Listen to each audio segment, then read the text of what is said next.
Popular lectures on Zoonomia, or the laws of animal life, in Health and Disease, by Thomas Garnett, M.D., member of the Royal College of Physicians, London, of the Royal Irish Academy, of the Royal Medical Society of Edinburgh, honorary member of the Board of Agriculture, Fellow of the Linnean Society, member of the Medical Society, London, and of the Literary and Philosophical Society of Manchester, N.C., formerly Professor of Natural Philosophy and Chemistry in the Royal Institution of Great Britain, London, from the Press of the Royal Institution of Great Britain, W.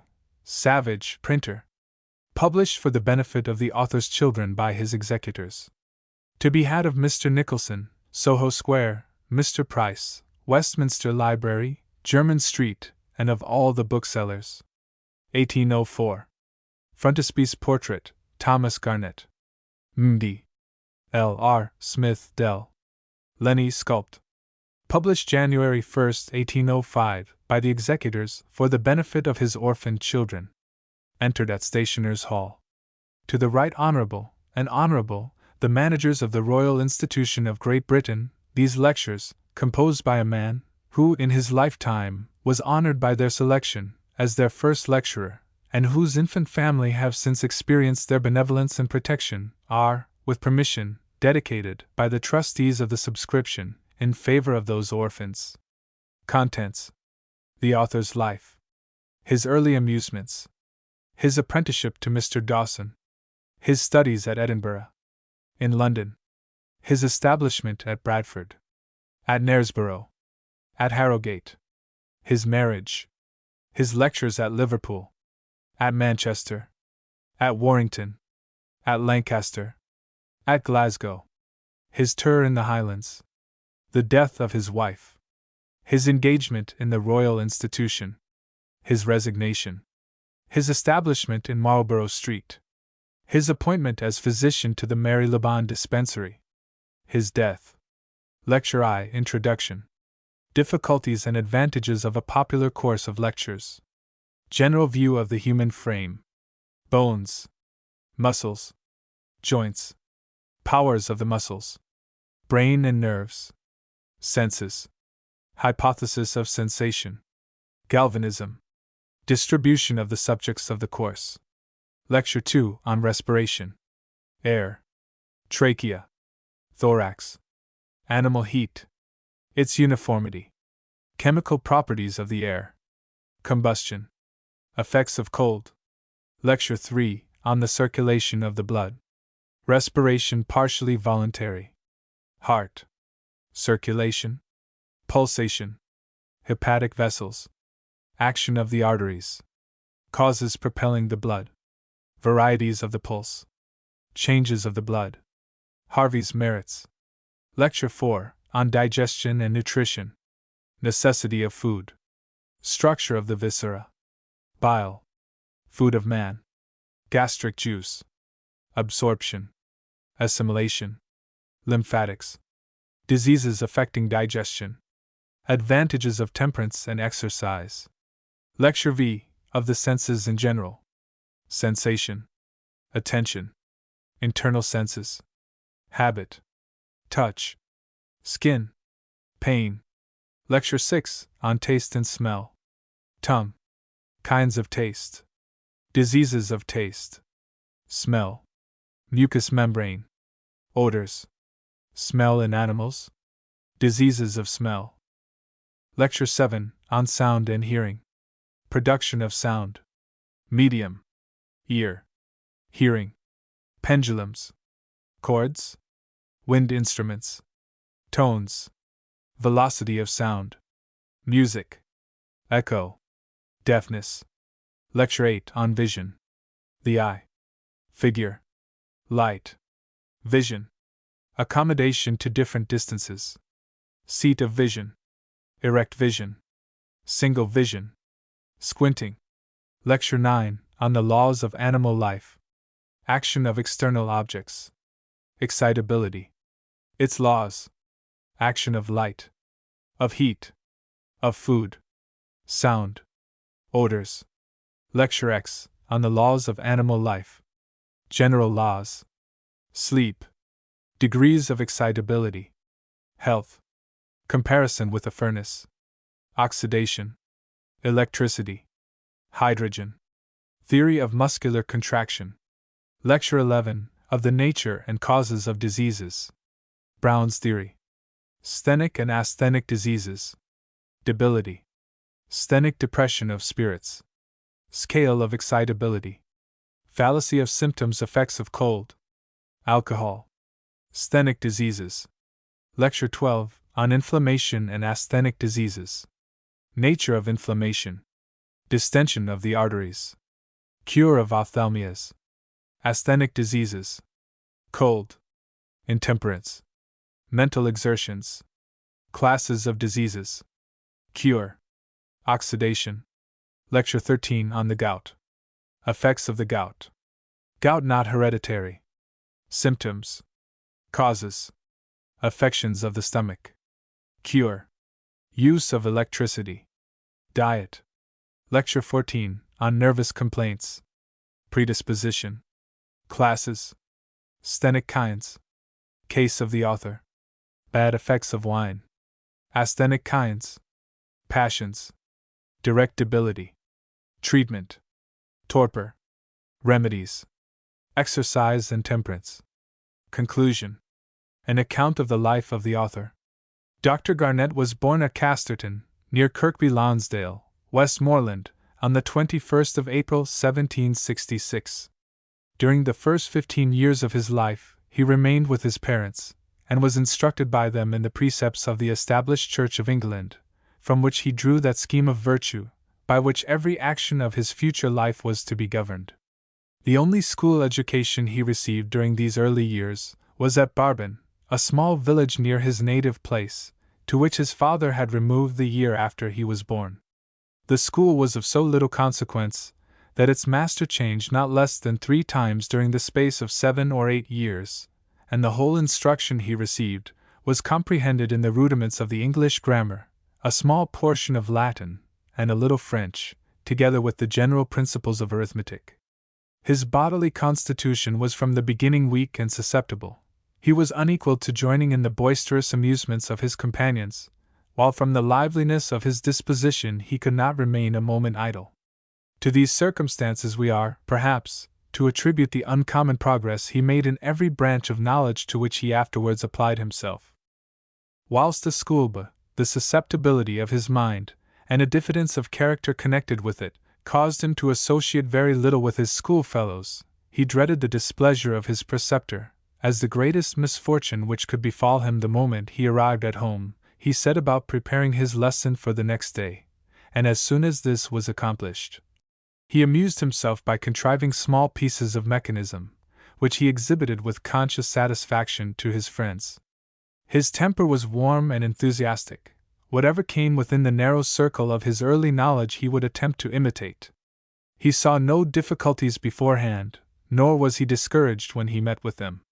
At the early age of 11 years, he had somewhere seen a dial and a quadrant, and was able to imitate these instruments, nay, with the assistance of the latter, and the small knowledge of arithmetic and trigonometry, which he had then obtained, he formally marched out with his younger brother, and rudely attempted to measure the height of a mountain behind his father's house. When he was nearly 15 years of age, he was, at his earnest desire, put apprentice to the celebrated mathematician, Mr. Dawson, of Sedbergh, who was at that time a surgeon and apothecary. This situation was peculiarly advantageous to him, on account of the great mathematical knowledge of his master, by whom he was instructed in the different branches of this science, and notwithstanding his constant employment in necessary business, his ardent pursuit of professional information, and his extreme youth, in the course of 4 years, he became well acquainted with mechanics, hydrostatics, optics, and astronomy. He afterwards applied himself with energy to the study of chemistry, and other subjects, with which it was thought expedient that he should be acquainted, previously to attending the medical lectures in the University of Edinburgh. Strongly impressed with a sense of the value of time, he was indefatigable in the pursuit of knowledge. By a concurrence of fortunate circumstances, his talents had become so flexible that he succeeded almost equally well in every subject to which he applied himself, but of chemistry he was particularly fond, and from this time it became his favorite study. During the 4 years of his apprenticeship, his conduct was in every respect highly commendable. He was assiduous, he was virtuous. His pursuit after general knowledge was restrained to one object only at a time. He had advanced far in the abstruse sciences. His inclination for study was increased, when in the year 1785 he went to Edinburgh with a degree of scientific knowledge seldom attained by young men beginning the study of medicine. He became a member of the medical and physical societies, where he soon made himself conspicuous, and of the latter of which he was afterwards president. Well acquainted with the first principles of natural philosophy, he had considerable advantages over his contemporaries, and his superiority was soon acknowledged. He was not, however, on this account inclined to remit his industry. He attended the lectures of the ablest professors of the day, and more particularly those of Dr. Black, with the most scrupulous punctuality, and endeavored to elucidate his subject by every collateral information he could obtain. He avoided almost all society, and it is said, he never allowed himself, at this time, more than 4 hours' sleep out of the 24. The famous Dr. Brown was then delivering lectures on his new theory of medicine. Dr. Garnett, fired with the enthusiasm of this noted teacher, and struck with the conformity of his theory to the general laws of nature, became one of the most zealous advocates of his doctrine, and from this period, he took, during the remainder of his life, every opportunity of supporting it. During 2 summers he returned to Mr. Dawson at Sedbergh, passing the intervening winters in Edinburgh. About this time he wrote the essay, which, in the year 1797, he published under the title of A Lecture on Health, which very neatly and perspicuously explains the fundamental parts of the Brunonian theory of medicine, in September 1788.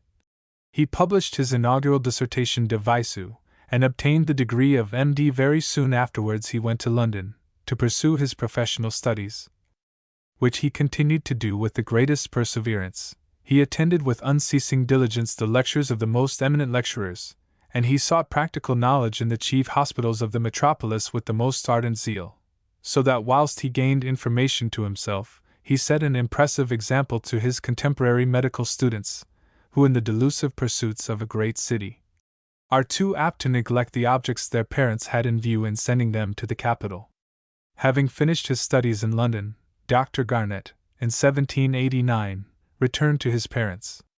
At the time he left London, he had lost none of his ardor. Still he continued indefatigable and observant. He had been flattered and respected by his fellow students, and praised by his seniors, and his previous success animated him with the strongest expectation of future advancement.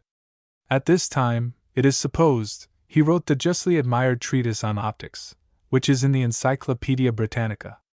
Soon after his establishment as a physician, at Bradford, in Yorkshire, which took place in the year 1790, he began to give private lectures on philosophy and chemistry. He wrote his treatise on the Horley Green Spa, and in a short time gained a deserved character of ingenuity and skill as a chemist, a physician, and a benevolent member of society. Bradford did not afford scope for his practice as a physician equal to the sanguine expectations he had formed, and he was induced to change his situation. In the year 1791, therefore, he removed to Knaresborough, intending to reside at that place during the winter, and at Harrogate during the summer. This plan he put in execution till the year 1794. His reputation rapidly increased, and his future prospects appeared cheering and bright. He continued to apply himself very closely to chemistry, which was now decidedly his most pleasant and interesting study. He endeavored to apply his various knowledge to practical purposes, and in many instances was peculiarly successful. No sooner had he arrived at Knaresborough than, anxious to investigate everything in the neighborhood, which could at all affect the health of the inhabitants, he began to analyze the crescent water at Harrogate, which he did, with all the accuracy a subject so difficult could admit of, and in 1791 he published his treatise upon it. The same spirit led him, in 1792, to analyze the other mineral waters at the same place of fashionable and general resort, the detail of which he published in the same year. These publications became generally read, and gained him a very extensive reputation. The late Dr. Withering, whose knowledge on these subjects could not be disputed, before he had seen his general analysis of the Harrogate waters, said that, excepting only the few examples given us by Bergman, the analysis of the Crescent waters was one of the neatest and most satisfactory accounts he had ever read of any mineral water. But his exertions were not confined to professional and scientific pursuits. Laudably desirous of advancing knowledge amongst every branch of the community, he formed the plan of a subscription library, which has, since 1791, been of great convenience and utility to the inhabitants of Knaresborough. Far from joining in the opinion which has so much prevailed in modern times, that it was sufficient to aim at general utility, he lost no opportunity of doing good to every member of society. He greatly promoted and encouraged the making of the pleasure grounds and building on the rock, called Fort Montague, and he instructed and assisted the poor man, who is called the governor, to institute a bank, and to print and issue small bills of the value of a few halfpence, in imitation of the notes of the country bankers, but drawn and signed with a reference of humor to the fort, the flag, the hill, and the cannon. These notes, the nobility and gentry, who during the Harrogate season crowd to visit this remarkable place, take in exchange for their silver, and by these means the governor, who is a man of gentle and inoffensive manners, has been enabled, with the assistance of his loom, to support himself and a numerous family, and to ameliorate their condition, by giving education to his children. No station in life escaped his benevolent attentions. In order to benefit John Metcalfe, who is perhaps more generally known by the name of Blind Jack of Knaresborough, he assisted him to publish an account of the very singular and remarkable occurrences of his life, during a long series of years, under the heavy affliction of total blindness, by the sale of which, this venerable old man derived a considerable contribution towards his subsistence. Whilst at Harrogate, Dr. Garnet obtained the patronage and protection of the Earl of Rosslyn, then Lord Loughborough, who in the year 1794 built a house for him, which for the future Dr. Garnet meant should be his only residence. It was not long, however, before he discovered that his situation at Harrogate was but ill calculated to forward his liberal and extended views. At this place he had small opportunities of attaching himself to his favourite sciences. In the winter months he was without literary society, and it was not for his ardent spirit to remain inactive. About this time also, he formed the idea of going to America, where he thought he might live both honorably and profitably as a teacher of chemistry and natural philosophy. All these circumstances were floating in his mind, when in the year 1794, about the end of July, at the instance of a medical friend, who resided in London, he received as boarders into his house, which was kept by his sister, Miss Catherine Grace Cleveland, daughter of the late Mr. Cleveland, of Salisbury Square, Fleet Street, who was recommended to the use of the Harrogate waters, together with her friend Miss Warboys. To all who were acquainted with the prepossessing exterior of Dr. Garnet, the liveliness of his conversation, the urbanity of his manners, and his general desire of communicating knowledge to whomever he saw desirous of gaining information, it will be no surprise that a mutual attachment grew up between him and his inmate, Miss Cleveland, a young lady possessing, in all respects, a mind similar to his own, and who must have felt a natural gratification in the zeal with which the company of the person, on whom she had placed her affections, was sought by all ranks resorting to this fashionable watering place, where every one thought himself most fortunate who sat nearest to him at the table, and where he enlivened the circle around him with his conversation, which was not only instructive, but playfully gay and entertaining, ever striving to amuse, and always successful in his attempts. The doctor now began to project plans of happiness, which he had only before held in idea. Previous to his visitor's leaving Harrogate, which was towards the latter end of December, he communicated to Miss Cleveland his intention of going to America. At first she hesitated about accompanying him, but finding his resolution fixed, she at length consented. From this time, till the beginning of March 1795, he continued deliberating upon and maturing his plan. He now departed from Harrogate, and followed the object of his affection to her mother's residence at Hare Hatch, Berks. He was married to her on the 16th of March, and a fortnight afterwards returned to Harrogate, to dispose of the lease of his house, and his furniture. Having again joined his wife, he then went to London, where he purchased apparatus for his lectures, and after visiting his parents, he proceeded to Liverpool, in order to obtain a passage to America.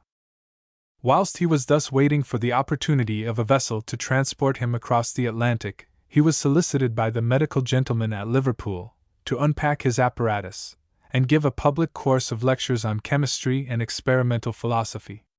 At all times desirous of diffusing the knowledge he had acquired, and eager to fulfill the wishes of his friends, he complied with their request, and entered upon a plan, which in the end completely overturned the scheme he had for several months been contemplating with such ardent hopes of happiness and prosperity.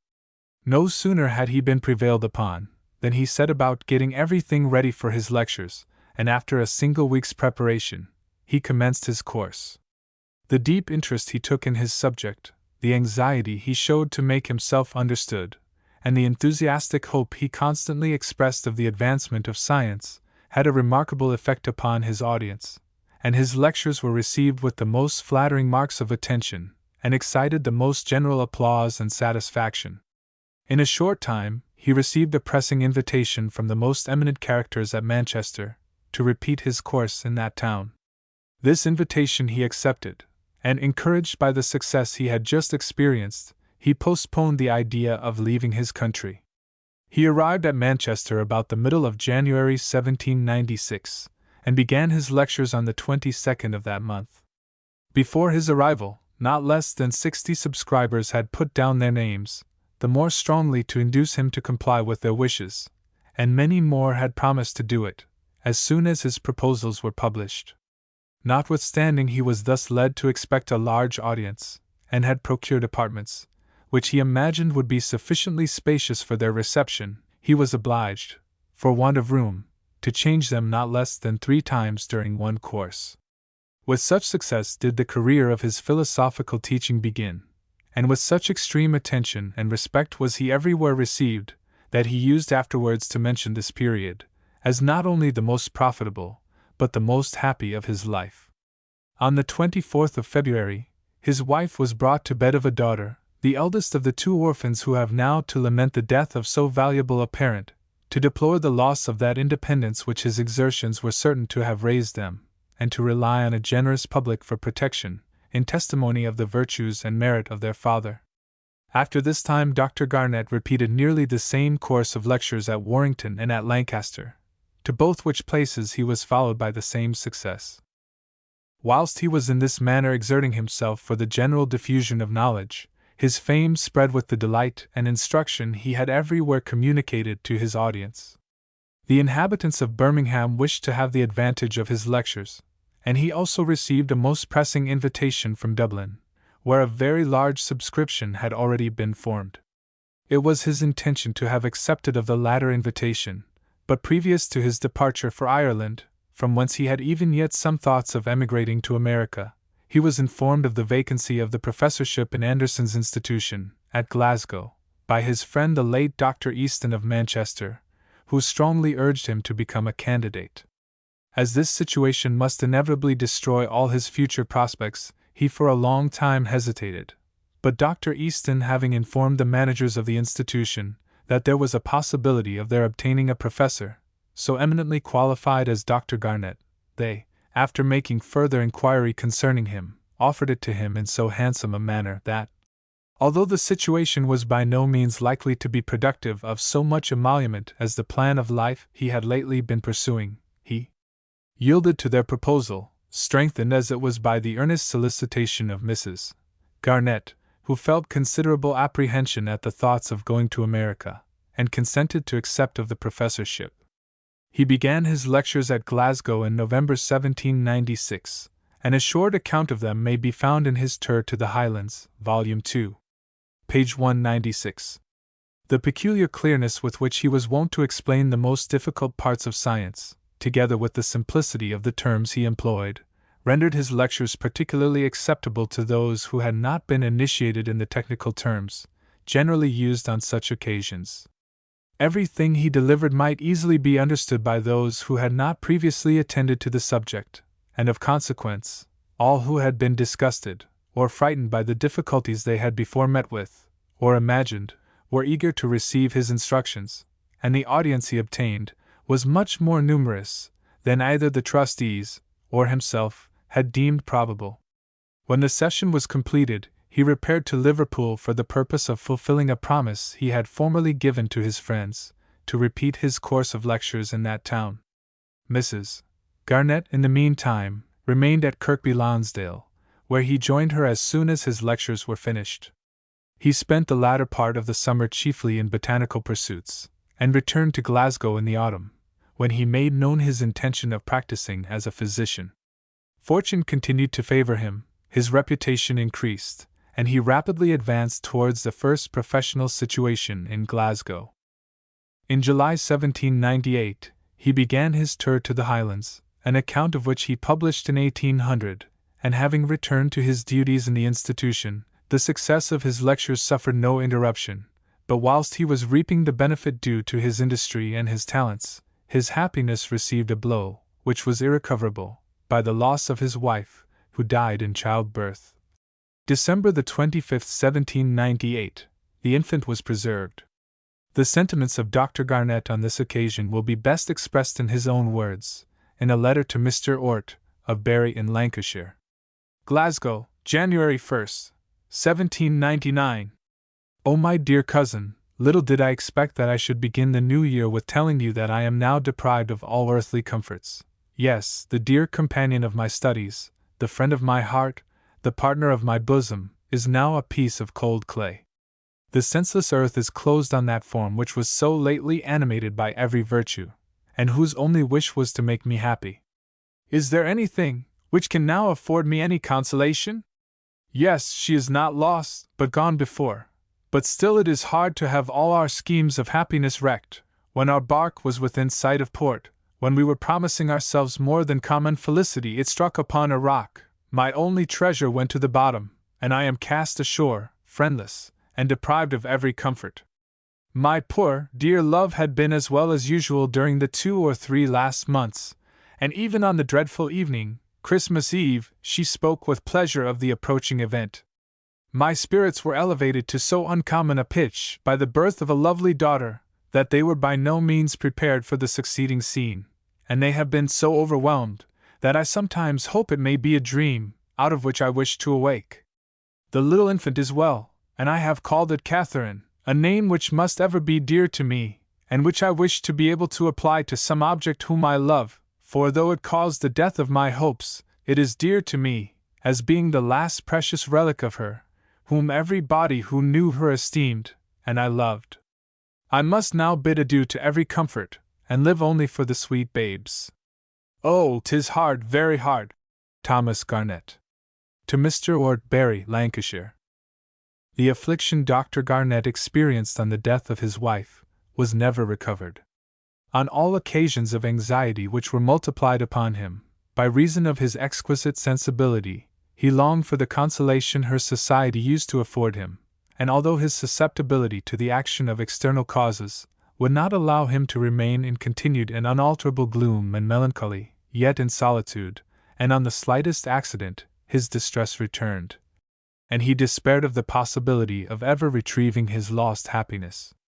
Had it not been for his philosophical pursuits, and the duties of his extensive practice, which kept him almost constantly engaged, it may be doubted whether he could at this time have sustained the load of sorrow with which he was oppressed. The circumstances which remain to be mentioned are few. From the death of his wife, Dr. Garnett may be considered as unfortunate, for although a fair prospect opened before him, a series of occurrences took place, which neither his state of mind nor his constitutional firmness enabled him to support. At the time of the formation of the Royal Institution of Great Britain, in London, Count Rumford wrote to Dr. Garnett, to whom he was then an entire stranger, inquiring into the nature and economy of Anderson's institution, Glasgow, the plan of the lectures given, and after hinting at the opportunities of acquiring reputation in London, he finally proposed that Dr. Garnett should become lecturer of the new institution. With this proposal, arduous as was the task, to deliver a course of lectures on almost every branch of human attainment, Dr. Garnett complied, relying on his acquirements, and the tried excellence of his nature, and conscious that no difficulty could resist the indefatigable exertions which on other occasions he had so successfully applied. Flattered by the honor and respect he conceived to be paid to his abilities and qualifications, pleased with the prospect of more rapidly accumulating an independence for himself and his children, and animated with the hope of meeting with more frequent opportunities of gratifying his thirst after knowledge, his spirits were again roused, and he looked forward to new objects of interest in the advancement of his favorite pursuits. In the enthusiasm of the moment, he was known to say that he considered his connection with the royal institution, from which the country had a right to expect so much, as one of the most fortunate occurrences of his life. On the October 15, 1799, he informed a special meeting of the managers of Anderson's institution of his appointment to the professorship of philosophy, chemistry, and mechanics in the Royal Institution of Great Britain, and on that account requested permission to resign his situation. The resignation of a man whom all loved and revered was reluctantly, though, as tending to his personal advancement and the promotion of science, unanimously accepted by the meeting. He was congratulated on his new appointment, and thanked for the unremitting attention he had paid to the interests of Anderson's institution, ever since he had been connected with it. As an instance of the high esteem in which he was held by the trustees, it may be observed that his successor, Dr. Birkbeck, was elected by a very great majority of votes, principally on account of his recommendation. In November, he pursued his journey to London, leaving his children at Kirkby Lonsdale, under the care of Miss Warboys. This lady, whose friendship for Mrs. Garnett had induced her to become almost her constant companion, and had even determined her to go with her friend to America, if the doctor had put his intentions in execution, soon after the death of Mrs. Garnett, had pledged herself never to desert the children, so long as she could be of any use to them. How faithfully she observes this obligation, all who know her must acknowledge, nor can we, without increased anxiety, reflect upon the situation the poor orphans must have been in without her protection. Dr. Garnett was received by the managers of the Royal Institution with attention, civility, and respect. During the winter, the lecture room was crowded with persons of the first distinction and fashion, as well as by those who had individually contributed much to the promotion of science, and although the northern accent, which Dr. Garnett still retained in a slight degree, rendered his voice somewhat inharmonious to an audience in London, his modest and unaffected manner of delivering his opinions, his familiar, and at the same time elegant language, rendered him the object of almost universal kindness and approbation. The exertions of the winter had in some measure injured his health, and a degree of uncertainty that he saw in his prospects tended greatly to depress his spirits. He determined, however, to keep his situation at the institution, in order that he might at a more convenient time be justified to himself in resigning it. In the summer of 1800 he visited his children in Westmoreland, but his anxiety of mind was not diminished, nor consequently his health improved, by this relaxation from active employment. He walked over the same ground, and viewed the same prospects that he had formerly enjoyed in the company of his wife. He had not resolution to check the impressions as they arose, and thus, instead of being solaced by the beauties which surrounded him, he gave the reins to his melancholy fancy, which, unchecked by any other remembrance, dwelt only on the affection and the virtues of her, whose loss he had ever to deplore, the want of whose society he imagined to be the chief source of his misery. Towards the end of autumn, he returned to the institution, and in the winter, recommenced his duties as professor. The effect produced upon his lecturing by these and other irritating circumstances was remarkable. Debility of body, as well as uneasiness of mind, incapacitated him for that ardent and energetic pursuit of knowledge, by which he had been so eminently distinguished. His spirited, and at the same time modest method of delivery was changed into one languid and hesitating, that, during this period, occasioned an erroneous judgment to be formed of his abilities as a man of science, and a teacher, by such of his audience as were unacquainted with the cause, or the intrinsic value and merit of the man. At the close of the season, his determination of retiring from the institution was fixed, and he presented to the managers his resignation. It was well known to Dr. Garnett's particular friends that during the early part of this session he determined to withdraw himself from the institution, but the success and advancement of the establishment, which he sanguinely hoped would stand unrivaled in the universe, was so intimately connected with the affections of his mind that he resolved to forego every personal consideration, rather than risk an inconvenience to the institution, by ceasing to deliver his lectures in the middle of a course, liberally considering that the managers, after the business of the season was over, would have time and opportunity before the ensuing session to fill the professor's chair with talents competent to the arduous undertaking, a circumstance the managers afterwards so eminently profited by, with the highest credit to themselves and advantage to the public. In the nomination of the gentleman who now filled the situation held by Dr. Garnett, and who discharged its important duties with the most distinguished abilities, the transactions of the last winter almost completely served to undermine the small strength of constitution he had left. He was constantly harassed by complaints in the organs of digestion. Headache deprived him of the power of application. His countenance assumed a sallow complexion. The eye which had beamed with animation retired within its socket, deprived of luster. Melancholy conceptions filled his imagination more habitually, and were excited by slighter causes. At times, they altogether deprived him of the power of exertion, and while he lamented their effect, the contemplation of themselves rendered him the more their prey. At this time, a gloomy day, or the smallest disappointment, gave him inconceivable distress, but he was not altogether incapable of temporary relief, and the few moments of pleasure he seemed to enjoy would have given reason to believe that he might once more have recovered, and have long continued to be the delight and instructor of his friends. A more close observation would at the same time have justified the supposition that the strong and painful emotions of mind he had suffered had already induced disorders of the bodily system, which were irrecoverable. Before Dr. Garnett had left his situation at Glasgow, he had determined to practice as a physician in London, but from this he was restrained during the time he was at the Royal Institution. To his former intention he now determined to apply himself, and in addition to the attempt, by giving private lectures, to assure himself of that independency, of which his unfortunate destiny, though with every reasonable expectation before him, had hitherto deprived him.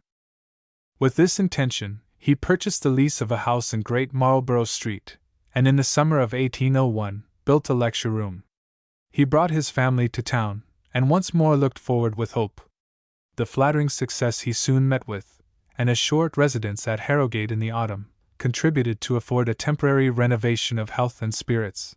It was, however, but a short and delusive gleam of prosperity which now dawned upon him, for, confiding too much in his newly increased strength, he exerted himself to a much greater degree than prudence would have suggested. In the course of the following winter, he delivered not less than 8 courses of lectures, 2 on chemistry, 2 on experimental philosophy, a private course on the same subject, 1 on mineralogy, and the course to which this sketch is prefixed, which he also delivered in an apartment at Tom's Coffee House, for the convenience of medical students, and others, in the city. Besides these, he commenced 2 courses on botany, one at Brompton, and the other at his own house, but a return of ill health prevented his concluding them. It was not to be expected that a constitution so impaired and debilitated could long support this continued labor of composition and recitation. Accordingly, he became affected with a consequent disorder, which rapidly exhausted his strength, and being unable to employ the only probable means of recovering it, he became more incapable of exertion. His spirits, however, were roused, and he ceased not to use every means of increasing his practice. In the spring of 1802, the office of physician to the St. Mary Le Bon dispensary happened to be vacant, and he became a candidate. He was more than commonly anxious to obtain this situation. It seemed to him as if his future good or ill fortune depended altogether upon the event of his canvass. He spared no effort to ensure his success, and accordingly was appointed to the situation in May. His life now drew near a close. Little was he calculated to bear the accumulated labors and extreme fatigue to which he was daily exposed. Any benefit which might have resulted from constant and well-regulated occupation was frustrated, for whilst he still suffered from the vividness of his conception, representing to him in mournful colors the occurrences of his past life, he became liable to other evils, not less injurious and destructive. The practice of medicine requires both vigorous health of body and firmness of mind. Dr. Garnett, now greatly weakened in body, and not exempt from anxiety of mind, became more and more susceptible to the action of morbific matter. It was not long before he received the contagion of typhus fever, whilst attending a patient, belonging to that very dispensary of which he had been so anxious to become physician.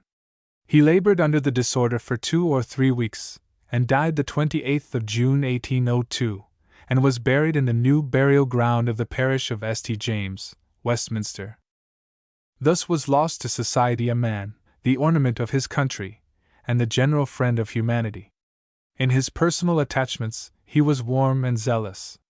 In his religion he was sincere, yet liberal to the professors of contrary doctrines. In his political principles he saw no end, but the general good of mankind, and conscious of the infirmity of human judgment, he never failed to make allowances for error. As a philosopher, and a man of science, he was candid, ingenuous, and open to conviction. He never dealt in mystery, or pretended to any secret in art. He was always ready in explanation, and desirous of assisting every person willing to acquire knowledge. Virtue was the basis of all his actions. Science never possessed a fairer fabric, nor did society ever sustain a greater loss. Lectures on Zoonomia. Lecture I. Introduction. I am well aware of the difficulties attending the proper composition of a popular course of lectures on the animal economy, which must be essentially different from those generally delivered in the schools of medicine, because it professes to explain the structure and functions of the living body, to those who are supposed to be unacquainted with the usual preliminary and collateral branches of knowledge. It must be obvious to everyone that it can be by no means an easy task to give in a few lectures a perspicuous view of so extensive a subject, but I trust that the consideration of this difficulty will readily extend to me your indulgence. That such a course, if properly conducted, must be interesting, needs scarcely to be observed, for the more we examine the structure and functions of the human body, the more we admire the excellence of the workmanship and beauty of contrivance, which presents itself in every part, and which continually shows the hand of omniscience. The most ingenious of human inventions, when compared with the animal frame, indicate a poverty of contrivance which cannot fail to humble the pretensions of the sons of men. Surely then there are few who will not feel a desire to become acquainted with subjects so interesting. But there is another point of view which will place the utility of such inquiries in a still stronger light. We shall afterwards see that our life is continually supported by the action of a number of substances, by which the body is surrounded, and which are taken into the stomach for its nourishment. On the due action of these depends the pleasant performance of the different functions, or the state of health, without which riches, honors, and every other gratification become joyless and insipid.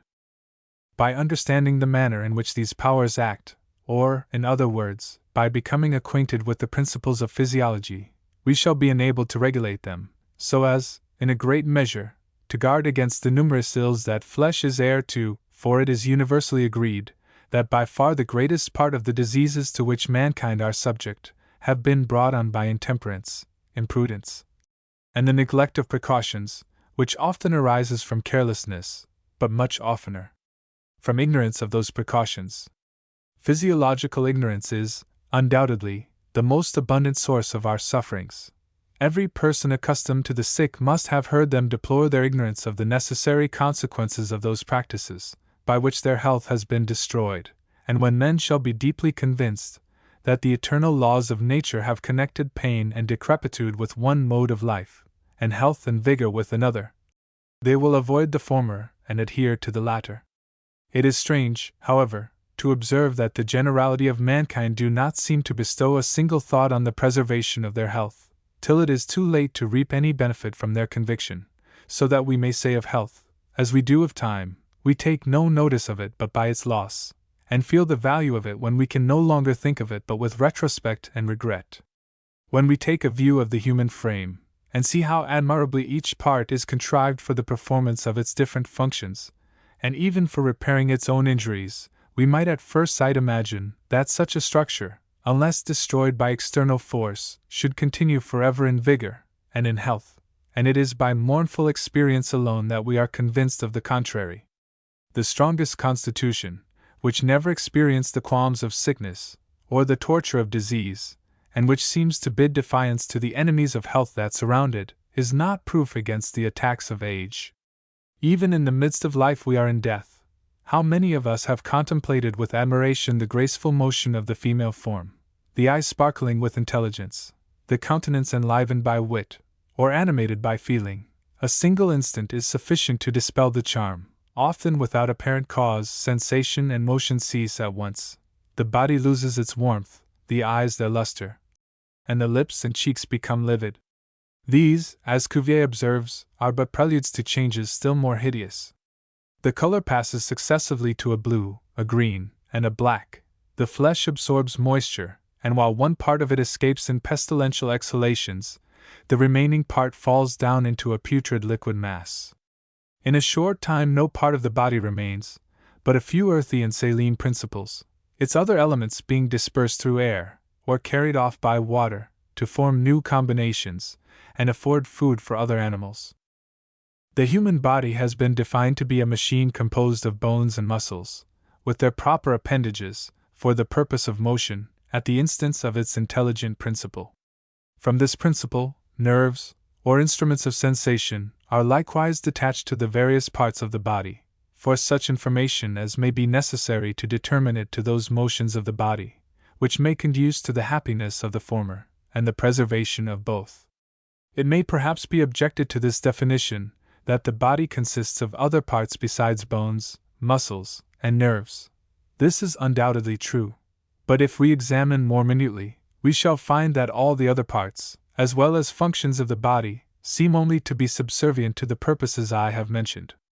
For, in the first place, the muscles which are necessary to the motions of the body are, from the nature of their constitution, subject to continual waste, to repair which waste, some of the other functions have been contrived. Secondly, most of the other parts and functions of the body are either necessary to the action of the muscles, or to the operation of the intelligent principle, or both. Lastly, from the sensibility and delicate structure of the muscles and nerves, they require to be defended from external injuries. This is done by membranes and other contrivances fitted for the purpose. To see this more clearly, we shall examine a little more particularly how each of the functions is subservient to the muscular and nervous systems. For this purpose it may be observed, first, that the stomach and digestive faculties serve to assimilate the food, or convert it into matter proper to repair the continual waste of solids and fluids. The circulation of the blood, besides being absolutely necessary, as we shall afterwards see, to the action of the muscles, distributes the nourishment, thus assimilated and prepared by the stomach, to all parts of the body. The different glands separate liquors from the blood for useful, but still for subservient purposes. Thus the salivary glands, stomach, pancreas, and liver separate juices necessary to the proper digestion and assimilation of the food. The kidneys serve to strain off from the blood the useless and superfluous water, salts, and sea, which if allowed to remain in the body would be very injurious to it. We shall afterwards see that the nerves are not only instruments of sensation, but the origin of motion, it being immediately by their means that the muscles are moved. A certain degree of heat is necessary to keep the blood fluid, and also to the action of the nerves, without either of which, no motion could be performed. Respiration or breathing is so necessary to life, that it cannot exist, even a few minutes, without the exercise of that function, and yet we shall afterwards see that the ultimate end of respiration is to keep the body in a proper state, for the purposes of muscular motion and sensation. The skin serves like a sheath to defend the body from injuries. The skull serves the same purpose to the brain, which is the origin of the nerves. The different membranes separate the fibers, muscles, nerves, and various organs of the body from each other. Hence we see that there is no impropriety in calling the human body a machine composed of bones and muscles, with their proper appendages, for the purpose of motion, at the instance of its intelligent principle. In order to show more clearly how each part is subservient to these ends, I shall give a short account of the structure of the human body, but I must premise that the nature of this course will prevent my entering minutely into anatomical detail. All that can be done is to give such a general outline of anatomy and physiology as will furnish individuals with so much knowledge of themselves as may enable them to guard against habitual sickness. Among the solid parts of the human frame, the bones stand conspicuous. Their use is to give firmness and shape to the body. Some of them likewise serve as armor or defense to guard important parts. Thus, the skull is admirably contrived to defend the brain, and the spine or backbone is designed not only to strengthen the body, but to shield that continuation of the brain, called the spinal marrow, from whence originate great numbers of nerves, which pass through convenient openings of this bone, and are distributed to various parts of the body. In the structure of this, as well as every other part, the wisdom of the Creator is manifest. Had it been a single bone, the loins must have been inflexible, to avoid which, it consists of a number of small bones, articulated or joined together with great exactness, which are strengthened by compact ligaments. Hence it becomes capable of various inflections, without injuring the nerves, or diminishing that strength which is so much required.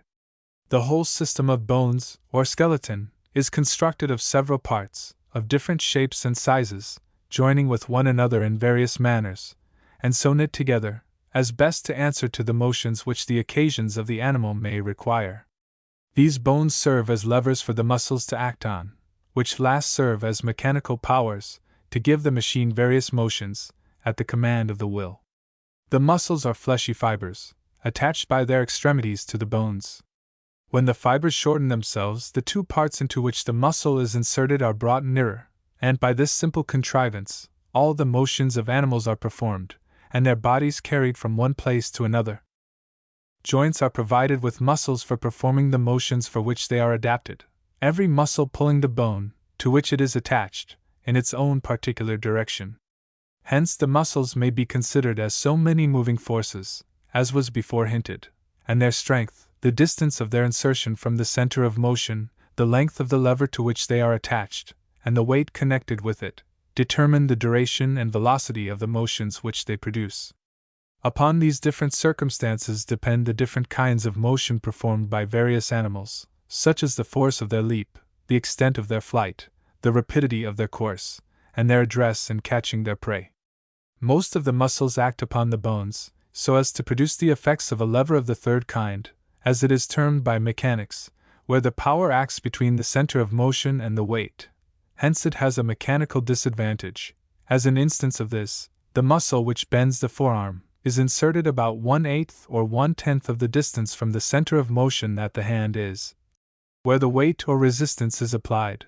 Hence the muscle must exert a force 8 or 10 times greater than the weight to be raised. But this disadvantage is amply compensated by making the limbs move with greater velocity. Besides, if room had been given for the muscles to act with greater advantage, the limbs must have been exceedingly deformed and unwieldy. 1. The muscles, in general, at least those which serve for voluntary motion, are balanced by antagonists, by means of which they are kept beyond their natural stretch. When one of two antagonists is contracted by the will, the other relaxes in order to give it play, or at least becomes overpowered by the contraction of the first. Also, when one of such muscles happens to be paralytic, the other being no longer balanced, or kept on the stretch, immediately contracts to its natural length, and remains in that situation. The part to which it is fixed will, of course, be affected accordingly. If one of the muscles which move the mouth sideways be destroyed, the other immediately contracting, draws the mouth awry, and in that situation it remains. The same may be observed of the leg, the arm, and other parts. Some muscles assist one another in their action, while others have different actions, according to their shapes, the course of their fibers, and the structure of the parts they move. According to the shape and nature of the bones to be moved, and of the motions to be performed, the muscles are either long, or short, slender, or bulky, straight, or round. Where great motion is required, as in the leg, or arm, the muscles are long. Where a small motion is necessary, they are short. For a strong motion they are thick, and for a weak one slender. Some of the muscles are fastened to, and move bones, others cartilages, and others again other muscles, as may best suit the intention to be answered. With respect to the bones, some are solid and flattened, others hollow and cylindrical. Every cylindrical bone is hollow, or has a cavity containing a great number of cells, filled with an oily marrow. Each of these cells is lined with a fine membrane, which forms the marrow. On this membrane, the blood vessels are spread, which enter the bones obliquely, and generally near their middle. From some branches of these vessels the marrow is secreted, while others enter the internal substance of the bones for their nourishment, and the reason why they enter the bones obliquely is that they may not weaken them by dividing too many fibers in the same place. The bones being made hollow, their strength is greatly increased without any addition to their weight, for if they had been formed of the same quantity of matter without any cavities, they would have been much weaker, their strength to resist breaking transversely being proportionate to their diameters, as is evident from mechanics. All the bones, excepting so much of the teeth as are out of the sockets, and those parts of other bones which are covered with cartilages, are surrounded by a fine membrane, which on the skull is called pericranium, but in other parts periosteum. This membrane serves for the muscles to slide easily upon, and to hinder them from being lacerated by the hardness and roughness of the bones. But though the apparatus which I have been describing is admirably contrived for the performance of motion, it would continue forever inactive, if not animated by the nervous system. The brain is the seat of the intelligent principle. From this organ, white, soft, and medullary threads, called nerves, are sent off to different parts of the body. Some of them proceed immediately from the brain to their destined places, while the greater number, united together, perforate the skull, and enter the cavity of the backbone, forming what we call the spinal marrow, which may be regarded as a continuation of the brain. Portions of the spinal marrow pass through different apertures to all parts of the body. We are not conscious of the impression of external objects on our body, unless there be a free communication of nerves between the place where the impression is made and the brain. If a nerve be divided, or have a ligature put round it, sensation is intercepted.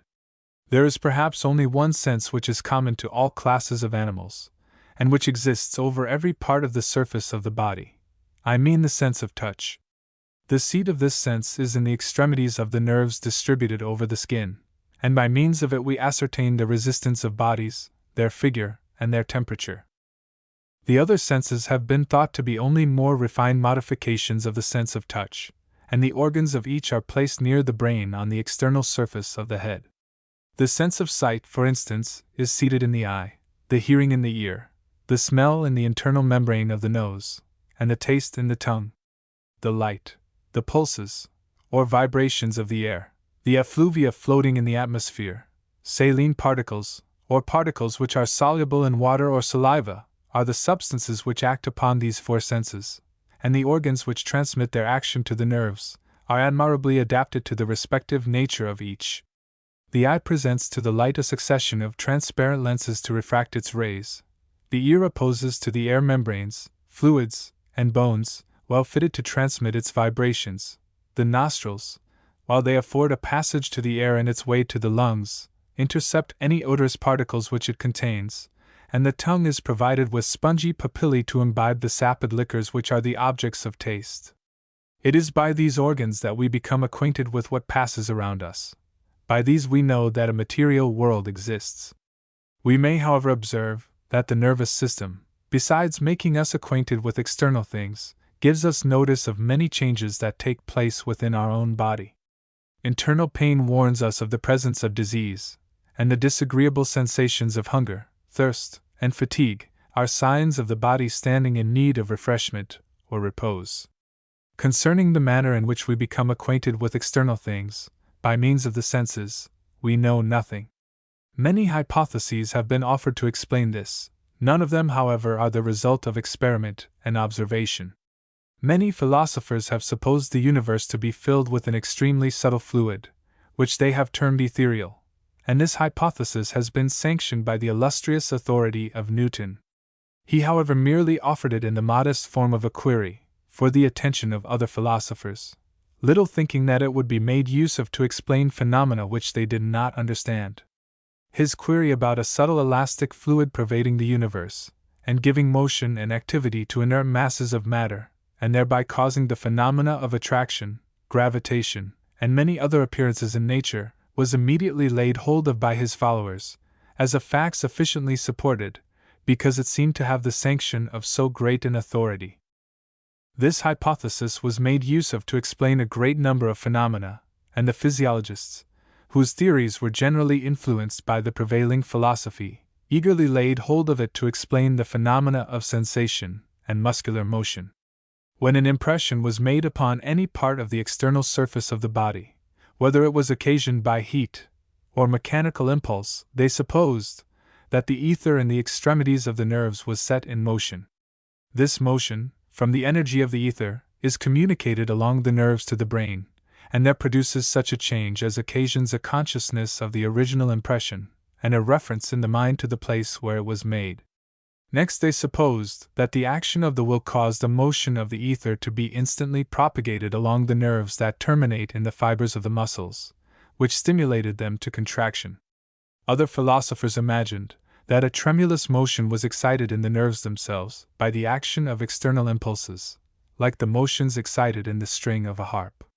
These motions they supposed to be propagated along the nerves of sense to the brain, and from thence along the motory nerves to the muscles. Before they attempted this explanation of the phenomena, they should have proved the existence of such a fluid, or at least brought forward such circumstances as rendered its existence credible. But supposing we grant them the hypothesis, it will, in my opinion, not avail much, for it is not easy to conceive how the motion of a subtle fluid, or the vibration of a nerve, can cause sensation. Nor are the internal senses, as they are generally called, namely, memory and imagination, any better explained on this supposition, for we cannot conceive how this nervous fluid is stored up and propelled by the will. After all, I think we must confess that this subject is still enveloped in obscurity. One observation is worth making, namely, that our sensations have not the smallest resemblance to the substance or impression which causes them. Thus, the sensation occasioned by the smell of camphor possesses not the smallest resemblance to small particles of camphor floating in the atmosphere. A sensation of pain has no similitude whatever to the point of a sword which occasions it. Nor has the sensation of sound any resemblance to waves or tremors in the air. In our present state of knowledge, therefore, all that we can say is that nature has so formed us that when an impression is made on any of the organs of sense, it causes a sensation, which forces us to believe in the existence of an external object, though we cannot see any connection between the sensation and the object which produces it. But though philosophers were certainly blamable for assuming an unknown cause to account for various phenomena, yet later experiments would seem to prove that even the conjectures of Newton were not founded on slight grounds. His idea that the diamond was inflammable has been confirmed by various experiments, and that there exists in nature a subtle fluid, capable of pervading with ease the densest bodies, the phenomena of electricity would seem to show, and some late experiments render it by no means improbable, that this fluid or influence acts a conspicuous part in the nervous system. That it exists in great quantity in animal bodies is evident on gently rubbing the back of a cat in the dark, and it would seem that, in some instances, it may be given out or secreted by the nerves.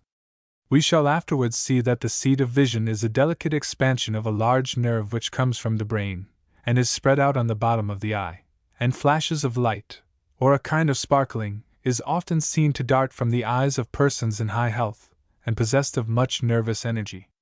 These luminous flashes are very apparent in the dark in some animals, such as the lion, the lynx, and the cat, and it is difficult to account for this appearance unless we suppose it electrical. The experiments of Galvani and others have, however, proved beyond all doubt that this fluid, when applied to the nerves and muscles, is capable of exciting various sensations and motions. To produce this fluid by the application of two metals, it is necessary that one of them should be in such a situation as to be easily oxidable, while the other is prevented from oxidation. If a piece of zinc be put into water, no change will take place. But if a piece of silver be put along with it, the zinc will immediately oxidate, by decomposing the water, and a current of electricity will pass through the silver. If the upper and under surfaces of the tongue be coated with two different metals, one of which is easily oxidable, and these be brought into contact, a sensation is produced resembling taste, which takes place suddenly, like a slight electrical shock.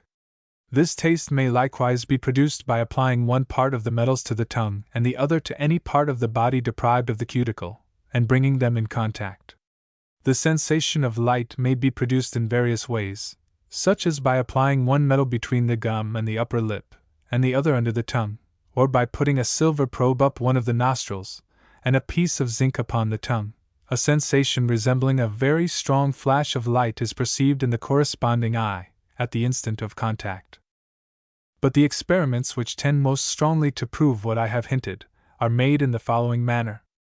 Lay bare a portion of a great nerve leading to any muscle or limb of an animal, for instance, the leg of a frog separated from the body. Touch the bare nerve with a piece of zinc, and the muscle with a piece of silver, and strong contractions take place the instant these metals are brought into contact. The same effect may be produced by placing a piece of silver on a larger piece of zinc, and putting a worm or a leech on the silver. In moving about, the instant it touches the zinc it is thrown into strong convulsions. These phenomena have been clearly proved to be electrical, for by a number of pieces of these metals, properly disposed, strong shocks can be given, the electrometer can be affected, a Leyden vial charged, the electric spark seen, and combustible bodies inflamed. Some animals likewise possess the power of accumulating this influence in a great degree, for instance the torpedo, an electrical eel, which will both give strong shocks, and if the circuit have a small interruption a spark may be seen, as was shown by Mr. Walsh. On dissecting these fish, Mr. Hunter found an organ very similar to the pile of Volta. It consists of numerous membranaceous columns, filled with plates or pellicles, in the form of thin discs, separated from each other by small intervals, which intervals contain a fluid substance. This organ, like the pile of Volta, is capable of giving repeated shocks, even when surrounded by water. It is not absolutely necessary to use two metals to produce the galvanic phenomena, for if one side of a metal be made to oxidate, while the other is prevented from oxidation, these appearances will still be produced. It is not indeed necessary to use any metal, for a piece of charcoal, oxidated in the same way, produces galvanism. So does fresh muscular fiber, and perhaps any substance capable of oxidation. The most striking circumstance in galvanism is that it accompanies oxidation, and is perhaps never produced without it. But oxidation is always going on in the body by means of respiration and the circulation of the blood. We shall afterwards find reason to believe that the oxygen, received from the atmosphere by the lungs, is the cause of animal heat, and probably of animal irritability, and it is perhaps not unreasonable to suppose that the nervous influence or electricity may be separated by the brain, and sent along the nerves, which seem the most powerful conductors of it, to stimulate the muscles to action. What the nature of the electric fluid is, we are ignorant. Some galvanic experiments have led me to suppose that it may be hydrogen, which when combined with caloric appears in the form of gas, but when pure, or perhaps in a different state, may be capable of passing through solid bodies in the form of electricity. Having given this short view of the human body, considered as a machine composed of bones, muscles, and nerves, I shall proceed to state the different subjects which I shall consider in this course. It is extremely difficult to begin a course like this, for we must either enter abruptly into the middle, or the outset must be in some measure tedious and dry. I have chosen, however, rather to hazard the latter appellation, with respect to this lecture, than to enter more abruptly into the subject, in order to make it more entertaining. As we proceed, I trust you will feel an increasing interest in the subject, and I think I may venture to promise that this will be found the least entertaining lecture in the course. The subjects will be illustrated by experiments, in order to render the deductions more striking. I shall next proceed to consider the phenomena of respiration and animal heat, after which I shall explain the circulation of the blood, and the phenomena of digestion and nutrition. I shall then examine, more minutely than has been done in this lecture, the connection of man with the external world, which will lead to a discussion of the different senses: vision, hearing, smelling, tasting, and feeling.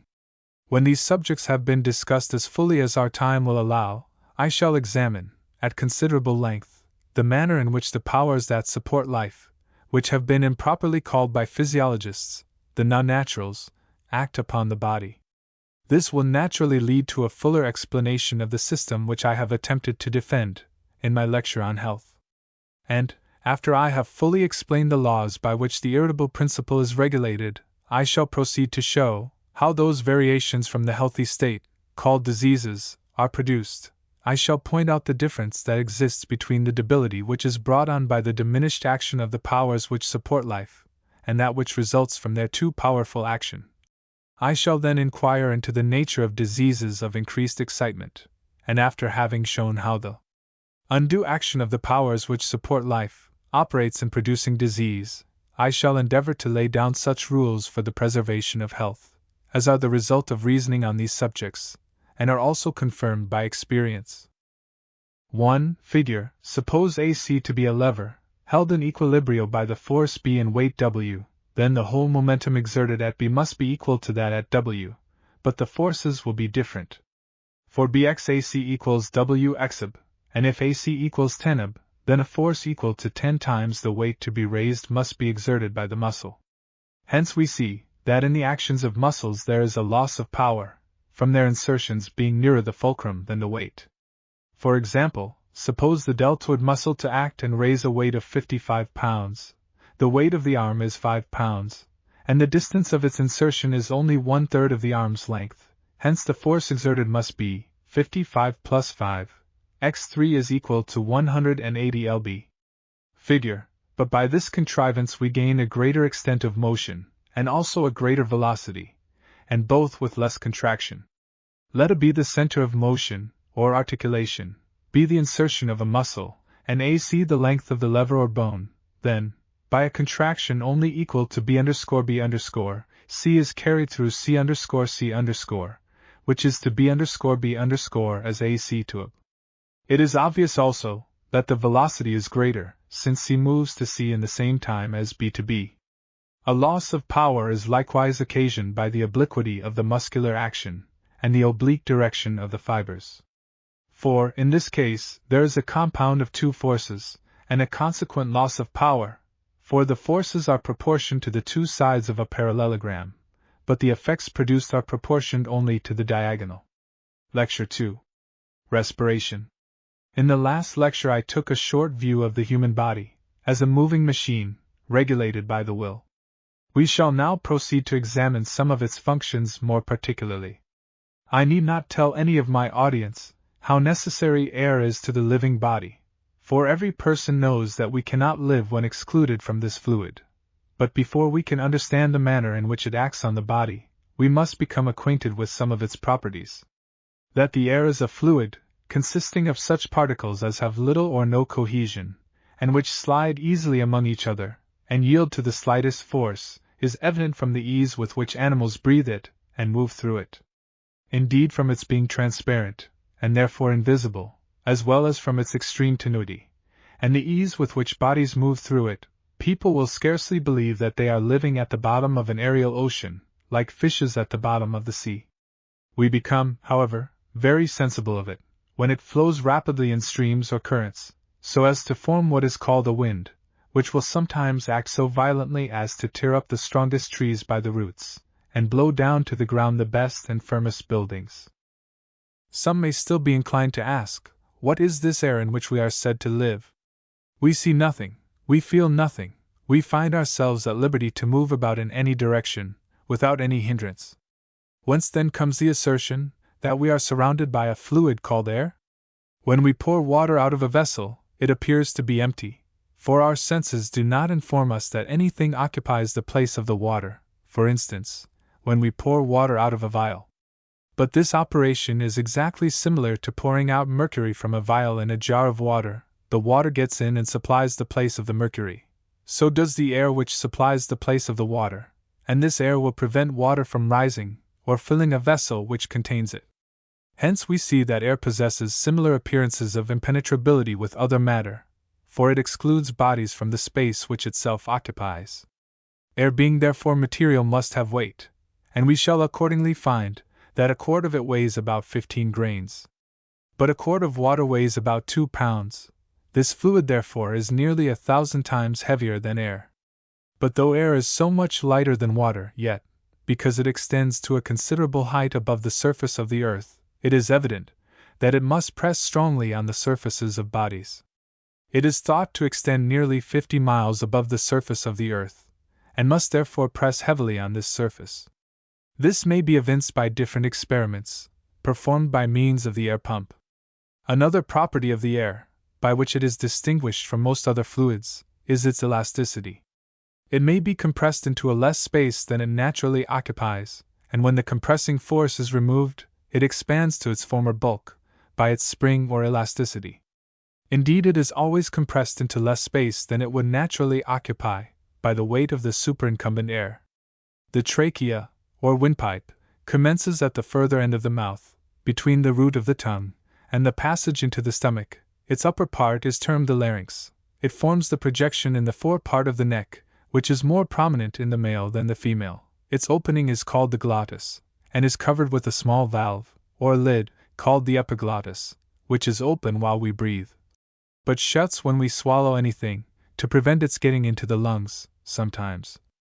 However, particularly when we attempt to speak at the time we swallow, a small portion of our food or drink gets into the larynx, and excites violent coughing until it is thrown back again. The windpipe is composed of cartilaginous rings, covered with membrane, which keep it open. After having run downwards for the space of a few inches, it divides into two great branches, each of which is subdivided into a vast number of ramifications, ultimately terminating in little vesicles, which, when distended with air, make up the greatest part of the bulk of the lungs. The cavity in which the lungs are contained is called the thorax, or chest, and is bounded by the ribs and backbone or spine, and separated from the abdomen by a muscular membrane, called the diaphragm. The thorax, by the action of the diaphragm and intercostal muscles, is alternately enlarged and diminished. Suppose then the thorax to be in its least state. If it become larger, a vacuum will be formed, into which the external air will descend by its weight, filling and distending the vesicles of the lungs.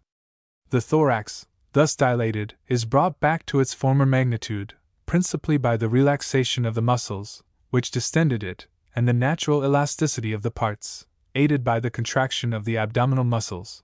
The thorax being thus diminished, a quantity of air is expelled from the lungs. The muscles which distend the thorax beginning again to act, the air re-enters, and this alternate dilatation and contraction is called respiration. The entrance of the air into the lungs is termed inspiration, and its expulsion, expiration. To form a more accurate idea of the manner in which respiration is performed, let us suppose this room to be filled with water. On enlarging the thorax, in the manner before mentioned, the water by its weight would rush in and fill the newly formed void, and upon the diminution of the capacity of the thorax, a part of this water would be expelled. Just in the same manner the air will alternately enter and be expelled from the lungs by this alternate dilatation and contraction of the thorax. Respiration is a function of such consequence that death follows if it is suspended for a few minutes only. By means of this function the blood is elaborated and rendered fit to nourish the body. By means of it the system is, most probably, supplied with irritability. By means of it the nervous energy is, most likely, conveyed into the body, to be expended in sensation and muscular motion. It appears, likewise, that in this way, animals are supplied with that heat which preserves their temperatures nearly the same, whatever may be the temperatures of surrounding bodies. If any number of inanimate bodies, possessed of different degrees of heat, be placed near each other, the heat will begin to pass from the hotter bodies to the colder, till there be an equilibrium of temperature. But this is by no means the case with respect to animated matter, for whatever be the degree of heat peculiar to individual animals, they preserve it, nearly unchanged, in every temperature, provided the temperature be not altogether incompatible with life or health. Thus, we find, from experiments that have been made, that the human body is not only capable of supporting, in certain circumstances, without any material change in its temperature, a degree of heat considerably above that at which water boils, but it likewise maintains its usual temperature, whilst the surrounding medium is several degrees below frost. It is evident, therefore, that animals either receive their heat from the bodies which surround them, nor suffer, from the influence of external circumstances, any material alterations in that heat which is peculiar to their nature. These general facts are confirmed and elucidated by many accurate and well-authenticated observations, which show that the degree of heat in the same genus and species of the more perfect animals continues uniformly the same, whether they be surrounded by mountains of snow in the neighborhood of the pole, or exposed to a vertical sun in the sultry regions of the torrid zone.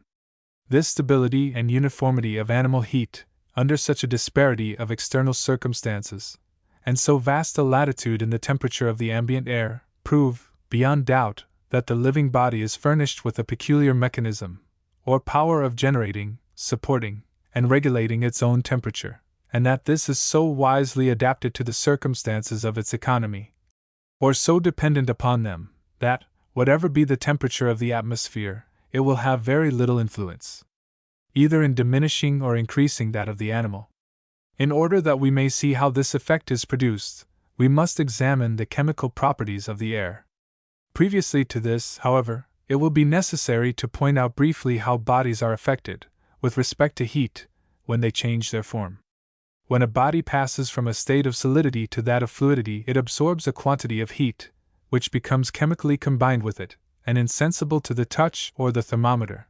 In the same manner, when it passes from a fluid state to that of vapor or gas, it combines with a still larger quantity of heat, which remains latent in it, so long as it continues in the state of gas. But when it returns to the liquid or solid state, it gives out the heat which was combined with it, which, being set at liberty, flows into the surrounding bodies, and augments their temperature. This is evinced by the conversion of ice into water, and of water into steam, and by the return of steam into water. It is evinced likewise by the evaporation of ether, and by numberless other experiments. Modern chemistry has shown that the atmosphere is not a homogeneous fluid, but consists of two elastic fluids, endowed with opposite and different properties. If a combustible body, for instance a candle, be confined in a given quantity of atmospheric air, it will burn only for a certain time. After it is extinguished, if another combustible body be lighted and immersed in the same air, it will not burn, but will immediately be extinguished. It has been proved by chemical experiments that in this instance, the combustible body absorbs that portion of the air which is fitted for combustion, but produces no change on that which is unfit, so that, according to this, the air of the atmosphere consists of two elastic fluids, one of which is capable of supporting combustion, and the other not, and that they exist in the proportion of 1 part of the former to 3 of the latter nearly. These two parts may be separated from each other, and experiments made with them. Many metals, and particularly manganese, when exposed to the atmosphere, attract the combustible air from it, without touching the other, and it may be procured from these metals by the application of heat, in very great purity. Because this air is essential to the formation of acids, it has been called by chemists the acidifying principle, or oxygen gas. On plunging a combustible body into the remaining air, it is instantly extinguished. An animal in the same situation is immediately deprived of life. From this latter circumstance, this air has been called azote, or azotic gas. If we take 3 parts of azote and 1 of oxygen, and mix them together, we shall form an air in every respect similar to that of the atmosphere. If I plunge a piece of iron, previously heated, into oxygen gas, it will burn with great brilliancy, the gas will be diminished in quantity, and the iron augmented in weight, and this increase of weight in the metal will be in proportion to the oxygen which has disappeared. At the same time, a great quantity of heat is given out. This is the heat which was combined with the oxygen in the state of gas, and which now becomes free, when the oxygen becomes solid and joins with the iron. The same phenomena take place when phosphorus is burned in oxygen gas. The gas becomes diminished, the phosphorus increased in weight, and converted into an acid, and a great quantity of heat is given out. The same is the case when charcoal is burned in this gas. In short, in every instance of combustion, the oxygen combines with the combustible body, and at the same time gives out its heat, which supported it in the form of gas. This is the case of the combustion of coal in a common fire, as well as in other cases of combustion. The heat comes from the air, and not from the coal. When we examine the phenomena of respiration with attention, we shall find them very analogous to those of combustion. A candle will not burn in an exhausted receiver, an animal in the same situation ceases to live. When a candle is confined in a given quantity of atmospheric air, it will burn only for a certain length of time. On examining the air in which it has been burned, the oxygen is found to be all extracted, nothing remaining but azotic gas, and a quantity of carbonic acid gas, produced by the union of the charcoal of the candle with the oxygen of the atmospheric air. In the same manner, if an animal be confined in a given quantity of atmospheric air, it will live only a short time. On examining the air in which it has ceased to live, it will be found to have lost its oxygen, what remains being a mixture of azotic and carbonic acid gases. When a candle is enclosed in a given quantity of pure oxygen gas, it will burn 4 times as long as in the same quantity of atmospheric air. In the same manner, it has been proved that an animal will be 4 times as long in consuming a given quantity of pure oxygen gas, as in rendering unfit for respiration the same quantity of atmospheric air. Here then we observe a striking similarity between combustion and animal respiration. The ancients seem to have had a more accurate idea of respiration than most of the philosophers who followed them. They supposed that the air contained a principle proper for the support and nourishment of life, which they called pabulum vitae. This idea, which was unconnected with any hypothesis, was followed by systems destitute of foundation.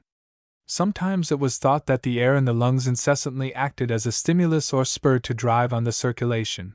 Sometimes the lungs were considered in the light of a pair of bellows, or fan, to cool the body, which was supposed to be heated by 1,000 imaginary causes, and when philosophers were convinced, by experiments, that the bulk of the air was diminished by respiration, they explained it by saying that the air had lost its spring. Modern chemistry, however, enables us to explain the phenomena of respiration in a satisfactory manner. In order to see this, we shall proceed to examine the changes produced by respiration, firstly, on the air, and secondly, on the blood. The air which has served for respiration is found to contain a mixture of azotic and carbonic acid gas, with a small quantity of oxygen gas, and a considerable quantity of water is thrown off from the lungs, in the form of vapor, during respiration. From a variety of facts, it appears that oxygen gas is decomposed in the lungs during respiration. A part of it unites, as we shall afterwards see, with the iron contained in the blood, and converts it into an oxide. Another and greater portion unites with the carbon, brought by the venous blood from all parts of the body to the lungs, and thus forms carbonic acid gas. While another portion of the oxygen unites with the hydrogen, brought in the same manner by the blood, and forms water. Thus then we are able to account for the different products of respiration. Hence we see that the explanation of animal heat follows as a simple and beautiful corollary from the theory of combustion, and we may consider respiration as an operation in which oxygen gas is continually passing from the gaseous to the concrete state. It will therefore give out at every instant the heat which it held in combination, and this heat, being conveyed by the circulation of the blood to all parts of the body, is a constant source of heat to the animal.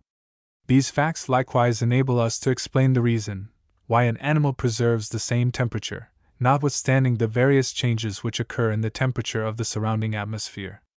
In winter the air is condensed by the cold, the lungs therefore receive a greater quantity of oxygen in the same bulk, and the heat extricated will be proportionally increased. In summer, on the contrary, the air being rarefied by the heat, a less quantity of oxygen will be received by the lungs during each inspiration, and consequently the heat which is extricated must be less.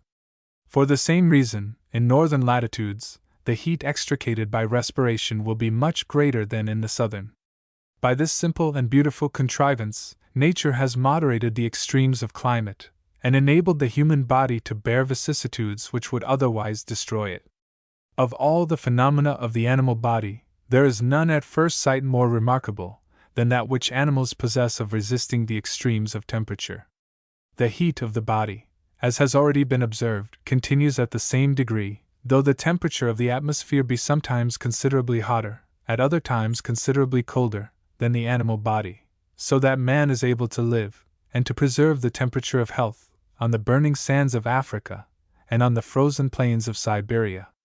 The alterations of temperature which the human body has been known to bear, without any fatal or even bad effects, are not less than 400 degrees or 500 degrees of Fahrenheit.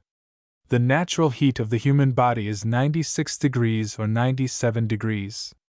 In the West Indies, the heat of the atmosphere is often 98 degrees or 99 degrees, and sometimes rises even to 126 degrees, or 30 degrees above the temperature of the human body, notwithstanding which, a thermometer put in the mouth points to 96 degrees or 97 degrees.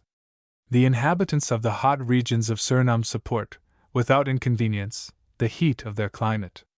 We are assured that in Senegal, about the latitude of 17 degrees, the thermometer in the shade generally stands at 108 degrees, without any fatal effects to men or animals. The Russians often live in places heated by stoves to 108 degrees or 109 degrees, and some philosophers in this country, by way of experiment, remained a considerable time in a room heated above the boiling point of water. On the other hand, an equal excess of cold seems to have no greater effect in altering the degree of heat proper to animal bodies. Delisle has observed a cold in Siberia 70 degrees below the 0 of Fahrenheit scale, notwithstanding which animals lived. Gmelin has seen the inhabitants of Geneseisk under the 58th degree of northern latitude, sustaining a degree of cold, which in January became so severe that the spirit in the thermometer was 126 degrees below the freezing point. Professor Pallas in Siberia, and our countrymen at Hudson's Bay, have experienced a degree of cold almost equal to this. All these facts tend to prove that the heat of animals continues without alteration in very different temperatures. Hence it is evident that they must be able to produce a greater degree of heat when surrounded by a cold medium, and on the contrary, that they must effect a diminution of the heat when the surrounding medium is very hot. All these circumstances may be accounted for by the principles we have laid down, the decomposition of oxygen in the lungs. There have not been wanting, however, some very eminent physiologists who have contended that animal heat is produced chiefly by the nerves.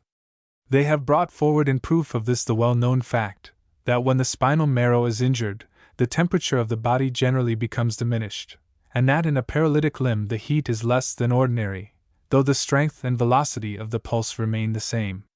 These facts, and others of a similar nature, have induced them to believe that the nervous system is the chief cause and essential organ of heat, and they have adduced similar arguments to prove that nutrition is performed by the nerves, for a limb which is paralytic from an injury of the nerves wastes, though the circulation continues.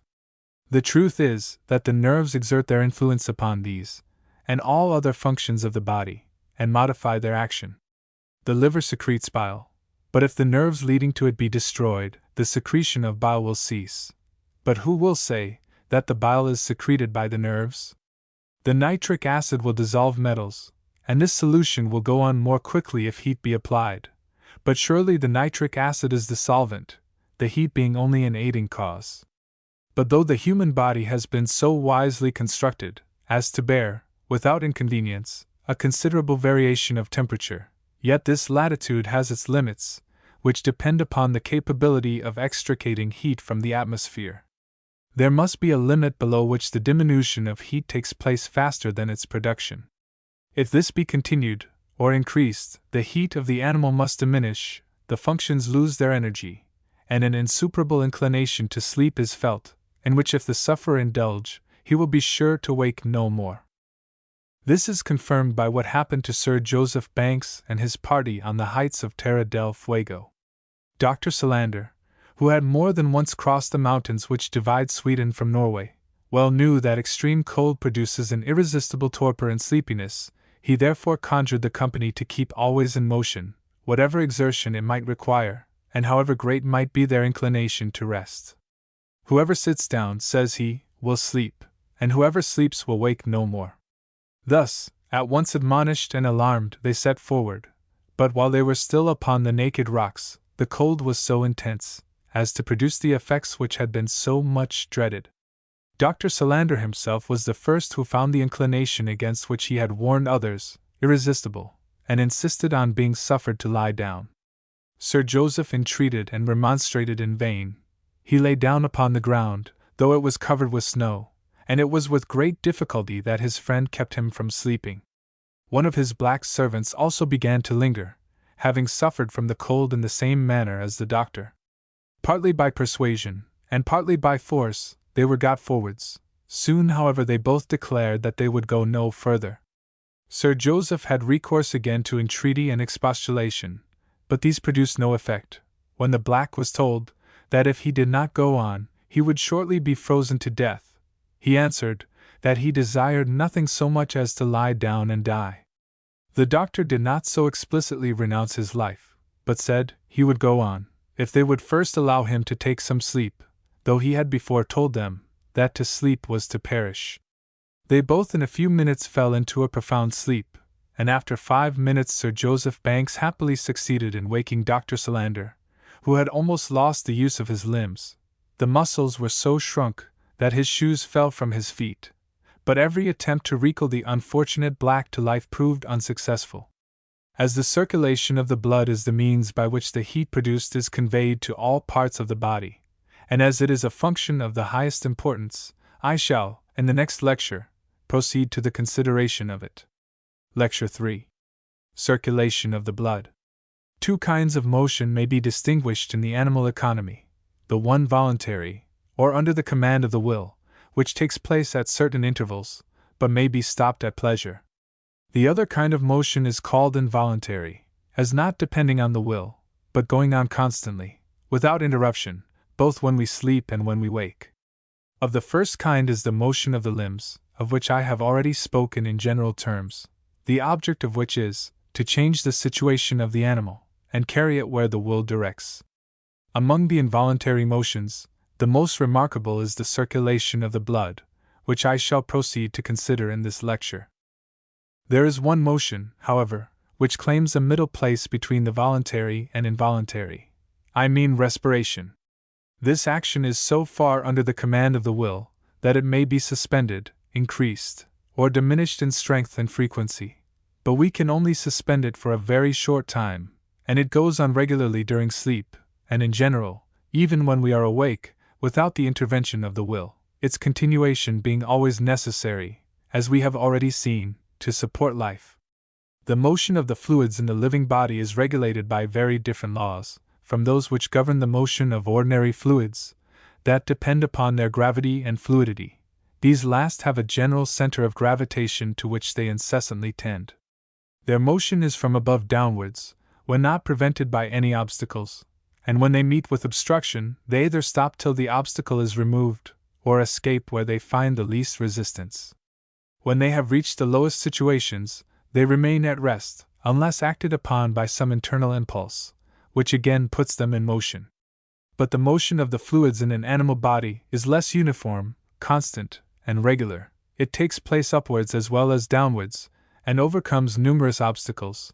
It carries the blood from the interior parts of the body to the surface, and from the surface back again to the internal parts. It forces it from the left side of the body to the right, and with such rapidity that not a particle of the fluid remains an instant in the same place. The principal organ concerned in the circulation of the blood is the heart, which is a hollow muscle, of a conical figure, with 2 cavities, called ventricles. This organ is situated in the thorax or chest. Its apex or point is inclined downwards and to the left side, where it is received in a cavity of the left lobe of the lungs. At the basis of the heart on each side are situated 2 cavities, called auricles, to receive the blood, and these contracting, force the blood into the ventricles, which are 2 cavities in the heart, separated from each other by a strong muscular partition. The cavity which is situated on the right side of the heart is called the right ventricle, and that on the left ventricle. From the right ventricle of the heart issues a large artery, called the pulmonary artery, which goes to the lungs, and is there divided and subdivided into a vast number of branches, the extremities of which are too small to be visible. These ultimate ramifications unite again into larger branches, these again into branches still larger, and so continually, till at last they form 4 tubes, called the pulmonary veins, which are inserted into the left auricle of the heart. From the left ventricle of the heart there issues another large artery, called the aorta, which, in its passage, sends off branches to the heart, arms, legs, head, and every other part of the body. These branches, in the course of their progress, are divided and subdivided into innumerable minute ramifications, the last of which are invisible. These small ramifications unite again into branches continually larger and larger, till they form two great tubes, called the veni cavae, which large veins are inserted into the right auricle of the heart, where a vein, termed the coronary vein of the heart, which returns the blood from the heart itself, also terminates. From what has been said, it will be evident that, strictly speaking, there are only 2 arteries and 7 veins in the body: 1 pulmonary artery, which carries the blood from the right ventricle of the heart to the lungs, and 4 pulmonary veins, which bring it back again, then the aorta or large artery, which carries the blood from the left ventricle of the heart to all parts of the body, the 2 veni cavae, and the coronary vein of the heart, which bring it back again. At the beginning of both arteries, where they leave the heart, are placed valves, which allow the blood to flow freely from the heart into the arteries, but which prevent its return to the heart.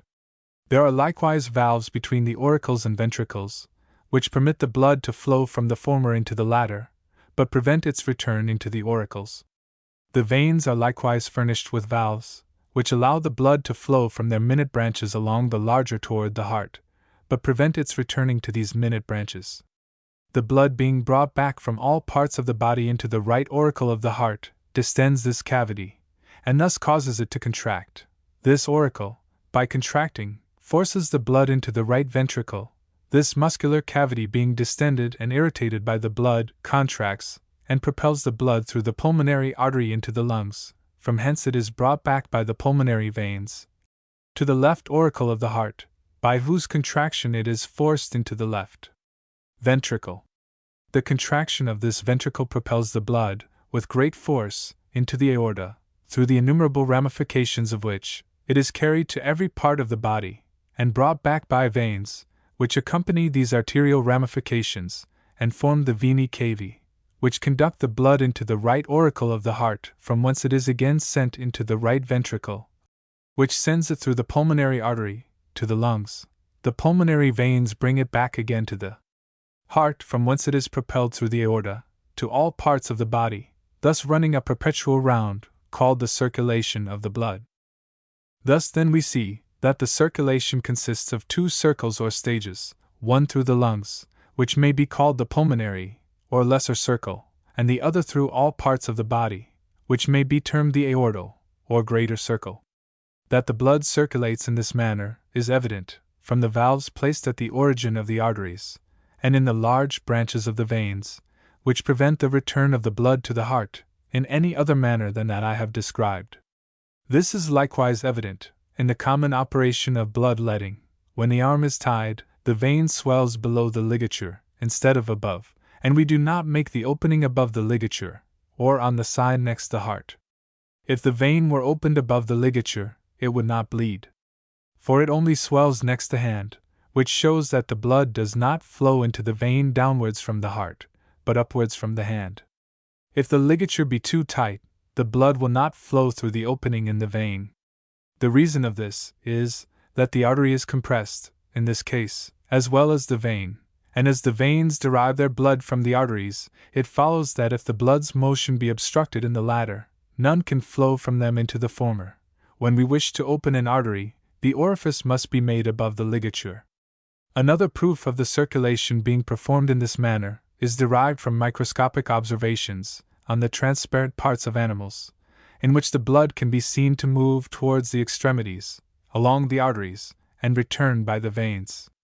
The blood, however, does not flow out of the heart into the arteries in a continued stream, but by jets, or pulses.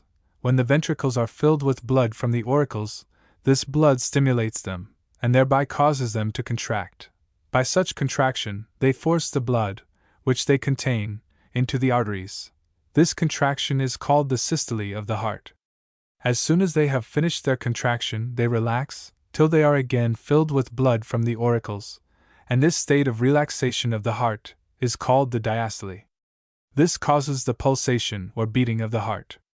The arteries must, of course, have a similar pulsation, the blood being driven into them only by starts, and accordingly we find it in the artery of the wrist. This beating we call the pulse. The like may also be observed in the arteries of the temples and other parts of the body.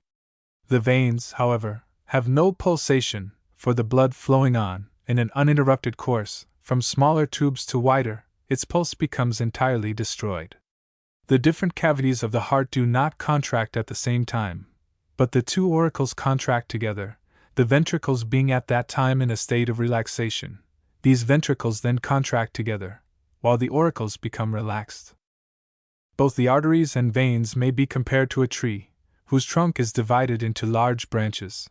These are subdivided into smaller, the smaller again into others still smaller, and we may observe, likewise, that the sum of the capacities of the branches, which arise from any trunk, is always greater than the capacity of the trunk. The minutest branches of the arteries, being reflected, become veins, or else they enter veins that are already formed, by anastomosis, as it is called. The small veins continually receiving others, become, like a river, gradually larger, till they form the venae cavae, which conduct the blood to the heart. Anatomical injections prove that the last branches of the arteries terminate in the beginning of veins, but it is the opinion of many celebrated physiologists that the arteries carry the blood to the different parts of the body to nourish them, and that the veins commence by open mouths, which absorb or suck up what is superfluous, and return it back to the heart. From what has been said, it must be evident that there is a considerable resemblance between the circulation of the blood in the animal body, and the circulation of the aqueous fluid on the surface of the globe. In the latter case, the water is raised from the ocean, by the heat of the sun, and poured down upon the dry land, in minute drops, for the nourishment and economy of its different parts. What is superfluous is collected into little rills. These, meeting with others, form brooks, the union of which produce rivers, that conduct the water to its original source, from which it is again circulated. In the same manner, the blood is sent by the heart to different parts of the body, for the nourishment and economy of its different parts. What is superfluous is brought back by veins, which, continually uniting, form those large trunks, which convey the vital fluid to the heart. The blood does not circulate, however, in the manner which I have mentioned, in all parts of the body, for that which is carried by arteries to the viscera, serving for digestion, such as the stomach, bowels, mesentery, omentum, and spleen, is collected by small veins which unite into a large trunk called the vena portarum. This vein enters the liver, and is subdivided in it like an artery, distributing through the liver a great quantity of blood, from which the bile is secreted, and having served this purpose, the blood is collected by small veins. These unite and form the hepatic vein, which pours the blood into the vena cava, to be conducted to the heart. The reason of this deviation is probably to diminish the velocity of the blood in the liver, for the secretion of the bile, which could not have been effected by means of an artery. The force which impels the blood is, first, the contraction of the heart, which propels the blood into the arteries with great velocity. But this is not the only force concerned in keeping up the circulation. This is evident from the diminished heat and weakened pulse in a paralytic limb, which ought not to take place if the blood were propelled merely by the action of the heart. The arteries are possessed of an elastic and muscular power, by means of which they contract when they are distended or stimulated. It is, however, by the muscular power alone that they assist in propelling the blood, for the elasticity of their coats can serve no other purpose than preserving the mean diameter of the vessel. If we suppose the arteries to be dilated by the blood poured into them by the heart, they will, by their contraction, as elastic tubes, undoubtedly propel the blood, but supposing them to be perfectly elastic, the force of the heart will be just as much diminished in dilating them as the force of the blood is increased by their contraction. We are not, however, acquainted with any substance perfectly elastic, or which restores itself with a force equal to that with which it was distended. Hence the elastic power of the arteries will subtract from, instead of adding to, the power of the heart.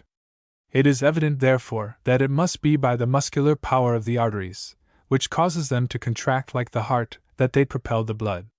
That such is the case, appears from the muscular structure of the arteries observed by anatomists, as also from the effects of mechanical irritation of their coats, which causes them to contract. This is likewise evident from the inflammation produced by the application of stimulating substances to particular parts, for instance, cantharides and mustard. It appears likewise from the secretion in some parts being preternaturally increased, while the motion of the general mass of the blood continues unaltered. The contraction of the arteries always propels the blood towards the extreme parts of the body. This must necessarily happen, because the valves at the origin of the arteries prevent its return to the heart. It must therefore move in the direction in which it finds least resistance. If it were not for this muscular power of the arteries, the force of the heart would not alone be able to propel the blood to the extreme parts of the body, and overcome the different kinds of resistance it has to encounter.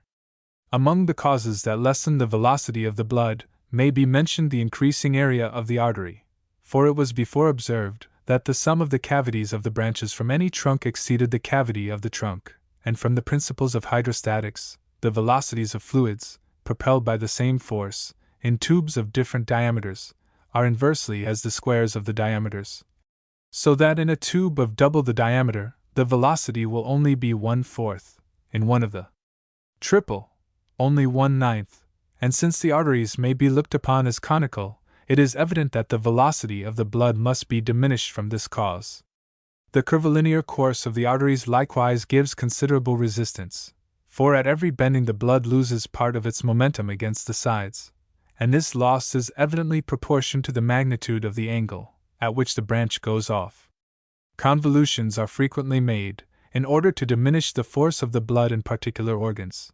This is especially the case with the carotid artery before it enters the brain.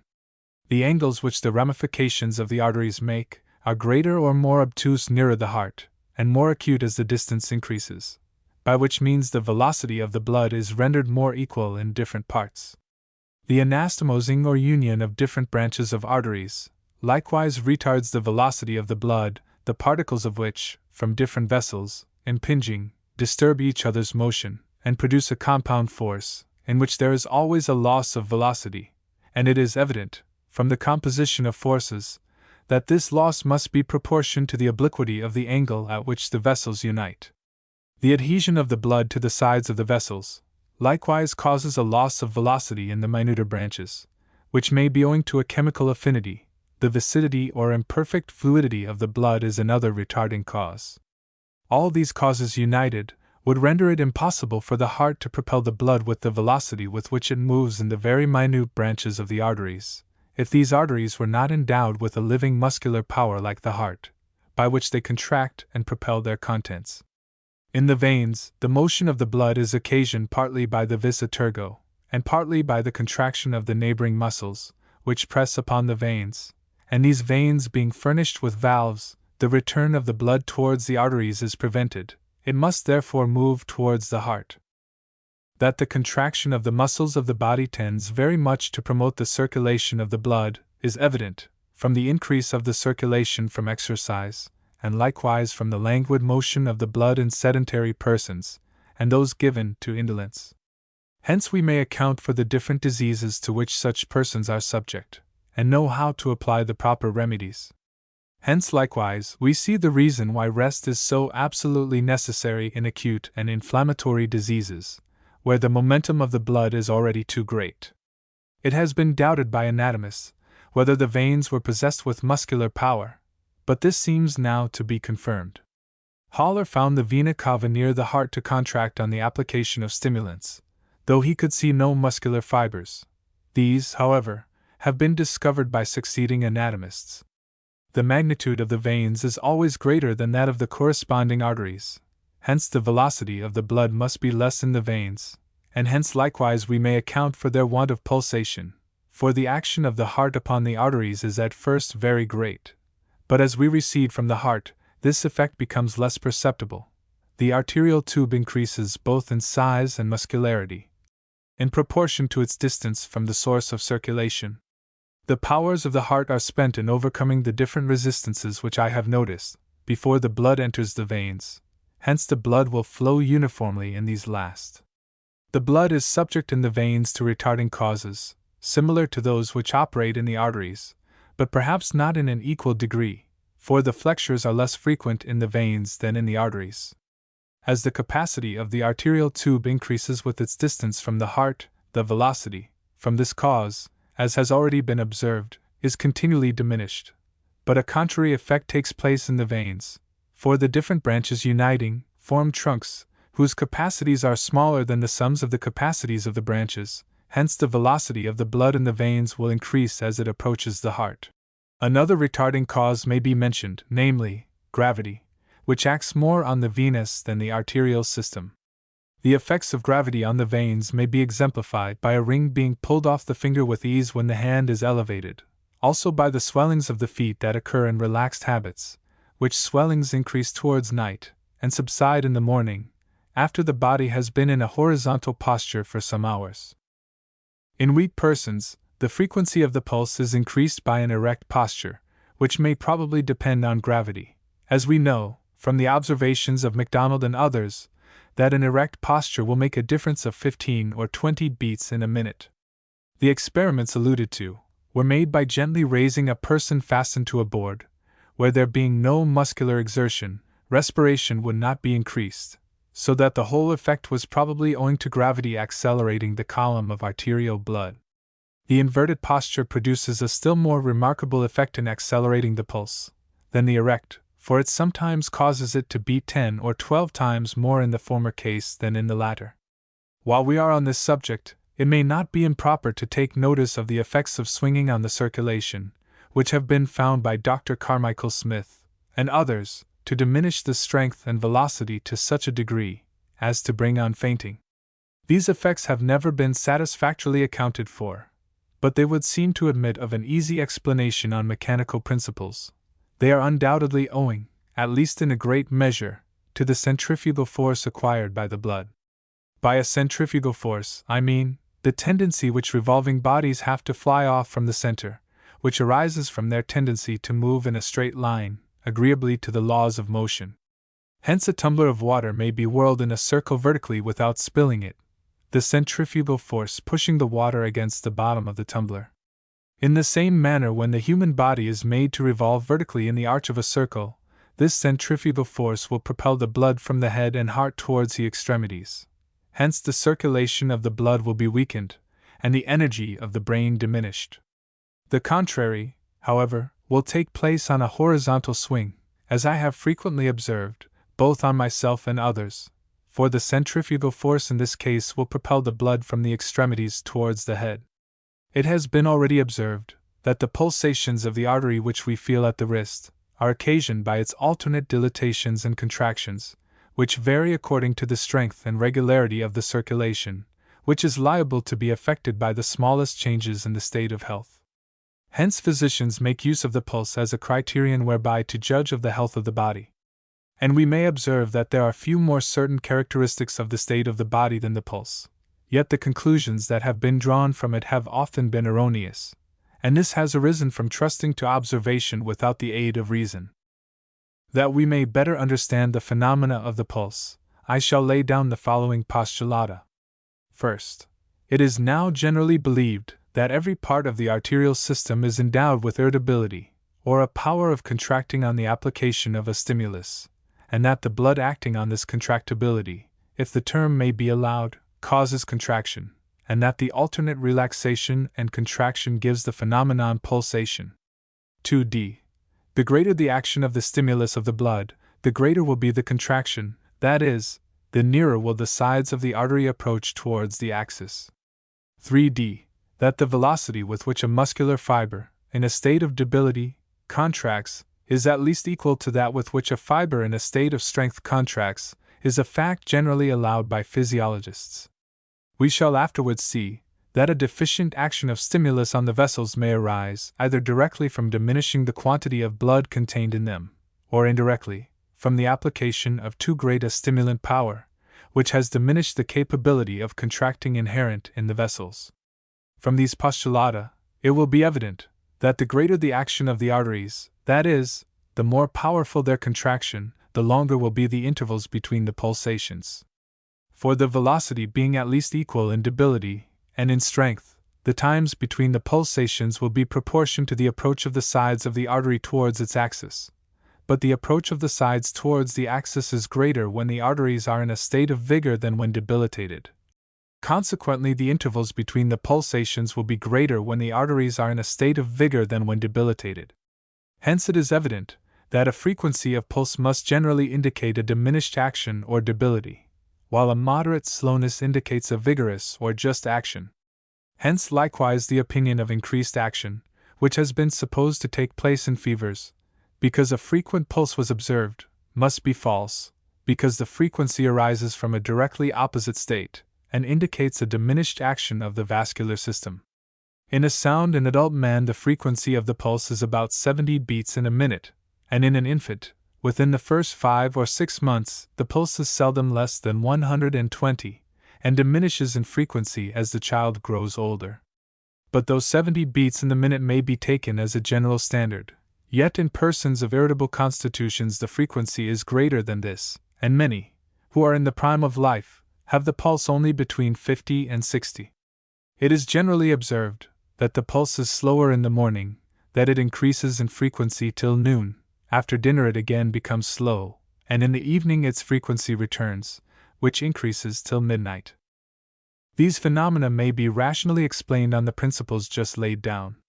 When we rise in the morning, the contractibility being abundant, the stimulus of the blood produces a greater effect, the pulse becomes slow, and the contraction strong.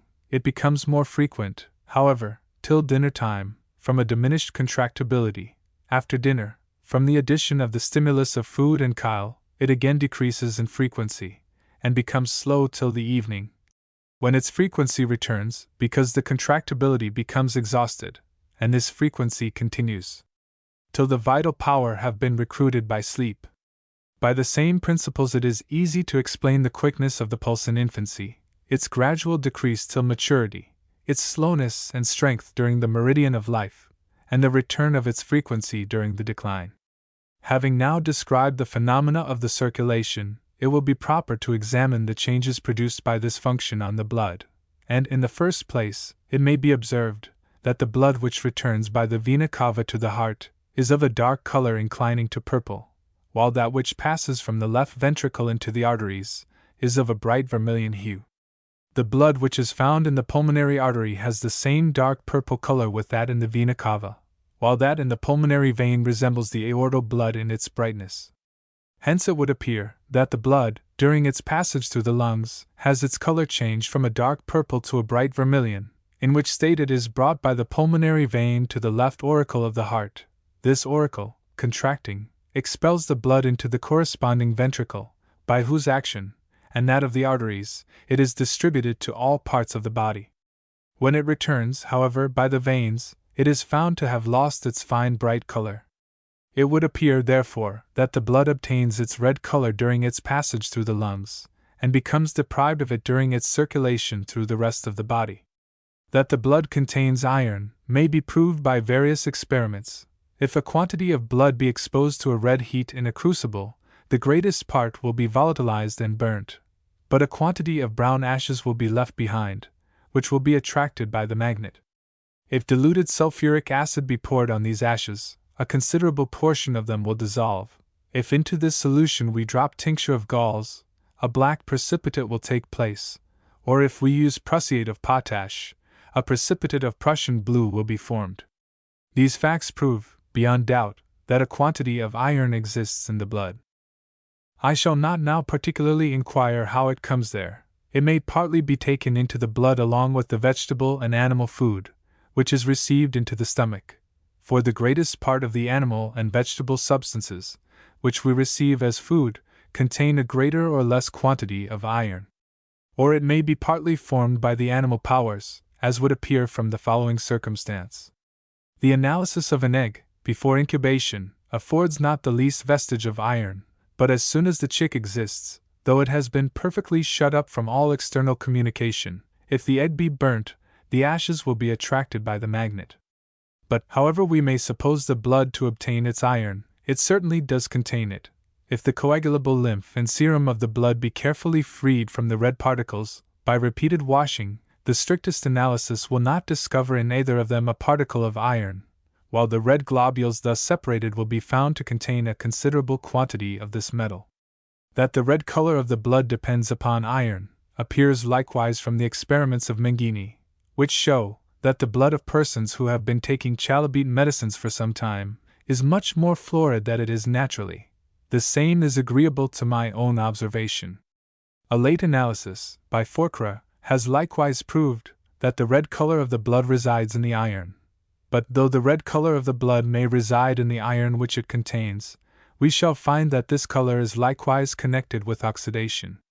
If the dark-colored blood, drawn from the veins, be put under a vessel containing oxygen gas, its surface will immediately become florid, while the bulk of the gas will be diminished. Mr. Hewson enclosed a portion of a vein between two ligatures, and injected into it a quantity of oxygen gas. The blood, which was before dark-colored, instantly assumed the hue of arterial blood. Thouvenot put a quantity of arterial blood under the receiver of an air pump. On exhausting the air it became of the dark color of venous blood. On readmitting the air, it became again florid. He put it under a receiver filled with oxygen gas, and found the florid color much increased. Dr. Priestley exposed the blood of a sheep successively to oxygen gas, atmospheric air, and carbonic acid gas, and found that in oxygen gas its color became very florid, less so in atmospheric air, and in carbonic acid gas it became quite black. He filled a bladder with venous blood, and exposed it to oxygen gas. The surface in contact with the bladder immediately became florid, while the interior parts remained dark-colored. All these facts prove that the red color which the blood acquires in the lungs is owing to the oxygen, which probably combines with it, and the last mentioned fact shows that oxygen will act on the blood, even though a membrane similar to the bladder be interposed between them. The same effect, probably, takes place in the lungs. The blood is circulated through that organ by a number of fine capillary arteries, and it is probable that the oxygen acts upon the blood through the membranes of these arteries, in the same manner that it does through the bladder. In short, it seems likely that the blood, during its circulation through the lungs, becomes combined with oxygen, that this oxidated blood, on its return to the heart, is circulated by the arteries to all parts of the body, and that during this circulation, its oxygen combines with the hydrogen and carbon of the blood, and perhaps with those parts of the body with which it comes into contact. It is therefore brought back to the heart, by the veins, of a dark color, and deprived of the greatest part of its oxygen. This is the most probable theory, in the present state of our knowledge. It was proposed by Lavoisier, who imagines the focus of heat, or fireplace to warm the body, to be in the lungs. Others, however, have thought it more consonant to facts to suppose that, instead of the oxygen uniting with carbon and hydrogen in the lungs, and there giving out its heat, the oxygen is absorbed by the blood, and unites with these substances during the circulation, so that heat is produced in every part of the body, and this doctrine seems certainly supported by several facts and experiments. The circulation of the blood, though so simple and beautiful a function, was unknown to the ancient physicians, and was first demonstrated by our countryman, Harvey. When he first published his account of this discovery, he met with the treatment which is generally experienced by those who enlighten and improve the comfort of their fellow creatures, by valuable discoveries. The novelty and merit of this discovery drew upon him the envy of most of his contemporaries in Europe, who accordingly opposed him with all their power, and some universities even went so far as to refuse the honors of medicine to those students who had the audacity to defend this doctrine. But afterwards, when they could not argue against truth and conviction, they attempted to rob him of the discovery, and asserted that many of the ancient physicians, and particularly Hippocrates, were acquainted with it. Posterity, however, who can alone review subjects of controversy without prejudice, have done ample justice to his memory. Lecture 4. Digestion, Nutrition, and c.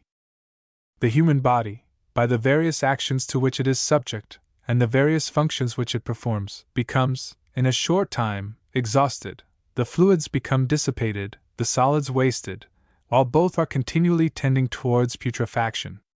Notwithstanding which, the body still continues to perform its proper functions, often for a considerable length of time. Some contrivance, therefore, was necessary to guard against these accelerators of its destruction.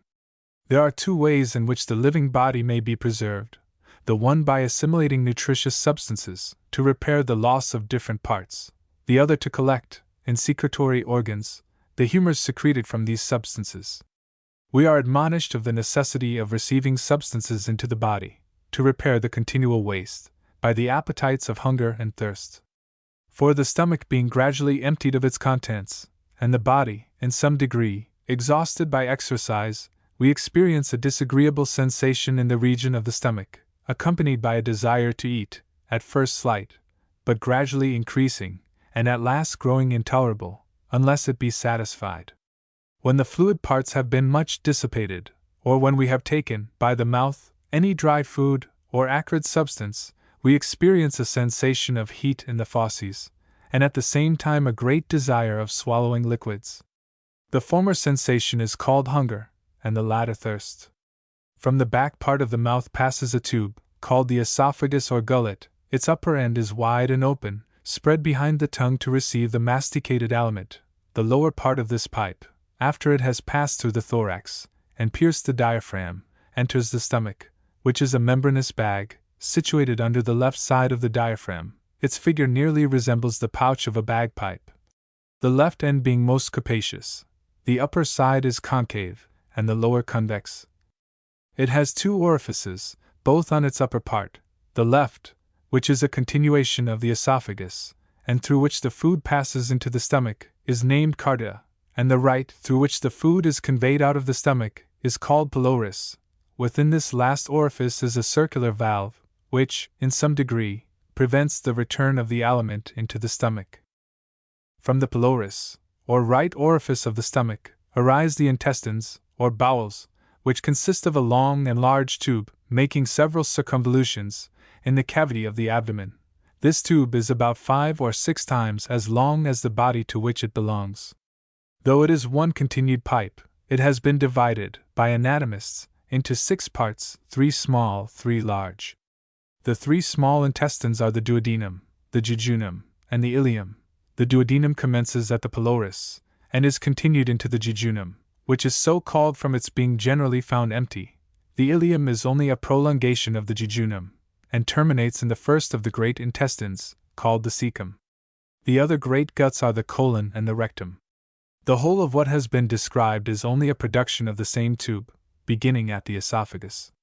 It is called by anatomists the intestinal canal, or prima via, because it is the first passage of the food. It has circular muscular fibers, which give it a power of contracting when irritated by distension, and this urges forward the food which is contained in it. This occasions a worm-like motion of the whole intestines, which is called their peristaltic motion. The mesentery is a membrane beginning loosely on the loins, and thence extending to all the intestines, which it preserves from twisting by their peristaltic motion. It serves also to sustain all the vessels going to and from the intestines, namely the arteries, veins, lacteals, and nerves. It also contains several glands called, from their situation, mesenteric glands. The lacteal vessels consist of a vast number of fine pellucid tubes, which arise by open mouths from the intestines, and proceeding thence through the mesentery, they frequently unite, and form fewer and larger vessels, which pass through the mesenteric glands, into a common receptacle or bag, called the receptacle of the chyle. The use of these vessels is to absorb the fluid part of the digested aliment, called chyle, and convey it into the receptacle of the chyle, that it may be thence carried through the thoracic duct into the blood. The receptacle of the chyle is a membranous bag, about 2/3 of an inch long, and 1/3 of an inch wide. At its superior part it is contracted into a slender membranous pipe, called the thoracic duct, because its course is principally through the thorax. It passes between the aorta and the vena azygis, then obliquely over the esophagus, and great curvature of the aorta, and continuing its course towards the internal jugular vein, it enters the left subclavian vein on its superior part. There are several other viscera besides those I have described, which are subservient to digestion. Among these may be mentioned the liver, gall bladder, and pancreas. The liver is the largest gland in the body, and is situated immediately under the diaphragm, principally on the right side. Its blood vessels that compose it as a gland are the branches of the vena portarum, which, as I mentioned in the last lecture, enters the liver and distributes its blood like an artery. From this blood the liver secretes the bile, which is conveyed by the hepatic duct towards the intestines. Before this duct reaches the intestines, it is joined by another, coming from the gall bladder. These two ducts uniting, form a common duct, which enters the duodenum obliquely, about 4 inches below the pylorus of the stomach. The gall bladder, which is a receptacle of bile, is situated between the stomach and the liver, and the bile which comes from the liver, along the hepatic duct, partly passes into the duodenum, and partly along the cystic duct into the gall bladder. When the stomach is full, it presses on the gall bladder, which will squeeze out the bile into the duodenum at the time when it is most wanted. The bile is a thick bitter fluid, of a yellowish-green color, composed chiefly of soda and animal oil, forming a soap, and it is most probably in consequence of this saponaceous property that it assists digestion, by causing the different parts of the food to unite together by intermediate affinity. When the bile is prevented from flowing into the intestines, by any obstruction in the ducts, digestion is badly performed, costiveness takes place, and the excrements are of a white color, from being deprived of the bile. This fluid, stagnating in the gall bladder, is absorbed by the lymphatics, and carried into the blood, communicating to the whole surface of the body a yellow tinge, and other symptoms of jaundice. The jaundice, therefore, is occasioned by an obstruction to the passage of the bile into the intestines, and its subsequent absorption into the blood. This obstruction may be caused either by concretions of the bile, called gallstones, or by a greater viscidity of the fluid, or by a spasm, or paralysis of the biliary ducts. The pancreas, or sweetbread, is a large gland lying across the upper and back part of the abdomen, near the duodenum. It has a short excretory duct, about half as wide as a crow quill, which enters the duodenum at the same place where the bile duct enters it. The food being received into the mouth is there masticated or broken down by the teeth and impregnated with saliva, which is pressed out of the salivary glands by the motions of the jaw and the muscles of the mouth. It then descends through the esophagus into the stomach, where it becomes digested, and in a great measure dissolved by the gastric juice, which is secreted by the arteries of the stomach. It is then pushed through the pylorus, or right orifice of the stomach into the duodenum, where it becomes mixed with the bile from the gall bladder and liver, and the pancreatic juice from the pancreas. These fluids seem to complete the digestion. After this, the food is continually moved forwards by the peristaltic motion of the intestines. The chyle, or thin and milky part of the aliment, being absorbed by the lacteals, which rise, by open mouths, from the intestines, is carried into the receptacle of the chyle, and from thence the thoracic duct carries it to the subclavian vein, where it mixes with the blood, and passes with it to the heart. The food of animals is derived from the animal or vegetable kingdoms. There are some animals which eat only vegetables, while others live only on animal substances. The number and form of the teeth, and the structure of the stomach and bowels, determine whether an animal be herbivorous or carnivorous. The first class have a considerable number of grinders, or dentes molars, and the intestines are much more long and bulky. In the second class, the cutting teeth are predominant, and the intestines are much shorter. Man seems to form an intermediate link between these two classes. His teeth, and the structure of the intestines, show that he may subsist both on vegetable and animal food, and in fact he is best nourished by a proper mixture of both. This appears from those people who live solely on vegetables, as the Gentoo tribes, and those who subsist solely on animals, as the fish-eaters of the northern latitudes, being a feebler generation than those of this country, who exist on a proper mixture of both. A due proportion, therefore, of the two kinds of nourishment seems undoubtedly the best. Having taken a general view of the course of the aliment into the blood, I shall now examine more particularly how each part of the organs concerned in digestion, or connected with that function, contributes to that end. The food being received into the mouth undergoes various preparations, which fit it for those changes it is afterwards to undergo. By the teeth the parts of it are divided and ground, softened and liquefied by the saliva, and properly compressed by the action of the tongue and mastication. The mouth, in most animals, is armed with very hard substances, which, by the motion of the lower jaw, are brought strongly into contact. Those parts of the teeth which are above the sockets are not simply bony, they are much harder than the bones, and possess the property of resisting putrefaction, as long as this hard crust continues to cover them. The teeth are divided into three classes. First, the cutting teeth, which are sharp and thin, and which serve to cut or divide the food. Second, the canine teeth, which serve to tear it into pieces still smaller. Third, the grinders, which present large and uneven surfaces, and actually grind the substance already broken down by the other teeth. Birds, whom nature has deprived of teeth, have a strong muscular stomach, called the gizzard, which serves the purposes of teeth, and they even take into the stomach small pieces of grit, to assist in grinding to a powder the grain that they have swallowed. Among those parts of the mouth which contribute to the preparation of the food, we must reckon the numerous glands which secrete saliva, and which have therefore been called salivary glands. The saliva is a saponaceous liquor, destitute of taste or smell, which is squeezed out from these glands, and mixed with the food during mastication.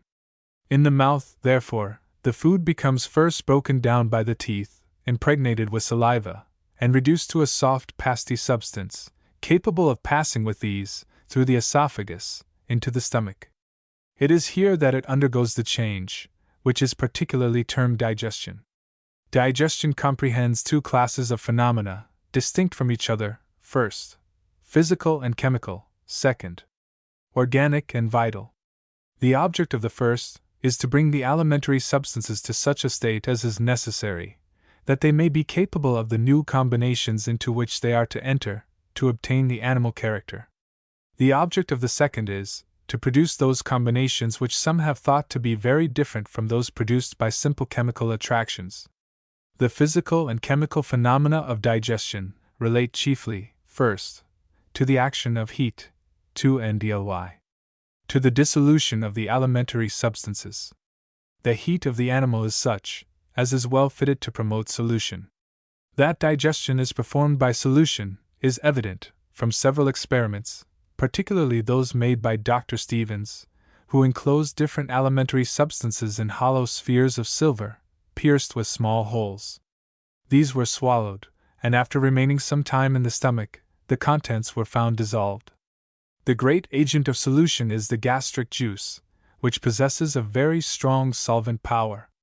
This juice is secreted by the arteries of the stomach. It may be collected in considerable quantity, by causing an animal that has been fasting for some time to swallow small hollow spheres, or tubes of metal filled with sponge. This liquid does not act indiscriminately upon all substances, for if grains of corn be put into a perforated tube, and a granivorous bird be made to swallow it, the corn will remain the usual time in the stomach without alteration, whereas if the husk of the grain be previously taken off, the whole of it will be dissolved. There are many substances likewise which pass unaltered through the intestines of animals, and consequently are not acted upon by the gastric juice. This is the case frequently with grains of oats, when they have been swallowed by horses entire, with their husks on. This is the case likewise with the seeds of apples and other fruits, when swallowed entire by man. Yet if these substances have been previously ground by the teeth, they will be digested. It would appear, therefore, that it is chiefly the husk or outside of these substances which resists the action of the gastric juice. This juice is not the same in all animals, for many animals cannot digest the food on which others live. Thus sheep live wholly on vegetables, and if they are made to feed on animals, their stomachs will not digest them. Others again, as the eagle, feed wholly on animal substances, and cannot digest vegetables. The accounts of the experiments made on gastric juice are very various. Sometimes it has been found of an acid nature, at other times not. The experiments of Spallanzani show, however, that this acidity is not owing to the gastric juice, but to the food. The result of his experiments, which have been very numerous, prove that the gastric juice is naturally neither acid nor alkaline. No conclusion, however, can be drawn from these experiments made out of the stomach, with respect to the nature of the gastric juice, nor do the analyses which have been made of it throw any light on its mode of action. But from the experiments which have been made on digestion, in the stomach, particularly by Spallanzani, the following facts have been established. The gastric juice attacks the surfaces of bodies, and combines chemically with their particles. It operates with more energy and rapidity, the more the food is divided, and its action increased by a warm temperature. By the action of digestion, the food is not merely reduced to very minute parts, but its chemical properties become changed, its sensible properties are destroyed, and it acquires new and very different ones. This juice does not act as a ferment, so far from it, it is a powerful antiseptic, and even restores flesh which is already putrid.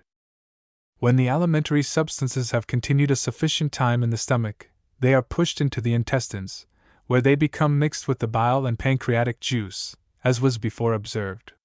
What changes are caused by these substances, we have yet to learn, but there is no doubt that they serve some important purposes. By the peristaltic motion of the bowels, the alimentary matters thus changed are carried along, and applied to the mouths of the lacteal vessels, which open into the intestines, like a sponge, and by some power, not well understood, absorb that part which is fitted for assimilation, while the remainder is rejected as an excrement. The lacteal vessels are furnished with valves, which allow a free passage to the chyle from the intestines, but prevent its return. The most inexplicable thing in this operation is the power which these vessels possess of selecting from the intestinal mass those substances which are proper for nutrition, and rejecting those which are not. These lacteal vessels, as was before observed, pass through the mesentery, and their contents seem to undergo some important change in the mesenteric glands. The chyle which passes through vessels appears to be an oily liquor, less animalized than milk, and its particles seem to be held in solution by the intermedium of a mucilaginous principle.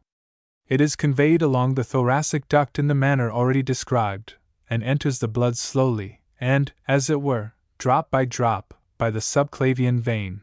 In this way it becomes intimately mixed with the blood, and combining with oxygen in the lungs, it acquires a fibrous character, and becomes fit to nourish the body.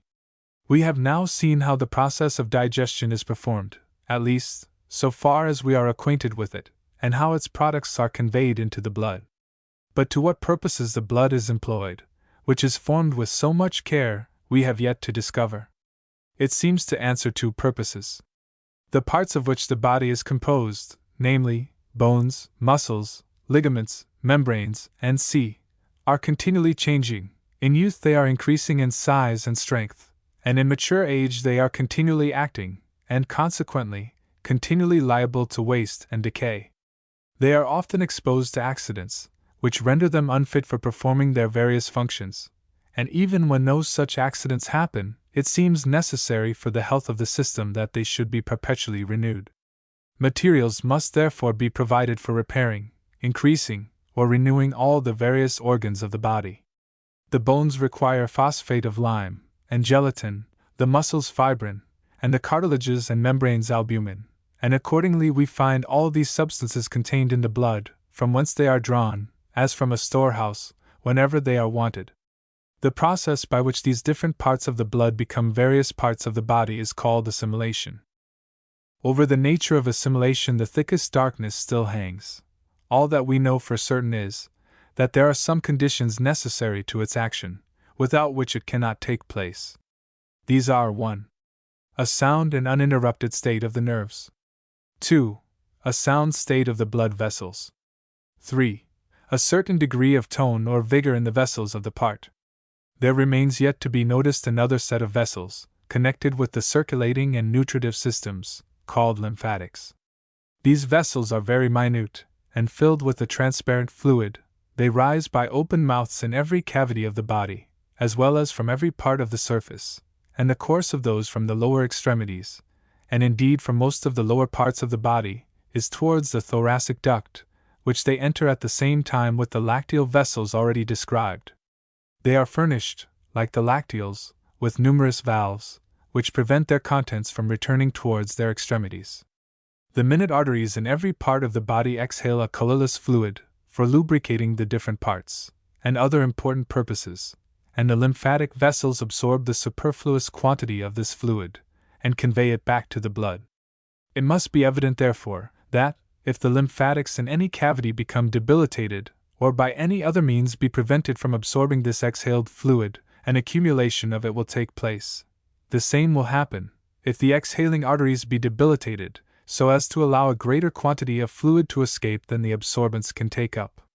When the balance between exhalation and absorption is destroyed, by either or both of these means, a dropsy will be the consequence.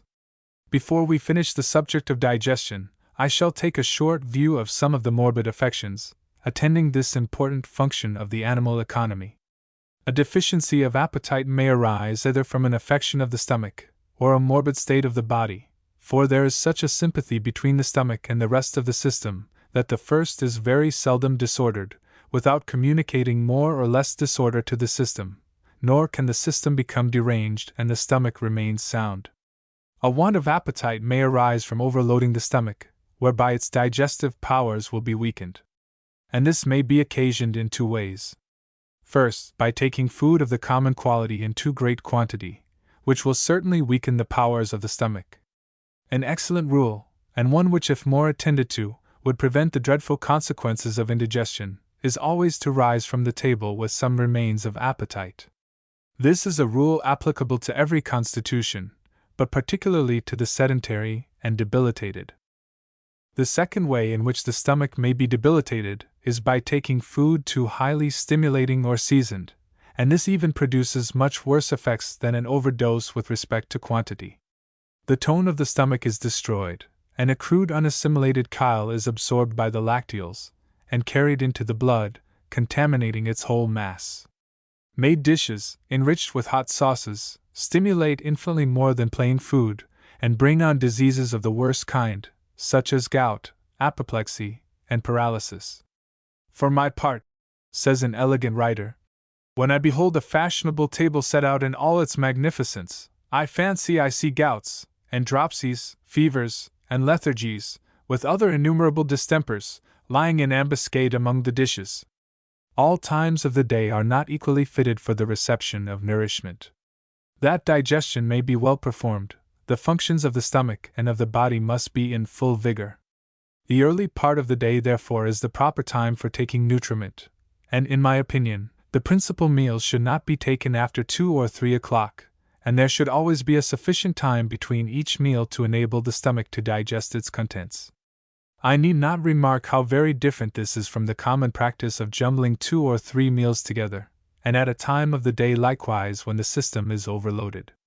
The breakfast at sunrise, the noontide repast, and the twilight pillow, which distinguished the days of Elizabeth, are now changed for the evening breakfast and the midnight dinner.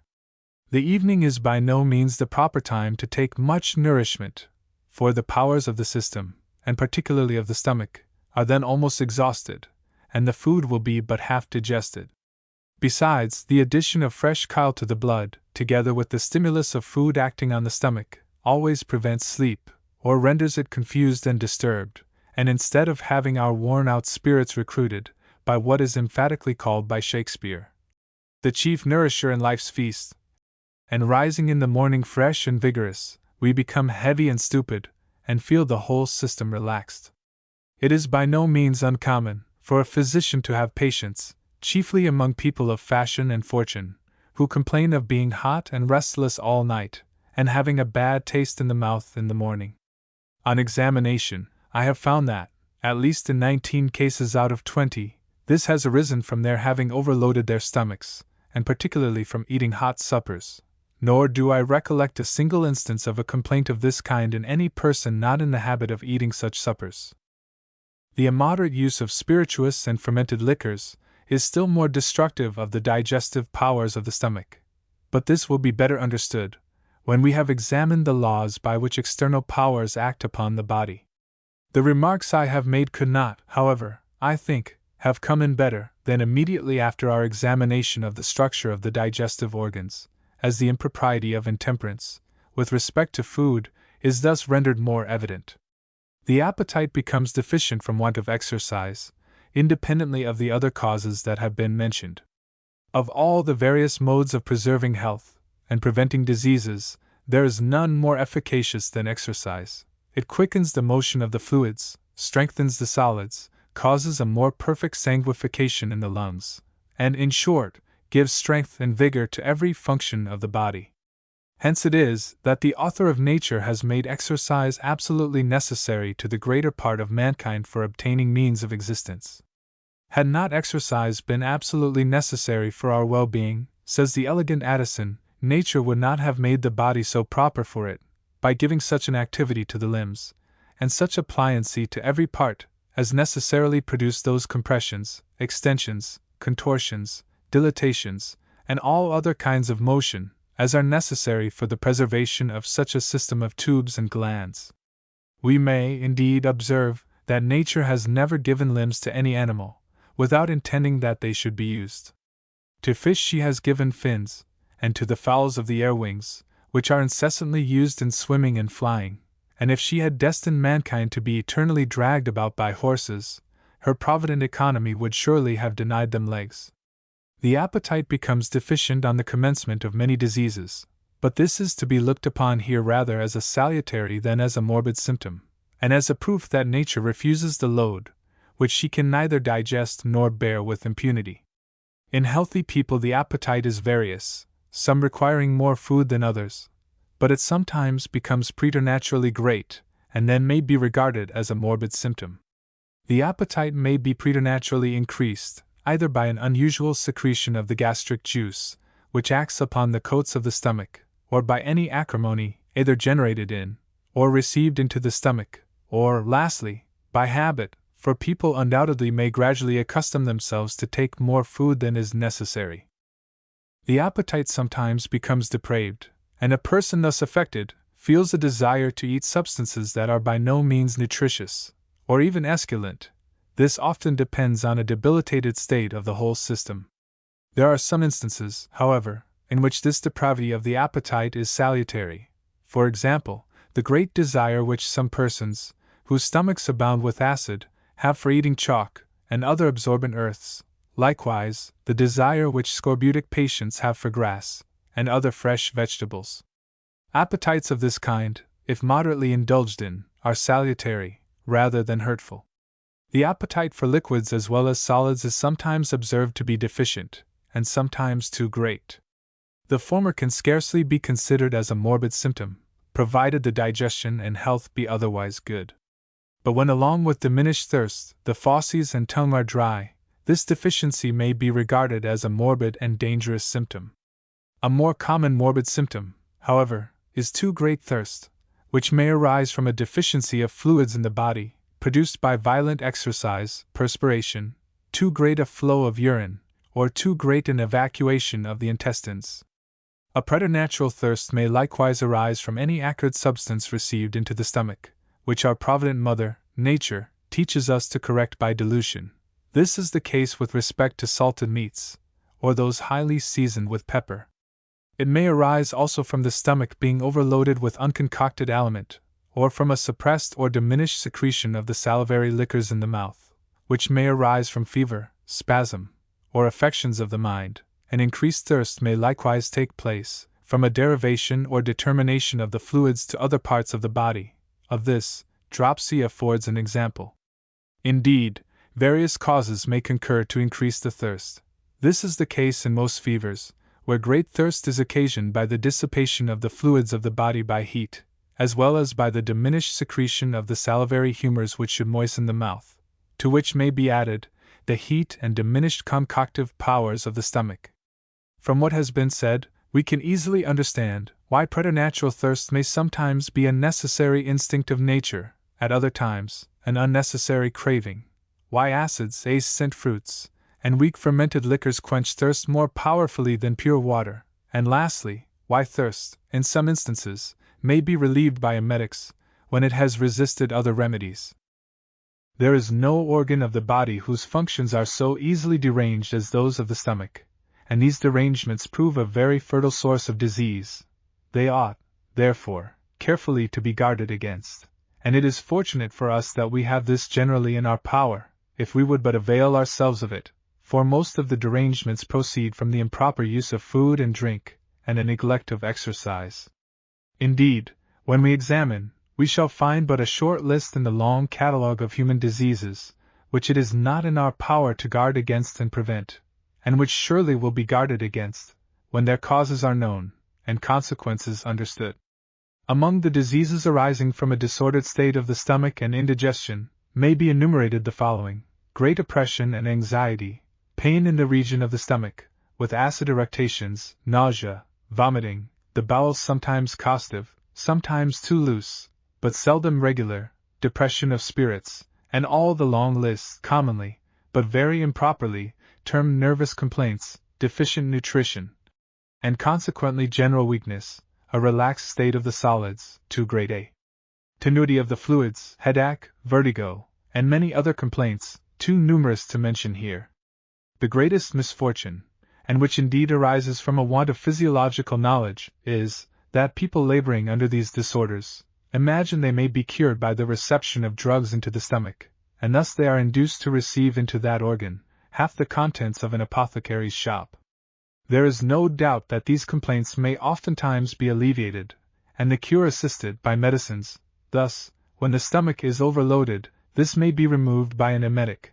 The same complaint of the bowels may be removed by a cathartic, and when the stomach is debilitated, we are acquainted with some substances which will give it vigor, such as iron, the Peruvian bark, and several kinds of bitters.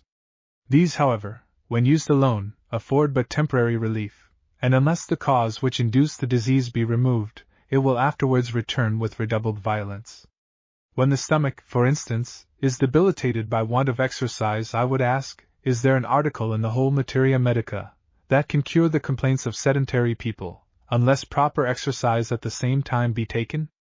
With exercise, tonic remedies will undoubtedly accelerate the cure, but without it, they will only make bad worse. Again, when the stomach is debilitated by the use of improper food, or the abuse of fermented or spirituous liquors, I would say to any one who pretended to cure me of these complaints, without my making a total change in the manner of living, that he either was ignorant of the matter, or intended to deceive me. In many cases the change of food must be strictly observed and persevered in for a long time before a cure can be effected. In some instances where the powers of the stomach were too weak to prevent the food from undergoing perhaps both a vinous and acetous fermentation, and where, in consequence of the disengagement of gas and the formation of acid, the most excruciating pains were felt, the most dreadful sickness experienced, and all the symptoms of indigestion present in the most aggravated state. After almost every article in the materia medica, generally employed, had been tried without success, I have cured the patient merely by prohibiting foods subject to fermentation, such as vegetables, and enjoining a strict use of animal food alone. In short, wherever the cause of a disease can be ascertained, the grand and simple secret in the cure is the careful removal of that cause. Lecture V. Of the senses in general.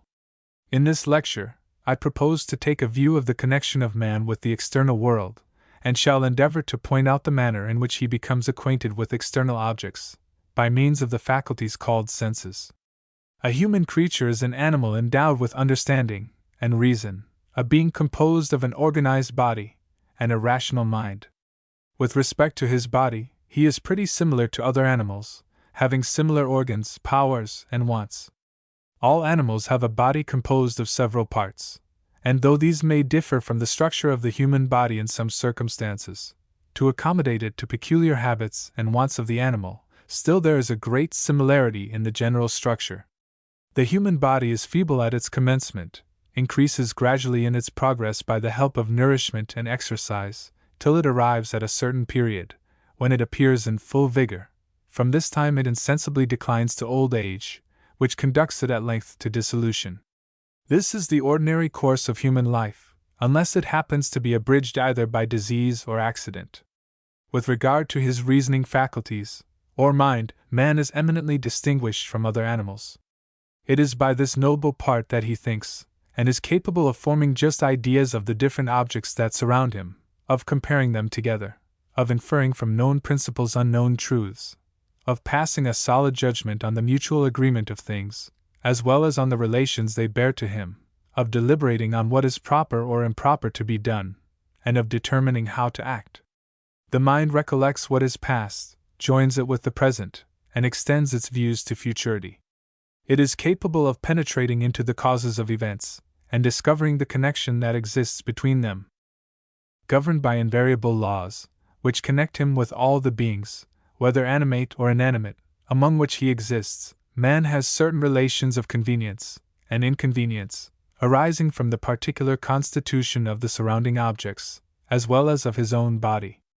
These external objects possess qualities which may be useful or prejudicial to him, and his interest requires that he should be capable of ascertaining and appreciating these properties. It is by sensation, or feeling, that the knowledge of external objects is obtained. The faculty of feeling, modified in every organ, perceives those qualities for which the peculiar structure of the organ is fitted, and all the various sensations of sound, color, taste, smell, resistance, and temperature find appropriate organs by which they are perceived, without mixing with, or confounding each other. External objects, therefore, act upon the parts of the body endowed with feeling, and their action is diversified in such a manner as to give us a great number of sensations, which appear to have no resemblance to each other, and which make us acquainted with the various properties of surrounding objects. It would not, however, have been sufficient for man merely to have possessed this power of perceiving the different properties of the objects which surround him. It was necessary likewise that he should be possessed of motion, that he might be able to approach or avoid them, to seize or repulse them, as it suited his convenience or advantage. By the extreme mobility of his limbs, he is able to move his body, and transport it from place to place, to bring external objects nearer to him, to remove them to a greater distance, and to place them in such situations and such circumstances as may enable them to act on each other, and produce the changes which he wishes. The human body, therefore, may be regarded as a machine composed, besides the moving parts which have formerly been noticed, of diverse organs upon which external objects act, and produce those impressions which convince us of their presence, and make us acquainted with their properties. These impressions are transmitted to the sentient principle, or mind, and the faculty we possess of perceiving these impressions has been called by physiologists sensibility.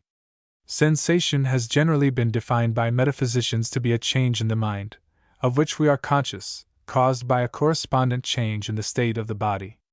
This definition, however, leaves the matter where they found it, and throws no light whatever on the nature of sensation, nor can we say anything more concerning it than that, when the organs are in a sound state, certain sensations are perceived, which force us to believe in the existence of external objects, though there is no similarity whatever, nor any necessary connection, that we can perceive, between the sensation and the object which caused it. All the different degrees of sensation may be reduced to two kinds, pleasant and painful. The nature of these two primitive modes of sensation is as little known to us as their different species. All that can be said is, that the general laws by which the body is governed are such that pleasure is generally connected with those impressions which tend to its preservation, and pain with those which cause its destruction. In a general point of view, sensibility may be regarded as an essential property of every part of the living body, disposing each part to perform those functions, the object of which is to preserve the life of the animal. Sensibility presides over the most necessary functions, and watches carefully over the health of the body. She directs the choice of the air proper for respiration, and also of alimentary substances. The mechanism of the secretions is likewise placed under her power, and in the same way that the eye perceives colors, and the ear sounds, so every animated and living part is fitted to receive impressions from the objects appropriated to it. That every part of the animal is endowed with sensibility is evident from a variety of facts, particularly from the action which follows when a muscle taken out of the animal body is irritated by any stimulus. This is evident by a variety of facts mentioned by W. H. White, E.T., Boerhaave, and others, which show that parts recently taken from the animal body retain a portion of sensibility, which continues to animate them, and render them capable of action for a considerable time. The primary organ of sensation appears to be the brain, its continuation in the form of medulla oblongata and spinal marrow, and the various nerves proceeding from these, and it seems now generally agreed that unless there be a free communication of nerves between the part where the impression is made and the brain, no sensation will take place, for instance, if the nerves be cut or compressed. In a sound body, sensation is caused whenever a change takes place in the state of the nervous power, whether that change be produced by an external or an internal cause. The former kind of sensation is said to arise from impression or impulse, the latter from consciousness. Every impression or impulse is not, however, equally calculated to produce sensation. For this purpose, a middle degree of impulse appears the best. An impulse considerably less produces no sensation, and one more violent may cause pain, but no proper sensation denoting the presence or properties of external objects. Thus too small a degree of light makes no impression on the optic nerve, and if the object be too strongly illuminated, the eye is pained, but has no proper idea of the figure or color of the object. In the same way, if the vibrations which give us an idea of sound be either too quick or too slow, we shall not obtain this idea. When the vibration is too quick, a very disagreeable and irritating sensation is perceived, as for instance, in the whetting of a saw, and on the other hand, when the vibrations are too slow, they will not produce a tone or sound. This might be proved of all the senses, and shows that a certain degree of impression is necessary to produce perfect sensation. There is another circumstance likewise requisite to produce sensation. It is not enough that the impression should be of the proper strength. It is necessary likewise that it should remain for some time, otherwise no sensation will be produced. There are many bodies whose magnitude is amply sufficient to be perceived by the eye, yet, by reason of their great velocity, the impulse they make on any part of the retina is so short that they are not visible. This is proved by our not perceiving the motions of cannon and musket balls, and many other kinds of motion. On this principle depends the art of conjuration, or legerdemain. The fundamental maxim of those who practice them is that the motion is too quick for sight. If the impulse be of a proper degree, and be continued for a sufficient length of time, the impression made by it will not immediately vanish with the impulse which caused it, but will remain for a time proportioned to the strength of the impulse. This, with respect to sight, is proved by whirling a firebrand in a circular manner, by which the impression of a circle is caused, instead of a moving point, and with respect to hearing, it may be observed that when children run with a stick quickly along railing, or when a drum is beaten quickly, the idea of a continued sound is produced, because the impression remains some time, for it is evident that the sounds produced in succession are perfectly distinct and insulated. Sensation likewise depends, in a great measure, on the state of the mind, and on the degree of attention which it gives. For if we are engaged in attention to any object, we are insensible of the impressions made upon us by others, though they are sufficiently strong to affect us at other times. Thus, when our attention is fixed strongly upon any particular object, we become insensible of the various noises that surround us, though these may be sometimes very loud. On the contrary, if our attention be upon the watch, we can perceive slight and almost neglected impressions, while those of greater magnitude become insensible. The ticking of a clock becomes insensible to us from repetition, but if we attend to it, we become easily sensible of it, though at the same time we become insensible of much stronger impressions, such as the rattling of coaches in the streets.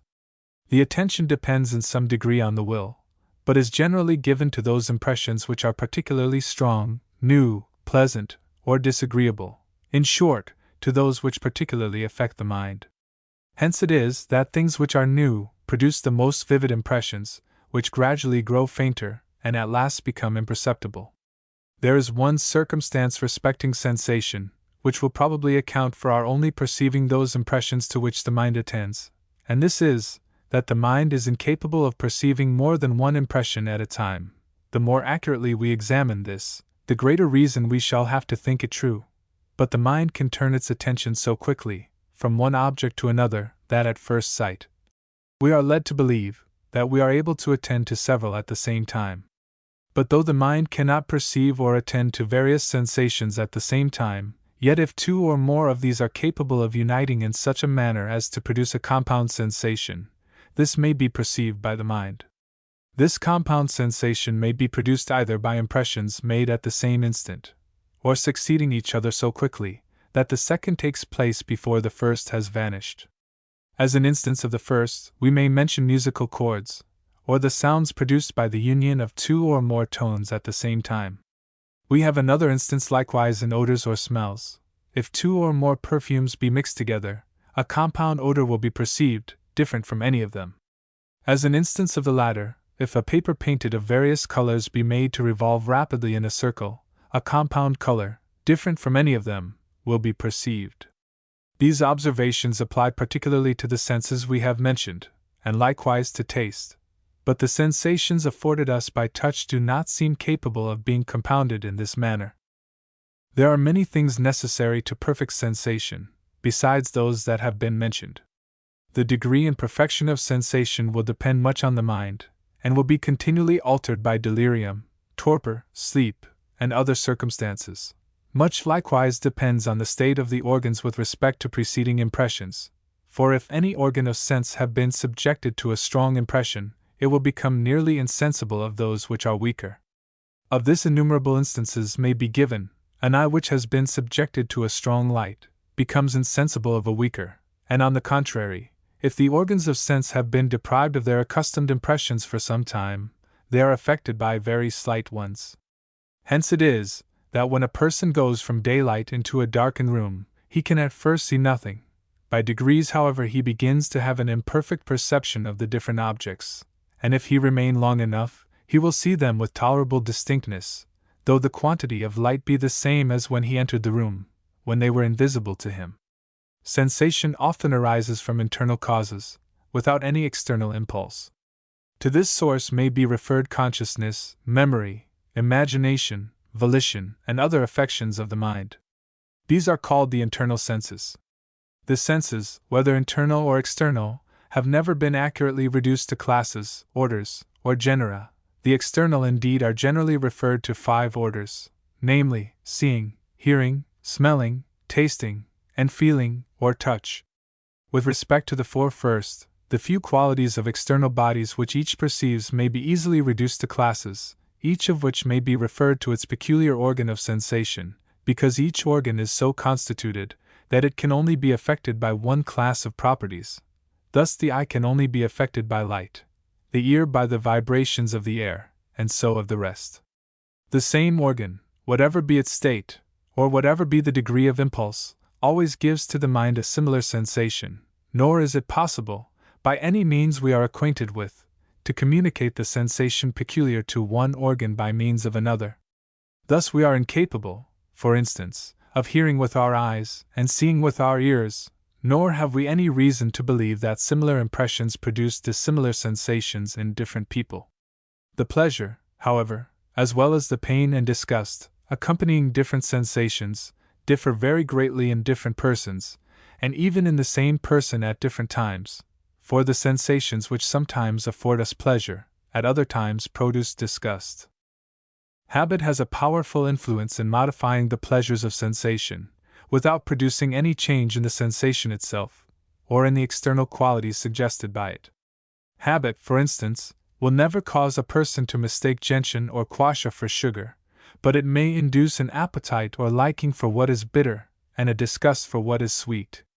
No person perhaps was originally delighted with the taste of opium or tobacco. They must at first be highly disgusting to most people, but custom not only reconciles the taste to them, but they become grateful, and even necessary. Almost every species of sensation becomes grateful or otherwise, according to the force of the impression, for there is no sensation so pleasant, but that, by increasing its intensity, it will become ungrateful, and at length intolerable. And, on the contrary, there are many which on account of their force are naturally unpleasant, but become, when diminished, highly pleasant.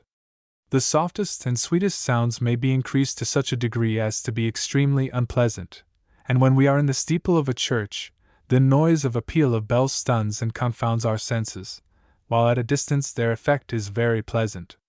The smell of musk likewise at a distance, and in small quantity, is pleasant, but when brought near, or in large quantity, it becomes highly disagreeable. The same may be observed with respect to the objects of the other senses. For a similar reason, many sensations which are at first pleasing cease to delight by frequent repetition, though the impression remains the same. This is so well known that illustrations are unnecessary.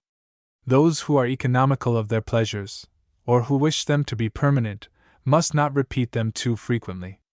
In music, a constant repetition of the sweetest and fullest chords cloys the ear, while a judicious mixture of them with tones less harmonious will be long relished. Those who are best acquainted with the human heart need not be told that this observation is not confined to music. On the same principle likewise we can account for the pleasure afforded by objects that are new, and why variety is the source of so many pleasures, why we gradually wish for an increase in the force of the impression in proportion to its continuance. The pleasures of the senses are confined within narrow limits, and can neither be much increased nor too often repeated, without being destructive of themselves. Thus we are admonished by nature that our constitutions were not formed to bear the continual pleasures of sense, for the too free use of any of them is not only destructive of itself, but induces those painful and languid sensations so often complained of by the voluptuary, and which not unfrequently produce a state of mind that prompts to suicide. As the transition from pleasure to pain is natural, so the remission of pain, particularly if it is great, becomes a source of pleasure.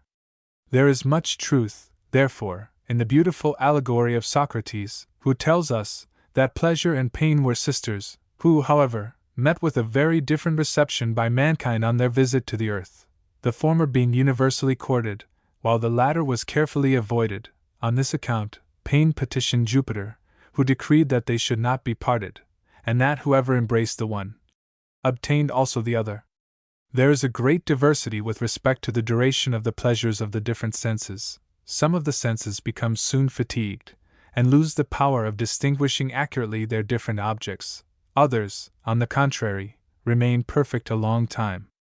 Thus smell and taste are soon satiated, hearing more slowly, while, of all the external senses, the objects of sight please us the longest. We may, however, prolong the pleasures of sense by varying them properly, and by a proper mixture of objects or circumstances which are indifferent, and afford less delight. But the very constitution of our nature limits our enjoyments, and points out the impossibility of perpetual pleasures in this state of our existence. To a person who is thirsty, water is delicious nectar. To one who is hungry, every kind of food is agreeable, and even its smell pleasant. To a person who is hot and feverish, the cool air is highly refreshing. But to the same persons in different circumstances, the same things are not only indifferent, but even disgusting. For instance, a person cannot bear the sight or smell of food, after having satiated himself with it, and perpetual feasting will cloy the appetite of the keenest epicure. I shall conclude this account of the general laws of sensation by a short recapitulation of those laws. And in the first place, it may be observed that the energy or force of any sensation is proportioned to the degree of attention given by the mind to the external object which causes it.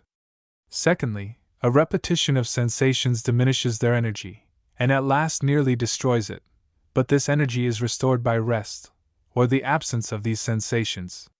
Thirdly, the mind cannot attend to two impressions at the same time, so that two sensations never act with the same force at the same instant, the stronger generally overcoming the weaker. The mind, however, can attend to the weaker sensation, in such a manner as to overpower the stronger, or to render it insensible. Having fully considered the general laws of sensation, I shall now proceed to examine those proper to each sense, and in this examination, two objects will engage our attention. 1. The structure of the organ which receives and transmits the impulse to the mind. 2. The qualities or properties of external bodies, particularly those by which they are fitted to excite sensation. The first sense that we shall examine is touch, which, of all the external senses, is the most simple, as well as the most generally diffused. By means of this sense, we are capable of perceiving various qualities and properties of bodies, such as hardness, softness, roughness, smoothness, temperature, magnitude, figure, distance, pressure, and weight. This sense is seldom depraved, because the bodies, whose properties are examined by it, are applied immediately to the extremities of the nerves, without the intervention of any medium liable to be deranged, as is the case with the eye and ear. The organ of touch is seated chiefly in the skin, but different parts of this covering possess different degrees of sensibility. The skin consists of three parts. 1. The cutis vera, or true skin, which covers the greatest part of the surface of the body. When the skin is examined by a microscope, we find it composed of an infinite number of papillae, or small eminencies, which seem to be the extremities of nerves, each of which is accompanied by an artery and a vein, so that when the vessels of the skin are injected, the whole appears red. 2. Immediately over the true skin, and filling up its various inequalities, lies a mucous reticulated substance, which has been called by Malpighi, who first described it, redi mucosum. The real skin is white in the inhabitants of every climate, but the reedy mucosum is of various colors, being white in Europeans, olive in Asiatics, black in Africans, and copper-colored in Americans. This variety depends chiefly on the degree of light and heat, for, if we were to take a globe, and paint a portion of it with the color of the inhabitants of corresponding latitudes, we should have an uniform gradation of shade, deepening from the pole to the equator. The diversity of color depends upon the bleaching power of the oxygen, which, in temperate climates, combines more completely with the carbonaceous matter deposited in the reedy mucosum, while, in hotter climates, the oxygen is kept in a gaseous state by the heat and light, and has less tendency to unite with the carbonaceous matter. In proof of this, the skins of Africans may be rendered white by exposure to the oxygneated muriatic acid. Over the reedy mucosum is spread a fine transparent membrane, called the cuticle, or scarf skin, which defends the organ of feeling from the action of the air, and other things which would irritate it too powerfully. In some parts of the body this membrane is very thick, as in the soles of the feet and palms of the hands, and this thickness is much increased by use and pressure. In general, the thinner the cuticle is, the more acute is the sense of touch.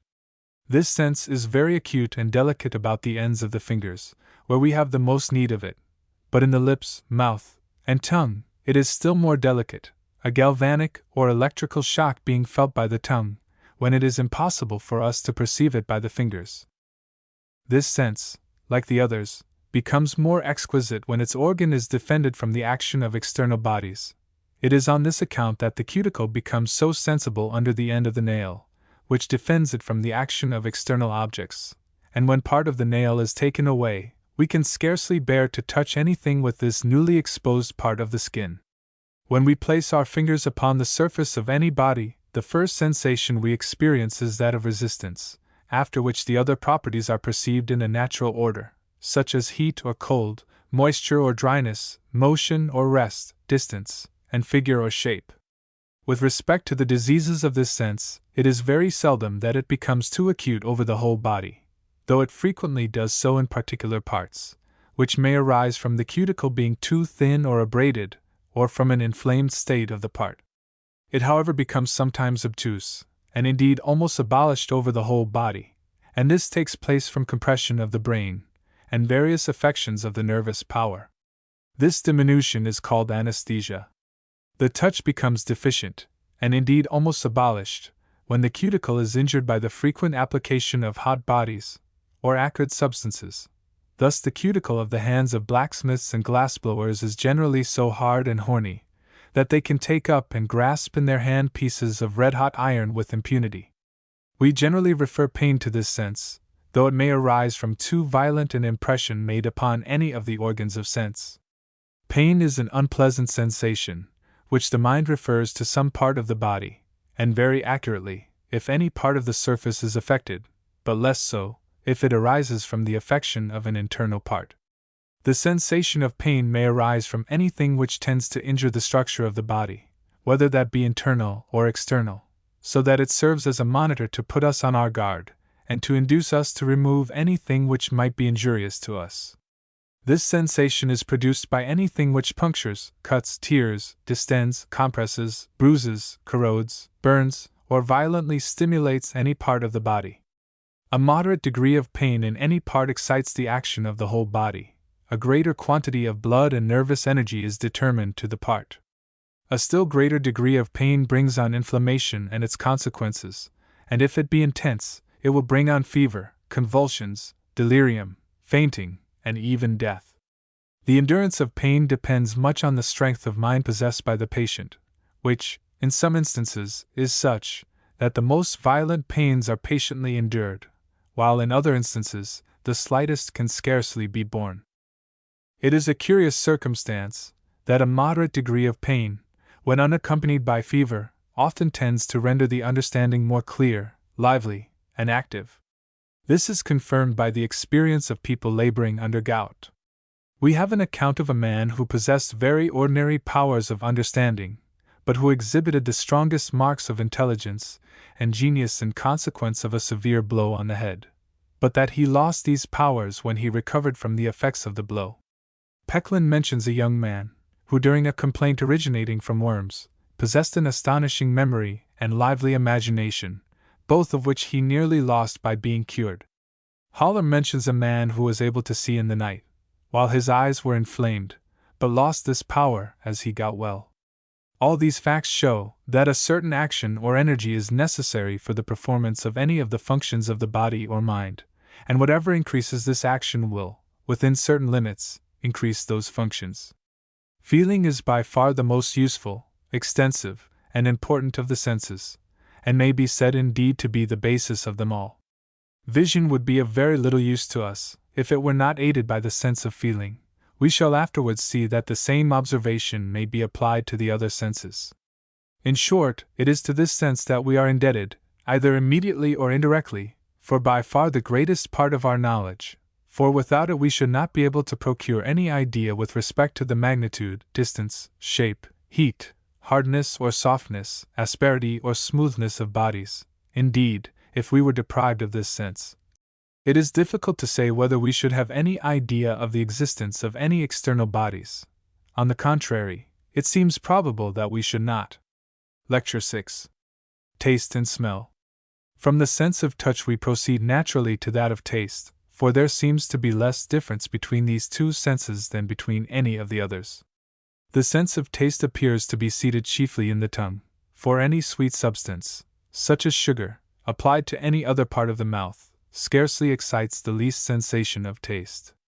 The same may be observed with respect to any other sapid body, which, unless it is strongly acrid or irritating, produces no effect on any other part than the tongue, but if it is possessed of much acrimony, it then not only affects the palate and uvula, but even the esophagus. The tongue is a muscular substance, placed in the mouth, connected by one end with the adjacent bones and cartilages, while the other end remains free and easily movable. The tongue is furnished, particularly on its upper surface, with innumerable nervous papillae, which are much larger than those I described as belonging to the skin. These papillae are of a conical figure, and extremely sensible, forming, without doubt, the true organ of taste. Other papillae are found between them, which are partly conical and partly cylindrical. Over the papillae of the tongue is spread a single mucus and semipellucid covering, which adheres firmly to them, and serves the purpose of a cuticle. Under these papillae are spread the muscles which make up the fleshy part of the tongue. These are extremely numerous, and by their means the tongue possesses the power of performing a great variety of motions with surprising velocity. The arteries leading to the tongue are extremely numerous, and when injected with a red fluid, the whole substance appears of a beautiful red. The tongue is likewise furnished with a large supply of nerves, some of which undoubtedly serve to supply its muscles with nervous energy, while others terminate in the papillae, and form the proper organ of taste. This office seems to be performed by the third branch of the fifth pair of nerves. The papillae, before described, are formed or composed of a number of small nerves, arteries, and veins, firmly united together by cellular substance. These papillae are excited to action by the application of any sapid body, in consequence of which they receive a greater supply of blood, become enlarged, and vastly more sensible. The structure of the tongue differs in different animals, which likewise possess corresponding differences with respect to taste. In those quadrupeds, in which it is armed with sharp points, the sense of taste is by no means acute. The same is the case with birds and reptiles, whose tongues are very dry and rough. In a former lecture I took notice of a liquor which is secreted by the glands of the mouth and neighboring parts, which is called saliva. This liquor acts an important part in the production of taste. It does not differ much from water, excepting by containing a quantity of mucilage, and nothing is sapid, or capable of affecting the sense of taste, unless it is in some degree soluble in this liquor. Hence earthy substances, which are nearly insoluble, have little or no taste. It is not, however, sufficient that the substance be possessed of solubility alone. It is necessary likewise that it should be possessed of saline properties, or, at least, of a kind of acrimony, which renders it capable of stimulating the nervous papillae. Hence it is that those substances which are less saline, and less acrid than the saliva, have no taste. We are capable of distinguishing various kinds of taste, but some of them with less accuracy than others. Among the different kinds of taste, the following have been considered by Haller, and some other physiologists, as primitive, sweet, sour, bitter, and saline. The others have been thought to be compounded of these, for the sense of taste, as well as sight and hearing, is capable of perceiving compound impressions. To these primitive tastes, Boerhaave added alkaline, spirituous, aromatic, and some others. Of these, in different proportions, all the varieties of tastes, which are extremely numerous, are composed. Some tastes are pleasant and agreeable, others disagreeable, and scarcely tolerable. There is, however, a great diversity in this respect experienced by different persons, for the same taste, which is highly grateful to some, is extremely unpleasant to others. But the most pleasant tastes, agreeably to the general laws of sensation, which I described in the last lecture, become gradually less pleasant, and at last disgusting, while, on the contrary, the most disagreeable savors, such as tobacco, opium, and asafoetida, become, by custom, not only tolerable, but highly agreeable. Nature designed this difference of tastes that we might know and distinguish such foods as are salutary, for we may in general observe that no kind of food which is healthy, and affords proper nutriment to the body, is disagreeable to the taste, nor are any that are ill-tasted proper for our nourishment. Those substances, therefore, which possess strong or disagreeable savors, and which, in general, possess a power of producing great changes on our constitution, are to be ranked as medicines, and only to be used when the constitution is deranged, whereas, in general, those which are pleasant, or mild-tasted, are proper for nourishing the body. We are therefore excited or prompted to receive nourishment by the pleasant smell or taste of the food, but the avidity with which we take it depends much on the state of the stomach, and likewise on a certain inanition or emptiness, for the coarsest food is grateful to those who are hungry, and whose digestion is good, whereas, to those who have lately eaten, or whose digestive powers are impaired, the most delicate food affords little pleasure. While we are eating, the saliva flows into the mouth more copiously, which excites a more acute sensation of taste. This flow of saliva is likewise frequently excited by the smell or sight of substances agreeable to the taste, which causes an appetite, or desire of eating, similar to that caused by an accumulation of gastric juice in the stomach.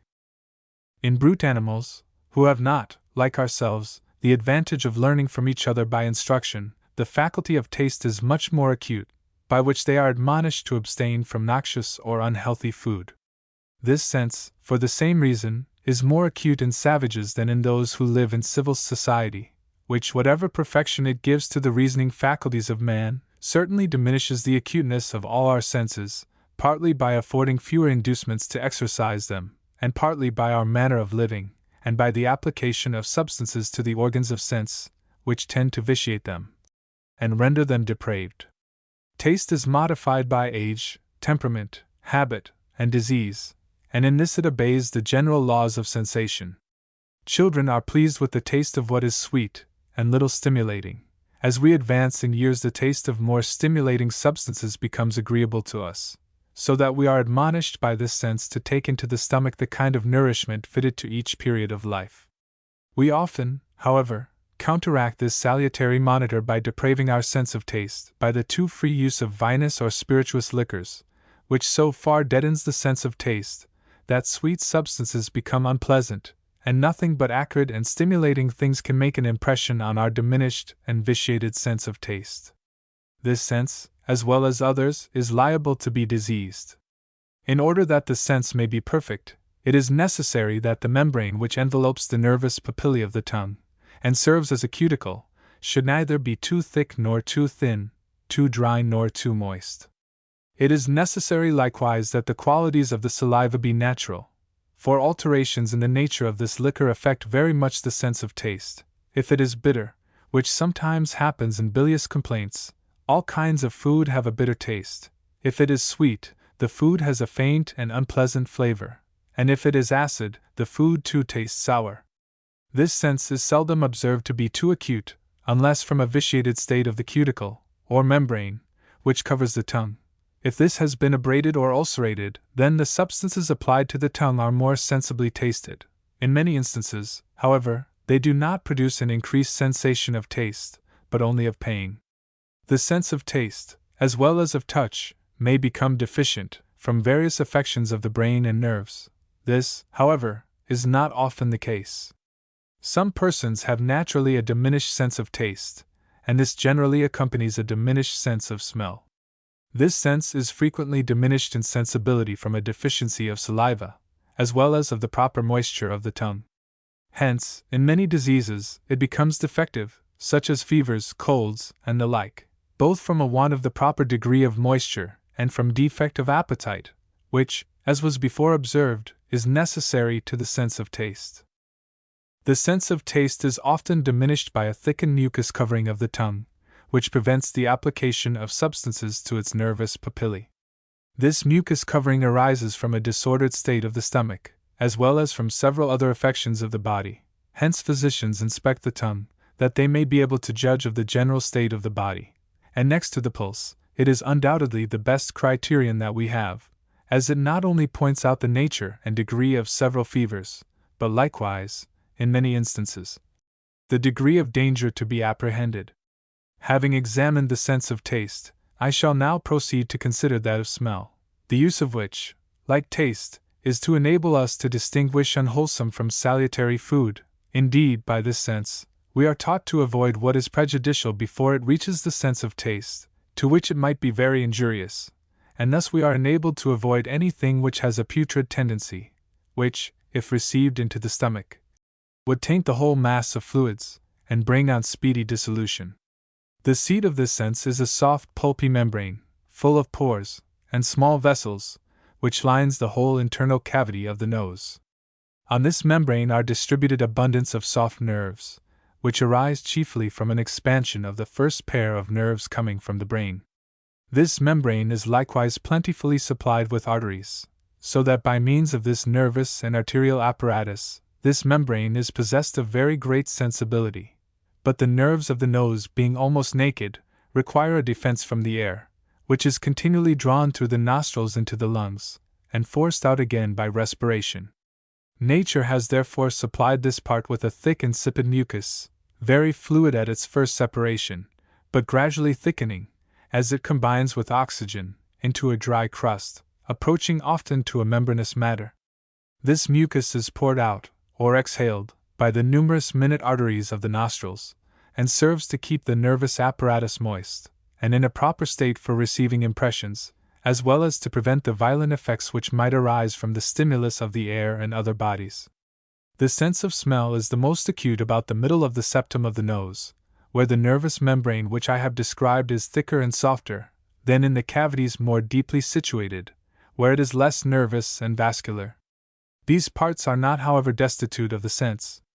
As taste proceeds from the action of the soluble parts of bodies on the nervous papillae of the tongue, so smell is occasioned by minute and volatile particles flying off from bodies, which become mixed with the air, and drawn up with it into the nostrils, where these small particles stimulate or act upon the nerves before described, and produce the sensation which we call smelling. The air, therefore, being loaded with the subtle and invisible effluvia of bodies, is, by the powers of respiration, drawn through the nose, so as to apply these particles to the almost naked olfactory nerves, which, as was before observed, excites the sense of smelling. When we wish to smell accurately, we shut the mouth, open the nostrils as wide as possible, and making a strong inhalation, draw up a greater number of these volatile particles than could be drawn up by the common action of respiration, by which means the olfactory nerves are more stimulated, and produce a stronger sensation. In order that this sense may be enjoyed in perfection, it is necessary that the organ of smell be in a proper state or condition to receive impressions, and that the odorous bodies be likewise in a proper state. With respect to the first, it is necessary that the state of the nerves be sound, and particularly that they be kept in a proper state with respect to moisture. With regard to the odorous bodies, it is necessary, first, that their minute particles should be disengaged, either by heat, friction, fermentation, or other means capable of decomposing those bodies which are the subjects of smell. Secondly, that they may be capable of assuming the vaporous or gaseous state, by combining with caloric, or at any rate, that they should remain for a certain time dissolved or suspended in the air. Thirdly, that they should not meet with any substance in their way to the nostrils, which is capable of neutralizing them, or altering their properties by its chemical action. Notwithstanding all the pains which physiologists have taken to detect the nature of odorous bodies, they have met with but little success. They are so extremely minute as to escape the other senses, and we can only say that they must be composed of particles in an extreme state of division and subtlety, because very small quantities of odorous matter exhale a sufficient quantity of particles to fill a large space. A grain of camphor, musk, or amber exhales an odor which penetrates every part of a large apartment, and which remains for a long time. There is perhaps no substance in nature which is absolutely incapable of being changed from a solid state into that of a fluid or gas, by combining with caloric, though different substances require very different quantities of heat to produce those effects. Those which are with difficulty converted into fluids or gases are termed fixed, while those which are easily changed are called volatile, though these are only terms of comparison, for there is probably no body which is absolutely fixed, or incapable of being reduced to vapor by the application of a sufficient degree of heat. The odorous property is probably as general as that of being convertible into gas. There is perhaps no body so hard, compact, and apparently inodorous, as to be absolutely incapable of exciting smell by proper methods. 2 pieces of flint rubbed together produce a very perceptible smell. Metals which appear nearly inodorous excite a sensation of smell by friction, particularly lead, tin, iron, and copper. Even gold, antimony, bismuth, and arsenic, under particular circumstances, give out peculiar and powerful odors. The odor of arsenic in its metallic state, and in a state of vapor, resembles that of garlic.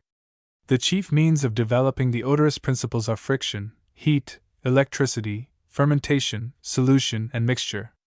The effect of mixture is very remarkable in the case of lime and muriate of ammoniac, either of which, before mixture, has any perceptible odor. There is perhaps then no body which is perfectly inodorous, or entirely destitute of smell, for those which have been generally accounted such, may be rendered odorous by some of the methods I have mentioned.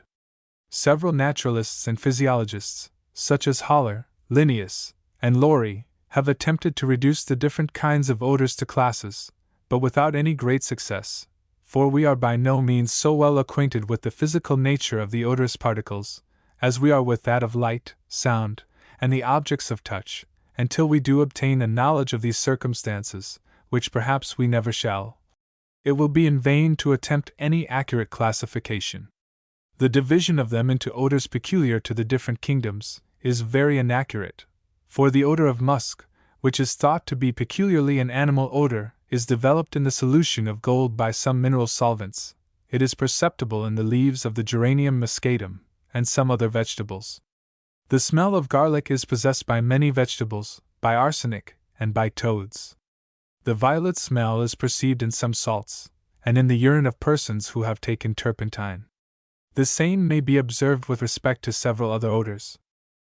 As taste keeps guard, or watches over the passage by which food enters the body, so smell is placed as a sentinel at the entrance of the air passage, and prevents anything noxious from being received into the lungs by this passage, which is always open. Besides, by this sense, we are invited or induced to eat salutary food, and to avoid such as is corrupted, putrid, or rancid. The influence of the sense of smell on the animal machine is still more extensive. When a substance which powerfully affects the olfactory nerves is applied to the nostrils, it excites, in a wonderful manner, the whole nervous system, and produces greater effects in an instant than the most powerful cordials or stimulants received by the mouth would produce in a considerable space of time. Hence, in syncope or fainting, in order to restore the action of the body, we apply volatile alkali, or other strong odorous substances, to the nostrils, and with the greatest effect. It may indeed for some time supply the place, and produce the effects, of solid nutriment usually received into the stomach. We are told that Democritus supported his expiring life, and retarded, for 3 days, the hour of death, by inhaling the smell of hot bread, when he could not take nutriment by the stomach. Bacon likewise gives us an account of a man who lived a considerable time without meat or drink, and who appeared to be nourished by the odor of different plants, among which were garlic, onions, and others which had a powerful smell. In short, the stimulus which active and pleasant odors give to the nerves seems to animate the whole frame, and to increase all the senses, internal and external. The perfection of the organ of smell is different in different animals, some possessing it very acutely, others on the contrary having scarcely any sense of smell. We may in general observe that this sense is much more acute in many quadrupeds than in man, and in them the organ is much more extensive. In man, from the shape of the head, little opportunity is given for extending this organ, without greatly disfiguring the face. In the dog, the horse, and many other quadrupeds, the upper jaw being large and full of cavities, much more extension is given to the membrane which is the organ of smell, which in some animals is beautifully plated, in order to give it more surface. Hence a dog is capable of following game, or of tracing his master in a crowd, or in a road where it could not be done by the mere track. Nay, we are told of a pickpocket being discovered in a crowd, by a dog who was seeking its master, and who was directed to the man by the pocket handkerchief of his master, which the pickpocket had stolen. In dogs the sense of smell must be uncommonly delicate, to enable them to distinguish the way their master has gone in a crowded city. The habit of living in society, however, deadens this sense in man as well as taste, for we have the advantage of learning the properties of bodies from each other by instruction, and have therefore less occasion to exercise this sense, and the less any sense is exercised, the less acute will it become. Hence it is, that those whom necessity does not oblige to exercise their senses and mental faculties, and who have nothing to do but lounge about, and consume the fruits of the earth, become half blind, half deaf, and in general, have great deficiency in the sense of smell. The use of spirituous liquors, and particularly of tobacco in the form of snuff, serves likewise in a remarkable manner to deaden this sense. Savages, however, who are continually obliged to exercise all their senses, have this, as well as others, in very great perfection. Their smell is so delicate and perfect, that it approaches to that of dogs. Sommering and Blumenbach indeed assert, that in Africans and Americans the nostrils are more extended, and the cavities in the bones lined with the olfactory membrane much larger than in Europeans. I have already observed the powerful effects which some odors have upon the nervous system. There are some which agreeably excite it, and produce a pleasant and active state of the mind, while others, on the contrary, produce the most terrible convulsions, and even fainting. Those particular antipathies with respect to smells arise sometimes from something in the original constitution of the body, with which we are unacquainted, but generally from the senses having been powerfully and unpleasantly affected by certain odors at an early period of life. The latter may often be cured by resolution and perseverance, but the former cannot. The sense of smell sometimes becomes too acute, either from a vitiated state of the organ itself, which is not often the case, or from an increased sensibility or irritability of the whole nervous system, which is observed in hysteria, phrenitis, and some fevers. This sense is, however, more often found deficient, and this may arise from a fault in the brain or nerves, which may either proceed from external violence, or from internal causes. A defect of smell often arises from a vitiated state of the organ itself.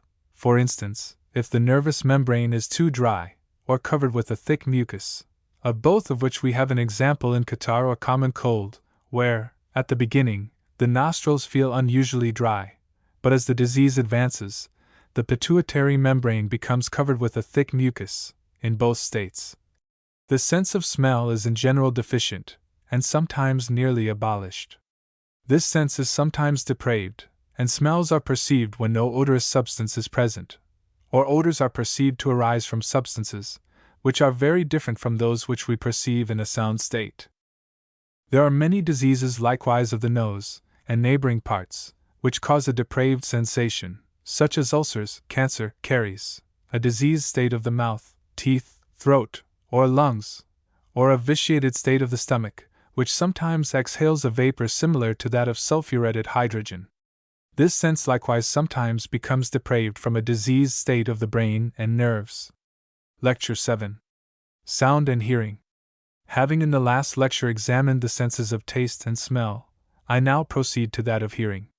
As the sense of smell enables us to distinguish the small particles of matter which fly off from the surfaces of bodies and float in the air, so that of hearing makes us acquainted with the elastic tremors or impulses of the air itself. The sense of hearing opens to us a wide field of pleasure, and though it is less extensive in its range than that of sight, yet it frequently surmounts obstacles that are impervious to the eye, and communicates information of the utmost importance, which would otherwise escape from and be lost to the mind. Sound arises from a vibratory or tremulous motion produced by a stroke on a sounding body, which motion that body communicates to the surrounding medium, which carries the impression forwards to the ear, and that produces its sensation. In other words, sound is the sensation arising from the impression made by a sonorous body upon the air or some other medium, and carried along by either fluid to the ear. Three things are necessary to the production of sound. First, a sonorous body to give the impression. Secondly, a medium or vehicle to convey this impression. Thirdly, an organ of sense or ear to perceive it. Each of these I shall separately examine. Strictly speaking, sonorous bodies are those whose sounds are distinct, of some duration, and which may be compared with each other, such as those of a bell or a musical string, and not such as give a confused noise, like that made by a stone falling on the pavement. To be sonorous, a body must be elastic, so that the tremors exerted by it in the air may be continued for some time. It must be a body whose parts are capable of a vibratory motion when forcibly struck. All hard bodies, when struck, return more or less of a sound, but those which are destitute of elasticity give no repetition of the sound. The noise is at once produced and dies, while other bodies, which are more elastic and capable of vibration, repeat the sounds produced several times successively. These last are said to have a tone, the others are not allowed to have any. If we wish to give non-elastic bodies a tone, it will be necessary to make them continue their sound, by repeating our blows quickly upon them. This will effectually give them a tone, and an unmusical instrument has often by this means a fine effect in concerts. The effects of a drum depend upon this principle. Gold, silver, copper, and iron, which are elastic metals, are sonorous, but lead, which possesses scarcely any elasticity, produces little or no tone. Tin, which in itself has very little more sound than lead, highly improves the tone of copper when mixed with it. Bell metal is formed of 10 parts of copper, and 1 of tin.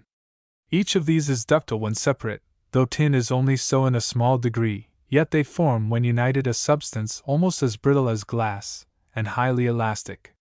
So curious is the power of tin in this respect, that even the vapor of it, when in fusion, will give brittleness to gold and silver, the most ductile of all metals. Sonorous bodies may be divided into 3 classes. First, bells of various figures and magnitudes. Of these, such as are formed of glass have the most pure and elegant tones, glass being very elastic, and its sound very powerful. Secondly, pipes of wood or metal. Thirdly, strings formed either of metallic or animal substances. The sounds given by strings are more grave or more acute according to the thickness, length, and tension of the strings. Air is universally allowed to be the ordinary medium of sound, or the medium by which sounds are propagated from sonorous bodies, and communicated to the ear. This may be shown by an experiment with the air pump, also with the condenser. But though air is the general vehicle of sound, yet sound will go where no air can convey it. Thus the scratching of a pin at the end of a long piece of timber may be heard by an ear applied at the other end, though it could not be heard at the same distance through the air. On this account it is that sentinels are accustomed to lay their ears to the ground, by which means they can often discover the approach of cavalry, at a much greater distance than they can see them. For the same reason 2 stones being struck together under water may be heard at a much greater distance by an ear placed under water likewise, than it can be heard through the air. Dr. Franklin, who several times made this experiment, thinks that he has heard it at a greater distance than a mile. This shows that water is better adapted to convey sound than air. When an elastic body is struck, that body, or some part of it, is made to vibrate. This is evident to sense in the string of a violin or harpsichord, for we may perceive by the eye, or feel by the hand, the trembling of the strings, when by striking they are made to sound. If a bell be struck by a clapper on the inside, the bell is made to vibrate. The base of the bell, is a circle, but it has been found that by striking any part of this circle on the inside, that part flies out, so that the diameter which passes through this part of the base will be longer than the other diameter. The base, by the stroke, is changed into an ellipse or oval, whose longer axis passes through the part against which the clapper is struck. The elasticity of the bell restores the figure of the base, and makes that part which was forced out of its place return back to its former situation, from which the same principle throws it out again, so that the circular figure of the bell will be again changed to an ellipse, only now the shorter axis will pass through the part which was first struck. The same stroke, which makes the bell vibrate, occasions the sound, and as the vibrations decay, the sound grows weaker. We may be convinced by our senses that the parts of the bell are in a vibratory motion while it sounds. If we lay the hand gently on it, we shall easily feel this tremulous motion, and even be able to stop it, or if small pieces of paper be put upon the bell, its vibrations will put them in motion. These vibrations in the sounding body will cause undulations or waves in the air, and, as the motions of one fluid may often be illustrated by those of another, the invisible motions of the air have been properly enough compared to the visible waves of water produced by throwing a stone therein. These waves spread themselves in all directions in concentric circles, whose common center is the spot where the stone fell, and when they strike against a bank or other obstacle, they return in the contrary direction to the place from whence they proceeded. Sound in like manner expands in every direction, and the extent of its progress is in proportion to the impulse on the vibrating cord or bell. Such is the yielding nature of fluids, that when other waves are generated near the first waves, and others again near these, they will perform their vibrations among each other without interruption. Those that are coming back will pass by those that are going forwards, or even through them, without interruption. For instance, if we throw a stone into a pond, and immediately after that, another, and then a third, we shall perceive that their respective circles will proceed without interruption, and strike the banks in regular succession. The atmosphere in the same manner possesses the faculty of conveying sounds in the most rapid succession or combination, as distinctly as they were produced. It possesses the power not only of receiving and propagating simple and compound vibrations in direct lines from the voice, or an instrument, but of retaining and repeating sounds with equal fidelity after repeated reflection and reverberation, as is evident from the sound of a French horn among hills. Newton was the first who attempted to demonstrate that the waves or pulses of the air are propagated in all directions round a sounding body, and that during their progress and regress they are twice accelerated and twice retarded, according to the law of a pendulum vibrating in a cyclode. These propositions are the foundation of almost all our reasoning concerning sound.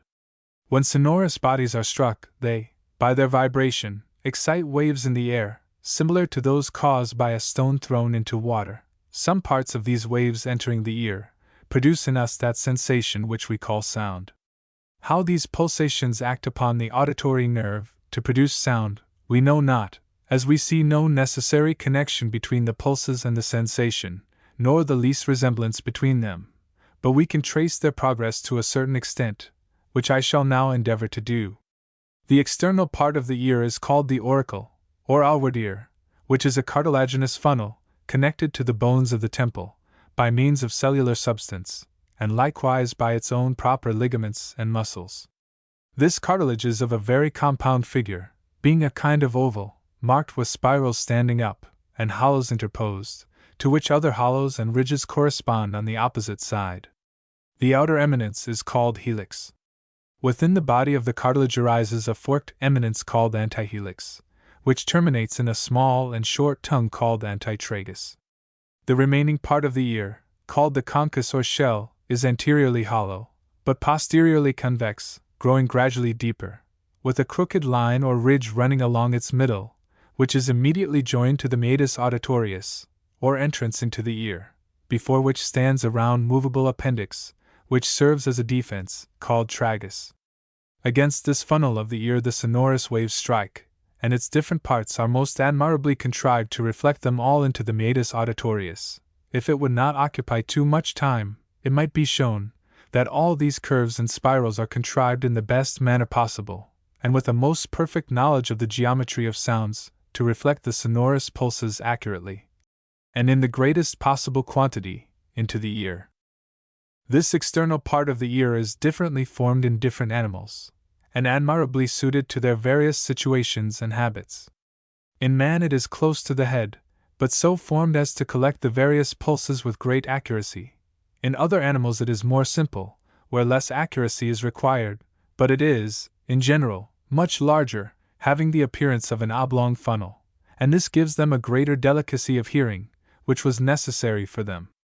In animals which are defenseless and timid, and which are constantly obliged to seek their safety in flight, the opening of this funnel is placed behind, that they may better hear the noises behind them. This is particularly instanced in the hare. Beasts of prey have this opening before, that they may more easily discover their prey, as the lion and tiger. Those that feed on birds have the opening directed upwards, as the fox, and it is inclined downwards in animals, such as the weasel, which seek their prey on the earth. To this external part of the ear, which I have described, is connected the meatus auditorius, or passage to the internal ear, which is somewhat of a compressed cylindrical figure, lessening as it bends inwards. A considerable part of it is bony, and it is bent towards the middle. Across this passage, at its inner extremity, is stretched a thin membrane, called membrana tympani. Upon the surface of this membrane, the sonorous waves, which have been directed inwards by the external ear, strike, and cause it to vibrate like the membrane of a drum. This membrane is stretched over a cavity in the bone, called the os petrosum, which cavity is called the tympanum, or drum of the ear, which is of a rounded figure, divided in its middle by a promontory, and continued backwards to the cells of the mastoid bone. Besides this continuation of the tympanum into the mastoid cells, it has a free communication with the mouth, by means of a tube I shall soon describe. Within this cavity of the tympanum are placed 4 small bones, which facilitate the hearing. The first is the malleus or hammer, so called from its shape. The upper part of its round head rests upon the concavity of the tympanum, from whence the handle is extended down, along the membrane of the tympanum. This bone has several muscles, which move it in different directions, and cause it to stretch or brace the membrana tympani, when we wish to hear with accuracy. Connected with the malleus is another small bone, called the incus, or anvil, which is connected with another, called the stapes, or stirrup, from its shape. These 2 bones are connected by a small oval-shaped bone, called os orbiculaire, placed between them, the whole forming a little chain of bones. The stapes, or stirrup, has its end of an oval shape, which fits a small hole called fenestra ovalis, in that part of the ear called the labyrinth, or innermost chamber of the ear. The labyrinth consists of 3 parts. First, the vestibule, which is a round cavity in a hard part of the os petrosum. Secondly, the semicircular canals, so called from their shape, which however is not exactly semicircular. Thirdly, the cochlea, which is a beautifully convoluted canal, like the shell of a snail. This part has a round cavity called fenestra rotunda, which is covered with a thin elastic membrane, and looks into the tympanum. The vestibule, semicircular canals, and cochlea, the whole of which is called the labyrinth, form one cavity, which is filled with a very limpid fluid resembling water, and the whole lined with a fine delicate membrane, upon which the auditory nerve is expanded, like the retina upon the vitreous humor of the eye. This beautiful apparatus was only lately discovered by an Italian physician, Scarpa. The auditory nerve is a portion of the 7th pair, which is called the portio mollis or soft portion. There is one part of the ear still to be described, namely, the eustachian tube, so called from Eustachius, the anatomist, who first described it. This tube opens by a wide elliptical aperture into the tympanum behind the membrane. The other end, which gradually grows wider, opens into the cavity of the mouth. By this canal the inspired air enters the tympanum to be changed and renewed. It likewise serves some important purpose in hearing, with the nature of which we are yet unacquainted. It is certain that we can hear through this passage, for if a watch be put into the mouth, and the ears stopped, its ticking may be distinctly heard, and in several instances of deafness, this tube has been found completely blocked up. The waves, which have been described as propagated in the air, in all directions from the sounding body, enter the external cartilaginous part of the ear, which, as has before been observed, is admirably fitted for collecting and condensing them. As soon as these pulses excite tremors in the membrane of the tympanum, its muscles stretch and brace it, whence it becomes more powerfully affected by these impulses. It is on this account that we hear sounds more distinctly when we attend to them, the membrane being then stretched. A tremulous motion, being excited in this membrane, is communicated to the malleus annexed to it, which communicates it to the incus, by which it is propagated through the os orbiculaire to the stapes, which imparts this tremulous motion through the foramen ovale to the fluid contained in the labyrinth. This tremor is impressed by the waves excited in this fluid, on every part of the auditory nerve in the labyrinth. The use of the foramen rotundum, or round hole, before described, is probably the same as that of the hole in the side of a drum. It allows the fluid in the labyrinth to be compressed, otherwise it could not vibrate. If the organization is sound, and tremors are communicated to the auditory nerve, they are in some way or other conveyed to the mind, but in what manner we cannot tell. Nature has hid the machinery by which she connects material and immaterial things entirely from our view, and if we try to investigate them, we are soon bewildered in the regions of hypothesis. Tremors may, however, be communicated to the auditory nerve in a different manner from what I have described. If a watch be put between the teeth, and the ear stopped, tremors will be communicated to the teeth, by them to the bones of the upper jaw, and by these to the auditory nerve. In this way a person born deaf, and having no power of hearing through the medium of the air, may become sensible of the pleasures of music. That sound may be propagated by vibrations, independent of pulses of the air, is evident from the experiment with the string and poker. There is, strictly speaking, no such thing existing as sound, it being only a sensation of the mind, caused by tremors of the air, or vibrations of the sounding body. In order to understand more clearly how pulses, or waves are caused by the vibration of bodies, and the manner in which vibrating bodies are affected, I shall just enumerate some of the properties of pendulums, which however I shall not stop to demonstrate here, as that would consume much time. When two pendulums vibrate which are exactly of the same length, their vibrations are performed in equal times. If they set out together to describe equal arcs, they will agree together in their motions, and the vibrations will be performed in equal times. But if one of these pendulums be 4 times as long as the other, the vibrations of the longer will be twice as slow as those of the shorter, the number of vibrations being as the square roots of their lengths. A pendulum is fixed to one point, but a musical string is extended between 2 points, and in its vibrations may be compared to a double pendulum vibrating in a very small arc. Hence we see how strings of different lengths may agree in their motions after the manner of pendulums. But we must observe that it is not necessary to quadruple the length of a musical string, in order to make the time of vibration twice as long. It will be sufficient merely to double it. We know that from whatever height a pendulum falls on one side, to the same height will it rise on the other. In the same manner will an elastic string continue to vibrate from one side to the other for some time, till its motion be destroyed by the resistance of the air, and friction about its fixed points, and each of its small vibrations, like those of a pendulum, will, for the same reason, be performed in times exactly equal to each other. Thus we gain from the analogy between a pendulum and a musical string, a more adequate conception of a subject which was never understood till this analogy was discovered. It explains to us why every musical string preserves the same pitch from the beginning to the end of its vibration, or as long as it can be distinguished by the ear, and why the pitch remains still unvaried whether the sound is loud or soft, and all this because the vibrations of the same pendulum, whether they are longer or shorter, when compared among themselves, are found to be all performed in equal times till the pendulum be at rest. The difference of the space, which is moved over, compensating for the slowness of the motion till its decay. To illustrate this subject still further, suppose we have a piece of catgut stretched between 2 pins. I lay hold of it in the middle and pull it sideways. I let it go, and you will observe that it first straightens itself or returns to its original position. This depends on the elasticity of its particles, which tend to reunite when they have been separated by an external force, just in the same way that the particles of a piece of caoutchouc or Indian rubber attract each other when pulled asunder, and this force not only enables the string to restore itself to its former situation, but will carry it nearly to an equal distance on the other side.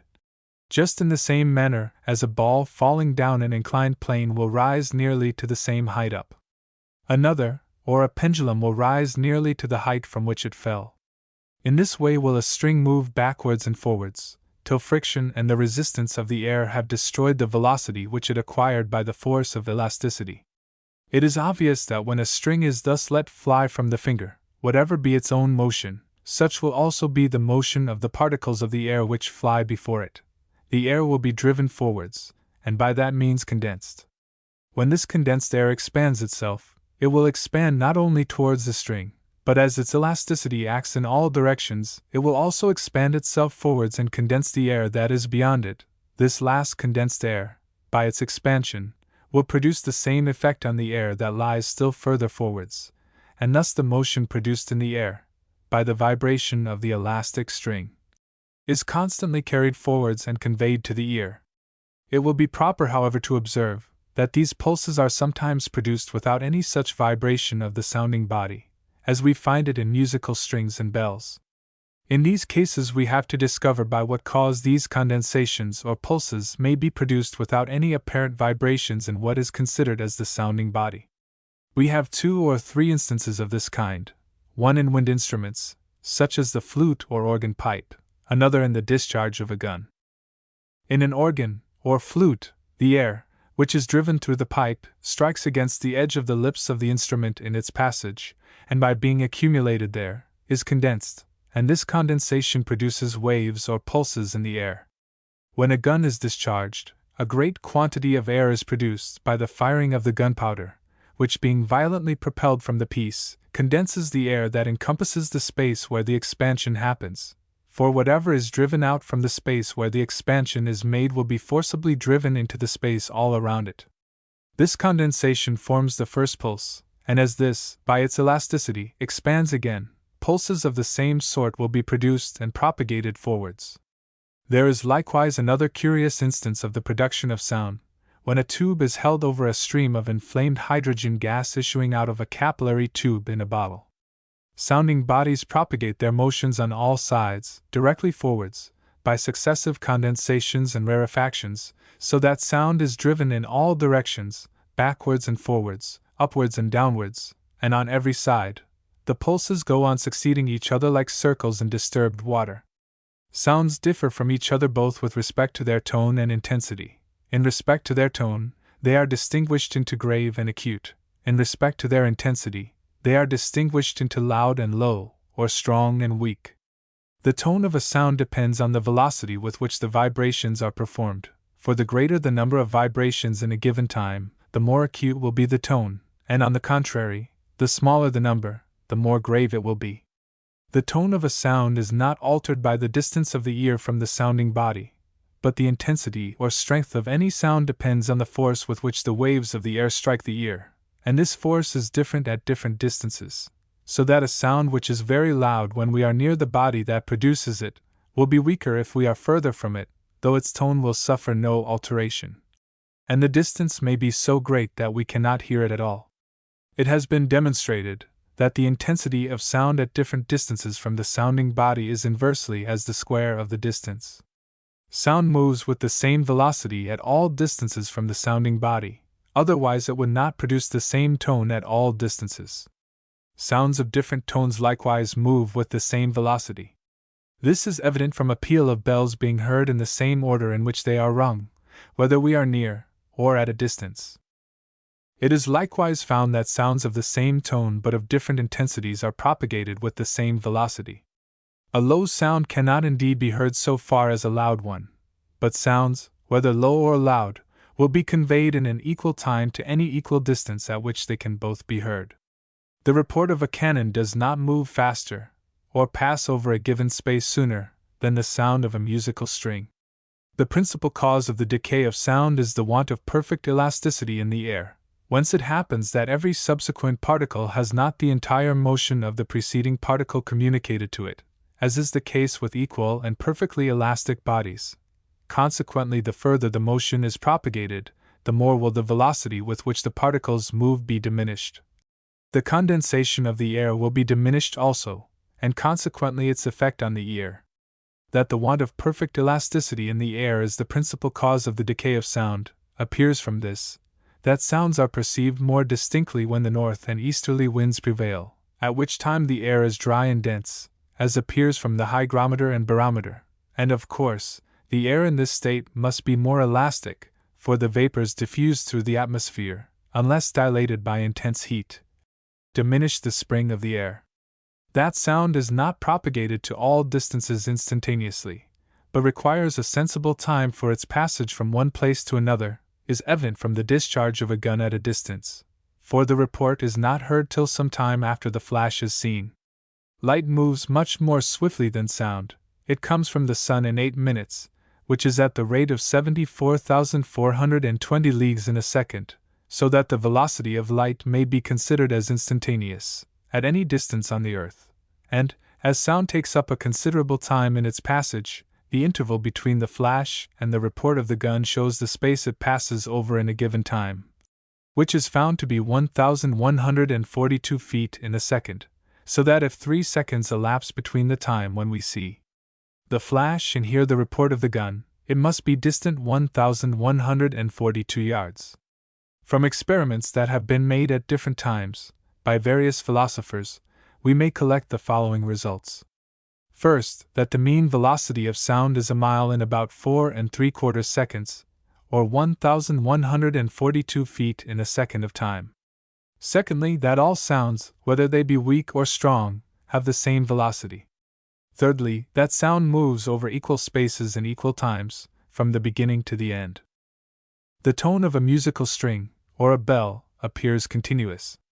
This depends upon a law of sensation, formerly mentioned, namely, that impressions made upon any of the organs of sense do not immediately vanish, but remain some time, and we hear sound continuous from these vibrations, for the same reason that we hear it continuous when we draw a stick quickly along a rail, or a quill along the teeth of a comb. The vibrations succeed each other so quickly that we hear the succeeding before the effect of the preceding is worn off, though it must be evident that the impression produced by each pulse or wave of the air is perfectly distinct and insulated. The act of combining sounds in such a manner as to be agreeable to the ear is called music. This art is usually divided into melody and harmony. An agreeable succession of sounds is called melody, but when 2 or more sounds are produced together and afford an agreeable sensation, the effect is called harmony. When 2 sounds are produced together and afford pleasure to the sense of hearing, the effect is called a concord, but when the sensation produced is harsh or disagreeable, it is called a discord. These different effects seem to depend upon the coincidence of the vibrations of the 2 strings, and consequently on the coincidence of the pulses which they excite in the air. When the strings are equally stretched, and of the same length and thickness, their vibrations will always coincide, and they produce a sound so similar to each other, that it is called unison, which is the most perfect concord. When one string is only half the length of the other, the vibrations coincide at every second vibration of the shorter string. This produces a compound sound, which is more agreeable to the ear than any other, except the unison.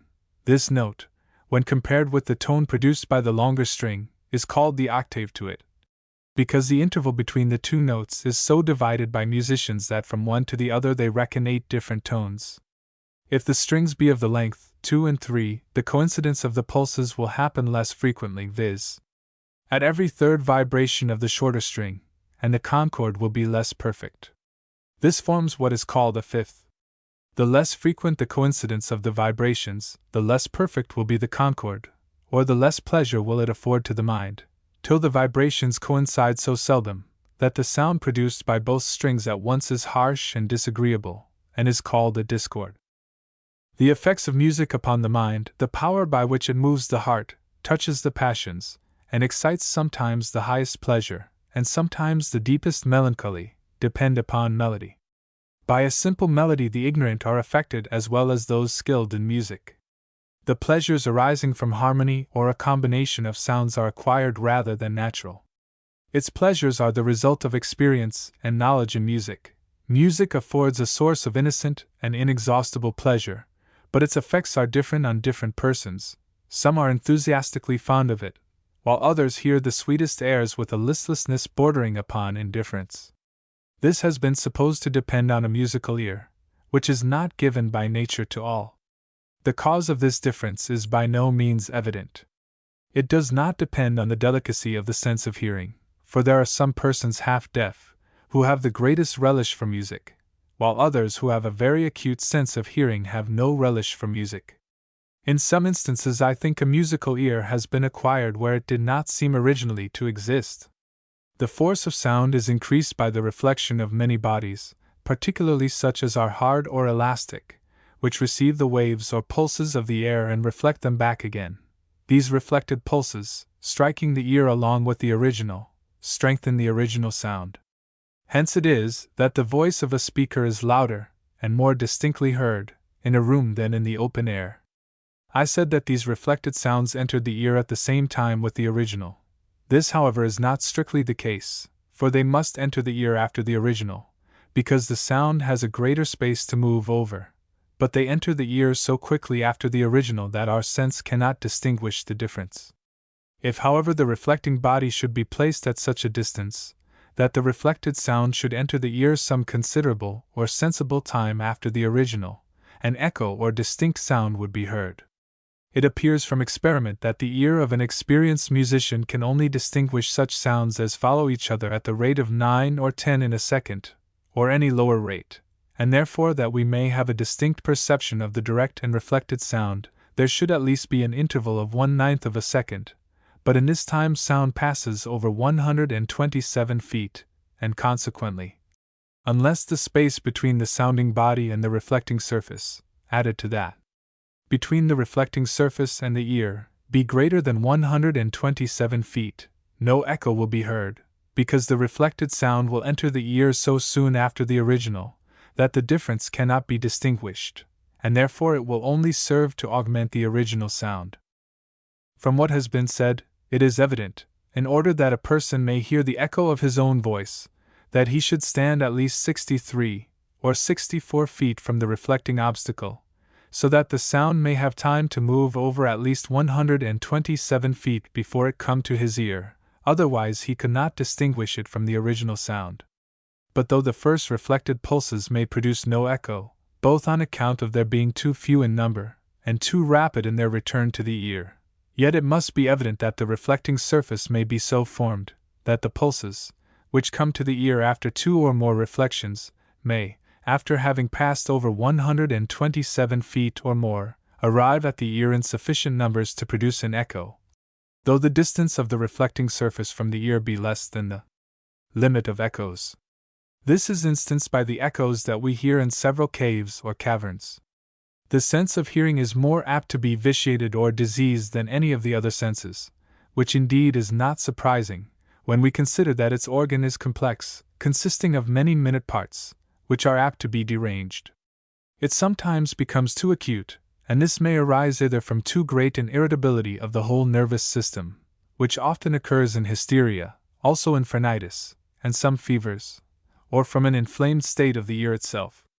The sense of hearing becomes diminished, and often entirely abolished, and this may arise from various causes, such as an original defect in the external ear, or the meatus auditorius, or both.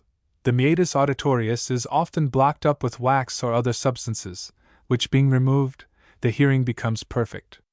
Deafness may likewise arise from a rigidity of the membrane of the tympanum, from its being eroded or ruptured, or from an obstruction of the eustachian tube.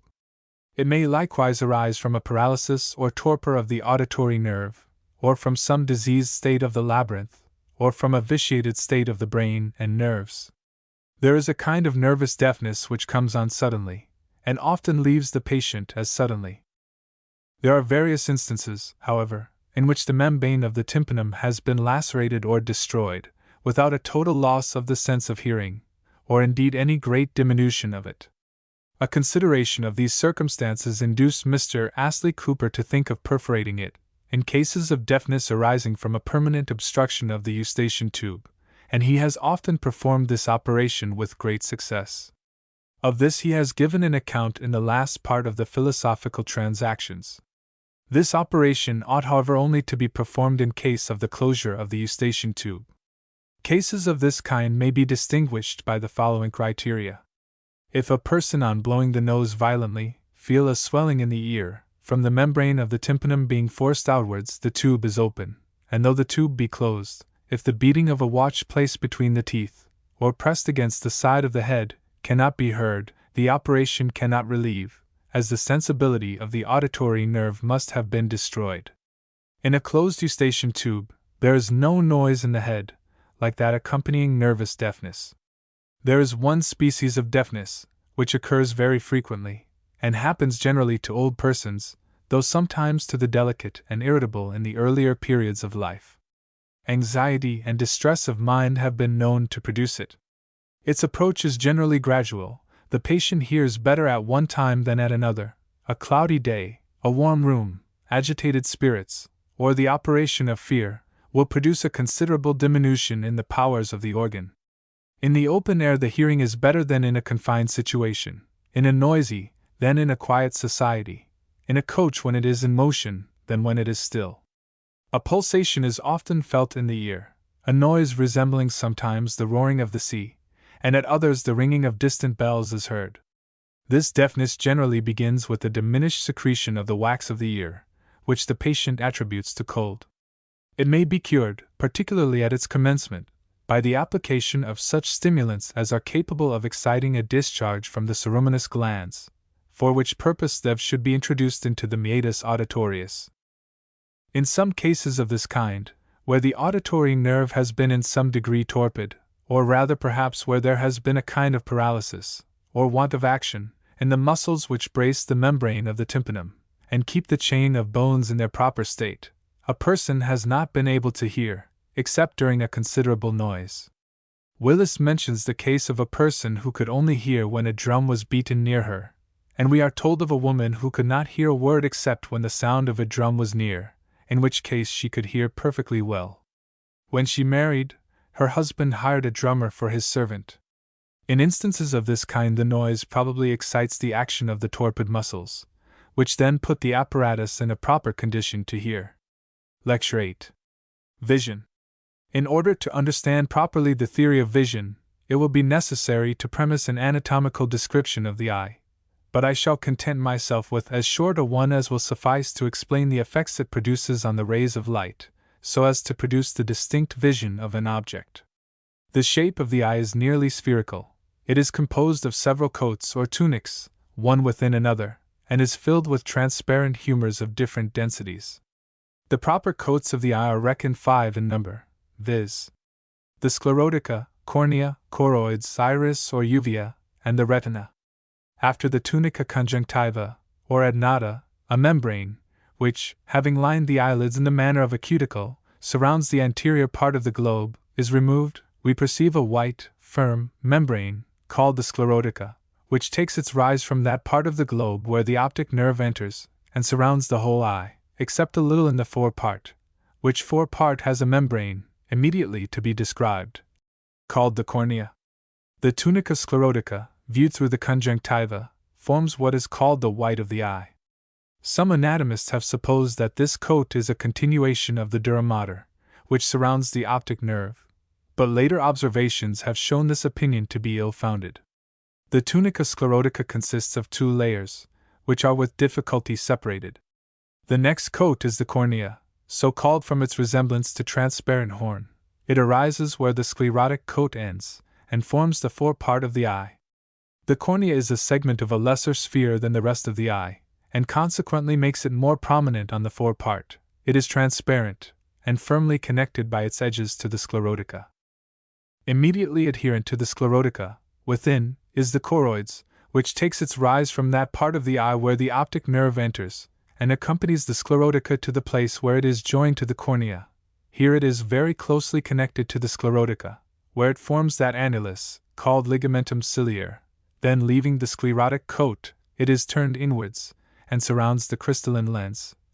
But as this circle, where it embraces the crystalline, is much narrower than where the membrane leaves the sclerotic coat, it becomes beautifully corrugated, which folds or corrugations have been, by the more ancient anatomists, improperly called ciliary processes. To the same part of the choroid coat, where the ciliary ligament begins, is fixed a movable and curious membrane, called the iris. This membrane has a perforation in the middle, called the pupil, for the admission of the rays of light. The iris is composed of two kinds of fibers. Those of the one sort tend, like the radii of a circle, towards its center, and the others form a number of concentric circles round the same center. The pupil is of no constant magnitude, for when a very luminous object is viewed, the circular fibers of the iris contract, and diminish its orifice, and on the contrary, when objects are dark and obscure, those fibers relax, and suffer the pupil to enlarge, in order to admit a greater quantity of light into the eye. It is thought that the radial fibers also assist in enlarging the pupil. The iris is variously colored in different persons, but according to no certain rule, though in general, they who have light hair, and a fair complexion, have the iris blue or gray, and on the contrary, they whose hair and complexion are dark, have the iris of a deep brown. But whether this difference in color occasions any difference in the sense, is not yet discovered. In the human eye, the whole choroid coat, and even the interior surface of the iris or uvea, is lined with a black mucus.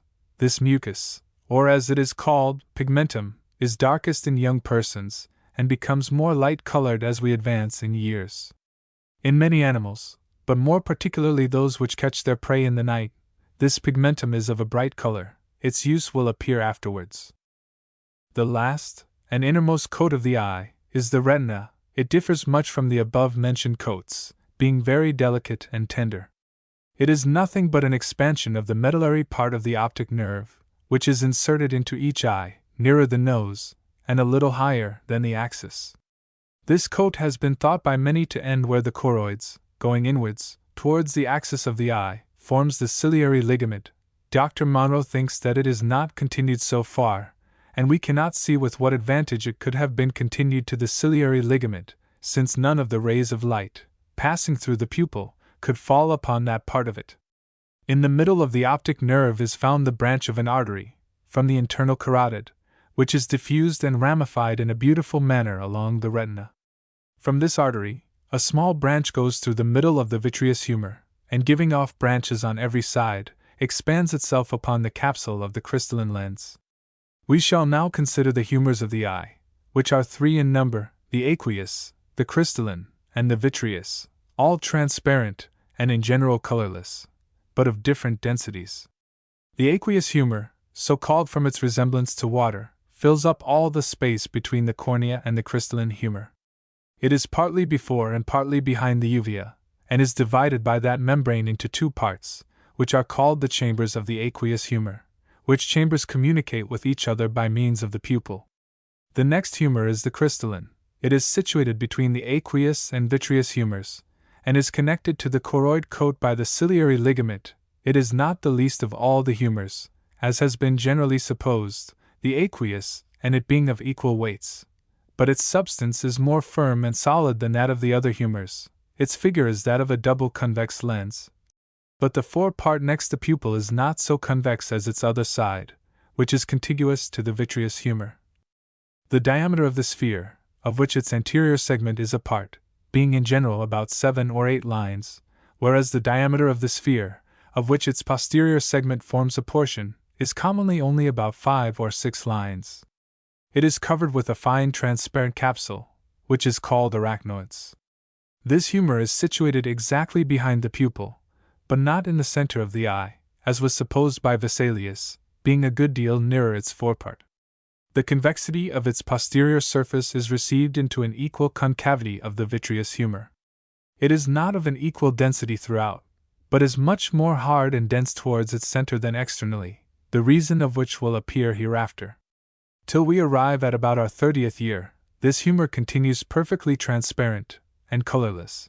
About that time it generally has a little tinge of yellow, and this color increases with age.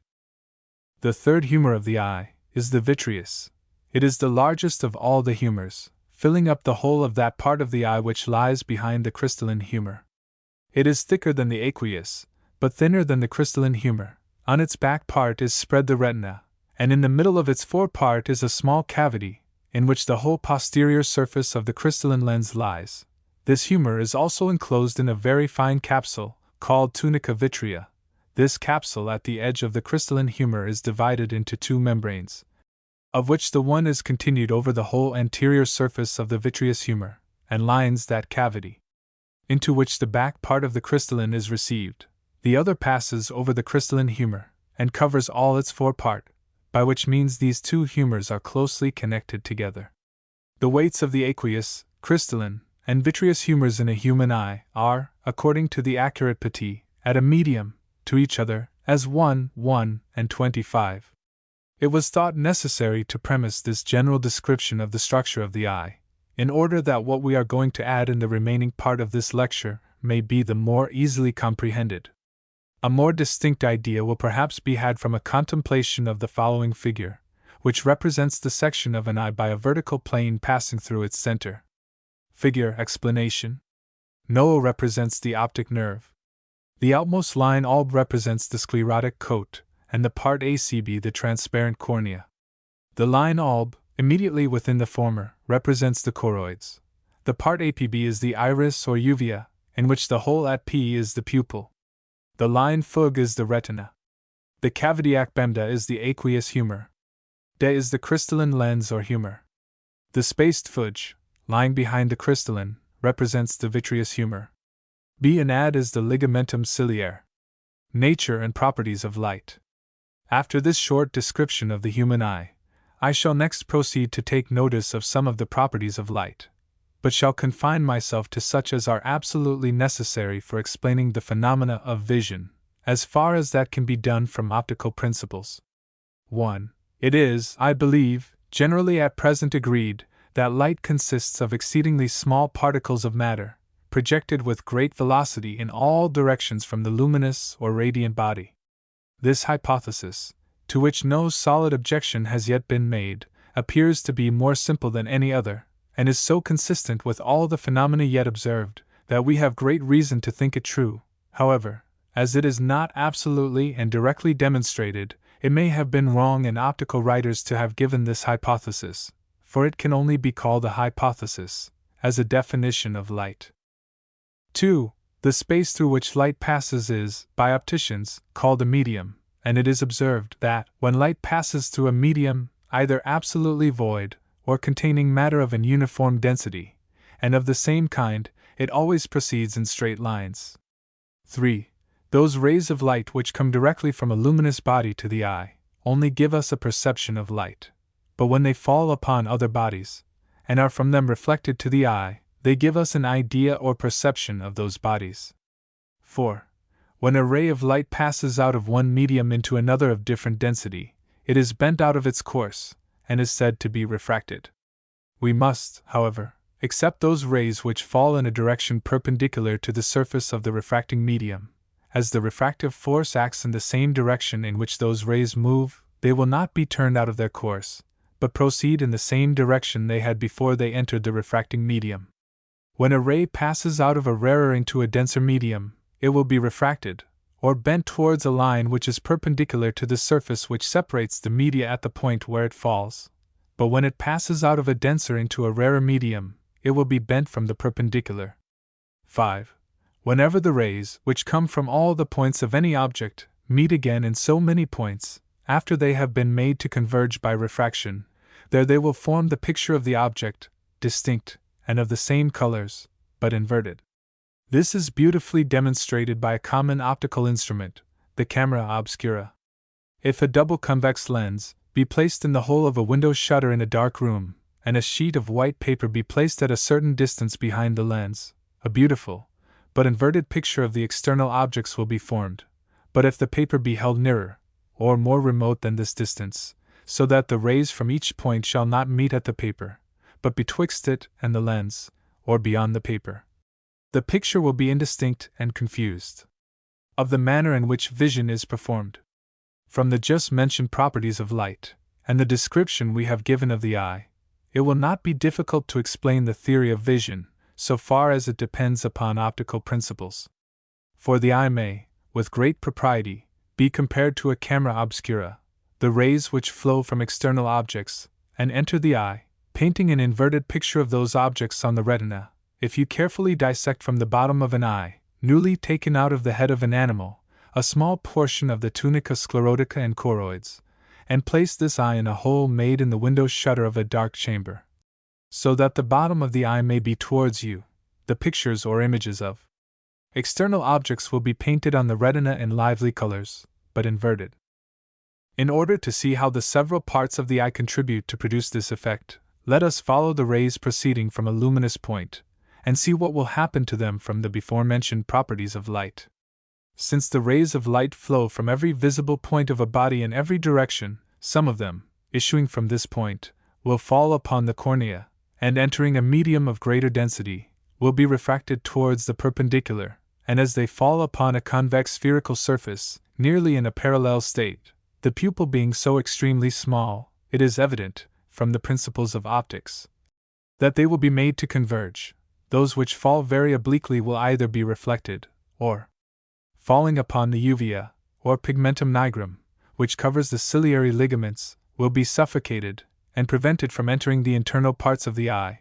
Those which fall more directly, as was before said, become converging, in which state they fall upon the anterior surface of the crystalline humor, which, having a greater refracting power than the aqueous humor, and its surface being convex, will cause them to converge still more, in which state they will fall upon the posterior surface of the crystalline, or anterior surface of the vitreous humor, which having a less refractive power than the crystalline, they will be refracted from the perpendicular.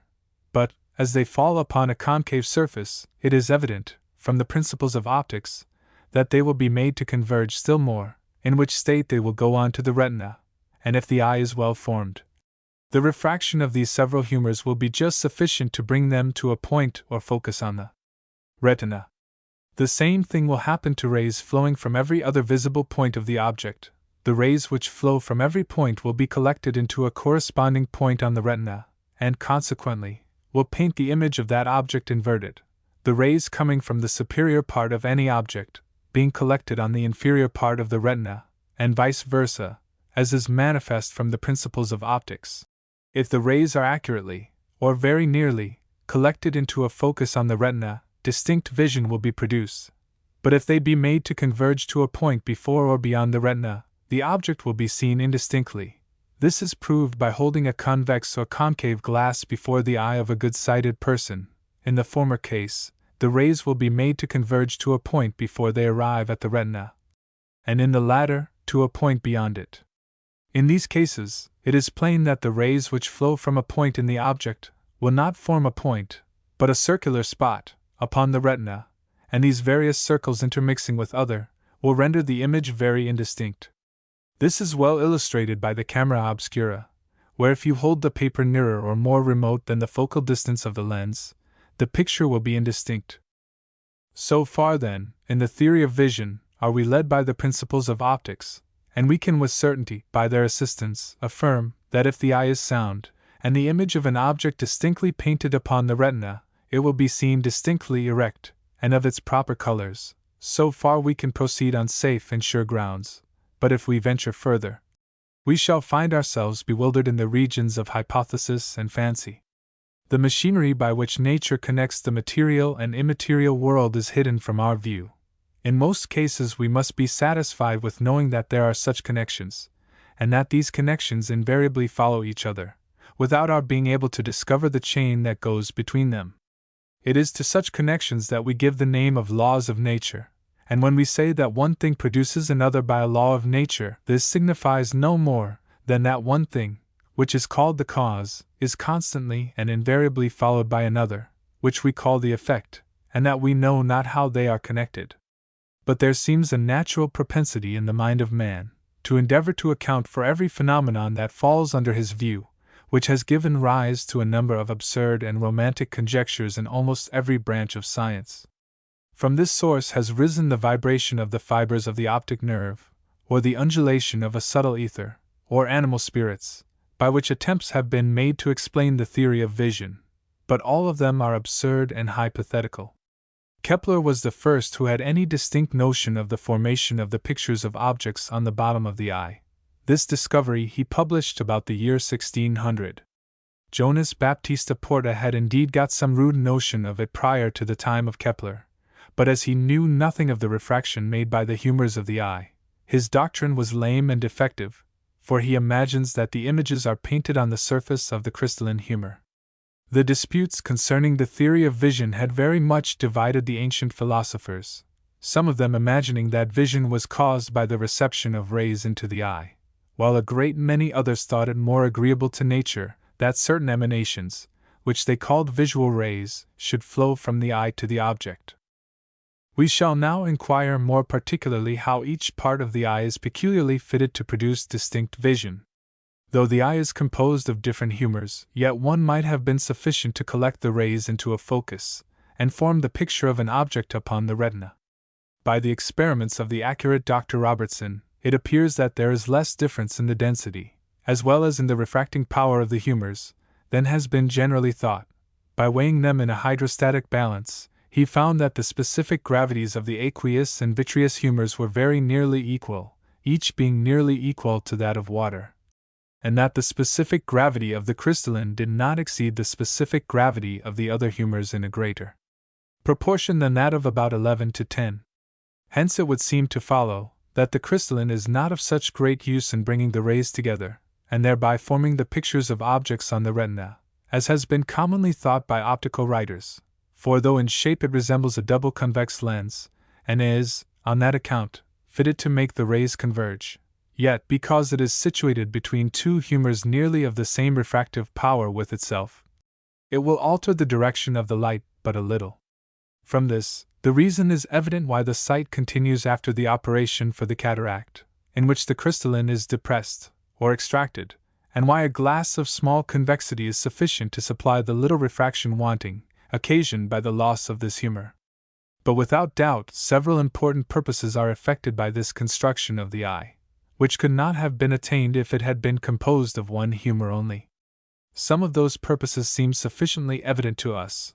For instance, by placing the aqueous humor before the crystalline, and partly before the pupil, and making the cornea convex, a greater quantity of light is made to enter the eye than could otherwise have done without enlarging the size of the pupil. The light will also enter in a less diverging state than it could have done if the pupil had been enlarged, and consequently be more accurately collected to a focus on the retina, for a perfect eye can only collect such rays to a focus on that membrane, as pass through the pupil nearly in a state of parallelism. Another, and perhaps a principal advantage derived from the different humors in the eye, is, probably, to prevent that confusion arising from color, which is the consequence of the different degrees of refrangibility of the rays of light. From the experiments of Mr. Dowland, it appears, though contrary to the opinion of Newton and most other optical writers, that different kinds of matter differ extremely with respect to the divergency of color produced by equal refractions, so that a lens may be contrived, composed of media of different dispersing powers, which will form the image of any object free of color. This discovery Mr. Dowland has applied to the improvement of telescopes, with great success. It is by no means improbable that nature has, for the same purpose, placed the crystalline lens between two media of different densities, and probably different dispersing powers, so that an achromatic image, free from the prismatic colors, will be formed on the retina.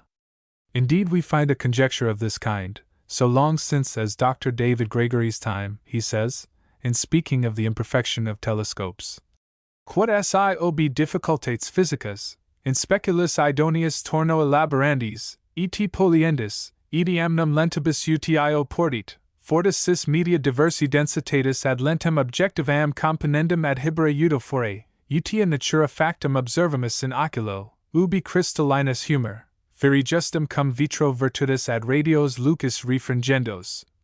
Aquio et vitrio. Aqui quod refractionem hand absimilibus, conjungitur, ad imaginum quam distinct fieri poterit, a natura nihil frustra molient, in oculi fundo depingendam.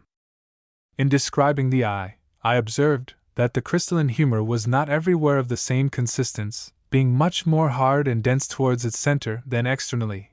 In the human eye, it is soft on the edges, and gradually increases in density as it approaches the center. The reason of this construction is evident.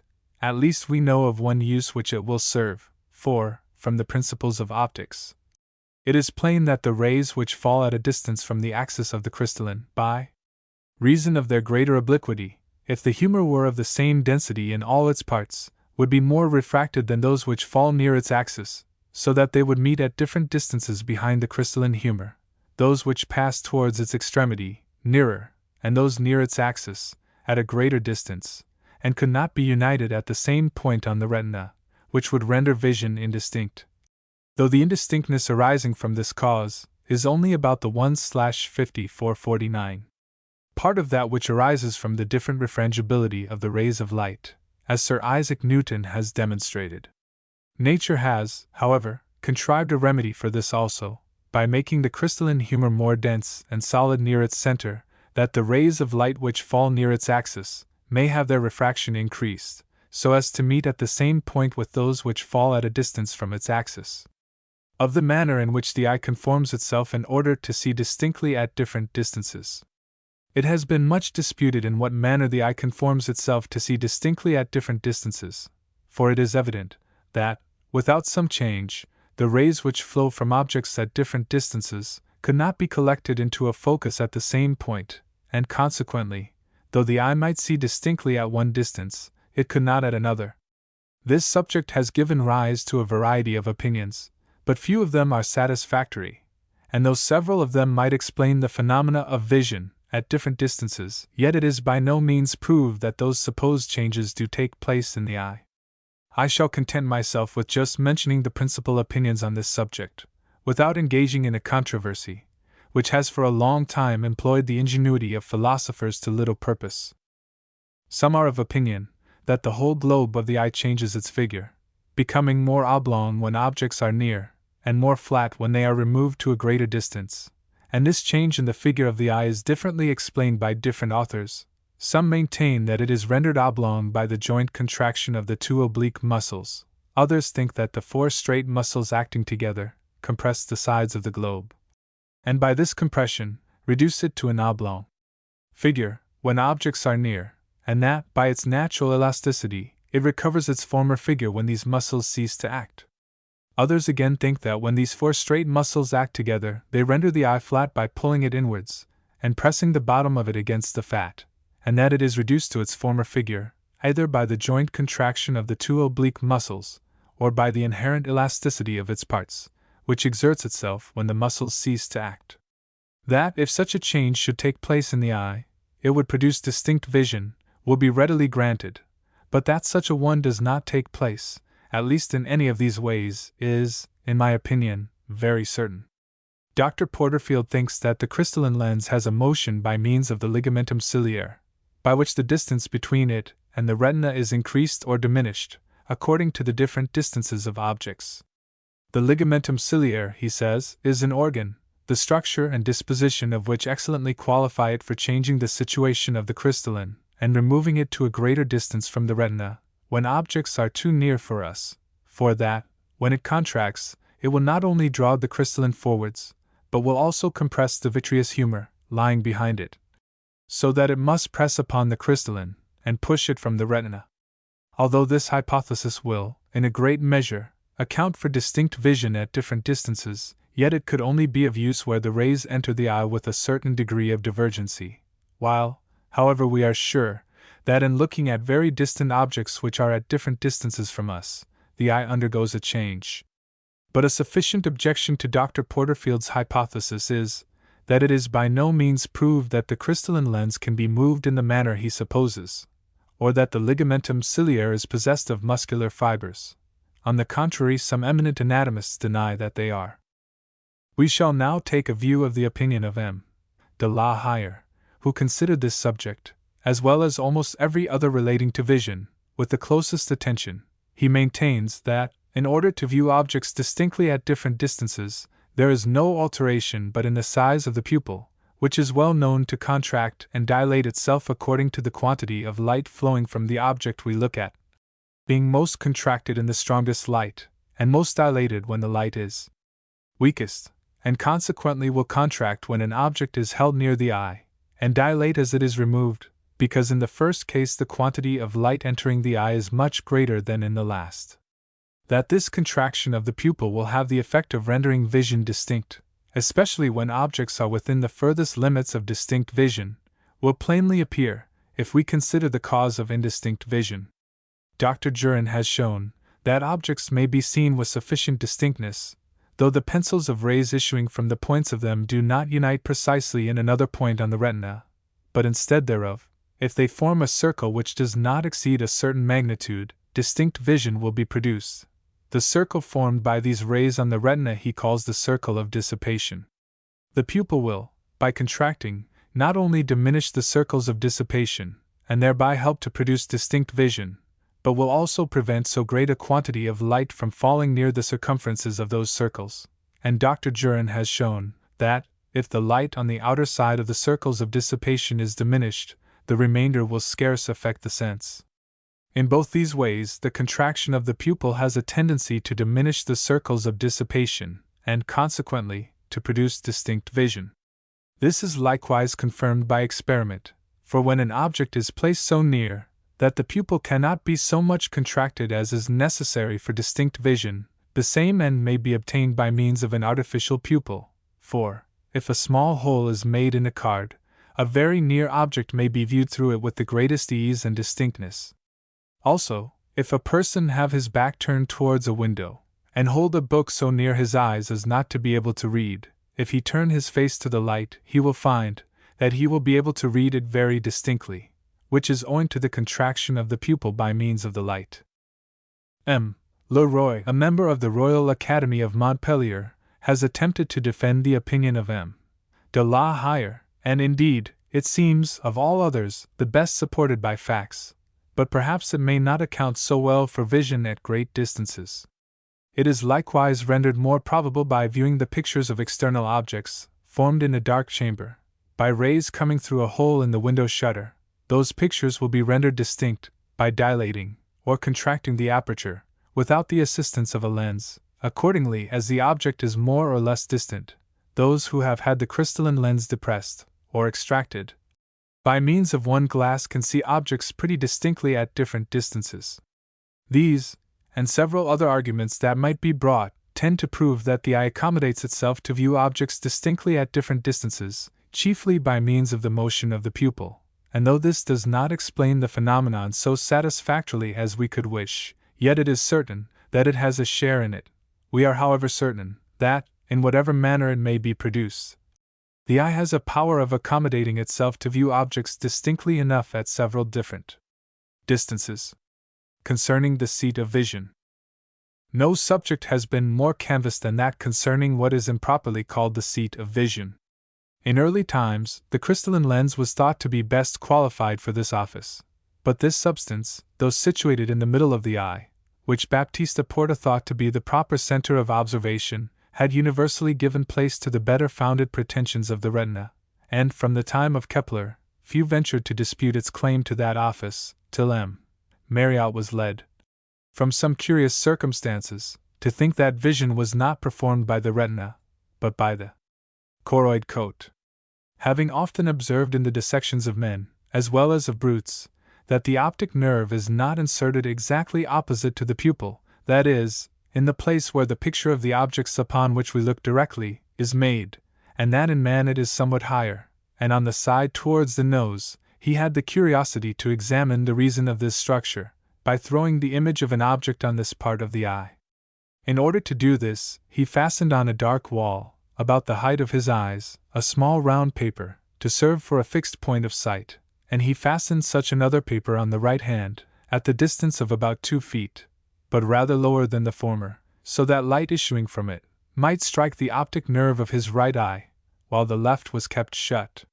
He then placed himself over against the former paper, and drew back by degrees, keeping his right eye fixed, and very steady upon it, and when he had retired about 10 feet, he found that the second paper entirely disappeared. This, he says, could not be imputed to the oblique position of the second paper, with respect to his eye, because he could see more remote objects on the same side. This experiment he repeated by varying the distances of the paper and his eye. He also made it with his left eye, while the right eye was kept shut, the second paper being fastened on the left side of the point of sight, so that by the situation of the parts of the eye, it could not be doubted that this defect of vision is in the place where the optic nerve enters, where only the choroids is deficient. From this he concludes that the defect of vision is owing to the want of the choroid coat, and consequently, that this coat is the proper organ of vision. A variety of other arguments in favor of the choroids occurred to him.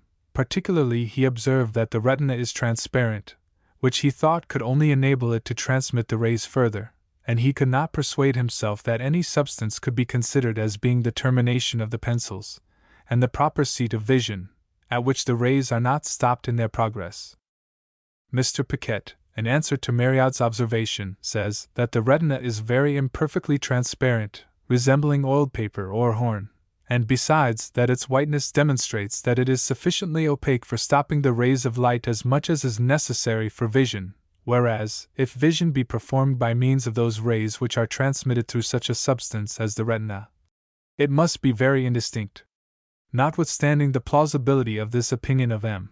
Marryat, and the number of celebrated men who joined him in it, I must confess that none of their arguments, though very ingenious, have been able to make me a convert to that opinion. If we argue from the analogy of the other senses, in all of which the nerves form the proper seat of sensation, we shall be induced to give judgment in favor of the retina. And this argument from analogy is much strengthened by considering that the retina is a large nervous apparatus, immediately exposed to the impressions of light, whereas the choroids receives but a slender supply of nerves, and seems no more fitted for the organ of vision than any other part of the body.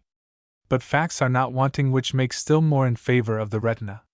It appears from observations made upon the sea calf and porcupine that these animals have their optic nerves inserted in the axis of the eye, directly opposite the pupil, which renders it very improbable that the defect in sight, where the optic nerves enter, can be owing to the want of the choroids in that place. For were this true, then in those creatures which have the optic nerves inserted in the axis of the eye, and which by consequence do directly receive on the extremity of the nerve, the pictures of objects, all objects would become invisible to which their eyes are turned, because the choroids is wanting in that place where the image falls. But this is contrary to experience. M.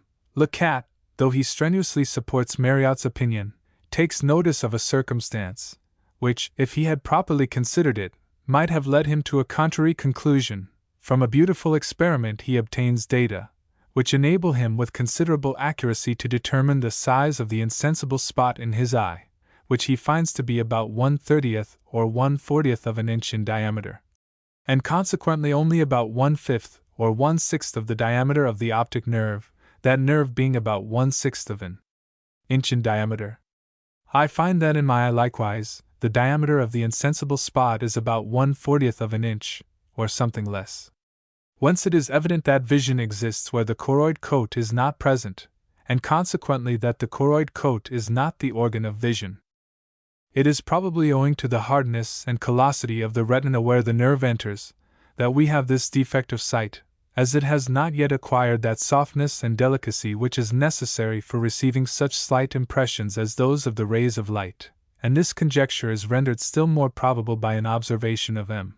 Piquet, who tells us that a bright and luminous object, such as a candle, does not absolutely disappear, but one may see its light though faint. This not only shows that the defect of sight is not owing to a want of the choroids, but also that the retina is not altogether insensible where the nerve enters. These circumstances, in my opinion, render it certain that the retina, and not the choroid coat, is the organ of vision, of our seeing objects erect by inverted images. Another question concerning vision, which has very much perplexed philosophers, is this: how comes it that we see objects erect, when it is well known that their images or pictures on the retina are inverted? The sagacious Kepler, who first made this discovery, was the first that endeavored to explain the cause of it. The reason he gives for our seeing objects erect is this: that as the rays from different points of an object cross each other before they fall on the retina, we conclude that the impulse we feel upon the lower part of the retina comes from above, and that the impulse we feel from the higher part comes from below. Descartes afterwards gave the same solution of this phenomenon, and illustrated it by the judgment we form of the position of objects which we feel with our arms crossed, or with two sticks that cross each other. But this solution is by no means satisfactory, first, because it supposes our seeing objects erect to be a deduction from reason, drawn from certain premises, whereas it seems to be an immediate perception, and secondly, because all the premises from which this conclusion is supposed to be drawn are absolutely unknown to far the greater part of mankind, and yet they all see objects erect. Bishop Berkeley, who justly rejects this solution, gives another, founded on his own principles, in which he is followed by Dr. Smith. This ingenious writer thinks that the ideas of sight are altogether unlike those of touch, and since the notions we have of an object by these different senses have no similitude, we can learn only by experience how one sense will be affected by what, in a certain manner, affects the other. Thus, finding from experience that an object in an erect position affects the eye in one manner, and that the same object in an inverted position affects it in another, we learn to judge, by the manner in which the eye is affected, whether the object is erect or inverted. But it is evident that Bishop Berkeley proceeds upon a capital mistake in supposing that there is no resemblance between the extension, figure, and position which we see, and that which we perceive by touch. It may be further observed that Bishop Berkeley's system, with regard to material things, must have made him see this question in a very different light from that in which it appears to those who do not adopt his system. In order to give a satisfactory answer to this question, we must first examine some of the laws of nature, which take place in vision, for by these the phenomena of vision must be regulated. It is now, I believe, pretty well established, as a law of nature, that we see every point of an object in the direction of a right line, which passes from the picture of that point on the retina, through the center of the eye. This beautiful law is proved by a very copious induction of facts. The facts upon which it is founded are taken from some curious experiments of Scheiner, in his Fundamenta Optics. They are confirmed by Dr. Porterfield, and well illustrated by Dr. Reed. The seeing objects erect by inverted images is a necessary consequence of this law of nature, for from thence it is evident that the point of the object whose picture is lowest on the retina must be seen in the highest direction from the eye, and that the picture which is on the right side of the retina must be seen on the left.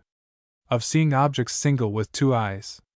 That we should have two pictures of an object, and yet see it single, has long been looked upon as a curious circumstance by philosophers, and of consequence, many attempts have been made to account for it, few of which, however, are satisfactory.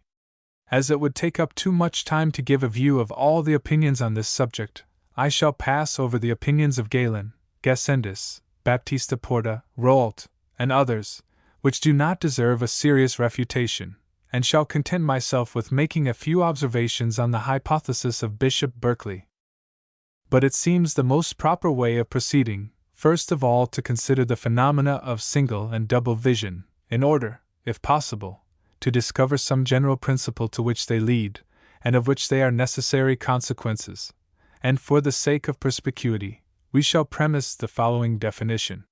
When a small object is seen single with both eyes, those points on the two retinas on which the pictures of the object fall may be called corresponding points, and when the object is seen double, we shall call such points non-corresponding points.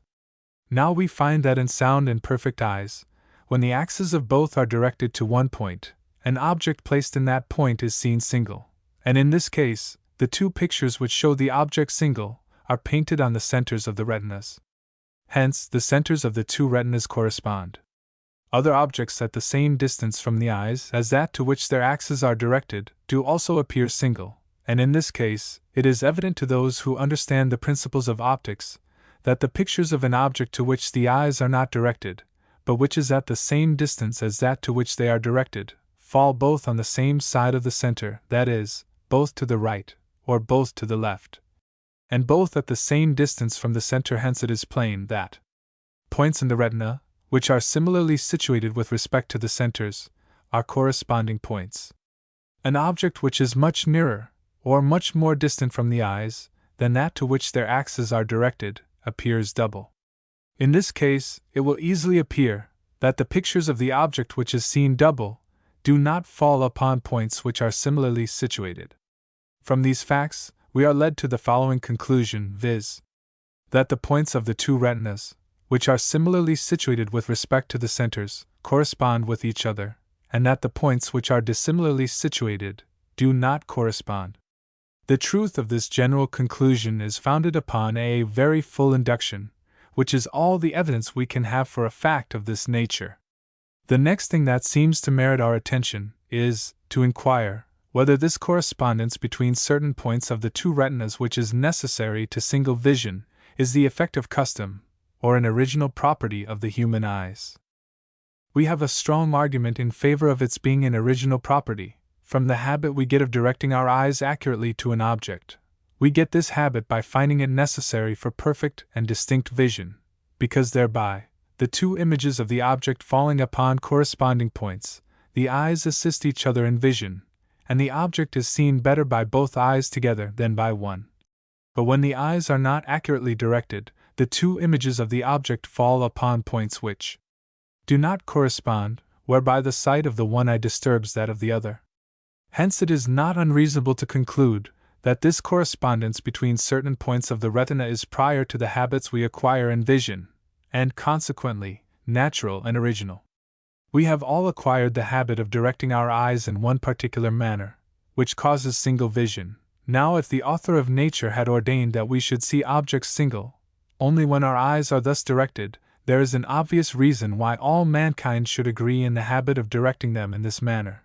But if single vision were the effect of custom, any other habit of directing the eyes would have answered the purpose. We therefore, on this supposition, can give no reason why this particular habit should be so universal. Bishop Berkeley maintains a contrary opinion, and thinks that our seeing objects single with both eyes, as well as our seeing them erect by inverted images, depends upon custom. In this he is followed by Dr. Smith, who observes that the question, why we see objects single with both eyes, is of the same nature with this, why we hear sounds single with both ears, and that the same answer will serve for both, whence he concludes that as the second of these phenomena is the effect of custom, so also is the first. But I think that the questions are not so much of the same sort, as that the same answer will serve for both, and moreover, that our hearing single with both ears is not the effect of custom. No person will doubt that things which are produced by custom may be undone by disuse, or by a contrary custom. On the other hand, it is a strong argument that an effect is not owing to custom, but to the constitution of nature, when a contrary custom, long continued, is found neither to change nor weaken it. Now it appears that from the time we are able to observe the phenomena of single and double vision, custom makes no change in them, everything which at first appeared double, appearing so still in the same circumstances. Dr. Smith has adduced some facts in favor of his opinion, which, though curious, seem by no means decisive. But in the famous case of the young man couched by Mr. Cheselden, after having had cataracts in both his eyes till his 13th year, it appears that he saw objects single from the time he began to see with both eyes. And the three young gentlemen mentioned by Dr. Reed, who had squinted, as far as he could learn, from infancy, as soon as they learned to direct both eyes to an object, saw it single. In these cases it is evident that the centers of the retina corresponded originally, for Mr. Cheselden's young man had never seen at all before he was couched, and the other three had never been accustomed to direct the axes of both eyes to the same point. These facts render it probable that this correspondence is not the effect of custom, but of fixed and immutable laws of nature. With regard to the cause of this correspondence, many theories have been proposed, but as none of them can be looked on in any other light than as probable conjectures, I think it would be to little purpose to notice them.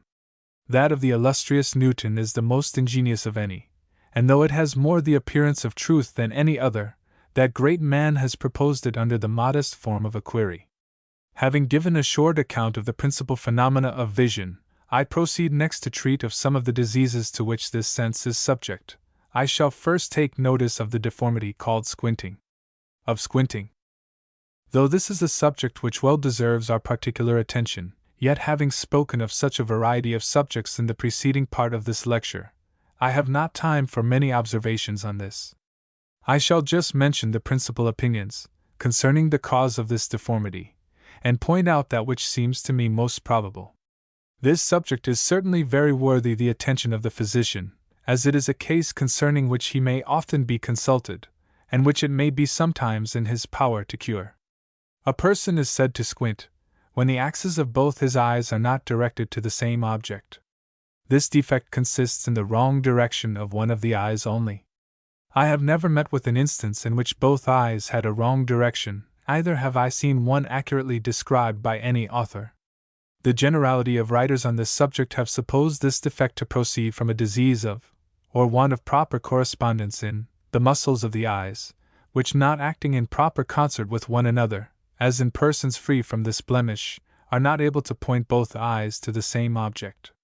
But this, I think, is very seldom the cause, for when the other eye is shut, the distorted eye can be moved by the action of its muscles, in all possible directions, as freely as that of any other person, which shows that it is not owing to a defect in the muscles, either is it owing to a want of correspondence in the muscles of both eyes, for when both eyes are open, and the undistorted eye is moved in any direction whatever, the other always accompanies it, and is turned the same way at the same instant of time. I shall next take notice of the hypothesis of M. de la Hire, who supposes that in the generality of mankind, that part of the retina which is seated in and about the axis of the eye is of a more delicate sense and perception than what the rest of the coat is endowed with, and therefore we direct both axes to the same object, chiefly in order to receive the picture on that part of the retina which can best perceive it.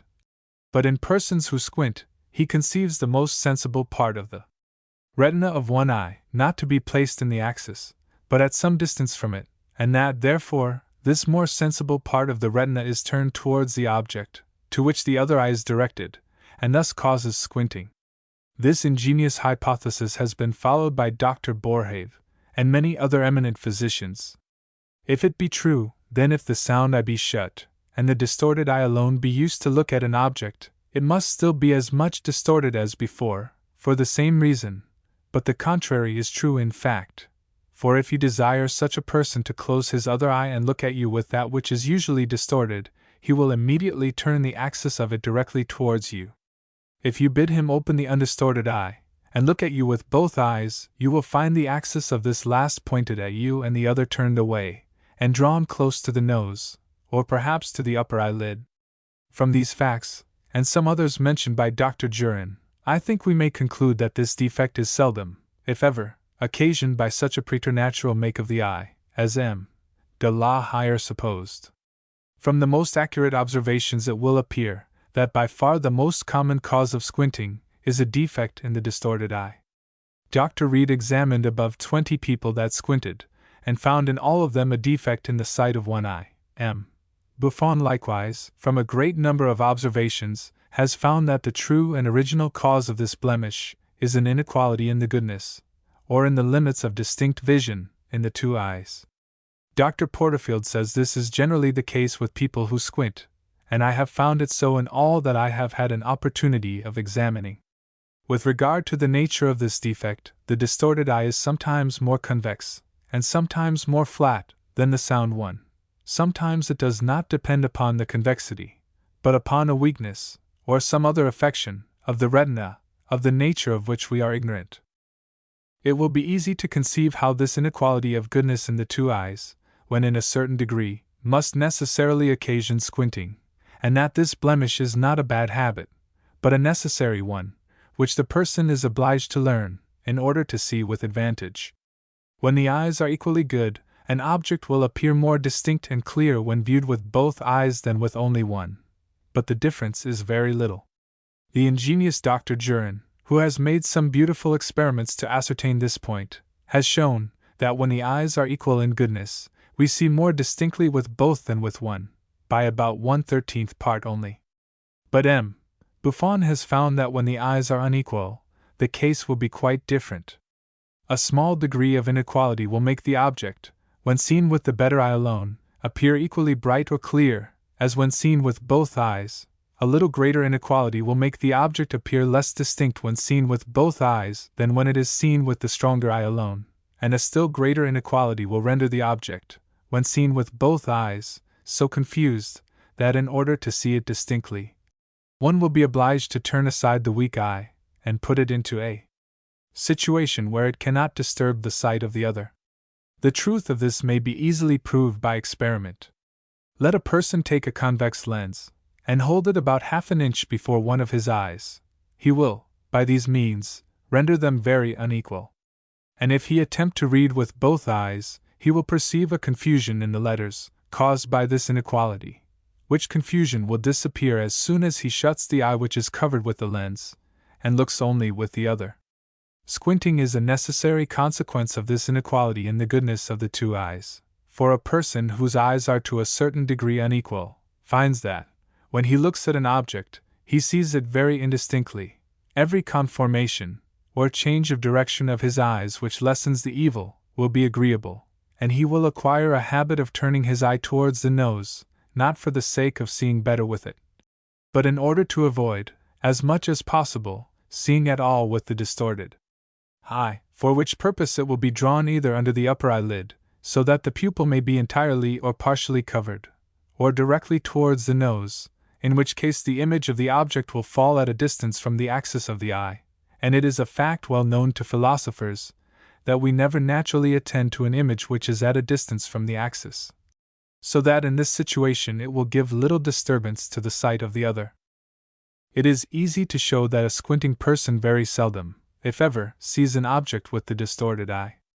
Indeed, in above 40 cases that I have examined, I found that when I placed an opaque body between the undistorted eye and the object, it immediately disappeared, nor were they able to see it at all, till they directed the axis of the distorted eye to the object.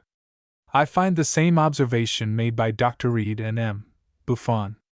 M. Buffon takes notice of a fact which I have often observed, viz., that many persons have their eyes very unequal without squinting. When the difference is very considerable, the weak eye does not turn aside, because it can see almost nothing, and therefore cannot disturb the vision of the good eye. Also, when the inequality is but small, the weak eye will not turn aside, as it affords very little disturbance to the sight of the other. When the inequality consists in the difference of convexity, or difference of the limits of distinct vision, having the limits of distinct vision in each eye given, it may be calculated with some degree of accuracy what degree of inequality is necessary to produce squinting. It seems then that there are certain limits with regard to the inequality of the eyes, necessary to produce this deformity, and that if the inequality be either greater or less than these limits, the person will not squint. Having now endeavored to show what is the most common cause of squinting, I shall briefly attempt to point out those cases in which we may expect to effect a cure, and afterwards give a very short account of the most likely methods of doing it. We cannot have great hopes of success when there is a very great defect in the distorted eye.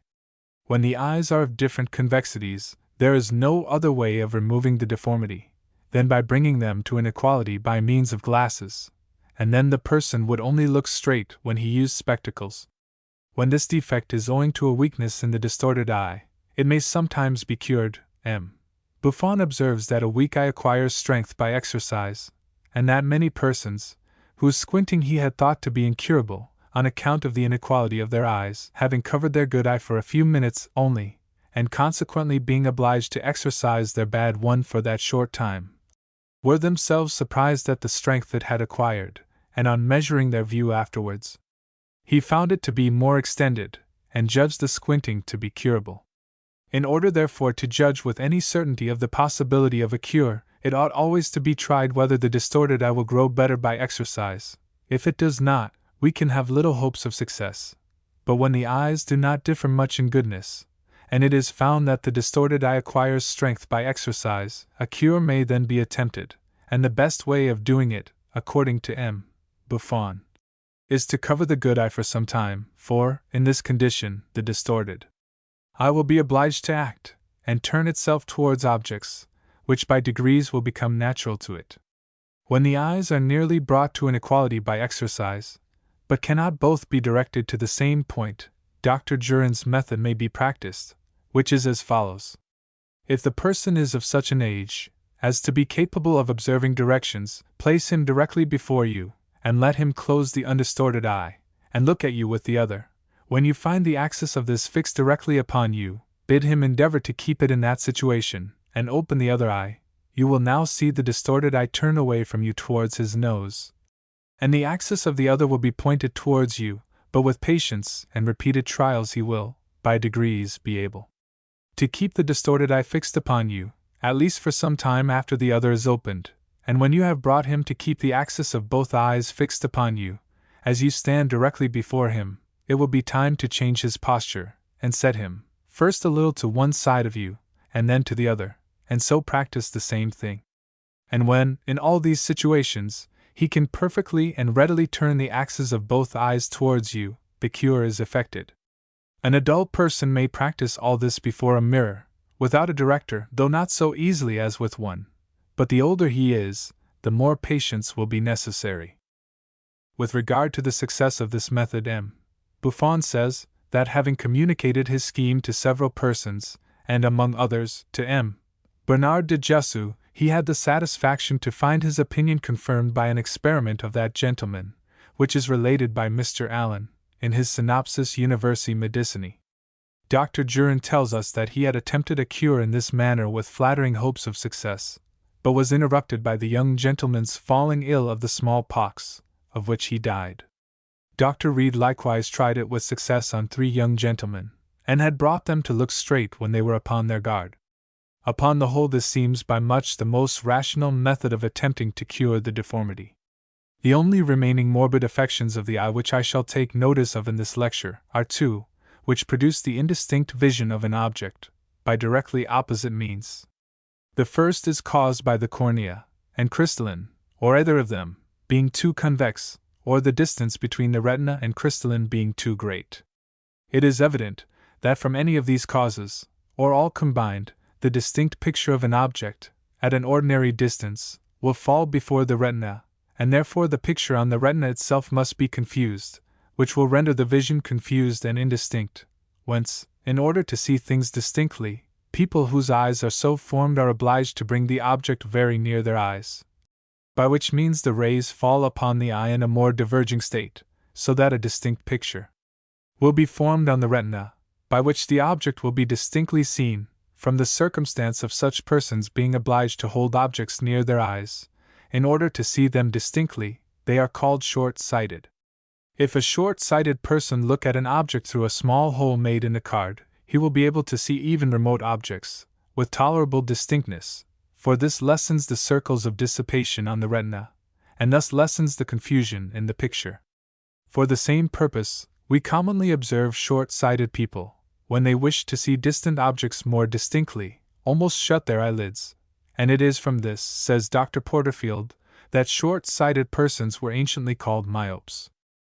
The sight of myopes is remedied by a concave lens of proper concavity, which, by increasing the divergency of the rays, causes them to be united into a focus on the retina, and they do not require different glasses for different distances, for, if they have a lens which will make them see distinctly at the distance most commonly used by other persons, for example, at the distance at which persons whose eyes are good generally read, they will, by the help of the same glass, be able to see distinctly at all the distances at which good-sighted people can see distinctly, for the cause of short-sightedness is not a want of power to vary the conformation of the eye, but is owing to the whole quantity of refraction being too great for the distance of the retina from the cornea.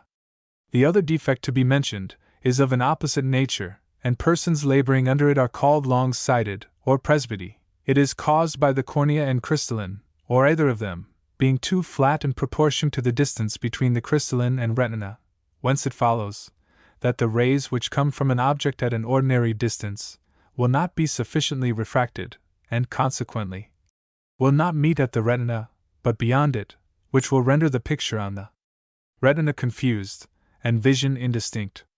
Whence, in order to read, such persons are obliged to remove the book to a great distance, which lessens the divergency of the rays falling on the eye, and makes them converge to a focus sooner, so as to paint a distinct image on the retina. The presbytical eye is remedied by a convex lens of proper convexity, which makes the rays converge to a focus sooner, and thus causes distinct vision. The sight of such persons is even more benefited by a convex lens than that of myopes by a concave one, for a convex lens not only makes the picture of the object on the retina distinct, but also more bright, by causing a greater quantity of light to enter the pupil, while a concave one, at the same time that it renders vision distinct, diminishes the quantity of light. Long-sighted persons commonly become more so as they advance in years, owing to a waste of the humors of the eye, and even many people whose sight was very good in their youth cannot see without spectacles when they grow old. The same waste in the humors of the eye is the reason why short-sighted persons commonly become less so as they advance in years, so that many who were short-sighted in their youth come to see very distinctly when they grow old. Dr. Smith seems to doubt this, and thinks that it is rather a hypothesis than a matter of fact. I have, however, myself seen several instances in confirmation of it, and it is very natural to suppose that since short and long sight depend upon directly opposite causes, and since the latter is increased by age, the former must be diminished by it. Lecture 9. The Laws of Animal Life. In the preceding lectures I have taken a view, first of the general structure and functions of the living body, and next of the different organs called senses, by means of which we become acquainted with external objects. I shall next endeavor to show that, through the medium of these different senses, external objects affect us in a still different manner, and by their different action, keep us alive, for the human body is not an automaton, its life, and its different actions, depend continually on impressions made upon it by external objects. When the action of these ceases, either from their being withdrawn, or from the organization necessary to perceive them, being deranged or injured, the body becomes a piece of dead matter, becomes obedient to the common laws of chemical attraction, and is decomposed into its pristine elements, which, uniting with caloric, form gases, which gases, being carried about in the atmosphere, or dissolved in water, are absorbed by plants, and contribute to their nourishment. These are devoured by animals, which in their turn die, and are decompounded. Thus, in the living world, as well as in the inanimate, everything is subject to change, and to be renewed perpetually. Look nature through, 'tis revolution all change, no death, day follows night, and night, the dying day, stars rise and set, and rise. Earth takes th example, see the summer gay, with her green chaplet, and ambrosial flowers, droops into pallid autumn, winter gray, horrid with frost, and turbulent with storm, blows autumn and his golden fruits away, then melts into the spring, soft spring with breath Favonian. From warm chambers of the south recals the first. All to reflourish, fades, as in a wheel, all sinks to reascend. The subject on which we are entering is of the utmost importance, for, by pointing out the manner in which life is supported and modified by the action of external powers, it discovers to us the true and only means of promoting health and longevity. For the action of these powers is generally within our own direction, and if the action of heat, food, air, and exercise were properly regulated, we should have little to fear from the attacks of diseases. When we examine the human body, the most curious and unaccountable circumstance that we observe is its life, or its power of motion, sensation, and thought, for though the structure of the different parts which we have examined must excite our admiration and wonder, each part being admirably fitted for the performance of its different functions, yet without the breath of life, all these beautiful contrivances would have been useless. We have seen that the structure of the eye indicates in its contriver the most consummate skill in optics, and of the ear the most perfect knowledge of sounds. Yet if sensibility had not been given to the nerves which administer to these organs, the pulses of the air might have been communicated to the fluid in the labyrinth, and the rays of light might have formed images in the retina, without our being, in the smallest degree, conscious of their existence. Though our efforts to discover the nature of life have hitherto been, and perhaps always will be, unsuccessful, yet we can, by a careful induction, or observation of facts, discover the laws by which it is governed, with respect to the action of external objects. This is what I shall now attempt to do. The first observation which strikes us is that of the very different effects that are produced when inanimate bodies act on each other, and when they exert their action on living matter. When dead matter acts upon dead or inanimate matter, the only effects we perceive are mechanical, or chemical, that is, either motion, or the decomposition and new combination of their parts. If one ball strikes another, it communicates to it a certain quantity of motion, this is called mechanical action, and if a quantity of salt, or sugar, be put into water, the particles of salt, or sugar, will separate from each other, and join themselves to the particles of the water. These substances in these instances are said to act chemically on each other, and in all cases whatever, in which inanimate or dead bodies act on each other, the effects produced are motion, or chemical attraction. For though there may appear to be other species of action which sometimes take place, such as electric and magnetic attraction and repulsion, yet these are usually referred to the head of mechanical action or attraction. But when dead matter acts upon those bodies we call living, the effects produced are much different. There are many animals which pass the winter in a torpid state which has all the appearance of death, and they would continue in that state, if deprived of the influence of heat. Now heat, if applied to dead matter, will only produce motion, or chemical combination. In fluids it produces motions by occasioning a change in their specific gravity. And we know that it is one of the most powerful agents in chemical combination and decomposition, but these are the only effects it produces when it acts upon dead matter. But let us examine its effects when applied to living organized bodies. Bring a snake or other torpid animal into a moderately warm room, and observe what will be the consequence. After a short time the animal begins to move, to open its eyes and mouth, and when it has been subject to the action of heat for a longer time, it crawls about in search of food, and performs all the functions of life. Here then, dead matter, when applied to the living body, produces the living functions, sense and motion, for if the heat had not been applied, the animal would have continued senseless, and apparently lifeless. In more perfect animals, the effects produced by the action of dead matter upon them are more numerous, and are different in different living systems, but are in general the following: sense and motion in almost all animals, and in many the power of thinking, and other affections of the mind. The powers, or dead matters, which by their action produce these functions, are chiefly heat, food, and air. The proof that these powers do produce the living functions is in my opinion very satisfactory, for when their action is suspended, the living functions cease. If we take away, for instance, heat, air, and food from animals, they soon become dead matter. This is as strong a proof that these matters are the cause of the functions, as that heat is the cause of the expansion of bodies, when we find that by withdrawing it the expansion ceases.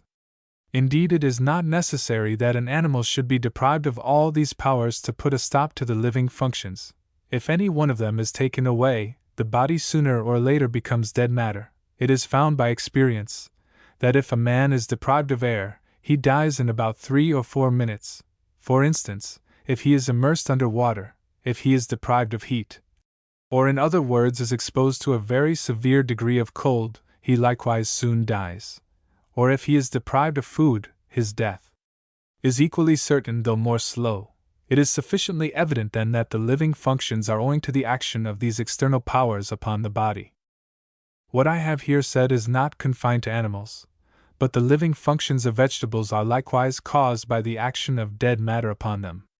The powers, which by their actions produce the living functions of vegetables, are principally heat, moisture, light, and air.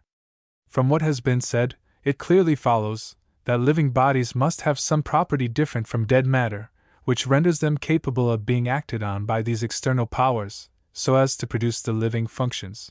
For if they had not, it is evident that the only effects which these powers could produce would be mechanical or chemical.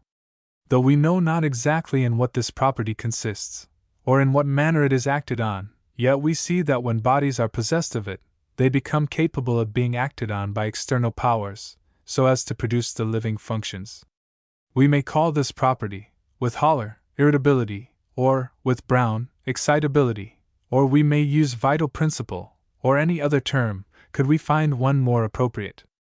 I shall use the term excitability, as perhaps the least liable to exception, and in using this term, it is necessary to mention that I mean only to express a fact, without the smallest intention of pointing out the nature of that property which distinguishes living from dead matter, and in this we have the illustrious example of Newton, who called that property which causes bodies in certain situations to approach each other gravitation, without in the least hinting at its nature.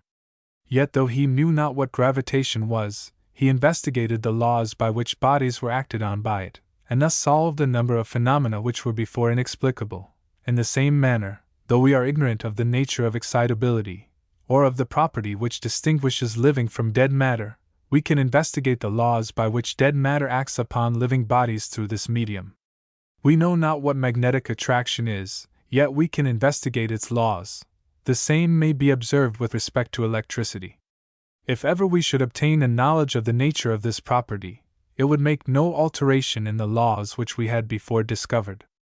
Before we proceed to the investigation of the laws by which the living principle or excitability is acted on, it will be first necessary to define some terms, which I shall have occasion to use, to avoid circumlocution, and here it may not be improper to observe that most of our errors in reasoning have arisen from want of strict attention to this circumstance. The accurate definition of those terms which we use in our reasoning. We may use what terms we please, provided we accurately define them, and adhere strictly to the definition. On this depends the excellence and certainty of the mathematical sciences. The terms are few, and accurately defined, and in their different chains of reasoning mathematicians adhere with the most scrupulous strictness to the original definition of the terms. If the same method were made use of in reasoning on other subjects, they would approach to the mathematics in simplicity and in truth, and the science of medicine in particular would be stripped of the heaps of learned rubbish which now encumber it, and would appear in true and native simplicity. Such is the method I propose to follow. I am certain of the rectitude of the plan. Of the success of the reasoning it does not become me to judge. When the excitability is in such a state as to be very susceptible of the action of external powers, I shall call it abundant or accumulated.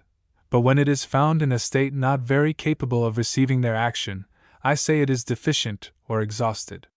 Let no one, however, suppose that by these terms I mean to hint in the least at the nature of the excitability. I do not mean by them that it is really at one time increased in quantity or magnitude, and at another time diminished. Its abstract nature is by no means attempted to be investigated. These or similar terms the poverty or imperfection of language obliges us to use. We know nothing of the nature of the excitability or vital principle, and by the terms here used I mean only to say that the excitability is sometimes easily acted on by the external powers, and then I call it abundant or accumulated.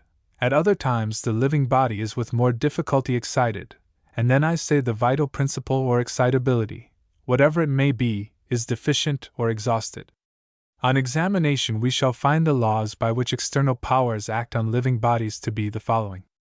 First, when the powerful action of the exciting powers ceases for some time, the excitability accumulates, or becomes more capable of receiving their action, and is more powerfully affected by them. If we examine separately the different exciting powers which act on the body, we shall find abundant confirmation of this law. Besides the exciting powers which act on the body, which I mentioned, viz., heat, food, and air, there are several others, such as light, sound, odorous substances, and which will be examined in their proper places. These powers, acting by a certain impulse, and producing a vigorous action of the body, are called stimulants, and life we shall find to be the effect of these and other stimulants acting on the excitability. The stimulus of light, though its influence in this respect is feeble, when compared with some other external powers, yet has its proportion of force. This stimulus acts upon the body through the medium of the organ of vision.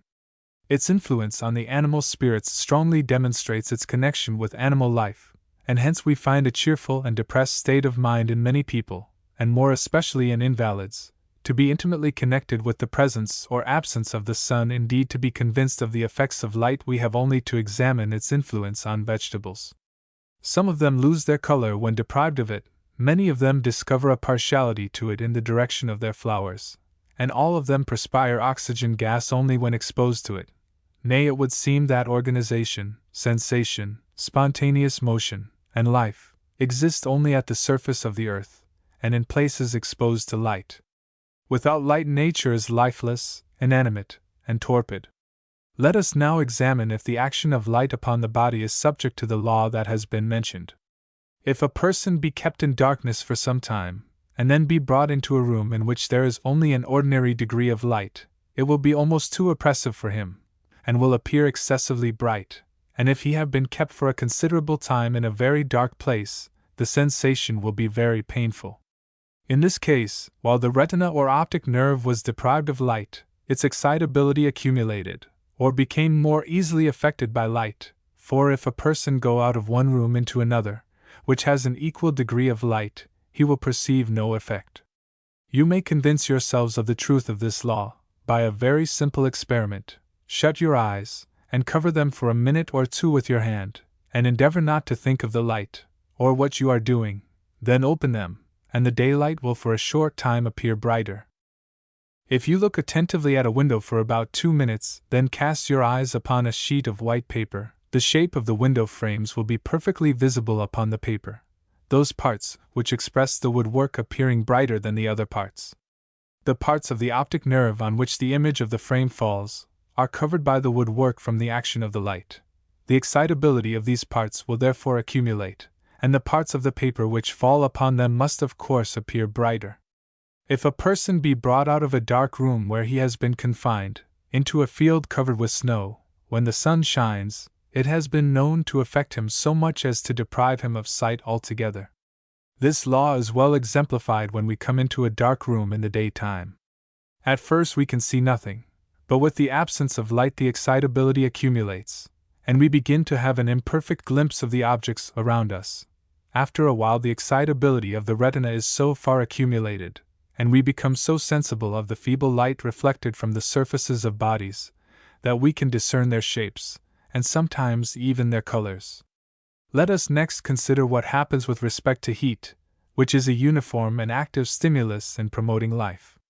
The extensive influence of heat upon animal life is evident from its decay and suspension during winter, in certain animals, and from its revival upon the approach and action of the vernal sun. If this stimulus is for some time abstracted from the whole body, or from any part, the excitability accumulates, or, in other words, if the body has been for some time exposed to cold, it is more liable to be affected by heat afterwards applied. Of this also you may be convinced by an easy experiment. Put one of your hands into cold water, and then put both into water which is considerably warm. The hand which has been in the cold water will feel much warmer than the other. If you handle some snow in one hand while you keep the other in the bosom, that it may be of the same heat with the body, and then bring both within the same distance of the fire, the heat will affect the cold hand infinitely more than the warm one.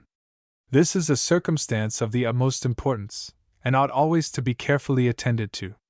When a person has been exposed to a severe degree of cold for some time, he ought to be cautious how he comes near a fire, for his excitability will be so much accumulated that the heat will act very violently, often producing a great degree of inflammation, and even sometimes of mortification. This is a very common cause of chilblains, and other similar inflammations.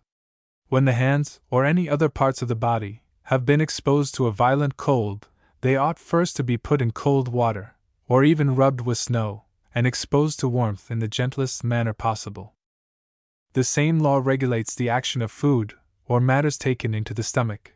If a person have for some time been deprived of food, or have taken it in small quantity, whether it be meat or drink, or if he have taken it of a less stimulating quality, he will find that when he returns to his ordinary mode of life it will have more effect upon him than before he lived abstemiously. Persons who have been shut up in a coal work, from the falling in of the pit, and have had nothing to eat for 2 or 3 days, have been as much intoxicated by a basin of broth, as a person in common circumstances with 2 or 3 bottles of wine. This circumstance was particularly evident among the poor sailors who were in the boat with Captain Bligh after the mutiny. The captain was sent by government to convey some plants of the breadfruit tree from Otaheite to the West Indies. Soon after he left Otaheite the crew mutinied, and put the captain and most of the officers, with some of the men, on board the ship's boat, with a very short allowance of provisions, and particularly of liquors, for they had only 6 quarts of rum, and 6 bottles of wine, for 19 people, who were driven by storms about the South Sea, exposed to wet and cold all the time for nearly a month. Each man was allowed only a teaspoonful of rum a day, but this teaspoonful refreshed the poor men, benumbed as they were with cold, and faint with hunger. More than 20 times the quantity would have done those who were warm and well fed, and had it not been for the spirit having such power to act upon men in their condition, they never could have outlived the hardships they experienced. All these facts, and many others which might be brought forward, establish, beyond dispute, the truth of the law I mentioned, viz., that when the powerful action of the exciting powers ceases for some time, the excitability accumulates, or becomes more capable of receiving their actions, and is more powerfully affected by them.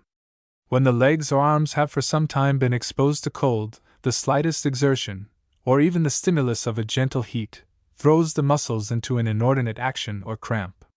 The glow of the skin, in coming out of a cold bath, may be explained on the same principle. The heat of the skin is diminished by the conducting power of the water, in consequence of which the excitability of the cutaneous vessels accumulates, and the same degree of heat afterwards applied excites these now more irritable vessels to a great degree of action. On this principle depends the supposed stimulant or tonic powers of cold, the nature of whose action has been much mistaken by physicians and physiologists. Heat is allowed to be a very powerful stimulus, but cold is only a diminution of heat. How then can cold act as a stimulus? In my opinion, it never does, but its effects may be explained by the general law which we have been investigating. When a lesser stimulus than usual has been applied to the body, the excitability accumulates, and is then affected by a stimulus even less than that which, before this accumulation, produced no effect whatever. The cold only renders the body more subject to the action of heat afterwards applied, by allowing the excitability to be accumulated. No person, I believe, ever brought on an inflammation or inflammatory complaint by exposure to cold, however long might have been that exposure, or however great the cold. But if a person have been out in the cold air, and afterwards come into a warm room, an inflammatory complaint will most probably be the consequence. Indeed, coming out of the cold air into a moderately warm room generally produces a lively and continued warmth in the parts that have been exposed. The second general law is, that when the exciting powers have acted with violence for a considerable time, the excitability becomes exhausted, or less fit to be acted on, and this we shall be able to prove by a similar induction. Let us first examine the effects of light upon the eye. When it has acted violently for some time on the optic nerve, it diminishes the excitability of that nerve, and renders it incapable of being affected by a quantity of light that would at other times affect it. When we have been walking out in the snow, if we come into a room, we shall scarcely be able to see anything for some minutes. If you look steadfastly at a candle for a minute or two, you will with difficulty discern the letters of a book which you were before reading distinctly. When our eyes have been exposed to the dazzling blaze of phosphorus and oxygen gas, we can scarcely see anything for some time afterwards, and if we look at the sun, the excitability of the optic nerve is so overpowered by the strong stimulus of his light, that nothing can be seen distinctly for a considerable time. If we look at the setting sun, or any other luminous object of a small size, so as not greatly to fatigue the eye, this part of the retina becomes less sensible to smaller quantities of light. Hence, when the eyes are turned on other less luminous parts of the sky, a dark spot is seen resembling the shape of the sun, or other luminous object on which our eyes have been fixed. On this account it is that we are some time before we can distinguish objects in an obscure room, after coming from broad daylight, as I observed before. We shall next consider the action of heat. Suppose water to be heated to 90 degrees. If one hand be put into it, it will appear warm.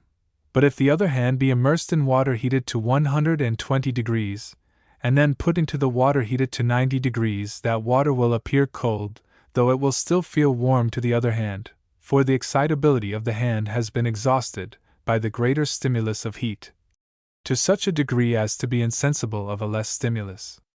Before we go into a warm bath, the temperature of the air may seem very warm and pleasant to the body, even though exposed naked to it. But after we have remained for some time in the warm bath, we feel the air, when we come out, very cool and chilling, though it is of the same temperature as before, for the hot water exhausts the excitability of the vessels of the skin, and renders them less capable of being affected by a smaller degree of heat. Thus we see that the effects of the hot and cold bath are different and opposite.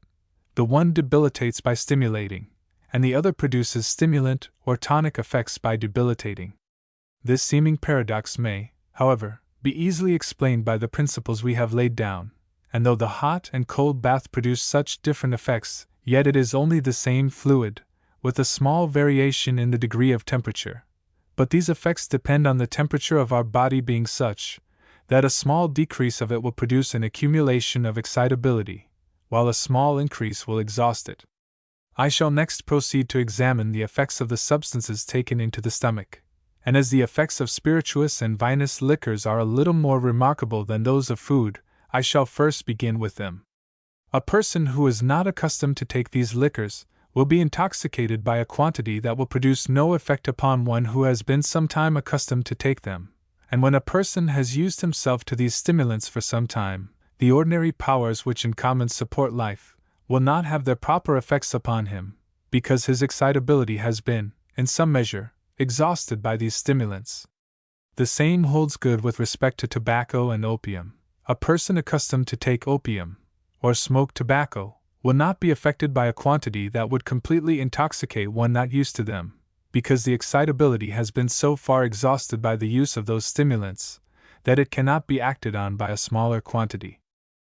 That tobacco or opium act in the same manner as wine or spirits scarce needs any illustration. In Turkey they intoxicate themselves with opium, in the same way that people in this country do with wine and spirits, and those who have been accustomed to take this drug for a considerable time feel languid and depressed when they are deprived of it for some time.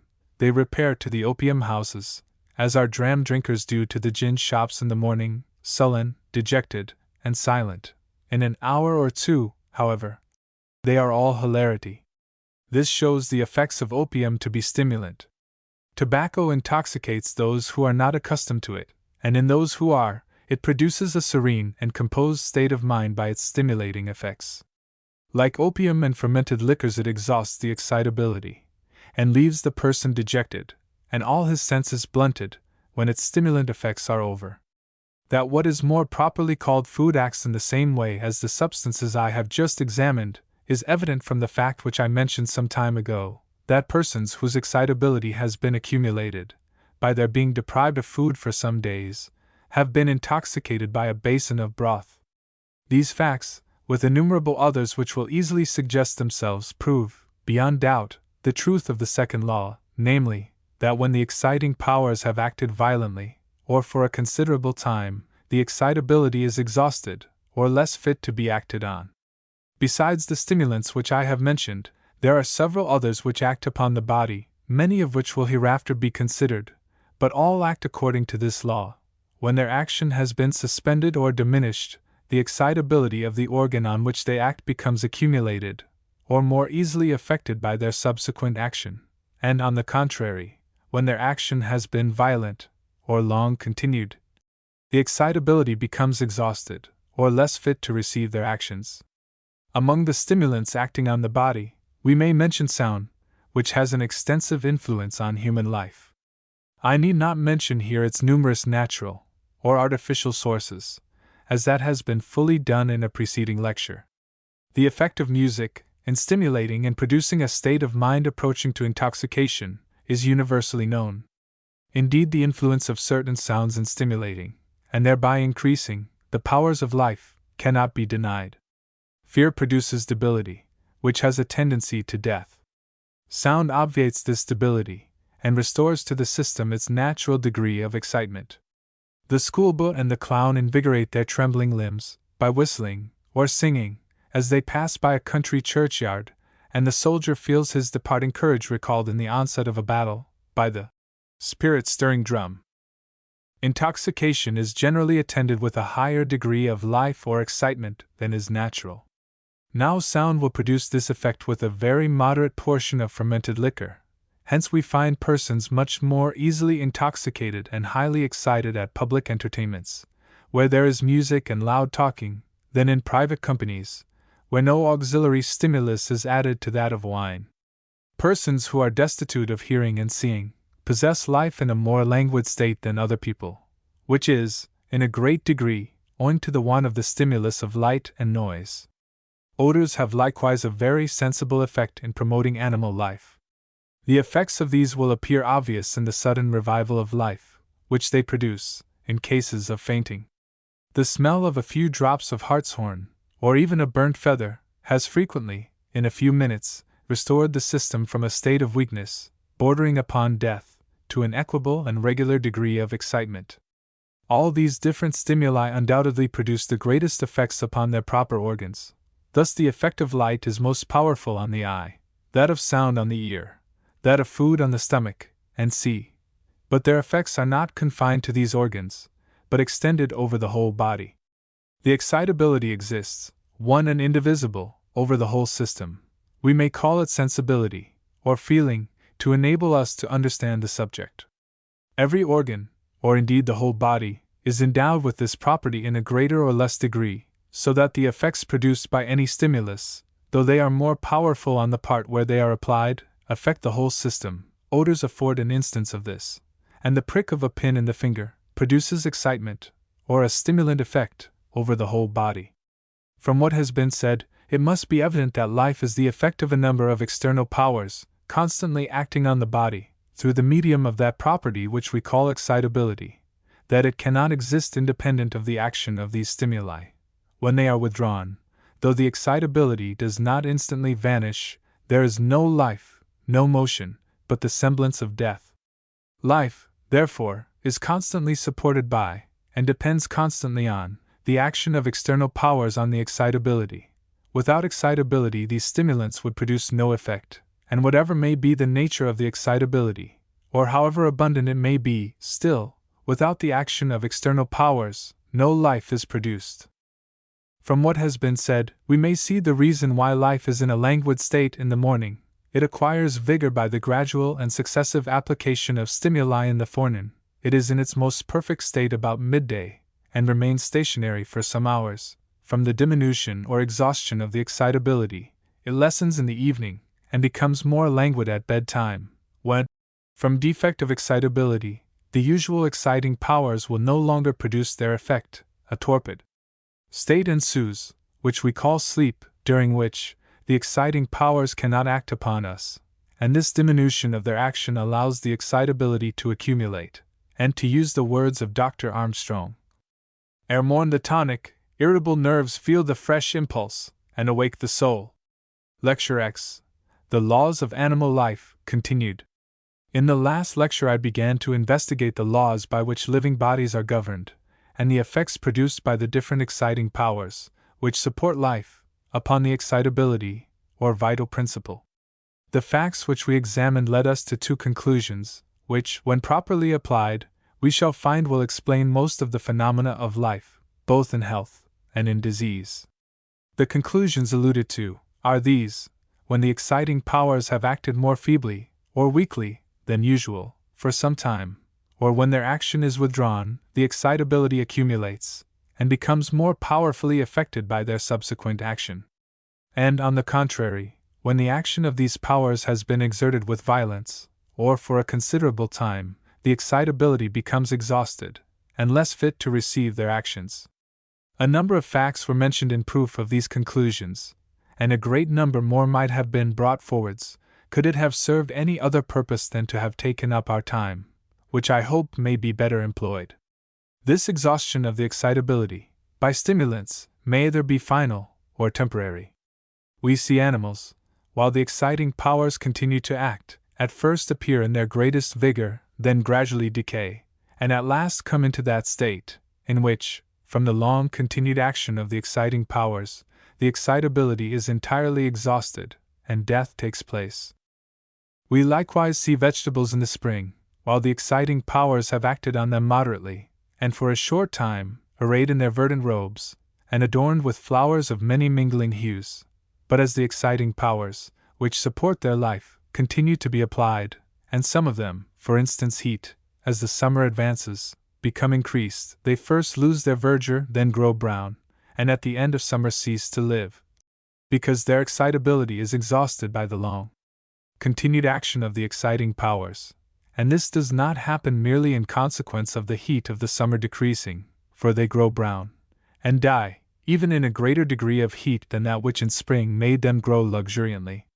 In some of the finest days of autumn, in which the sun acts with more power than in the spring, the vegetable tribe droop, in consequence of this exhausted state of their excitability, which renders them nearly insensible of the action, even of a powerful stimulus.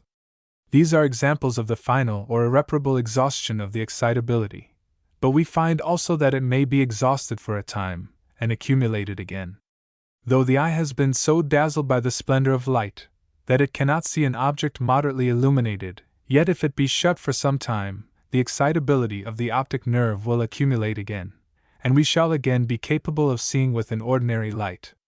We find also that we are not always equally capable of performing the functions of life. When we have been engaged in any exertion, either mental or corporeal, for some hours only, we find ourselves languid and fatigued, and unfit to pursue our labors much longer. If in this state several of the exciting powers are withdrawn, particularly light and noise, and if we are laid in a posture which does not require much muscular exertion, we soon fall into that state which nature intended for the accumulation of the excitability, and which we call sleep. In this state many of the exciting powers cannot act upon us, unless applied with some violence, for we are insensible to their moderate action. A moderate degree of light, or a moderate noise, does not affect us, and the power of thinking, which very much exhausts the excitability, is in a great measure suspended. When the action of these powers has been suspended for 6 or 8 hours, the excitability is again capable of being acted on, and we rise fresh and vigorous, and fit to engage in our occupations. Sleep, then, is the method which nature has provided to repair the exhausted constitution, and restore the vital energy. Without its refreshing aid, our worn-out habits would scarcely be able to drag on a few days, or at most, a few weeks, before the vital spring would be quite run down. How properly, therefore, has our great poet called sleep the chief nourisher in life's feast! From the internal sensations, often excited, it is natural to conclude that the nerves of sense are not torpid during sleep, but that they are only precluded from the perception of external objects by the external organs being in some way or other rendered unfit to transmit to them the impulses of bodies during the suspension of the power of volition. Thus the eyelids are closed, in sleep, to prevent the impulse of light from acting on the optic nerve, and it is very probable that the drum of the ear is not stretched. It seems likewise reasonable to conclude that something similar happens to the external apparatus of all our organs of sense, which may make them unfit for their office of perception during sleep. The more violently the exciting powers have acted, the sooner is sleep brought on, because the excitability is sooner exhausted, and therefore sooner requires the means of renewing it, and, on the contrary, the more weakly these powers have acted, the less are we inclined to sleep. Instances of the first are excess of exercise, strong liquors, or study, and of the latter, an under or deficient proportion of these. A person who has been daily accustomed to much exercise, whether mental or corporeal, if he omit it, will find little or no inclination to sleep.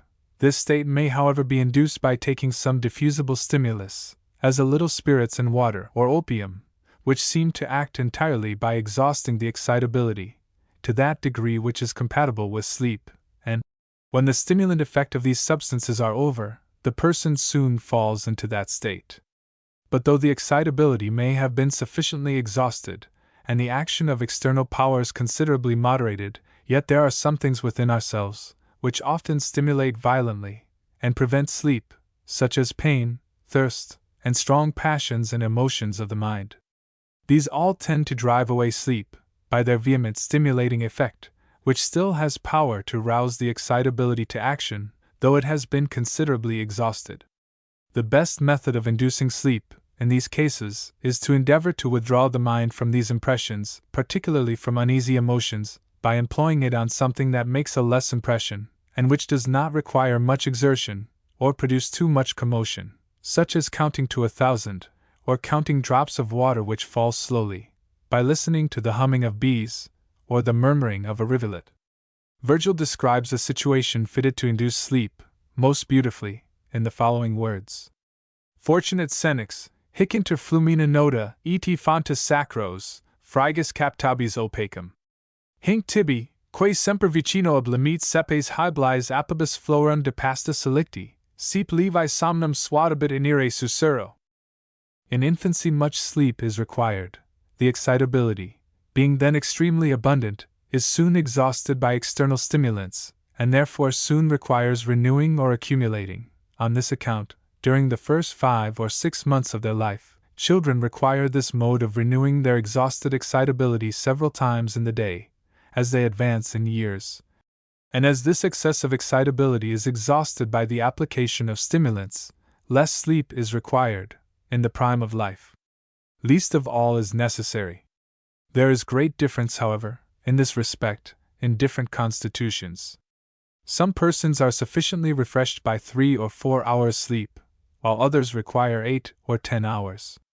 More, however, depends, in my opinion, on the mode of living. Those who indulge in the use of spirituous or fermented liquors, which exhaust the excitability to a great degree, require much more sleep than those who are content with the crystal stream. The latter never feel themselves stupid or heavy after dinner, but are immediately fit to engage in study or business. As age advances, more sleep is again required, and the excitability at last becomes so far exhausted, and the system so torpid, that the greatest portion of gradually expiring life is spent in sleep. Temperance and exercise are the most conducive to sound healthy sleep, hence the peasant is rewarded, for his toil and frugal mode of life, with a blessing, which is seldom enjoyed by those whom wealth renders indolent and luxurious. The poor in the country enjoy sound and sweet sleep, forced by necessity to labor. Their excitability becomes exhausted in a proper and natural manner, and they retire to rest early in the evening. Their sleep is generally sound, and early in the morning they find themselves recruited, and in a state fit to resume their daily labor. The blooming complexion, strength, and activity of these hardy children of labor, who recruit their wearied limbs on pallets of straw, form a striking contrast with the pallid and sickly visage and debilitated constitution of the luxurious and wealthy, who convert night into day, and court repose in vain on beds of down. Nature undoubtedly intended that we should be awake, and follow our occupations, whether of pleasure or business, during the cheering light of day, and take repose when the sun withdraws his rays. All other animals, and even vegetables, obey the command of nature. Man alone is refractory, but nature's laws are never violated with impunity. Dr. Mackenzie very properly observes that those who sleep long in the morning, and sit up all the night, injure the constitution without gaining time, and those who do this merely in compliance with fashion ought not to repine at a fashionable state of bad health. From what has been said, it is evident that, in order to enjoy sound sleep, our chambers should be free from noise, dark, and moderately cold, because the stimulant effects of noise, light, and heat prevent the accumulation of excitability, and as we shall afterwards see that this accumulation depends on free respiration, and the introduction of oxygen by that means into the system. Our bedrooms ought to be large and airy, and in general, the bed should not be surrounded by curtains. We may from this likewise see the reason why it is so desirable to sleep in the country, even though we are obliged to spend the day in town. These observations on sleep have, however, led me a little from the direct road, but I thought they could not be better introduced than here. I shall now return to the subject of our more immediate inquiry. By induction we have discovered 2 of the principal laws by which living bodies are governed. The first is, that when the ordinary powers which support life have been suspended, or their action has been lessened for a time, the excitability, or vital principle, accumulates, or becomes more fit to receive their actions. And secondly, when these powers have acted violently, or for a considerable time, the excitability is exhausted, or becomes less fit to receive their actions. There are therefore 3 states in which living bodies exist. First, a state of accumulated excitability. Secondly, a state of exhausted excitability. Thirdly, when the excitability is in such a state as to produce the strongest and most healthy actions, when acted upon by the external powers. From what has been said, it must be evident that life depends continually on the action of external powers on the excitability, and that by their continued action, if they be properly regulated, the excitability will be gradually and insensibly exhausted, and life will be resigned into the hands of him who gave it, without a struggle, and without a groan. We see then that nature operates in supporting the living part of the creation, by laws as simple and beautiful as those by which the animated world is governed. In the latter we see the order and harmony which is observed by the planets, and their satellites, in their revolution round the great source of heat and light. All combined and ruled unerring by that single power, which draws the stone projected to the ground. In the animated part of the creation, we observe those beautiful phenomena which are exhibited by an almost infinite variety of individuals, all depending upon, and produced by one simple law, the acting of external powers upon their excitability. I cannot express my admiration of the wisdom of the Creator better than in the words of Thomson. O unprofuse magnificence divine! O wisdom truly perfect!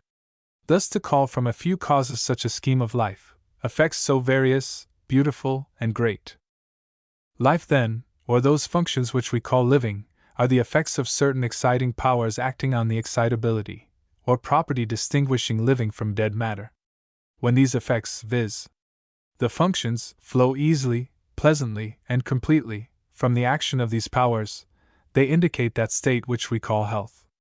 We may therefore, as we before hinted, distinguish three states of the irritable fiber, or three different degrees of excitability, of which the living body is susceptible. 1. The state of health which is peculiar to each individual, and which has been called by Haller and other physiologists the tone of the fiber. This is produced by a middle degree of stimulus acting upon a middle degree of excitability, and the effect produced by this action we call excitement. 2.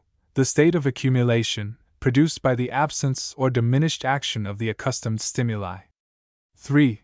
The state of exhaustion, produced by the too powerful action of stimuli, and this may be produced either by the too powerful or long-continued action of the common stimulants which support life, such as food, air, heat, and exercise, or it may be caused by an application of stimulants which act more powerfully on the excitability, and which exhaust it more quickly, such as wine, spirits, and opium, musk, camphor, and various other articles used in medicines.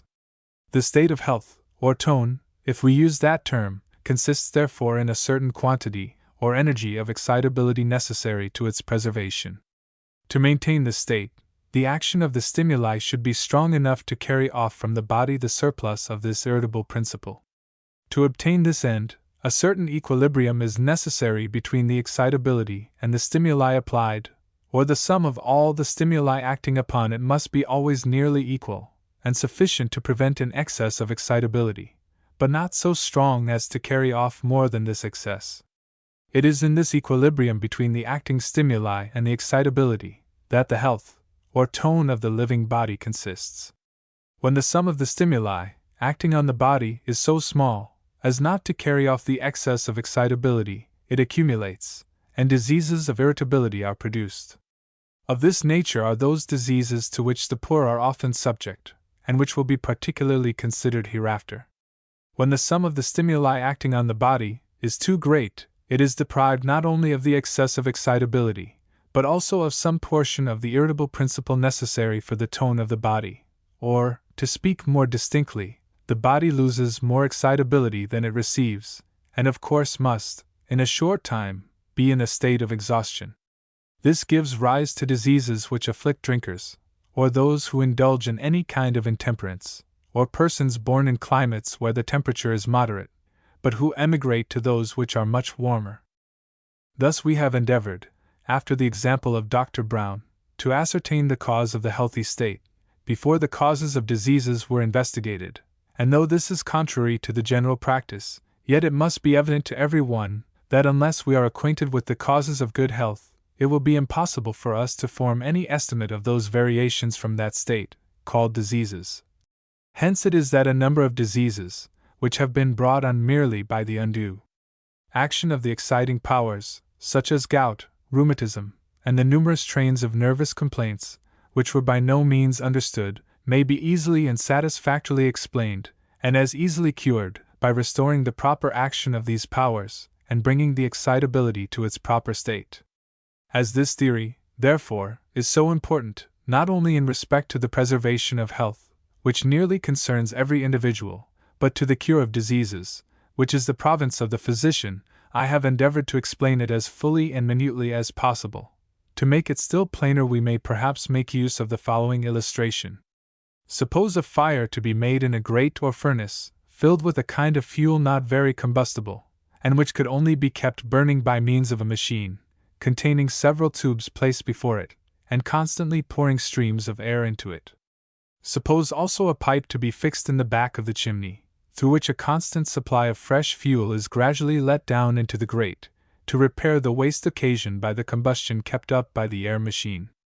The great will represent the human body, the fuel in it the life or excitability, and the tube behind, supplying fresh fuel, will denote the power of all living systems, constantly to regenerate or produce excitability. The air machine, consisting of several tubes, may denote the various stimuli applied to the excitability of the body. The flame produced in consequence of that application represents life, the product of the exciting powers acting upon the excitability. Here we see that flame, like life, is drawn forth from fuel by the constant application of streams of air poured into it from the different tubes of the machine. When the quantity of air poured in through these different tubes is sufficient to consume the fuel as it is supplied, a constant and regular flame will be produced. But if we suppose that some of them are stopped, or that they do not supply a sufficient quantity of air, then the fuel will accumulate, and the flame will be languid and smothered, but liable to break out with violence, when the usual quantity of air is supplied.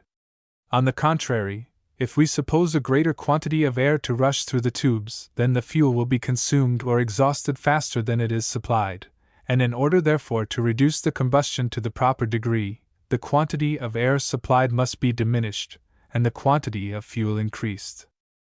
If we suppose one of the tubes, instead of common air, to supply oxygen gas, it will represent the action of wine, spirits, ether, opium, and other powerful stimulants upon the body. A bright and vivid flame will be produced, which however will only be of short duration, for the fuel will be consumed faster than it is supplied, and a state of exhaustion will take place. We may carry this illustration still further, and suppose that the air tubes exhaust the fuel every day faster than it can be supplied, then it will be necessary at night to stop up some of the tubes, so that the expense of fuel may be less than its supply, in order to make up for the deficiency. When this is made up, the tubes may in the morning be opened, and the combustion carried on during the day as usual. This will illustrate the nature of sleep. In speaking of this subject, it was observed that the more violently the exciting powers have acted, the sooner is sleep brought on, because the excitability is sooner exhausted. In the same way, the more the air rushes through the tubes, the sooner will the fuel be consumed, and want replenishing. When the exciting powers have acted feebly, a person feels no inclination to sleep, because the excitability is not exhausted to the proper degree, and therefore does not want accumulating. But any diffusible stimulus, as spirits, or opium, will soon exhaust it to the proper degree. In the same way, if the air have not passed rapidly through the tubes, the fuel will not be exhausted, but it may be brought to a proper degree of exhaustion by the application of oxygen gas. When the air which nourishes the flame is so regulated that it consumes the fuel as it is supplied, but no faster, a clear and steady flame will be kept up, which will go on as long as the fuel lasts, or the grate resists the action of the fire. But at last, when the fuel, which we do not suppose inexhaustible, is burnt out, the fire must cease. In the same manner, if the different exciting powers which support life were properly regulated, all the functions of the body would be properly performed, and we should pass our life in a state of health, seldom known to any but savages, and brute animals not under the dominion of man, who regulate these powers merely by the necessities of nature. When air is applied in too great quantity, and especially if some of the tubes convey oxygen gas, then a violent combustion and flame is excited, which will, in all probability, consume or burn out the furnace or grate, or if it do not, it will burn out the fuel, and thus exhaust itself. In like manner, if the stimulants which support life be made to act too powerfully, and particularly if any powerful stimulus, not natural to the body, such as wine or spirits, be taken in too great quantity, a violent inflammatory action will be the consequence, which may destroy the human machine. But if it do not, it will exhaust the excitability, and thus bring on great debility. This analogy might be pursued further, but my intention was solely to illustrate some of the outlines of our theory, by a comparison which may facilitate the conception of the manner in which external powers act on living bodies. The different powers which support life, and without whose action we are unable to exist, such as heat, food, air, and sea, have been very improperly called non-naturals, a term which is much more applicable to those substances which we are daily in the habit of receiving into the system, which excite it to undue actions, and which nature never intended we should receive, such as spirituous and fermented liquors, and high-seasoned foods. In the preceding illustration, I have spoken of a tube as constantly pouring in fresh fuel, because it was not easy otherwise to convey a familiar idea of the power which all living systems possess of renewing their excitability when exhausted. The excitability is an unknown somewhat, subject to peculiar laws, some of which we have examined, but whose different states we are obliged to describe, though, perhaps, inaccurately, by terms borrowed from the qualities of material substances. Though Dr. Brown very properly declined entering into the consideration of the nature of excitability, or the manner in which it is produced, the discoveries which have been made in chemistry since his time have thrown great light on the subject, and it is now rendered highly probable that the excitability or vital principle is communicated to the body by the circulation, and is intimately connected with the process of oxidation. Many circumstances would tend to show that a strict connection exists between the reception of oxygen into the body and the vital principle. When an animal has been killed by depriving it of oxygen gas, the heart and other muscles, and indeed the whole system, will be found completely to have lost its excitability. This is not the case when an animal is killed in a different manner. When an animal is shot, or killed in the common manner, by bleeding to death, if the heart be taken out, it will contract for some hours, on the application of stimulants. But this is not the case with an animal that has been drowned, or killed by immersion in carbonic acid, azotic, or hydrogenous gases. In these last instances, the heart either does not contract at all, or very feebly, on the application of the strongest stimulants. We have already seen that oxygen unites with the blood in the lungs, during respiration. By the circulation of the blood it is distributed to every part of the system, and we shall find that in proportion to its abundance is the excitability of the body. In proof of this, I shall relate some facts and experiments. Dr. Gerdner injected a quantity of very pure oxygen gas into the jugular vein of a dog. The animal raised terrible outcries, breathed very quickly, and with great difficulty. By little and little his limbs became hard and stiff, he fell asleep, and died in the course of a few minutes afterwards. It ought here to be observed that any of the gases, or almost any fluid, however mild, when thus suddenly introduced into the circulating system, generally, and speedily, occasions death. On opening the chest, the heart was found more irritable than ordinary, and its external contractions and dilatations continued for more than an hour. The right auricle of the heart, which usually contains black venous blood, contained, as well as the right ventricle, a quantity of blood of a bright vermilion color, and all the muscles of the body were found to be more than usually irritable. This experiment not only proves that the vermilion color of the blood proceeds from oxygen, but likewise seems to show that oxygen is the cause of excitability. A quantity of azotic gas, which had been exposed for some time to the contact of lime water, in order to separate any carbonic acid gas it might contain, was injected into the jugular vein of a dog. The animal died in 20 seconds. Upon opening the chest, the heart was found filled with black and coagulated blood. This organ, and most of the muscles had nearly lost the whole of their irritability, for they contracted but very weakly, on the application of the strongest stimulants. A quantity of carbonic acid gas was injected into the jugular vein of a dog. The animal became sleepy, and died in about a quarter of an hour. The heart was found filled with black and coagulated blood, and had lost the whole of its irritability, either it, nor any of the muscles producing any contractions, upon the application of stimulants. Humboldt likewise mentions a curious fact, which tends strongly to confirm this idea. When the excitability of the limb of a frog had been so far exhausted by the application of zinc and silver that it would produce no more contractions, on moistening it with oxygenated muriatic acid, the contractions were renewed. After the excitability of the sensitive plant, Mimosa pudica, had been so far exhausted by irritation that it ceased to contract, when further irritated, I restored this excitability, and brought it to a very high degree of irritability, by moistening the earth in which it grew with oxygenated muriatic acid. Seeds likewise vegetate more quickly when moistened with this acid than when they are not. In short, we shall find first that everything which increases the quantity of oxygen in organized bodies increases at the same time their excitability. Secondly, that whatever diminishes the quantity of oxygen diminishes the excitability. The excitability of animals, made to breathe oxygen gas, or to take the oxygenated muriate of potash, or acid fruits, is very much increased. On the contrary, when persons have inspired carbonic acid or azotic gas, or have taken into the system substances which have a strong affinity for oxygen, and therefore tend to abstract it, such as hydrogen and spirits, the excitability becomes very much diminished. When we sleep, in consequence of the excitability being exhausted, the breathing becomes free, and a great quantity of oxygen is received by the lungs, and combined with the blood, while very little of it becomes exhausted by the actions of the body, for none, excepting those which are called involuntary motions, are carried on during sound sleep, so that in a few hours the body recovers the excitability which it had lost. It is again sensible of the impressions of external objects, and with the return of light we wake. These facts afford satisfactory proofs that the excitability of the body is proportioned to the oxygen which it receives.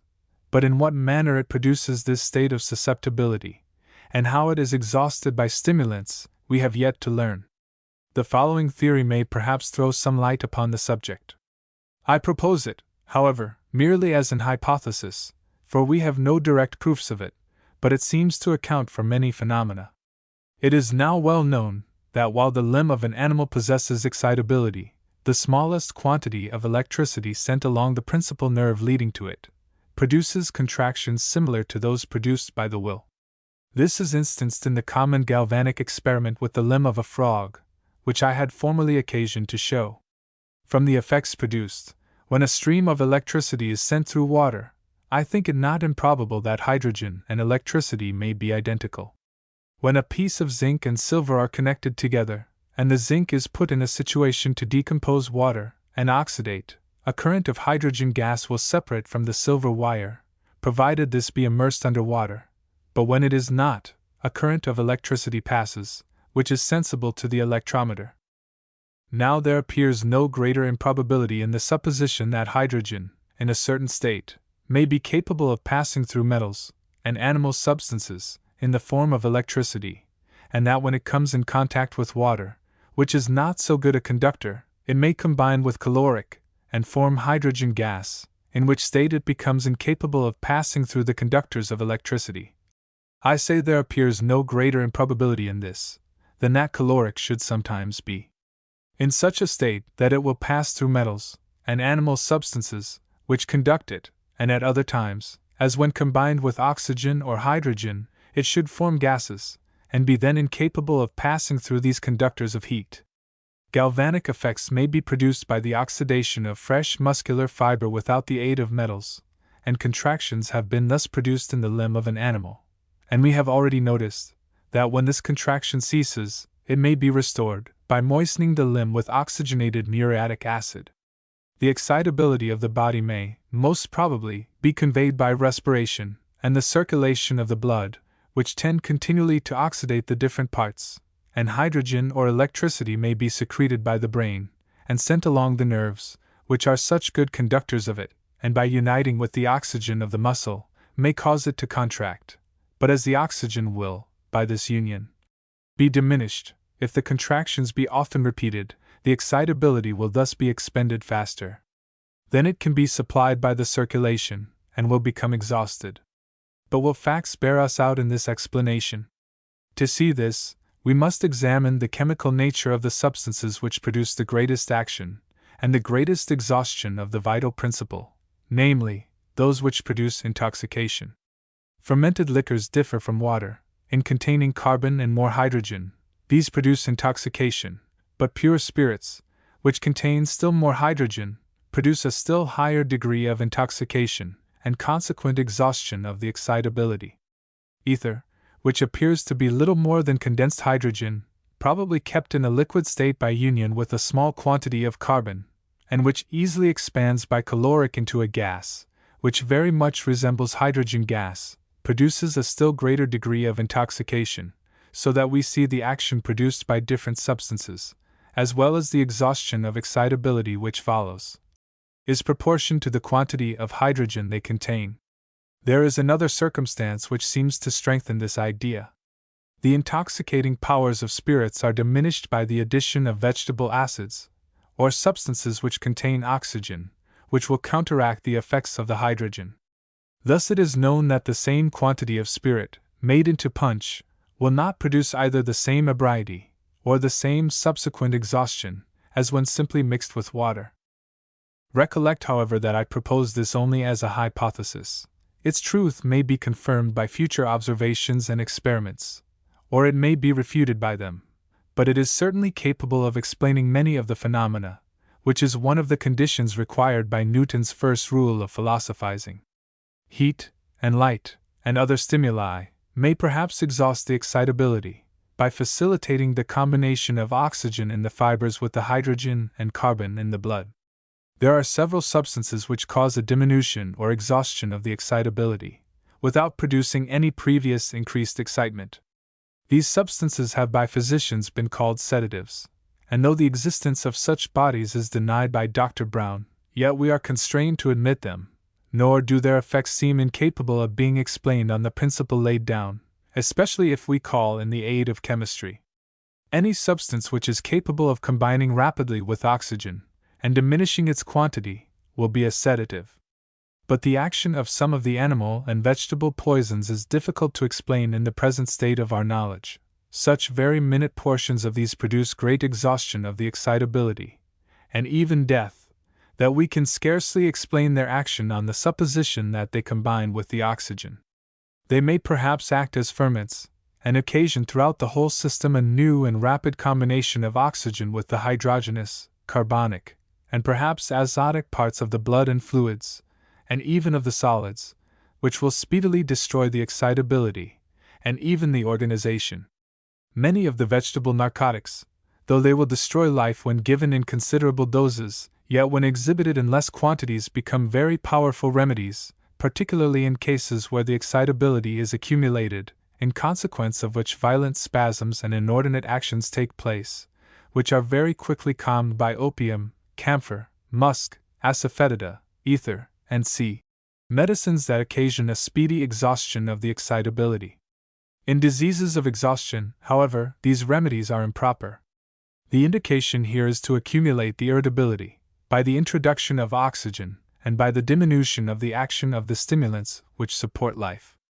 In this idea too I dissent from Dr. Brown, who taught that diseases of exhaustion are to be cured by stimulants, a little less powerful than those which produce the disease.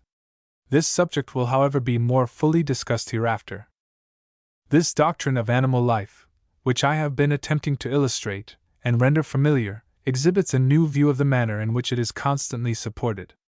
It discovers to us the true means of promoting health and longevity, by proportioning the number and force of stimuli to the age, climate, situation, habits, and temperament of the human body. It leads us to a knowledge of the causes of diseases. These we shall find consist either in an excessive or preternatural excitement in the whole or part of the human body, accompanied generally with irregular motions, and induced by natural or artificial stimuli, or in a diminished excitement or debility in the whole, or in part. It likewise teaches us that the natural and only efficacious cure of these diseases depends on the abstraction of stimuli, from the whole, or from a part of the body, when the excitement is in excess, and in the increase of their number and force when the contrary takes place. The light which the discoveries of Galvani, and others who have followed his steps, begin to throw on physiology, promises, when aided by the principles of chemistry, and the knowledge of the laws of life, to produce all the advantages that would result from a perfect knowledge of the animal functions. From what has been said, it does not seem improbable that muscular contraction may depend upon the combination of oxygen with hydrogen and azote, in consequence of a sort of explosion or discharge produced by nervous electricity. According to this hypothesis, animal motion, at least that of animals analogous to man, would be produced by a beautiful pneumatic structure. This hypothesis, though not perhaps at this moment capable of strict demonstration, seems extremely probable, it being countenanced by every observation and experiment yet made on the subject. It accounts likewise for the perpetual necessity of inhaling oxygen, and enables us to trace the changes which this substance undergoes, from the moment it is received into the system, till the moment it is expelled. By the lungs it is imparted to the blood, by the blood to the muscular fibers.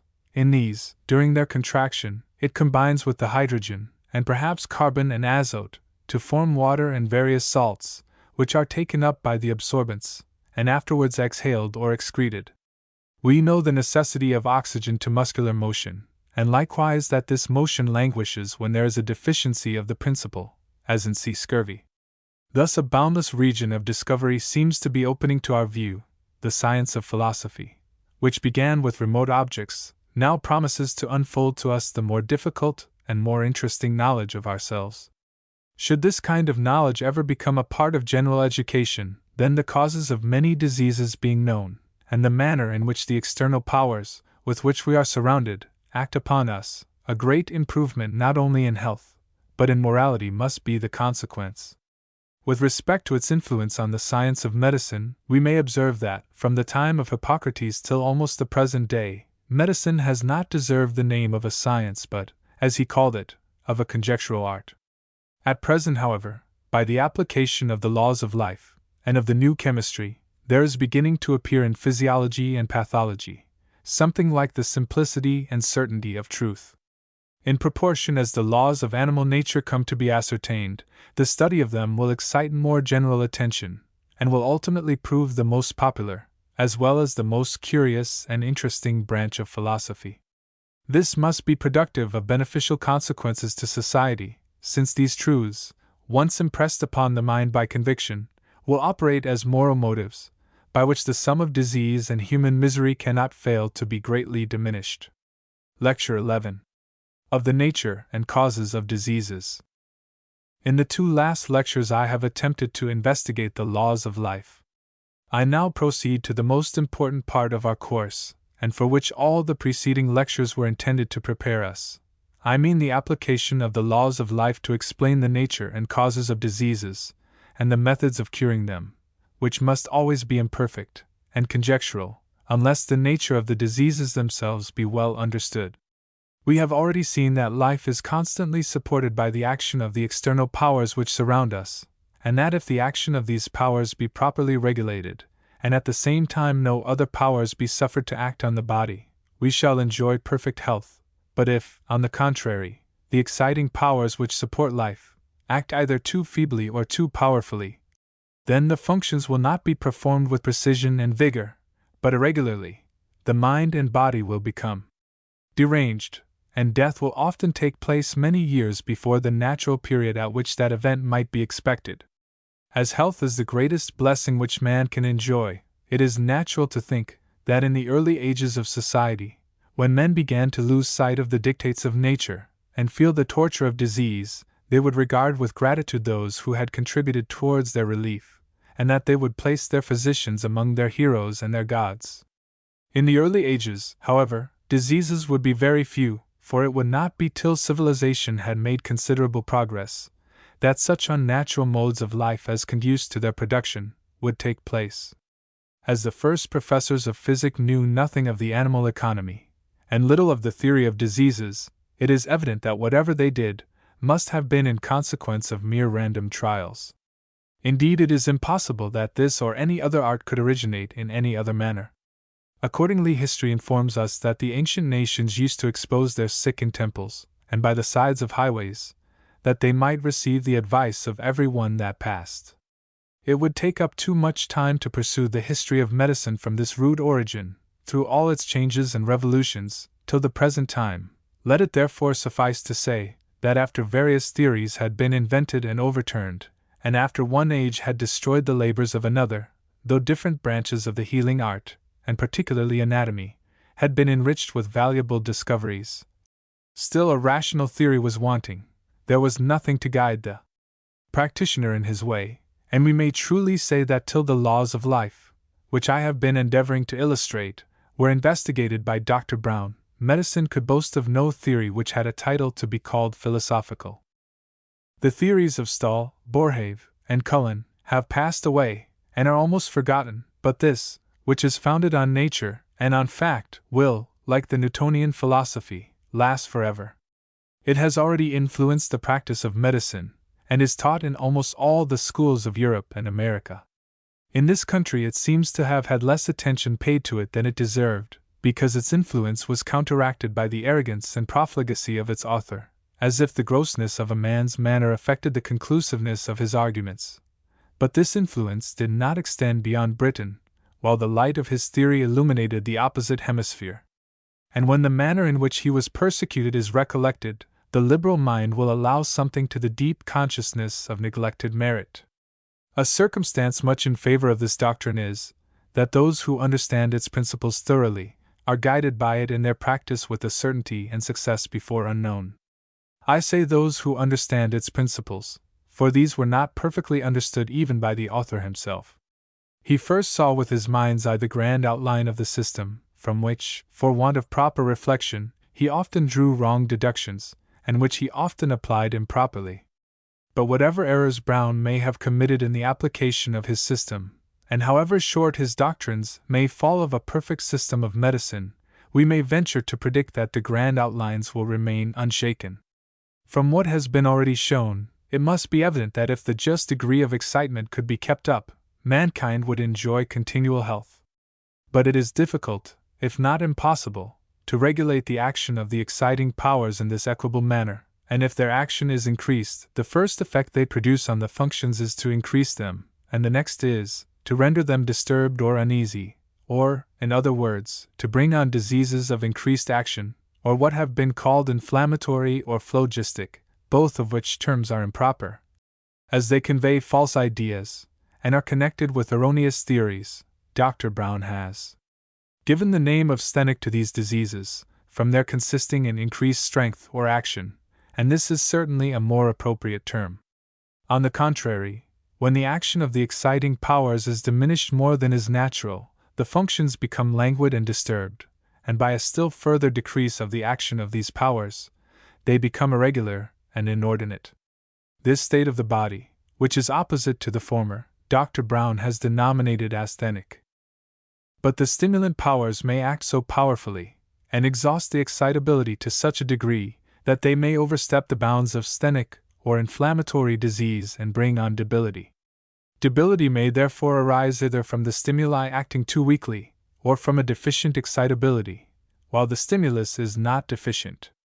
Debility produced in the former manner is called direct debility, and in the latter indirect debility.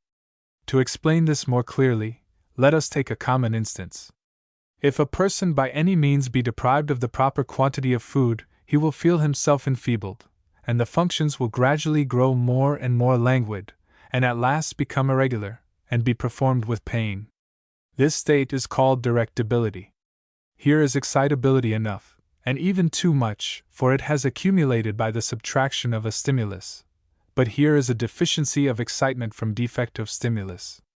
If now we suppose that a person, in good health, begins to take a greater quantity of food than usual, and adds a quantity of wine, all the functions will at first be increased in vigor, but at last they will be irregularly performed, and inflammation, with other symptoms of too great excitement, will be the consequence.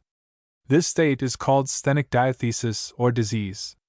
But if the stimulant power be pushed still further, the excitability will become gradually exhausted, till at last there will be too little to produce the healthy actions, even though there may be plenty of stimulus. This state of asthenic diathesis is called indirect debility, because it is not produced by directly subtracting the powers which support life, but indirectly, by overstimulating. An instance of this latter state is afforded by that debility which is the consequence of intoxication. There is a state, however, between perfect health and disease, which is called predisposition, and in which, though the functions are undisturbed, the slightest cause will bring on disease. Strictly speaking, there is perhaps only one point, or one degree of excitement, at which the health is perfect. The first alterations from this point, on either side, are scarcely perceptible, but if the morbid causes be continued, the functions will become gradually more and more disturbed, till at last they become so uneasy or painful that they are termed disease. In order to render what has been said still more plain, it may be proper to make use of an illustration by means of numbers. We must recollect, however, that it is merely for the sake of illustration, for we have not data to enable us to reduce either the excitability or excitement, or stimulus, to numerical calculation. If we could do this, the science of medicine would be perfect. And we could cure diseases as easily as we could perform any chemical or philosophical experiment. A very principal object, however, is to understand the nature of predisposition, and the kind of diathesis, whether sthenic or asthenic, to which it inclines. This not only throws light on the nature of the disease, but affords us the only means of preventing it. When a slight uneasiness or predisposition is felt, it is almost impossible to say from our feelings whether it leads to a sthenic or an asthenic state. Here we must be guided chiefly by the exciting powers. If we find that these have acted too powerfully, that is, if we have lived freely, been exposed to heat, and perhaps indulged in some of the unnatural stimuli, such as wine and spirits, and particularly if we previously to the present time perceive the functions to go on with more vigor, our spirits and strength greater, before we experience the slight disturbance of which we complain, we are verging towards sthenic or inflammatory disease, and therefore to prevent the disease we ought immediately to diminish the action of the exciting powers. The quantity of food ought to be diminished, wine and other liquors abstained from, heat carefully avoided, and even the quantity of blood in the circulating system diminished, if the habit is full and the pulse strong. On the contrary, if the exciting powers have acted more feebly than is natural, that is, if we have lived on a less nourishing diet, or have taken it in less quantity, if we have been long exposed to cold, without alternating with heat, and other debilitating causes, and if at the same time we find the vigor of the functions diminished, though they are not yet become much disturbed, we are verging towards asthenic disease. To prevent which, we must take a more nutritious diet, and join a portion of wine, and perhaps take some tonic medicines. This, however, ought to be done gradually, for fear of exhausting the excitability, which in these cases is morbidly accumulated. It must be evident that the great difficulty here is to determine the nature of the predisposition, for if we make a mistake, instead of preventing, we shall accelerate the disease. For instance, the first slight disturbance of the functions which rises from a sthenic state often resembles those verging towards a state of debility or asthenia. I have seen various instances arising from plethora, or a sthenic state, where the patient complained of depression of spirits, and inability to move, and in short, from his own account was laboring under asthenic diathesis. But by inquiring carefully into the action of the exciting causes, examining minutely the state of the pulse and of the functions, I have been convinced that the depression of spirits which he felt, and other symptoms of weakness, depended on fullness, and they have been quickly removed by lowering the diet, administering a laxative, or taking a little blood, whereas if, apprehending from the symptoms that he had labored under debility, I had ordered him a more generous diet and tonic remedies, an inflammatory disease would have been the consequence, which might have terminated in death.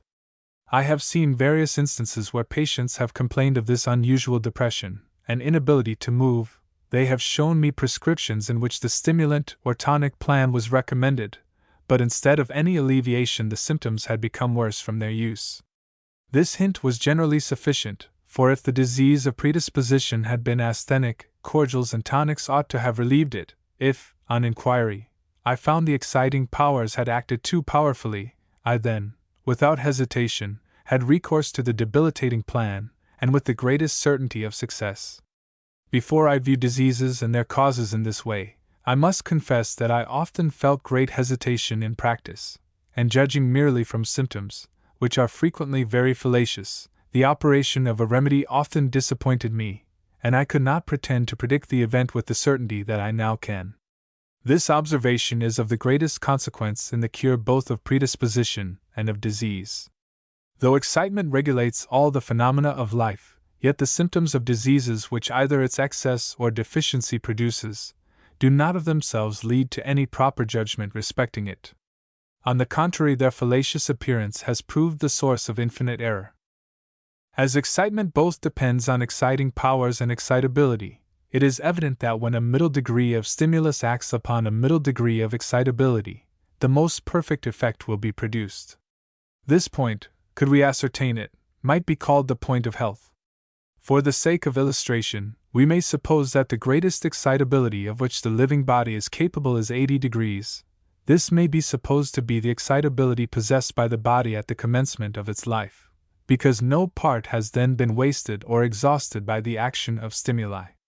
Now, if we suppose a scale of excitability to be formed, and divided into 80 equal parts or degrees, the excitability will be wasted or exhausted in proportion to the application of stimuli, from the beginning to the end of the scale. 1 degree of exciting power applied takes off 1 degree of excitability, and every subsequent degree impairs the excitability in proportion to its degree of force. Thus, a degree of stimulus or exciting power equal to 10 will reduce the excitability to 70, 20 to 60, 30 to 50, 40 to 40, 50 to 30, 60 to 20, 70 to 10, 80 to 0, and on the contrary, the subtraction of stimulant power will allow the excitability to accumulate. Diagram. The range of good health is ranked from 30 to 50 degrees in the scale.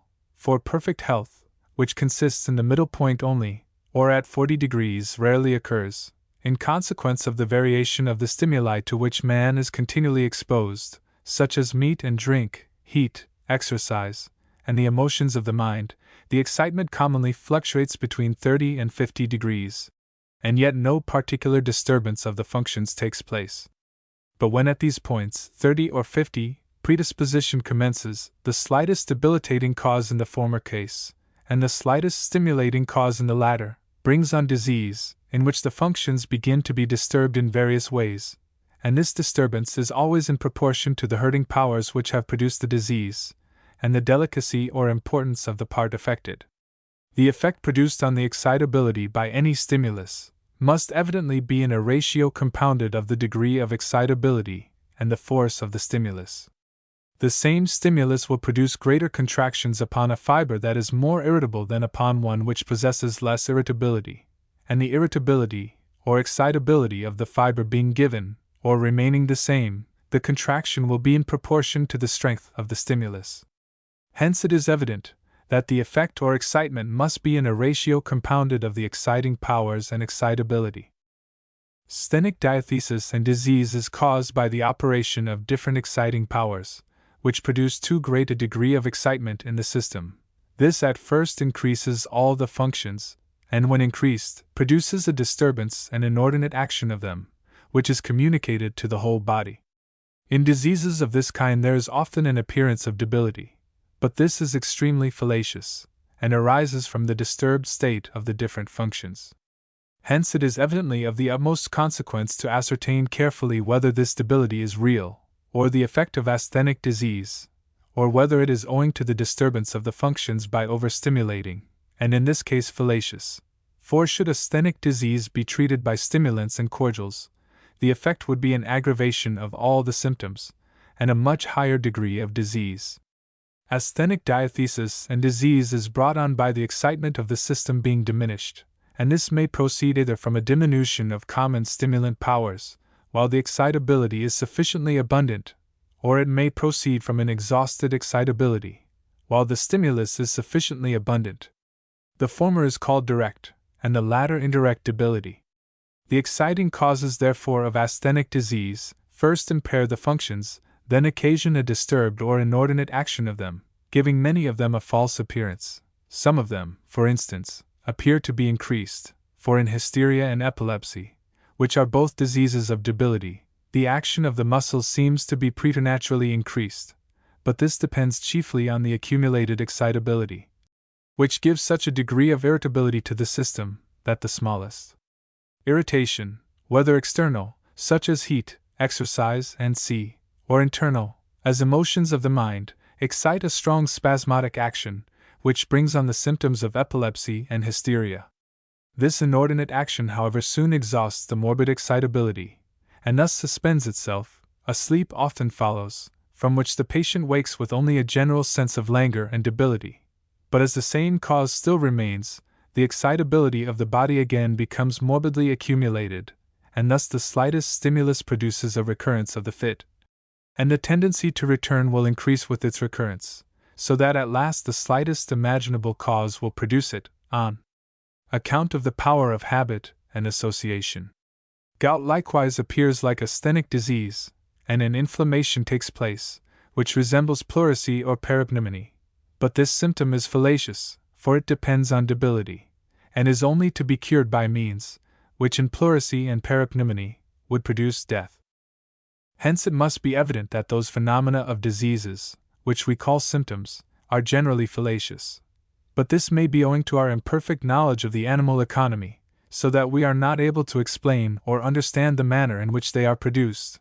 We ought, however, carefully to guard against being misled by them in practice. The great difficulty is to distinguish the nature of the disease, whether it is sthenic or asthenic, or whether it depends on too great excitement, or on debility.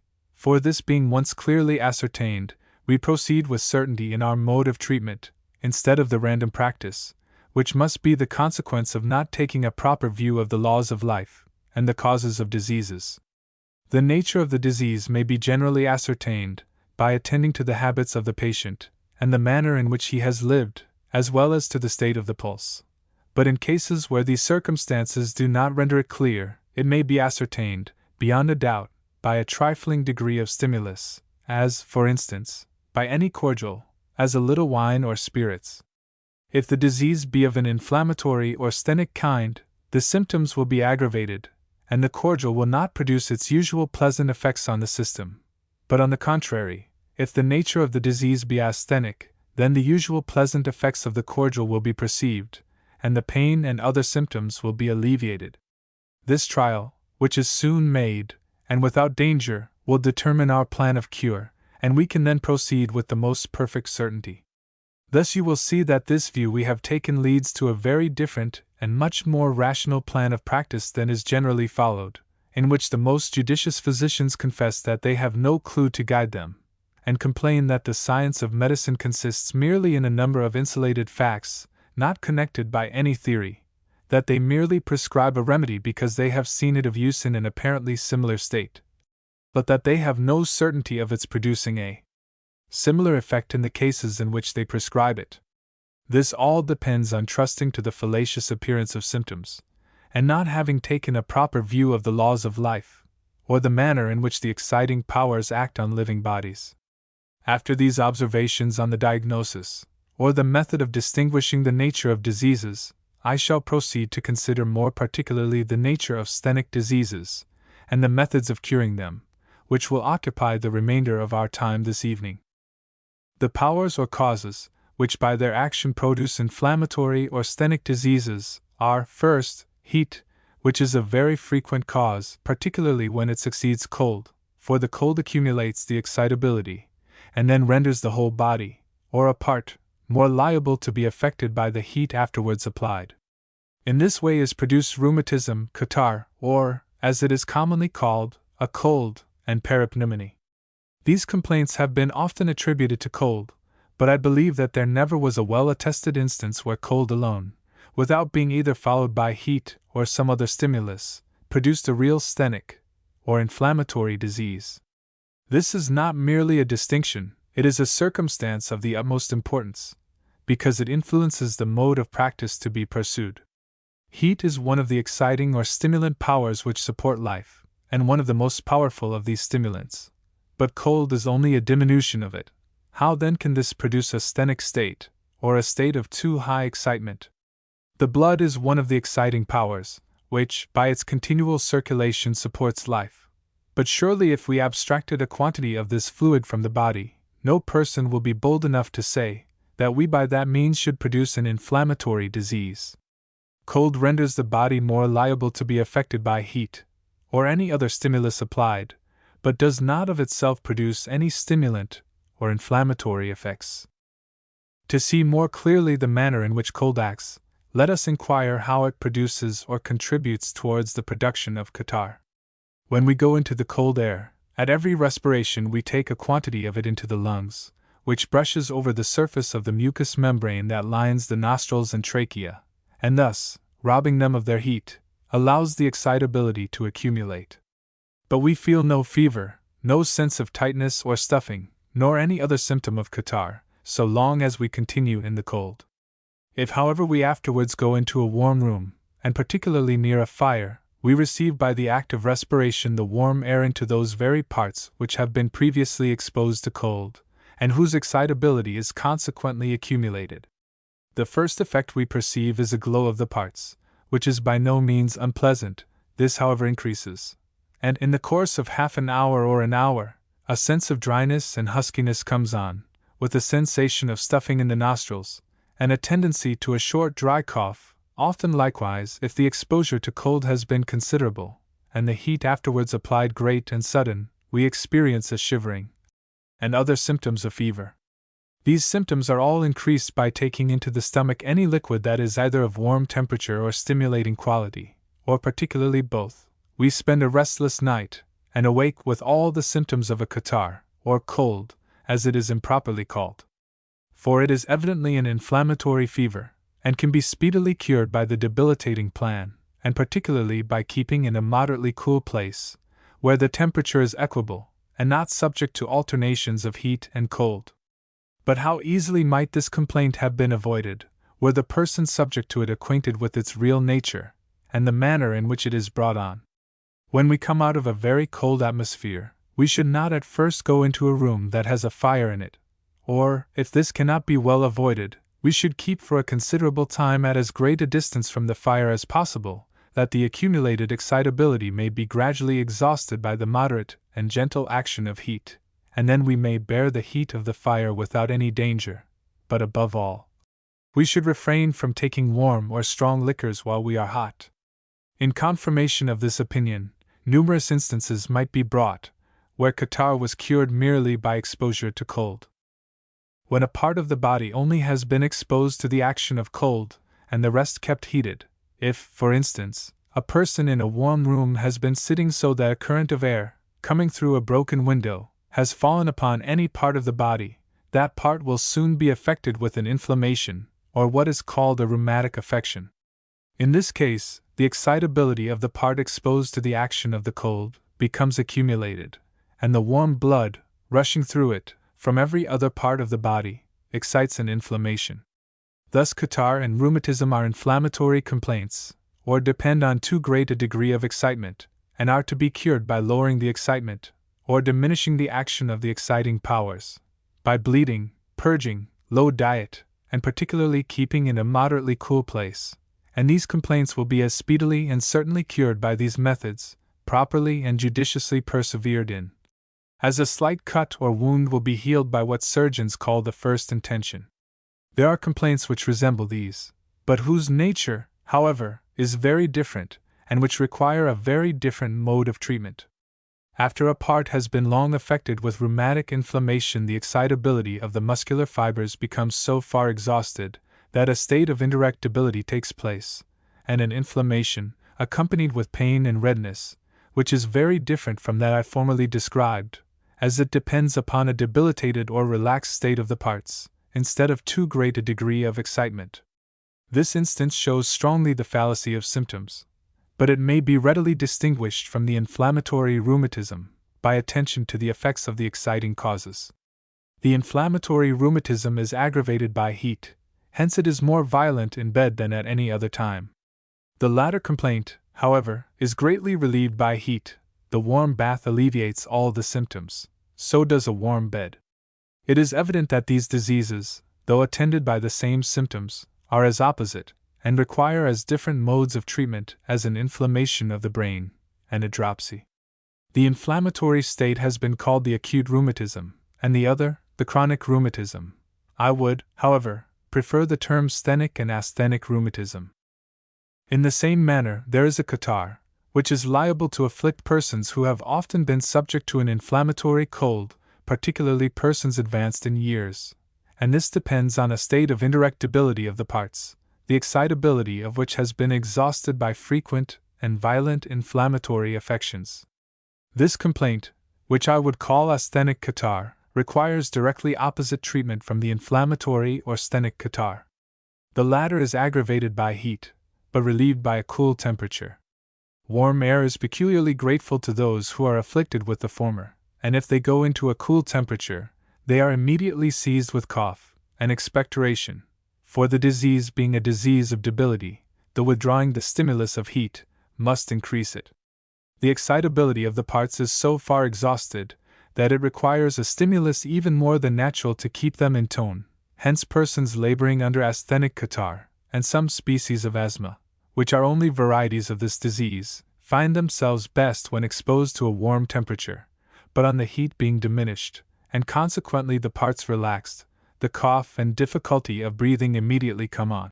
Having examined the effect of heat in producing inflammatory or sthenic disease, I now proceed to the consideration of the other powers. Of the articles of diet, the only food in danger of being too stimulant is perhaps flesh or land animal food, used in too great quantity, particularly when seasoned, a preparation which adds much to its stimulant power. Spirituous and vinous liquors, let them be ever so weak or much diluted, stimulate more quickly and more readily than seasoned food, and their stimulus is in proportion to the quantity of alcohol which they contain. These substances, when conjoined with rich food, must bring on a predisposition to sthenic disease in almost any constitution, particularly in the young and healthy, and in many instances, those diseases actually take place. Or should this not be the case, should the person avoid or escape the effects of inflammatory diseases, the excitability will be exhausted, and diseases of indirectability, such as gout, apoplexy, indigestion, palsy, and will take place. These stimulants are never necessary to a good constitution, and their effects will always, sooner or later, be experienced. For though a person with a good constitution may continue for years to indulge in the pleasures of the bottle, or the luxuries of the table, depend upon it that a continuance of them will sap the vigor of the strongest constitution that ever existed.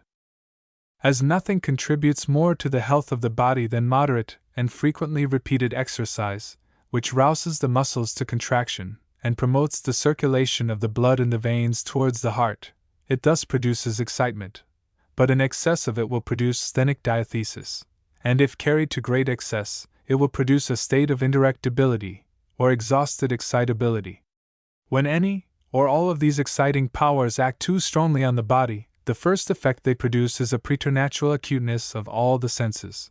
The motions, both voluntary and involuntary, are performed with vigor, and there is an acuteness of genius and intellectual power. In short, every part of the body seems in a state of complete vigor and strength.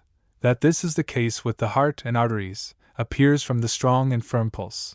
In the stomach it is shown by the appetite, and in the extreme parts by the ruddy color and complexion.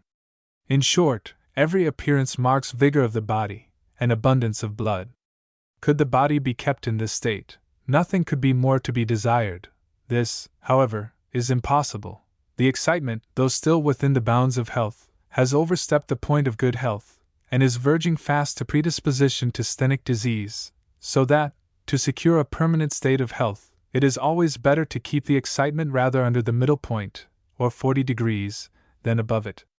During the predisposition to sthenic disease, which is produced by the longer continued, or increased action of these powers, no symptoms of disease appear. But shortly after, disturbed sleep, depressed spirits, languor, a sense of fullness, heaviness, particularly after eating, show that this sthenic state cannot be further increased with impunity. The least increase of sthenic diathesis now brings on a disturbance of the functions, or actual disease, the commencement of which is generally a shivering, and a sense of cold, thirst and heat succeed, and then generally a pain in some part, either external or internal. Costiveness generally attends this state, the urine is clear, and secreted in small quantity, memory and imagination become diminished, and there is generally less appetite for food. In parapneumony, inflammatory sore throat, and acute rheumatism, there is an inflamed condition of the lungs, of the parts about the throat, or of the muscles of the extremities. This shows that the excitement here is greater than in other parts of the body, but it is still increased or too great in every part. Only those parts which give the peculiar character to the disease are more affected than other parts of the body, by being more exposed to the exciting causes. Thus, if a person be in perfect health, or a little below, he will not be easily affected by any of the exciting causes of sthenic disease, unless their application be very violent. He will go into a warm room out of the cold air, and feel no other effect than a pleasant glow. But if, by high living, or other means, he is brought near the point of predisposition to sthenic disease, then the slightest additional stimulus will bring it on. And if the throat has been exposed to the application of cold, and the person comes afterwards into a heated room, an inflammation of the parts about the throat, or an inflammatory sore throat, accompanied by a sthenic diathesis of the whole system, will be the consequence. This cannot be cured by merely diminishing the excitement of the part, while the excitement of the whole system remains. If we apply leeches to the throat in this state, to diminish the quantity of blood, we only debilitate the vessels, while fresh quantities of blood are poured into them from the two full vessels of the body. Even if we could thus remove the sthenic diathesis of the part, we should go but a little way towards removing the inflammatory disease, which universally pervades the system. The mode to be pursued, therefore, is to take a quantity of blood from the body, by opening a vein, to keep the body cool, by remaining in a room where the temperature is at temperate, or a little below, by abstaining from animal food, and from spirituous or fermented liquors, and by the exhibition of purgatives, or at least of laxatives. Then leeches or blisters applied to the part affected will produce a good effect, and even stimulant applications to the inflamed part may be advantageous. For a topical inflammation, as we shall afterwards have occasion to see, depends on a debilitated state of the minute vessels of the part, while at the same time the action of the whole system is increased. Besides the energy of the exciting hurtful powers, which I have mentioned, there is in the parts which undergo the inflammation a greater sensibility, or an accumulated excitability, by which it happens that some are more affected than the rest. To this we may add, that whatsoever part may have been injured by inflammation, that part in every future sthenic attack is in more danger of being inflamed than the rest. Hence inflammatory sore throat, rheumatism, and some other complaints of the kind, when once they have supervened, are very apt to recur. Among the sthenic or inflammatory diseases may be enumerated rheumatism, catarrh, synanche, or sore throat, scarlet fever, inflammations of the brain, stomach, lungs, and c. Many of the contagious diseases, particularly smallpox and measles, produce a sthenic state, and are to be cured, or their action moderated, by the debilitating plan which has been pointed out, and particularly by a moderate, constant, and equable diminution of temperature. Hence the violence of these diseases is greater when they attack a person already predisposed to sthenic diathesis, but much more mild when the excitement is rather under par. Lecture 12. On Inflammation and Asthenic Diseases. The last lecture was taken up chiefly with an account of sthenic diseases, or those depending on too great a degree of excitement, and which have been generally, but improperly, called inflammatory or phlogistic. In that lecture I attempted to show that when the natural exciting powers, which support life, act with too much power, or particularly if we employ any stimulants not natural to the body, the functions both of body and mind become increased in vigor. But if the exciting causes are continued and increased, the functions become disturbed, and their action becomes painful and distressing.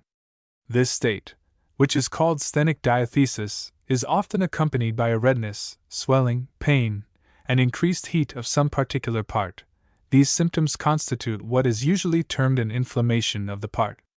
The method of cure in sthenic diseases was shown to be, by reducing or moderating the action of the exciting powers, by keeping the body cool, abstaining from high-seasoned, and in general, from animal food, by the use of purgatives, and in many cases by diminishing the quantity of blood in the body.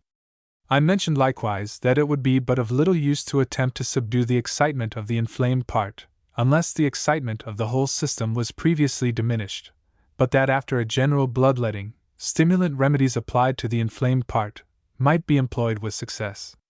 This is strictly agreeable to experience, but at first sight seems so very contrary to the principles that have been advanced, that I shall endeavor to explain the phenomena of inflammation, which do not seem to be in general well understood. All kinds of inflammation agree in being attended with redness, increased temperature, pain, and swelling, but they vary according to the situation and texture of the part affected. All parts of the body, excepting the cuticle, nails, hardest part of the teeth, and hair, are subject to inflammation. Among the causes of these complaints may be enumerated too full a diet, particularly too free a use of fermented liquors, and whatever increases the impetus of the blood towards the part, as mechanical and chemical irritation, and sudden changes of temperature, particularly from cold to heat. To explain the nature of inflammation, it may be observed that such is the wise constitution of the animal body, that whatever injures it, excites motions calculated to correct or expel the offending cause. Thus, if an irritating substance is received into the stomach, it excites vomiting; if into the lungs, a violent fit of coughing is excited; and if into the nostrils, sneezing is the consequence. In such cases we can readily trace the motions excited, and the manner in which they act, but cannot trace the manner in which the offending cause excites these motions. Now, if it can be shown that inflammation, like vomiting and coughing, is an effort of the system to remove an offending cause, and if we can trace every step of this operation, with the exception of the changes induced on the nervous system, we shall understand the nature of inflammation as completely as that of any function of the body. The circumstance the most difficult to explain is the increased redness of the part affected, which can only depend on an increased quantity of blood in the vessels. This has been supposed to depend upon an increased action of the vessels of the part, but that this is not the case must be evident from what was said when we were speaking of the circulation of the blood. It was shown that the circulation could not be carried on by the mere force of elasticity alone. This force, were it perfect, would produce no effect. But as there is no body with which we are acquainted that is perfectly elastic, so the coats of the arteries are very far from being so, hence their effect as elastic tubes will be to diminish the force of the heart, instead of adding to it. For a certain quantity of this force will be spent in distending the vessels, which, were they perfectly elastic, would be restored to them, but as this is not the case, this force is by no means restored. Indeed, a variety of considerations, observations, and experiments tend to prove that the vessels are endowed with a power very different from elasticity, which differs only in degree from that of the heart. In short, they are possessed of muscular power. After each contraction of the muscular coat, the elastic will act as its antagonist, and enlarge the diameter, till the vessel arrive at a mean degree of dilatation, but after this there is no further power of distension inherent in the vessel. The action of the elastic coat ceases, and no one will assert that a muscular fiber has power to distend itself. The only power by which the vessel can be further distended is the vis a tergo. After the vessel arrives at its mean degree of dilatation, both the elastic and muscular coats act as antagonists to the vis a tergo, or force which propels the blood into, and thus tends further to dilate the vessel. If then the vis a tergo become greater than in health, the powers of resistance inherent in the vessels remaining the same, or if the latter be weakened, the vis a tergo, or propelling force, remaining the same, the vessel must suffer a morbid degree of dilatation. These appear to be the only circumstances under which a vessel can suffer such dilatation. But if, while the powers of the vessels remain the same, the vis a tergo, or propelling force, be diminished, or the propelling force remaining the same, the power of the vessels become increased, then an opposite condition or state of the vessels, viz., a preternatural diminution of their area, will take place. In the one case the distending force bears too great a proportion to the resisting force, and preternatural distension is the consequence. In the other the resisting force bears too great a proportion to the distending force, and preternatural contraction is the consequence. It is not necessary that the vessels should be in a state of greater debility than in health, in order that an inflammation or distension may take place. It is only necessary that the proportion which their action bears to the propelling force be less than in health. If the propelling force remain the same, the vessels must be in a state of debility before an inflammation can take place. But if the propelling force be increased by a fullness of the vessels and sthenic diathesis, inflammation may take place, although the vessels of the part act as powerfully as in health, or more so. But after inflammation has taken place, as the vessels are preternaturally distended, they must also be debilitated. The degree of inflammation is not, however, proportioned to the debility of the minute vessels of an inflamed part, but to the diminished proportion of their power to the propelling force. When, therefore, inflammation arises from an increased action of the arterial system, or an increased propelling force, while the force of the capillaries or minute vessels remains the same, it constitutes what is called an active inflammation, and is to be cured by general bleedings, and then by gentle applications of tonics to the part, to increase its action. But when it arises from a debility of the minute vessels, without any increase of the propelling force, it forms what is known by the name of passive inflammation, in which general bleeding is not required, but the application of stimulants and tonics to the inflamed part to enable the vessels to recover their lost tone, and restore the balance between their action and the vis a tergo. From what has been said, it must be evident that if inflammation depend on the diminished proportion of the power of the capillaries to the propelling force, it will be more apt to supervene under the three following circumstances. 1.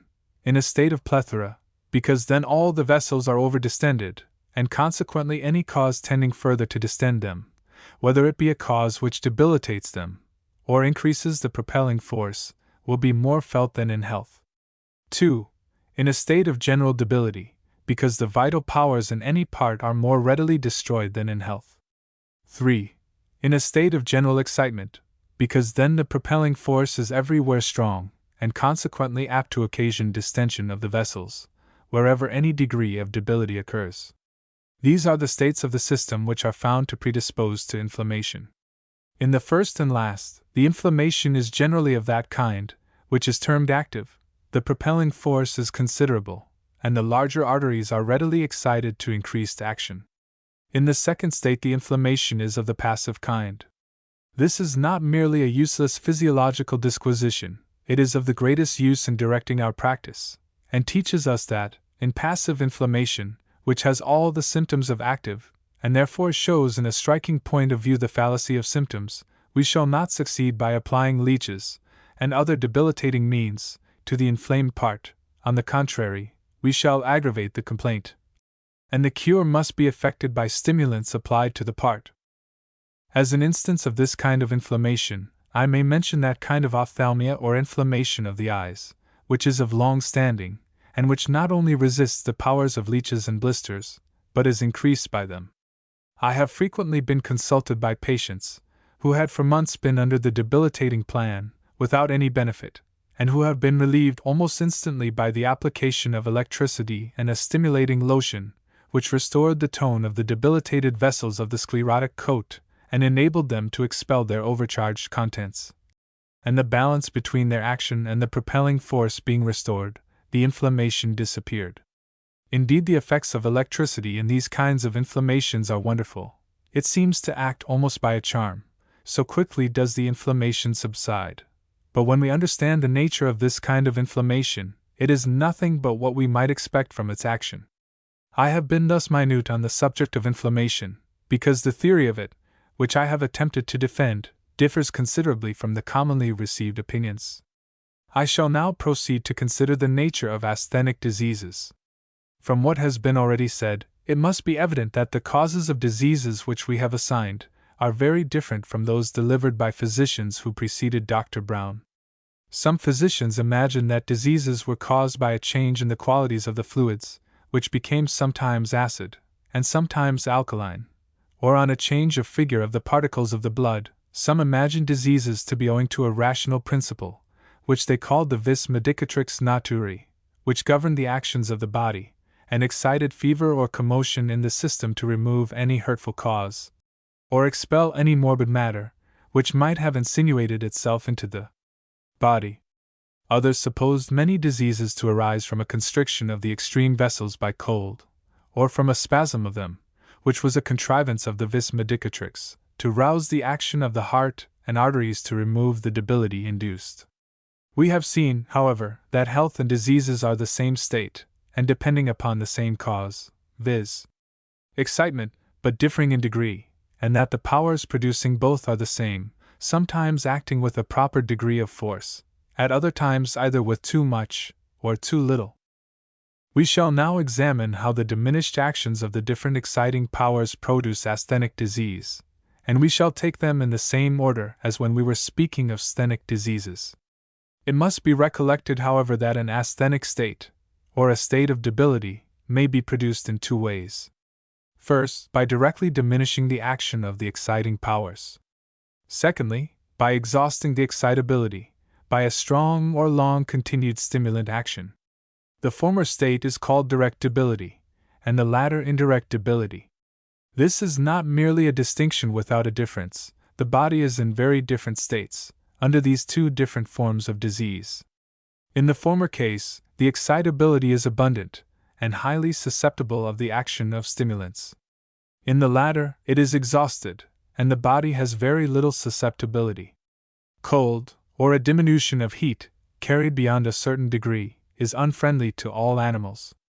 Dr. Beddoes has shown very clearly in his Hygiea that it is the cause of a great many diseases which take place at boarding schools, and that it there gives origin to a great number of diseases that afterwards arise, and indeed, not unfrequently ruins the constitution.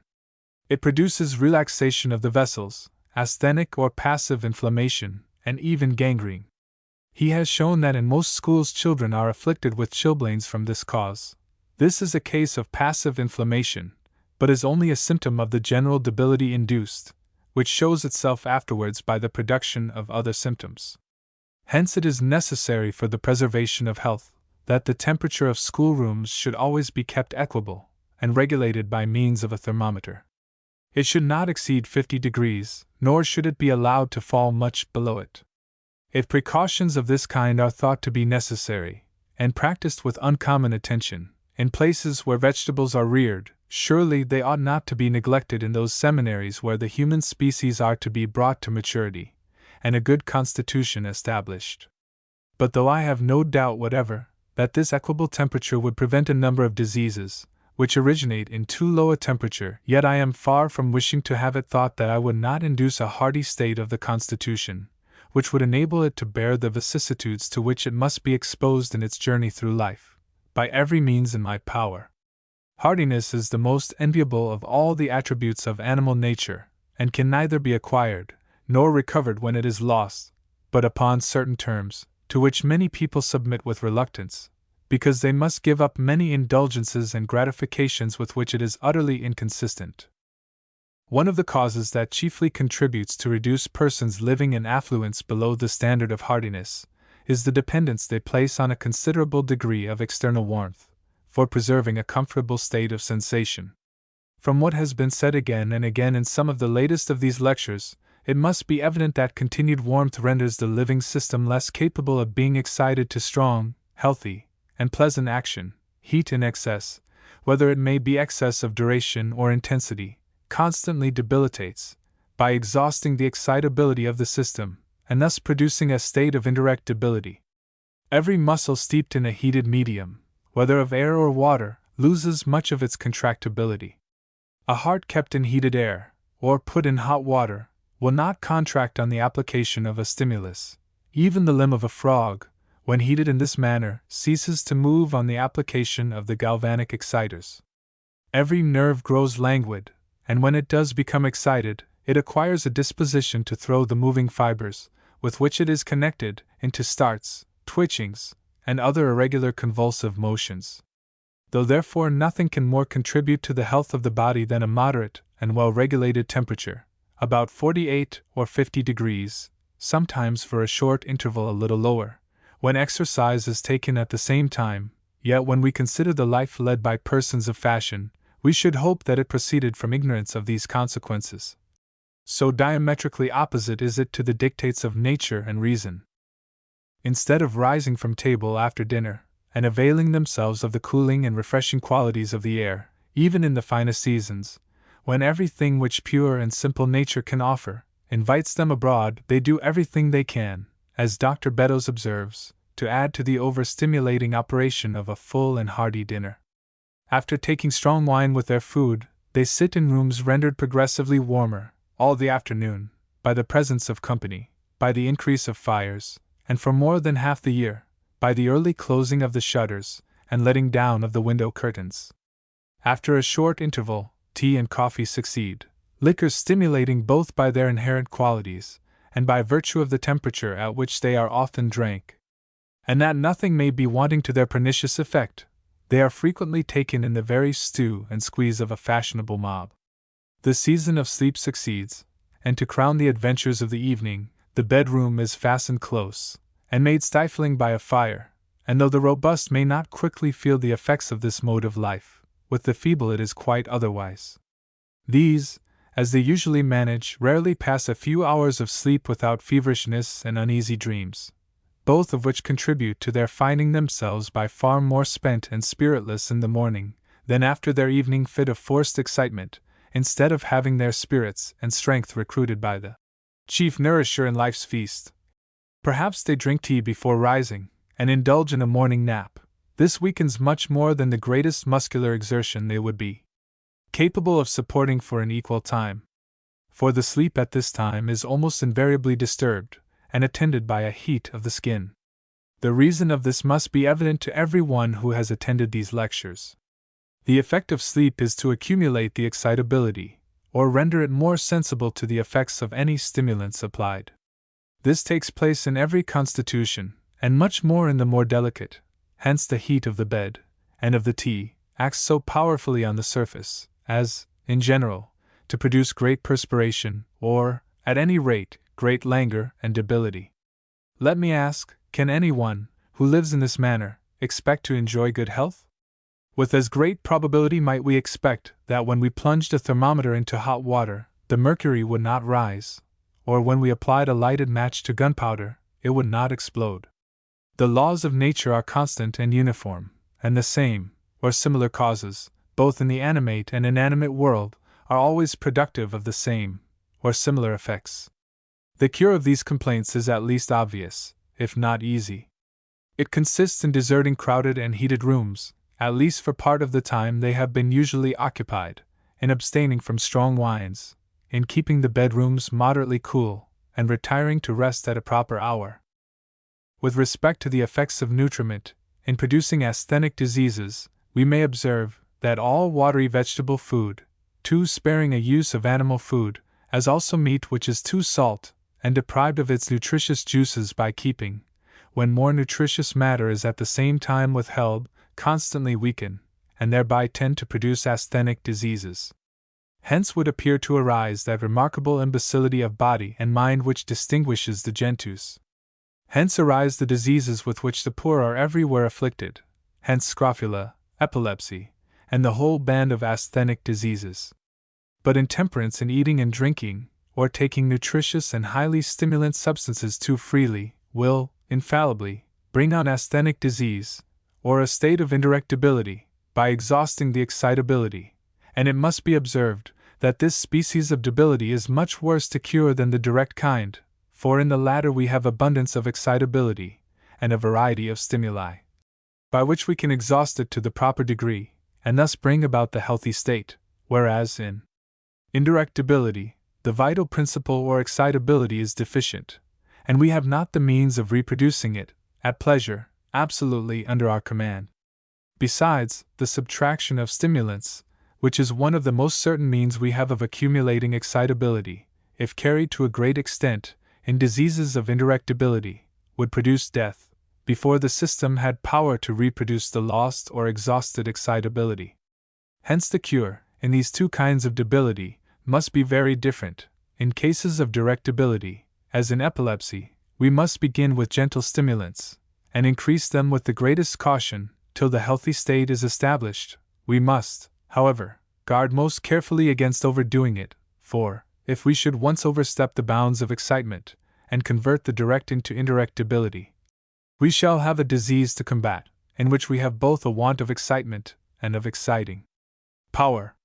In cases of violent indirectability, as, for instance, in gout, when it affects the stomach, it would be wrong to withdraw the stimulus, for the excitability is in such an exhausted state as to produce no action, or very imperfect and diseased, from the effect of the common exciting powers. We must, therefore, here apply a stimulus greater than natural, to bring on a vigorous and healthy action. And this stimulus we should gradually diminish, in order to allow the excitability to accumulate, by which the healthy state will be gradually restored. This method was very judiciously recommended, by a very eminent physician, in the case of a Highland chieftain, who had brought on dreadful symptoms of indigestion by the use of whiskey, of which he drank a large silver cup full 5 or 6 times in the day. The doctor did not merely say, diminish the quantity of spirits gradually, for that simple advice would not have been followed, but he advised him to drink the cup the same number of times full, but each morning to melt into it as much wax as would receive the impression of the family seal. This direction, which had something magical in it in the mind of the chieftain, was punctually obeyed. In a few months the cup was filled with wax, and would hold no more spirits, but it had thus been gradually diminished, and the patient was cured. This reminds me of a number of cases, which had been brought on by drinking porter, and other stimulant liquors, without knowing the taste of water. In many of these cases, if a moderate quantity of water were drank every day, they would be cured, but you would find few who would follow such plain and simple directions. How then must a physician proceed? Why, as is generally done by the most judicious, they direct their patients to Bath or Buxton, and there advise them to swallow a certain quantity of water every day, which they do most scrupulously, and, of course, return home cured. As causes of asthenic disease, we must not omit the undue exercise of the intellectual functions. Thinking is a powerful exciting cause, and produces effects similar to those of intoxication. None of the exciting powers have more influence upon our activity than the exercise of the intellectual powers, as well as passion and emotion. Homer, the great observer and copyist of nature, observes of the hero, whom he gives for a pattern of eloquence, that, upon his first address, before he had got into his train of thought, he was awkward in every motion, and in his whole attitude. He looked down upon the ground, and his hands hung straight along his sides, as if they had lost the power of motion, and his whole appearance was a picture of torpidity. But when he had once fairly entered upon his subject, his eyes were all on fire, his limbs all motion, grace, and energy. Hence, as the exercise of the intellectual functions evidently stimulates, an excess of thinking must bring on indirect debility, by exhausting the excitability. But though we do meet with instances of indirect debility arising from this source, it must be confessed that they much oftener arise from the use of very different stimulants. As excessive exercise of the intellectual powers will bring on indirect debility, so the deficient, weak, or vacant state of mind, which is unable to carry on a train of thinking, will produce direct debility. Indeed, this debility often occurs to those whose minds have been all their life actively engaged in business, but who have at last retired to enjoy themselves, without having a cultivated mind fit for retirement. They become languid, inert, and low-spirited, for want of the stimulus of mental exertion, and in many cases cannot be completely restored to health, till they are again engaged in their usual occupations. Violent passions of the mind, such as great anger, keen grief, or immoderate joy, often go to such an extent as to exhaust the excitability, and bring on diseases of indirect debility. Hence both epilepsy and apoplexy have been the consequences of violent passion. On the contrary, when there is a deficiency of exciting passion, as in melancholy, fear, despair, and see, which are only lower degrees or diminutions of joy, assurance, and hope, in the same way that cold is a diminution of heat, this produces a state of direct debility. The immediate consequences observable are loss of appetite, loathing of food, sickness of the stomach, vomiting, pain of the stomach, colic, and even low fevers. The effect of impure air, or air containing too small a proportion of oxygen, is likewise a very powerful cause of debility. In short, when any or several of these causes, which have been mentioned, act upon the body, asthenic diseases are the consequence. Asthenic diseases, as has frequently been hinted, may be divided into two classes, those of direct debility, and those of indirect debility. Among the diseases of direct debility may be enumerated dyspepsia, hypochondriasis, hysteric complaints, epilepsy, bleeding of the nose, spitting and other effusions of blood, cholera morbus, chorea, rickets, scrofula, scurvy, diabetes, dropsy, worms, diarrhea, asthma, cramp, intermittent fevers. Among those of indirect debility, or which are produced by overstimulating, which exhausts the excitability, may be enumerated gout, apoplexy, palsy, jaundice, and chronic inflammation of the liver, violent indigestion, confluent smallpox, typhus fever, and probably the plague, dysentery, putrid sore throat, tetanus. Diseases, therefore, according to this system, may be divided into two classes. First, general diseases, which commence with an affection of the whole system, and which must be accounted general, though some part may be more affected than the rest. Secondly, local diseases, which originate in a part, and which are to be regarded as local, though they may sometimes in their progress affect the whole system, like universal diseases, still however they are to be cured by remedies, applied not to the whole system, but to the part affected only. A pleurisy or parapneumonia, for instance, is a general disease, though the chief seat of the symptoms seems confined to a portion of the thorax.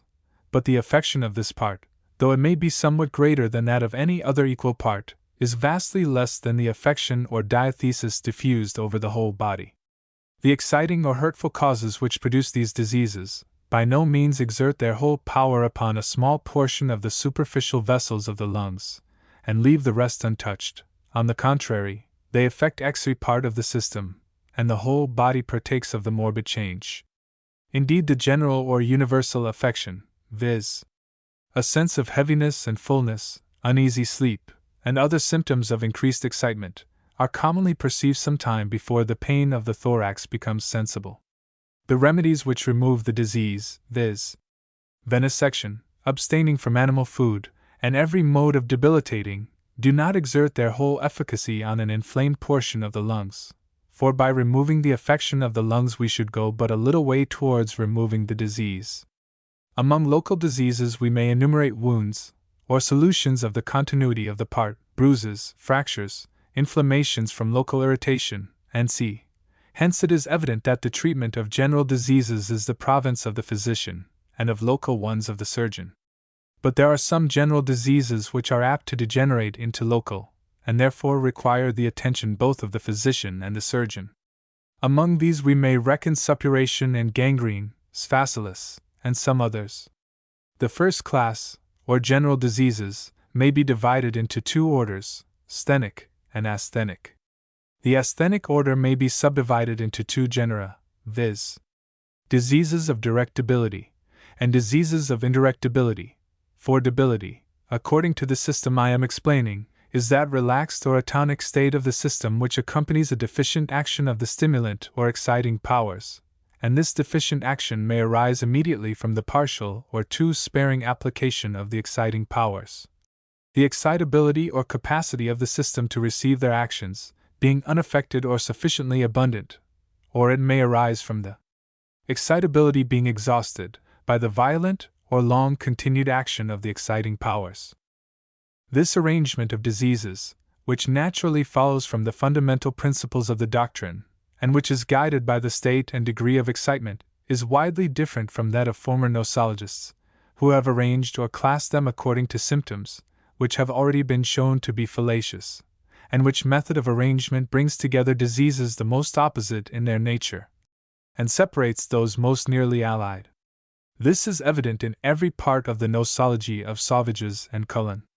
In the genus Sinanche of the latter are placed the common sthenic or inflammatory sore throat, or Sinanche tonsillaris, and the putrid or gangrenous sore throat, the Sinanche maligna. The former is a sthenic disease, the latter one of the greatest debility, yet they have the same generic name. The mode of classing diseases which I have adopted, after the example of Dr. Brown, is the consequence of first taking a view of the nature of life, and the manner in which it is supported, and from thence observing how those variations from the healthy state, called diseases, are produced, and this is certainly the proper plan, for, as every effect will be produced with more accuracy, whilst its cause is acting in a proper degree, it is certainly right to begin by drawing our general propositions from the healthy state, by which means we avoid being misled by those false appearances which the living system puts on during a morbid state, and though the contrary has been the general practice of nosologists and pathologists, I must confess it appears to me like beginning where the end should be, for to lay down rules for restoring health, and begin by observing the phenomena of disease, is like building a house, and beginning with the roof. In the last lecture I pointed out the general method of curing sthenic diseases. I shall now proceed to the cure of asthenic, and shall begin with those depending on direct debility, as in these diseases the excitability is morbidly accumulated, and consequently more liable to be overpowered by the action of a stimulus. We must, therefore, at first, apply very gentle stimulants, increasing them by degrees, till the excitement be arrived at the healthy state. In cases of indirectability, the excitability is so far exhausted as not to be sufficiently acted on by the ordinary powers which support life. We must therefore employ, at first, pretty strong stimulants, to keep up such a degree of action as is necessary to preserve life. We should, however, be careful not to overdo it, for our intention here, in giving these stimuli, is only to keep up life, while the cure must depend upon the accumulation of the excitability. That this may take place, therefore, we must gradually lessen the quantity of stimulus, till the excitability become capable of being sufficiently acted on by the exciting powers, when the cure will be effected. There is, however, an important point, with respect to the cure of diseases of exhausted excitability, which could not be known to Dr. Brown, and this depends on the fact which was formerly pointed out, viz., that the degree of excitability was in proportion to the oxidation of the system. On this account I have given the oxygenated muriate of potash in typhus, which is a disease of diminished excitability, in more than 100 cases, without the loss of one, a success which has attended no other mode of practice in this disease, if we except, perhaps, the effusion of cold water, as described by Dr. Curry, the effects of which are wonderful, but which can only be applied at the commencement of the disease. In all diseases of indirectability, therefore, it is proper to attempt the introduction of oxygen into the system, by the oxygenated muriate of potash, acid fruits, nitre, and C. I do not think that the inhaling of oxygen gas for a few minutes in the day can do much good, but free ventilation of apartments, and gentle exercise in the open air, are highly useful. In either case of debility, we should by no means rely on the action of medicines alone, for though there are a variety of stimulants which will produce excitement, yet this is only temporary. We must therefore endeavor, by nutritious substances, to fill the vessels with blood, and employ all the natural exciting powers in due proportion as soon as possible. But in the cure of either sthenic or asthenic diseases we shall seldom succeed by the use of one remedy only, for since no stimulus exerts its effects equally on all parts of the body, but always acts more powerfully on some part than on others, we cannot by the use of one remedy alone obtain an equal increase or diminution of excitement. There are few diseases, however, in which the excitement is equally increased or diminished over the body, some part being generally more affected than the rest, and this inequality produces the various phenomena or forms of disease. Indeed, no disease but increase or diminution of strength would take place, on the supposition that an equal increase or diminution of excitement all over the body were produced by the hurtful powers causing the disease. From what has been said, it necessarily follows that every stimulus will not be equally efficacious in curing every form of disease, which is sufficiently confirmed by experience. Hence there may be some ground for the appellation of specifics, as some medicines may act more powerfully upon the part which is the principal seat of the disease, than others do. In the cure of diseases we ought always to attend to two things most carefully: first, to employ the proper kinds of powers, and then not to overdo them, so as to convert either diathesis into the other, and by passing over the line of health, instead of the intended cure, to substitute one disease instead of another, and thereby bring life itself into danger. Lecture 13. On the Gout. There is no disease, with which the human race is afflicted, whose nature has been more mistaken than that which is to form the subject of our present consideration. It has been regarded by most practitioners as a salutary effort of the body to expel some hurtful cause, and restore health, and therefore has been looked upon as desirable to the patient.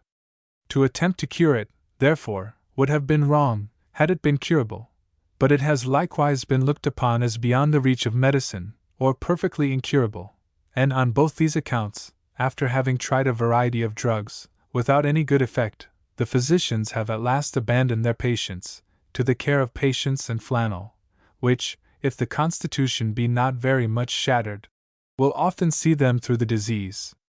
But that it is a salutary disease I deny, and I affirm that it restores health in no other way than the indigestion of a habitual dram drinker would be relieved by a disease in the throat, which would, for a time, prevent his swallowing any more liquor. The consequence would be that his digestive powers would recover their tone, and he would, after a few weeks, feel himself better. In the same way, the pain and fever, which attend gout, and at the same time the inability to move, with the weakened stomach and bad appetite, prevent the continuance of the mode of life which brought on the disease, and thus, a truce being obtained, the exhausted excitability of the body is allowed to accumulate, and the constitution, of course, feels itself renovated. Were the disease to be viewed in this light, it is probable that many patients might in future desist from their former mode of life, which brought on the disease, and we might venture to promise them, if they did, that they would have no return of the complaint. But the misfortune is, they think the gout has restored their constitution, and that therefore they may return to their old mode of living with impunity, in consequence of which, after a few months more, the excitability is again exhausted, symptoms of indigestion come on, and the stimulant mode of living is increased, with a view to bring on the disease, which is to cure these symptoms. In this way, each time, a greater and greater degree of indirectability is induced, and at last the system becomes so enfeebled that the asthenic inflammation is not confined to the extremities, but attacks the head, the stomach, the lungs, and often puts a period to the existence of the patient, which has for some time been miserable. Besides, the idea that the gout is incurable is a false and a very dangerous doctrine. This is very far from being the case, and I am firmly persuaded, not only from the nature of the disease, but from experience, that it may always be cured, if taken in time, and proper directions be followed. If, by the cure of gout be meant the administration of some pill, some powder, or some potion, which shall drive away the complaint, I firmly believe that it never was, nor ever will be cured.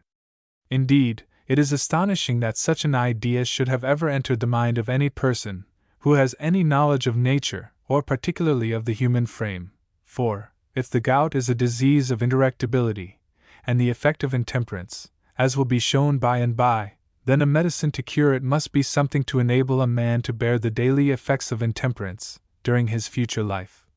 Unhurt by the gout, or any other disease, that is, it must be something given now that will take away the effects of a future cause. As well might a medicine be given to prevent a man breaking his leg or his arm 7 years hence. But no rational physician or surgeon would give a medicine with this view. In such a case as I have supposed, on the contrary, he would caution his patient against mounting precipices, scaling walls, or bringing himself again into a situation such as produced the accident, and if he took his advice, he would, in all probability, escape a broken limb in future. In the same way, a rational physician would advise a person recovering from gout to abstain totally and entirely from the course of life which brought it on, and this being complied with, we might venture to predict, with as much certainty in the one case as in the other, that he would in future escape it. What I have frequently endeavored to inculcate in the course of these lectures always appears to me of the utmost importance. I mean, the general diffusion of physiological knowledge, or a knowledge of the human frame. This knowledge ought to form a part of general education, and is, in my opinion, as necessary for a person to learn as writing, or accounts, or any other branch of education. For if it is necessary that a young man should learn these, that he may be able to take care of his affairs, it surely can be no less necessary that he should learn to take care of his health, for to enjoy good health, as a celebrated practical philosopher observes, is better than to command the world. If knowledge of this kind were generally diffused, people would cease to imagine that the human constitution was so badly contrived that a state of general health could be overset by every trifle, for instance, by a little cold, or that the recovery of it lay concealed in a few drops, or a pill.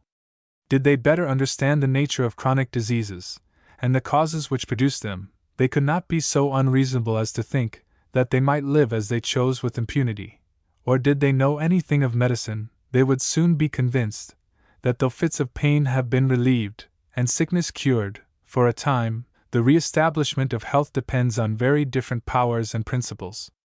Those who are acquainted with the nature and functions of the living body well know that health is not to be established by drugs, but that if it can be restored, it must be by nicely adjusting the action of the exciting powers to the state of the constitution and the excitability, and thus gently and gradually calling forth the powers of the body to act for themselves. And though I believe that most general diseases will admit of a cure, yet I am confident that no invalid was ever made a healthy man by the mere power of drugs. If this is a truth, should it not be universally known? If it were, there would undoubtedly be an end of quackery, for all quack medicines, from the balm of Gilead to the botanical syrup, are supposed to cure diseases, or at least asserted to do so, in this mysterious manner. Dr. Cullen, in his Nosology, gives us the following definition of the gout. Morbus hereditarius, oriens sine causa externa evident, sed priem plerumque ventriculi affection insolita, pyrexia, dolor et articulum, et plerumque pedis pollici, cert pedum et manuum juncturis, patissimum infestis, per intervalla revertens, et seep cum ventriculi et internarum partium affectionibus alternans. Now, though this definition comprises a tolerably good general character of the disease, it contains some notions, depending on the prejudice of hypothesis, which, on a careful examination, ought not, I think, to be admitted. In the first place, I would deny that the gout, considered as a diseased state of the system, is hereditary. This may perhaps excite some degree of surprise, and "I had it from my father" is in the mouth of a great majority of gouty patients. If the diseased state of the system, which occurs in gout, were hereditary, it would necessarily be transmitted from father to son, and no man, whose father had it, could possibly be free from it. There are, however, many instances to the contrary. Our parents undoubtedly give us constitutions similar to their own, and there is no doubt that if we live in the same manner in which they did, we shall have the same diseases. This, however, by no means proves the disease to be hereditary. We shall hereafter see that the gout is a disease of indirect debility, brought on by a long-continued use of high-seasoned food and fermented liquors. There is no doubt that particular constitutions are more liable to be affected by this mode of living than others, and if my father's constitution be such, I, who probably resemble him in constitution, shall in all probability be like him, subject to the gout, provided I live in the same way. This, however, by no means proves the disease to be hereditary. The sons of the rich, indeed, who succeed to their father's estate, generally succeed also to his gout, while those who are excluded from the former are also exempted from the latter, and for very obvious reasons, unless they acquire it by their own merit.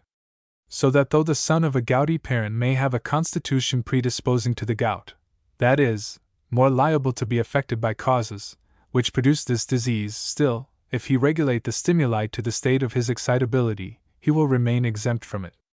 This distinction is of much greater importance than is generally imagined, for if a person firmly believes that the gout, as a disease, is hereditary, what will be his conduct? My father had the gout, says he, therefore I must have it. Well, what cannot be avoided, must be endured. Let me then enjoy a short life, but a merry one. He therefore abandons himself to a luxurious mode of life, and if the gout be the consequence, which most probably it will, he accuses his stars, and his ancestors, instead of his own misconduct. On the contrary, if a person be convinced that he has received from his ancestors a constitution liable to be overpowered by the use of high-seasoned food and fermented liquors, and excited into gouty action, what will be his conduct? Surely, if he reason at all, it must be in this way. My father was dreadfully afflicted with the gout. I have frequently witnessed his sufferings with the deepest concern. But is not my constitution, which resembles his, liable to be affected in the same manner by similar causes? To avoid his sufferings, therefore, I must be very temperate, more so than those who have not the hereditary propensity, for the exciting powers, which would only keep them in health, would, if applied to me, infallibly bring on the gout. In consequence of this reasoning, he adopts a temperate mode of living, and avoids the disease. From this you must be convinced that it is not a matter of small moment to determine whether the gout is hereditary, and consequently unavoidable, or not. The next part of Dr. Cullen's definition is oriens sine causa evident. This, too, I can have little hesitation to pronounce erroneous. The cause of gout, namely, the use of highly seasoned food, and the use of fermented liquors, with, in general, a luxurious and indolent mode of living, are quite evident enough in most gouty cases, and are amply sufficient to produce the disease. There is another part of the definition, likewise, to which I would object, as it gives a false idea of the nature of the disease, and therefore causes the preventative plan to be pursued with less confidence. I mean that part where he says, per intervalla revertens, that the gout, when once cured, is apt to return, if the mode of life which brought it on be not abandoned. No one will deny, nay, the fits will increase in violence, because the constitution gets more and more debilitated. This, however, is not peculiar to the gout, but common to most diseases. In describing a broken leg, it would surely be wrong to say that it is a disease which returns at intervals, after being cured, yet it will return as infallibly as the gout, if a person take the same kind of leap, or expose himself to the same accidents as those which brought it on. Let those, therefore, who wish to avoid a return of the gout, totally change their mode of living, otherwise, if the attacks return, let them blame themselves, and not the nature of the complaint. These observations were thought necessary, with a view to do away some prejudices, which very much retarded our inquiries into the nature and cure of this disease. I shall now proceed to give an account of the symptoms by which it is usually attended. The gout generally attacks the male sex, but it sometimes, though more rarely, attacks also the female, particularly those of robust and full habits. It does not generally make its appearance till the period of greatest strength and vigor is past, for instance, about the 40th year. But in some cases, where the exciting causes have been powerfully applied, or where the hereditary predisposition is very strong, it attacks much earlier. Such cases are, however, comparatively rare, and can, in general, be easily accounted for. This disease is seldom known to attack persons employed in constant bodily labor, and who live temperately, and is totally unknown to those who use no wine or other fermented liquors. If then a person of a full strong habit have for several years accustomed himself to full diet of animal food, and a regular use of wine and malt liquor, though he may for a long time find that he can perform all the functions with vigor, his strength will at last fail. The mind and body become affected with a degree of torpor and languor for which he cannot account, and the functions of the stomach become more or less disturbed. The appetite becomes diminished, and flatulency, and other symptoms of indigestion are felt. These symptoms take place for several days, and sometimes for several weeks before the fit comes on, but often, on the day immediately preceding it, the appetite becomes greater than usual. In this state, if the person have fatigued himself by violent exercise, or if he have exposed the extremities to cold, or if his mind have been particularly affected by any anxiety or distressing event, or in short, if any directly debilitating cause have been applied, the fit will often follow. It sometimes comes on in the evening, but more commonly, about 2 or 3 o'clock in the morning. The pain is felt in one foot, most commonly in the ball or first joint of the great toe, but sometimes in the instep, or other parts of the foot. With the coming on of this pain there is generally more or less of a cold shivering, which as the pain increases, gradually ceases, and is succeeded by heat, which often continues as long as the pain. From the first attack the pain becomes by degrees more violent, and continues in this state, with great restlessness of the whole body, till next midnight, after which it gradually remits. And after the disease has continued for 24 hours from the commencement of the first attack, it often ceases, and with the coming on of a gentle perspiration allows the patient to fall asleep. The patient on coming out of this sleep in the morning finds the part affected with some degree of redness and swelling, which, after having continued for some days, gradually abate. Still, however, after a fit has come on in this manner, although the violence of the pain after 24 hours, by the excitement that it produces, cures itself, and is considerably abated, the patient is seldom entirely relieved from it. For several days he has every evening a return of considerable pain and fever, which continue with more or less violence till morning. This return is owing to the exhaustion of the excitability by the stimuli of the day, and its remission is caused by the accumulation of the excitability by sleep. After having continued in this manner for several days, the disease often goes off, and generally leaves the person in much better health, and enjoying greater alacrity in the functions of both body and mind than he had for some time experienced. This is owing to the general excitement produced by the pain, which removes the great torpor and debility which preceded the fit, and from the inability to take exercise or food, the excitability accumulates again. This is the true explanation. It does not depend on any morbid matter, which the gout hunts from its lurking places, drives to a joint, and thence out of the body, as has been imagined by many. At first the attacks of the disease are confined to one foot only, afterwards both feet become affected, though seldom at the same time. But when the inflammation appears in one, it generally disappears in the other, and as the disease continues to recur, it not only affects both feet at once, but is felt in the other joints, especially those in the upper and lower extremities. So that there is scarcely a joint in the body that is not on one occasion or other affected. After frequent attacks, the pains are commonly less violent than they were at first, the joints lose their strength and flexibility, and often become so stiff as to be deprived of all motion. Concretions of a chalky or calcareous nature are likewise formed upon the outside of the joints. This arises from an inability of the capillary vessels, which ought to secrete the calcareous matter, and deposit it in the bones, to perform their office, from debility. Hence by sympathy other vessels talk up the matter and deposit it in the wrong place. These concretions, though at first fluid, become at last dry and firm. They effervesce with acids, and are totally, or in a great measure, soluble in them. After this short description of the gout, when it occurs in its regular form, as it is called, I shall now proceed to inquire how the exciting causes produce this disease, and what is the state of the body under which it occurs. The gout seldom occurs but in those who have for several years lived upon a full diet of animal food, often highly seasoned, and at the same time been in the habit of taking daily, or at least very constantly, a greater or less quantity of fermented liquors, either in the form of wine, or malt liquor, or both. The affection of the limb has all the appearance of an active inflammation. The part becomes swelled, hot, red, and intolerably painful. It is this circumstance which has misled practitioners, who have supposed it a case of sthenic, or active inflammation. Not only the appearance, but the causes which produced it, induced them to think so. Hence they were naturally led to employ the debilitating plan. A little time and observation would, however, be sufficient to convince them of its inefficacy.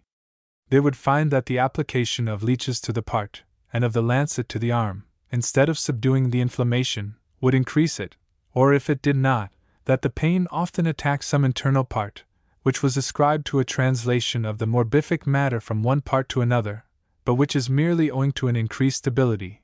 A little attentive observation would convince practitioners, however mysterious it might seem to them, that this violent inflammation was not to be cured by debilitating. On the contrary, they would see cases in which the patient, though contrarily to the strict orders of his physicians, could not forego his old habits, but would take his wine as usual, or in greater quantity, after a few days' abstinence, and this abstinence having in some degree accumulated the excitability, he would find himself much relieved by wine, and would exultingly tell them that they were mistaken. Circumstances of this kind seem to have staggered their faith a little, but still the idea of active inflammation which they believed was visible, and almost palpable, dwelt so upon their minds, that they were but half convinced. The favorite idea of increased action of the vessels of the part had so interwoven itself with every other, that we find it never lost sight of, in the indications of cure. Hence, though bleeding is not now generally practiced with the lancet, yet leeches are often applied, but the most usual plan is to consign the patient to patience and flannel, strictly forbidding wine, or fermented liquors.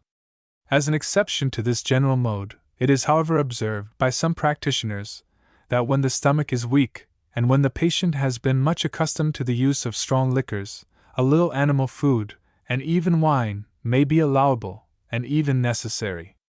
Thus has an erroneous view of the disease been the cause of an inert practice, which wavers between the suggestions of a favorite hypothesis, and the conviction of facts. On inquiry, however, we shall find none of the increased vigor in the system, which has been suspected, nor increased action in the part more particularly affected.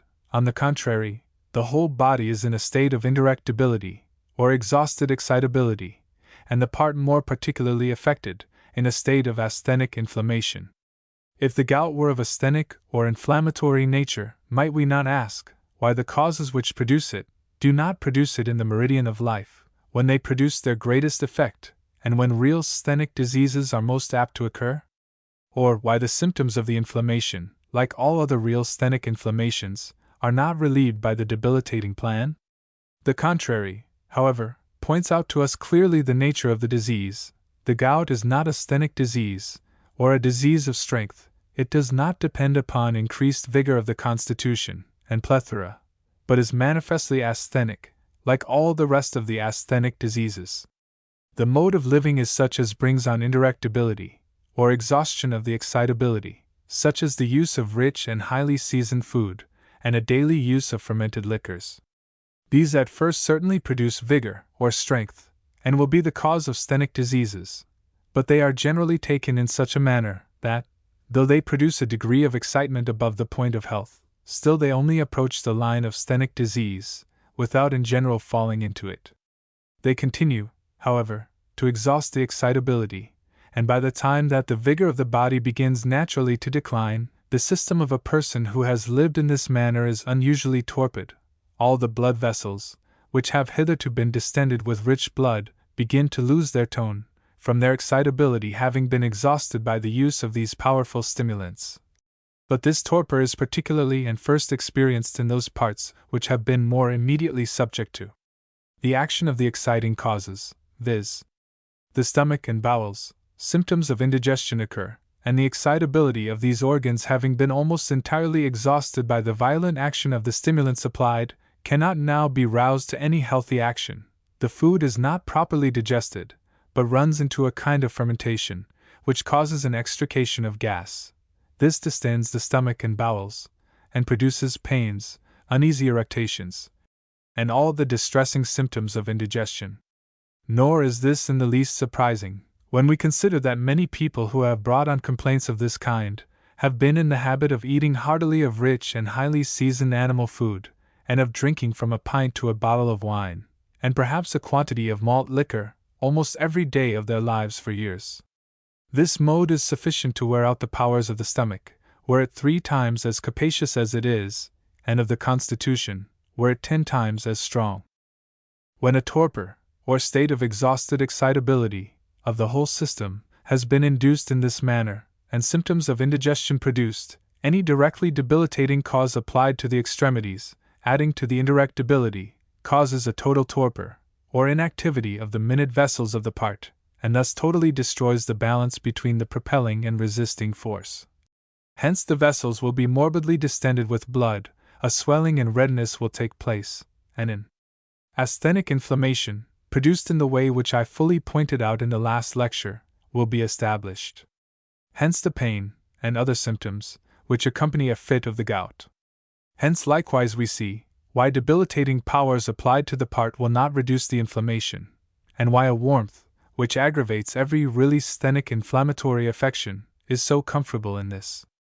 Almost any debilitating cause, when the system has been brought by intemperance to the torpid state, which I have described, will bring on a fit of the gout, but nothing more certainly than cold or moisture. Hence if a person have his feet chilled or wet, he will be almost certain to have an attack. Hence we see that the asthenic inflammation is not the disease, but merely a symptom of it, and like other symptoms, fallacious in its appearance. The disease is a state of indirect debility, to which our attention ought to be directed.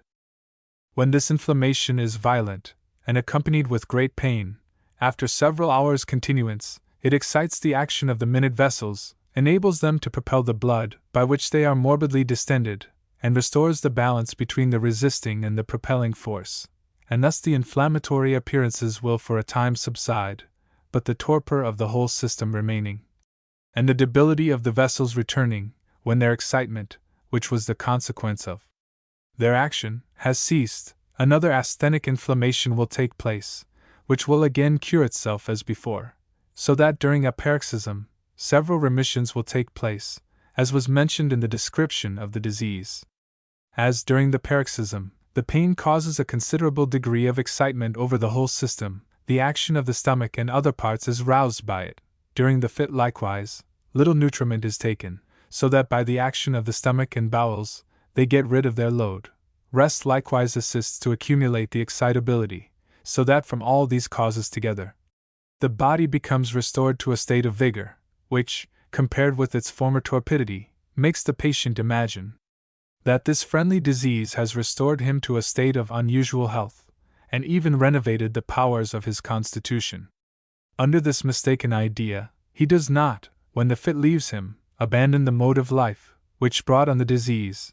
Highly seasoned food, and the usual quantity of wine, are again resorted to. After a time the torpor of the system, and symptoms of indigestion return, and he again hopes that his friend the gout will come and cure him. By a continuance of this plan, the inflammation again appears, but the system having become more torpid, the inflammatory action is by no means so great as it was before. If it has power to restore the equilibrium between the resistance and propelling force, and thus cure itself, this effect is entirely confined to the inflamed part.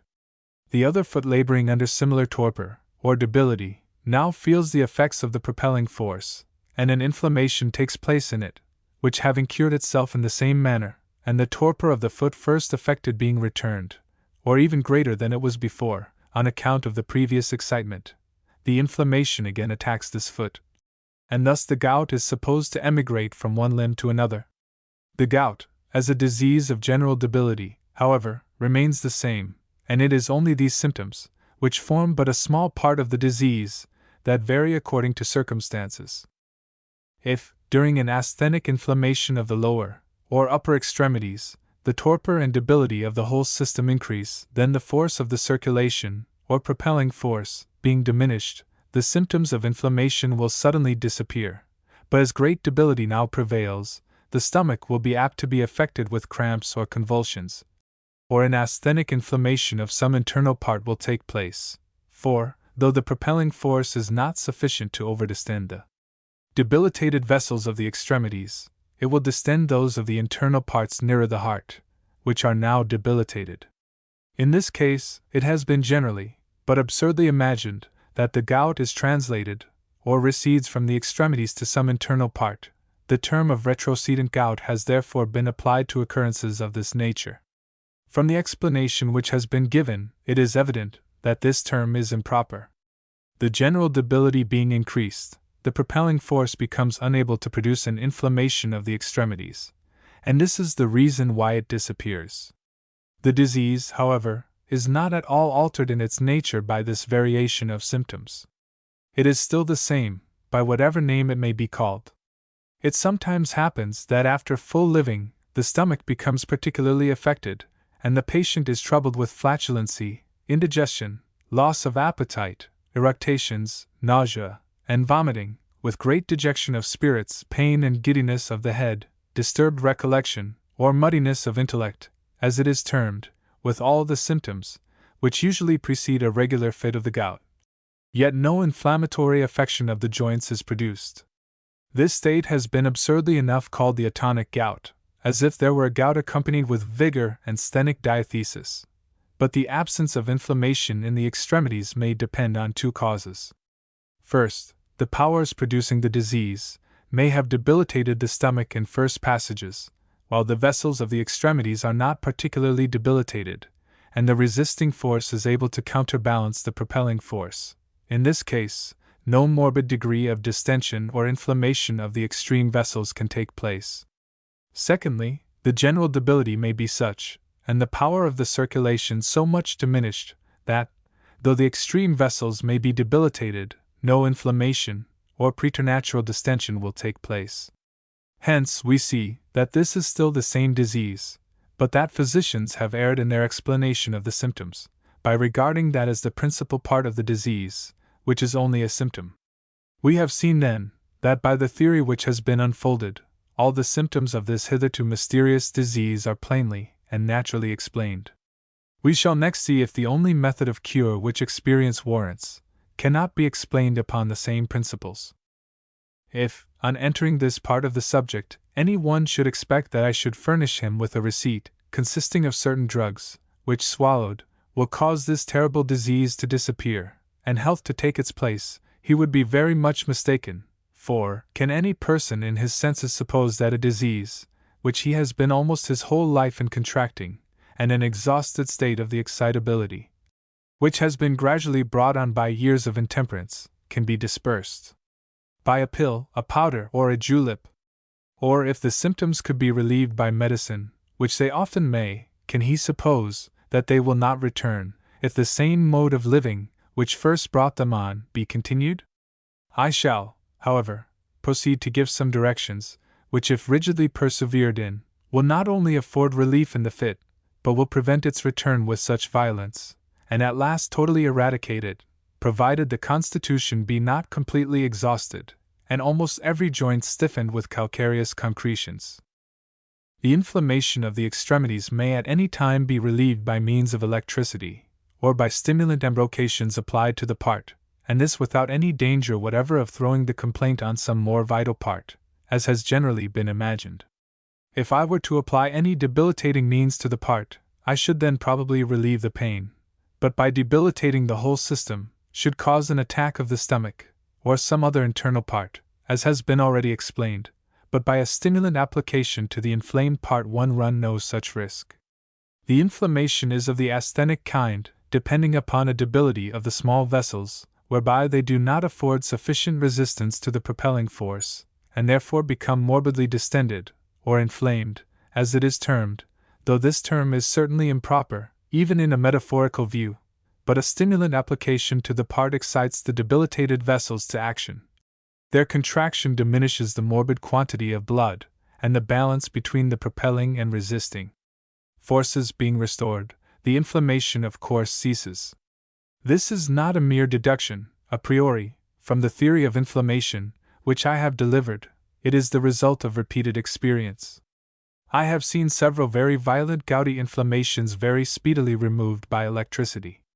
Small sparks should be drawn from the part affected, at first through flannel, and increased as the patient can bear them. Sparks alone are necessary. Recourse need never be had to shocks. But though we thus remove a very painful part of the disease, yet still a formidable debility remains, and unless this be removed, the inflammation will be apt to return. In endeavoring to remove this general debility, we must recollect that it is of the indirect kind, or depends upon an exhausted state of the excitability. Our great object, therefore, is to allow the excitability to accumulate. But this accumulation depends as well upon the proper action of the different functions, as upon the withdrawing of stimulants. We ought therefore to guard carefully against costiveness, by which the proper action of the stomach and bowels is very much injured, but we must use warm laxatives. An infusion of senna and rhubarb improved spirits, made still stronger by aromatics, has always seemed to me to answer the purpose best, and this should be taken of a temperature rather above blood warm, for instance, about 100 degrees.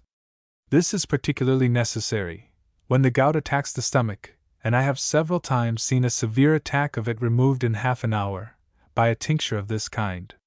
Indeed, the most violent attacks of the stomach may be relieved, and are only to be relieved by spirits, ether, and opium. It is on this organ that the hurtful powers have produced their greatest effect, for to it they are immediately applied. It is by no means surprising that the constant application of highly seasoned foods, with fermented and spirituous liquors, should at last wear out the vital principle of this organ. Indeed, it is often so far exhausted that the most terrible cramps and convulsions take place, which would soon end in its total extinction, unless it were roused to somewhat like a proper action by the most powerful stimulants. Still, however, their effect is but temporary. With respect to a regular fit, after the inflammation of the extremities has been subdued by the means I have mentioned, a generous, but not full diet should be used. A person who has been for a long time accustomed to wine cannot easily be deprived of it at once, but he should drink Madeira, and those wines which neither contain much carbonic acid nor deposite much tartar. His food should be of the plainest kind, and generally boiled, instead of roast. The great thing is to keep the spirits and excitement rather under par, but not to let the patient sink too low. In this way, the exhausted excitability will gradually accumulate, and the healthy state be re-established. When this is once effected, the gout may be prevented in future with the greatest certainty, if the patient will have resolution. The whole secret consists in abstaining, in toto, from alcohol, in every form, however disguised, or however diluted. He must not take it either in the form of liqueurs, cordials, wine, or even small beer. I believe there never was an instance of a person having the gout, who totally abstained from every form of alcohol, however he might live in other respects, and I doubt very much, if ever the gout returned after a person had abstained from fermented or spirituous liquors for 2 years. Temperance in eating and exercise are, no doubt, powerful auxiliaries, and tend very much to promote health, but still they will not secure a person from a return of the gout, without this precaution. There seems something in alcohol, which peculiarly brings on this state of the constitution, and without it, it would seem that gout could not be produced. Here then is an effectual method of curing the gout, which will no more return, if this method be strictly persevered in, than the smallpox will attack the constitution after inoculation. During the fit, therefore, I would say, nearly in the words of Dr. Darwin, drink no malt liquor on any account. Let the beverage at dinner consist of 2 glasses of Madeira, diluted with 3/2 pints of water. On no account whatever drink any more wine or spirituous liquors in the course of the day. Eat meat constantly at dinner, without any seasoning, but with any kind of tender vegetables that are found to agree. When the fit is removed, use the warm bath twice a week, an hour before going to bed, at about 93 degrees, or 94 degrees of heat. Keep the body open by means of lenitive electuary and rhubarb, for there is an objection to the tincture I mentioned, as containing alcohol. Use constant, gentle exercise, but never so violent as to bring on great fatigue. The grand secret, however, in the cure, as has been already observed, but which cannot be too often inculcated, is to abstain, in toto, from everything that contains alcohol. In short, though in acute diseases medicines are highly useful, a chronic disease can never be cured, and the healthy state re-established, by them alone.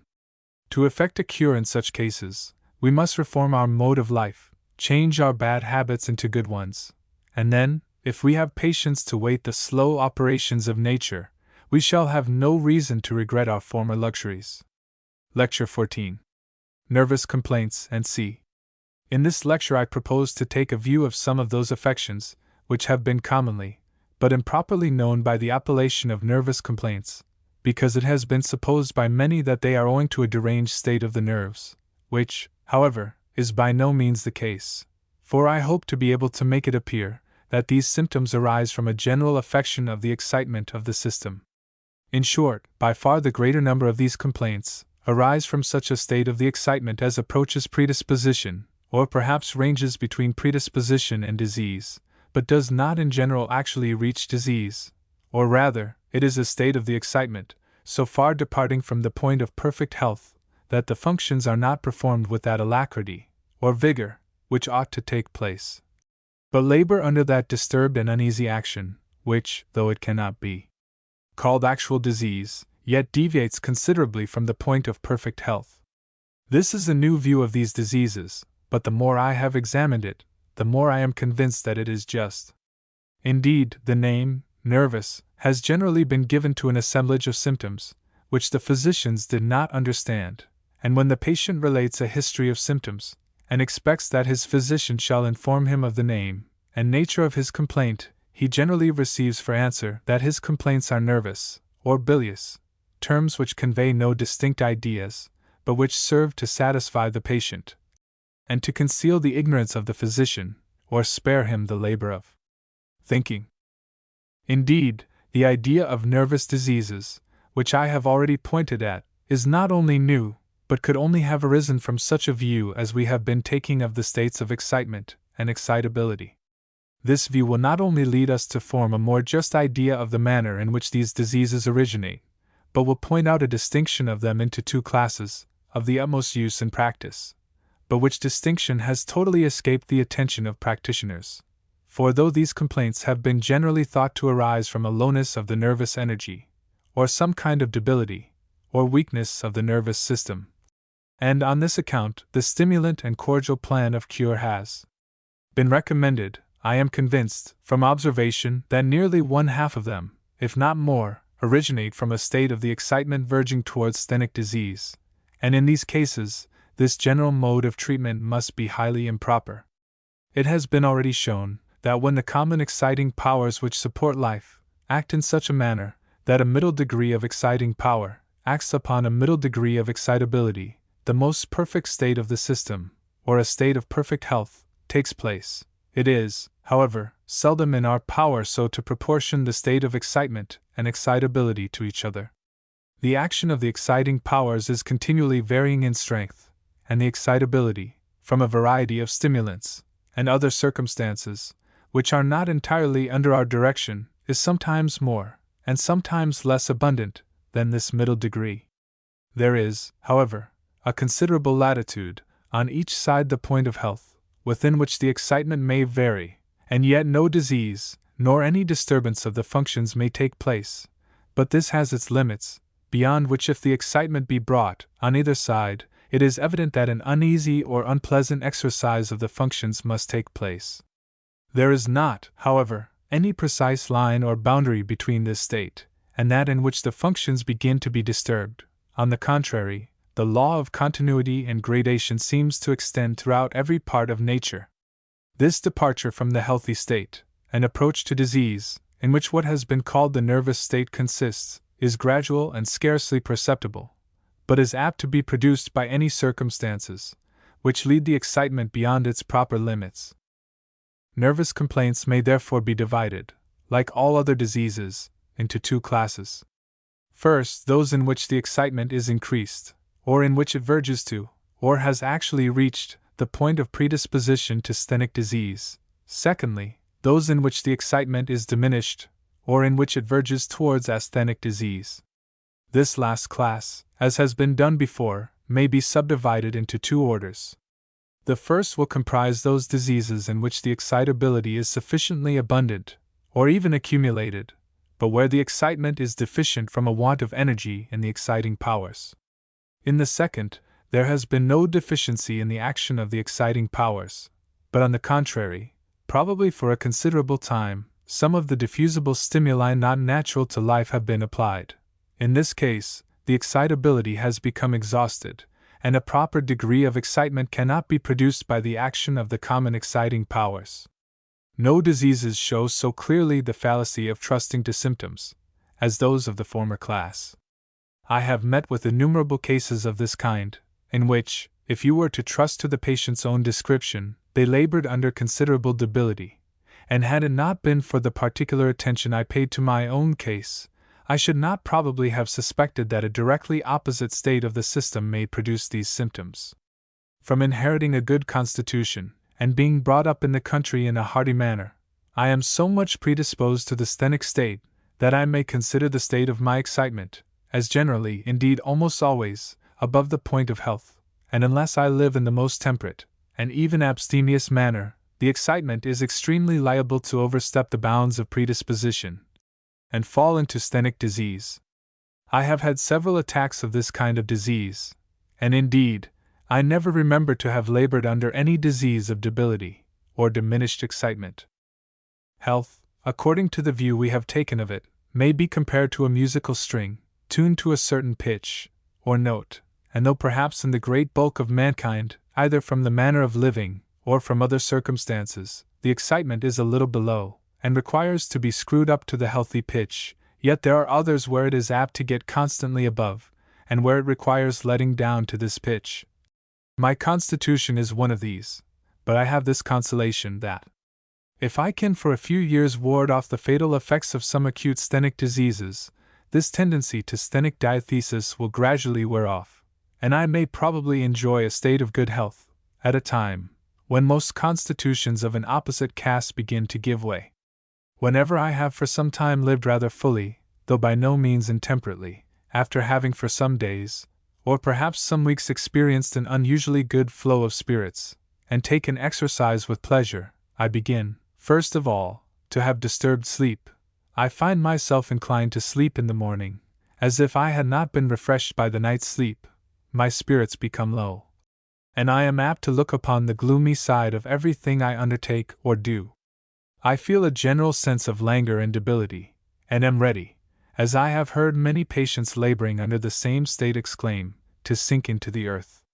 From the slightest causes, I am apt to apprehend the most serious evils, and my temper becomes irritable, and scarcely to be pleased with anything. If in this state I take exercise, I soon feel myself fatigued, a disagreeable stupor comes on, without, however, the least degree of perspiration, and I feel an inability to move.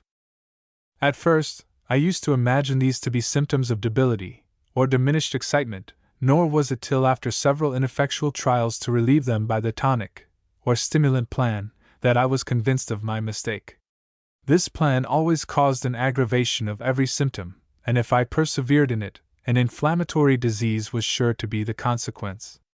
Indeed, I might have suspected this, from considering that these symptoms had been brought on by full living, and preceded by good spirits. But my mind had received such a prejudice from the writings of medical men, who had uniformly described these as a train of nervous symptoms, as they called them, depending on a debilitated state of the nervous system, that I was blind to conviction, till repeated disappointment from the stimulating plan convinced me I must be wrong. The only alternative, therefore, was a contrary plan, and the immediate relief I experienced was a proof that I had detected the real nature of the complaint.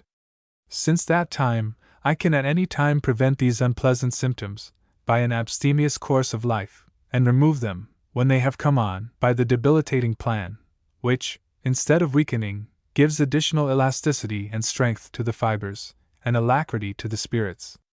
I have described the symptoms in one case, as this will serve as a general description. We may add that persons laboring under this kind of predisposition are particularly attentive to the state of their own health, and to every change of feeling in their bodies, and from every uneasy sensation, perhaps of the slightest kind, they apprehend great danger, and even death itself. In cases of this kind, the bowels are generally costive, and the spirits of the patient are very apt to be affected by changes in the weather, particularly by a fall of the barometer. How the diminution of atmospheric pressure acts in increasing the symptoms, we perhaps do not know, but its effects are experienced almost universally. It is evident that the only mode of cure in cases of this kind is extreme temperance. Animal food should be taken sparingly, and wine and spirits in general totally abstained from. The bowels should be kept open by any mild neutral salt.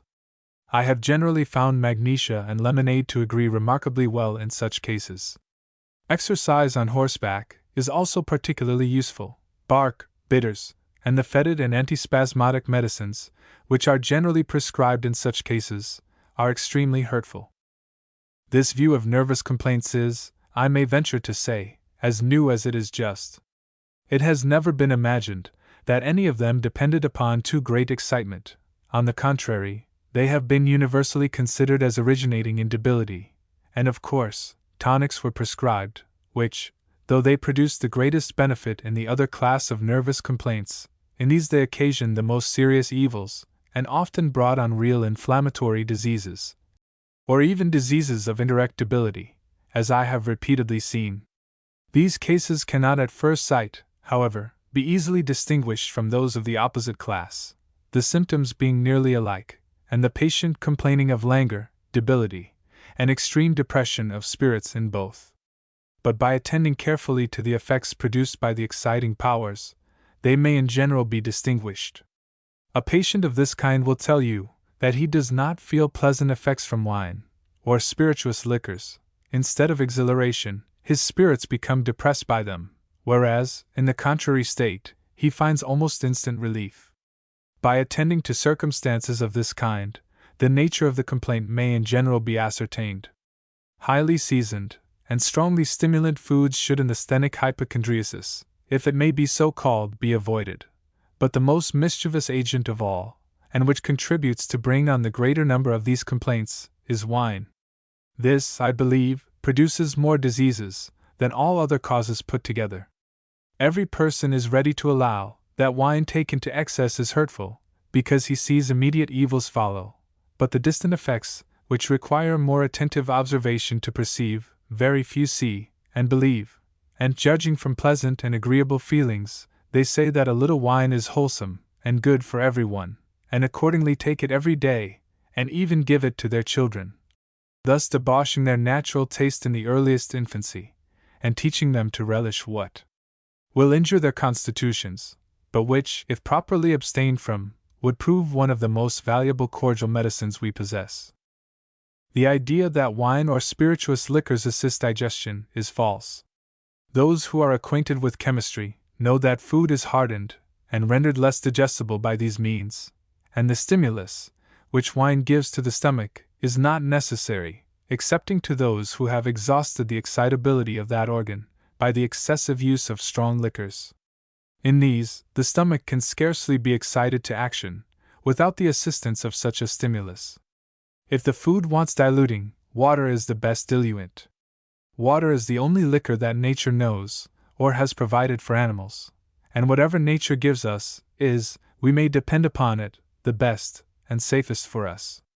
Wine ought to be reserved as a cordial in sickness and in old age, and a most salutary remedy would it prove, did we not exhaust its power by daily use. I am sensible that I am treading on delicate ground, but I am determined to speak my sentiments with plainness and sincerity, since the health and welfare of thousands are concerned. Most persons have so indulged themselves in this pernicious habit of drinking wine, that they imagine they cannot live without a little every day. They think that their very existence depends upon it, and that their stomachs require it. Similar arguments may be brought in favor of every other bad habit.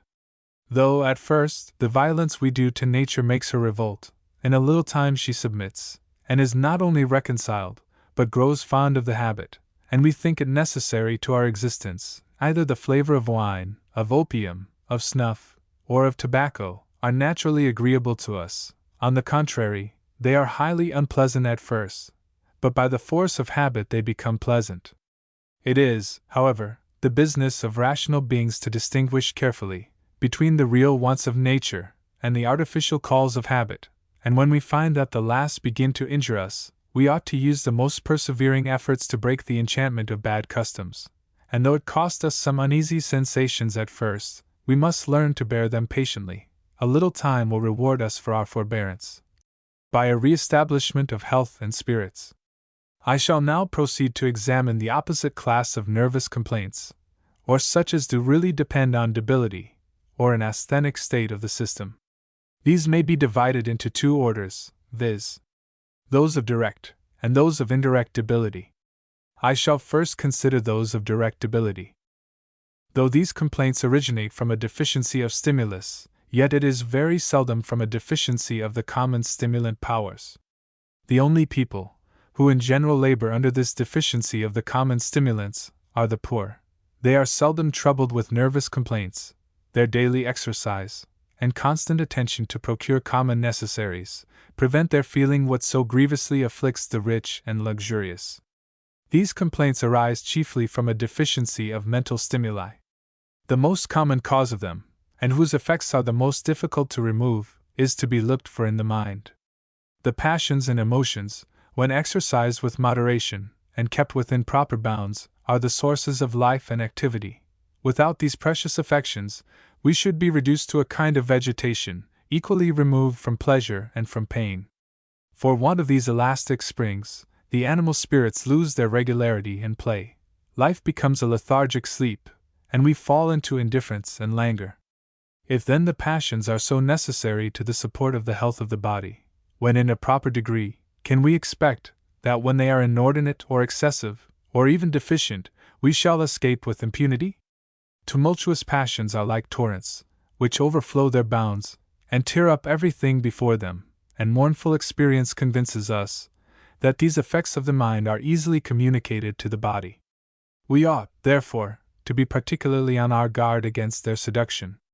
'Tis the great art of life to manage well the restless mind. It is particularly in their infancy, if it may be so called, that we ought to be upon our guard against their seduction. They are then soothing and insidious. But if we suffer them to gain strength, and establish their empire, reason, obscured and overcome, rests in a shameful dependence upon the senses. Her light becomes too faint to be seen, and her voice too feeble to be heard, and the soul, hurried on by an impulse to which no obstacle is presented, communicates to the body its languor and debility. The passions by which the body is chiefly affected are joy, grief, hope, fear, love, hatred, and anger. Any others may be reduced to some of these, or are compounded of them. The pleasurable passions produce strong excitement of the body, while the depressing passions diminish the excitement. Indeed, it would seem that grief is only a diminution of joy, as cold as of heat. When this passion exists in a proper degree, then we feel no particular exhilarating sensation, but our spirits and health are good. We cannot doubt, however, that we are excited by a pleasant sensation, though we are unable to perceive it. In the same manner, when heat acts moderately, or is about the degree we call temperate, we do not perceive its effects on the body, though there can be no doubt that the body is under the influence of its stimulus, and powerfully excited by it, for when it is diminished, or cold applied, we feel a deficiency of excitement, and become afterwards more sensible of heat afterwards applied. The same takes place with respect to joy and grief, and proves, I think, clearly, that the one is only a diminution of the other, and that they are not different passions.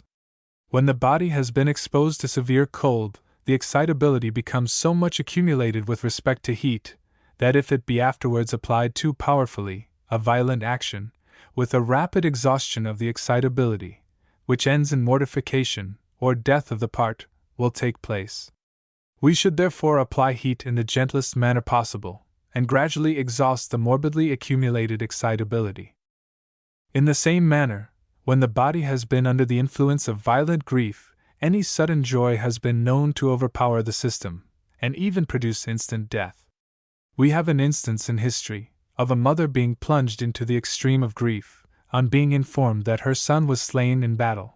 But when news was brought her that he was alive and well, the effect upon her spirits was such as to bring on instant death. This event ought to have been unfolded to her in the most gradual manner. She should have been told, for instance, that he was severely wounded, but that it was not certain he was dead, then that there was a report he was living, which should have been gradually confirmed, as she could bear it. The same observations may be made with respect to hope and fear, or despair. The former is an exciting passion, the latter, a depressing one, but the one is only a lower degree of the other, for a moderate degree of hope produces a pleasant state of serenity of the mind, and contributes to the health of the body, but a diminution of it weakens. And a great degree of despair so accumulates the excitability of the system, as to render it liable to be overpowered by any sudden hope or joy, afterwards applied. What proves that joy and hope act by stimulating, and grief and despair by withdrawing stimulant action from the body, is, that the former exhaust excitability, while the latter accumulate it. Joy, for instance, does not render the system more liable to be affected by hope, but the reverse, and the same may be said of hope. In the same way, heat does not render the body more liable to be affected by food, but the reverse. Both these are stimulants, and exhaust the excitability. But after heat has been applied, if it be followed by cold, a great degree of languor or weakness will take place, because we have here a direct debility, added to indirect debility. In the same way, grief succeeding joy, or despair succeeding hope, produce a greater degree of dejection, both of mind and body, than if they had not been preceded by these stimulant passions, because here, direct debility is added to indirect. The excitability is first exhausted, and then the stimulus is withdrawn. We see then that the passions of the mind act as stimulants to the body, that, when in a proper degree, they tend to preserve it in health. But when their action is either too powerful, or too small, they produce the same effects as the other powers. We should therefore naturally expect that when there is a deficient action of this kind of mental stimulus, or when the mind is under the influence of the depressing passions, a predisposition to diseases of direct debility would take place, and even these diseases be produced. Accordingly, we find a numerous class of nervous complaints originating from these causes. Indeed, the undue action of the mental stimulants produces more quick alterations in the state of the excitement than that of the other exciting powers. Violent grief, or vexation, will immediately suspend the powers of the stomach. If we suppose a person in the best health and highest good humor, sitting down to dinner with his friends, if he suddenly receives any afflicting news, his appetite is instantly gone, he cannot swallow a morsel. If the same thing happens after he has made a hearty dinner, the action of the stomach is suddenly suspended, and the whole process of digestion stopped, and what he has eaten lies a most oppressive load. But this is not all. The whole circulation of the blood becomes disturbed. The contraction and dilatation of the heart become irregular. It flutters and palpitates.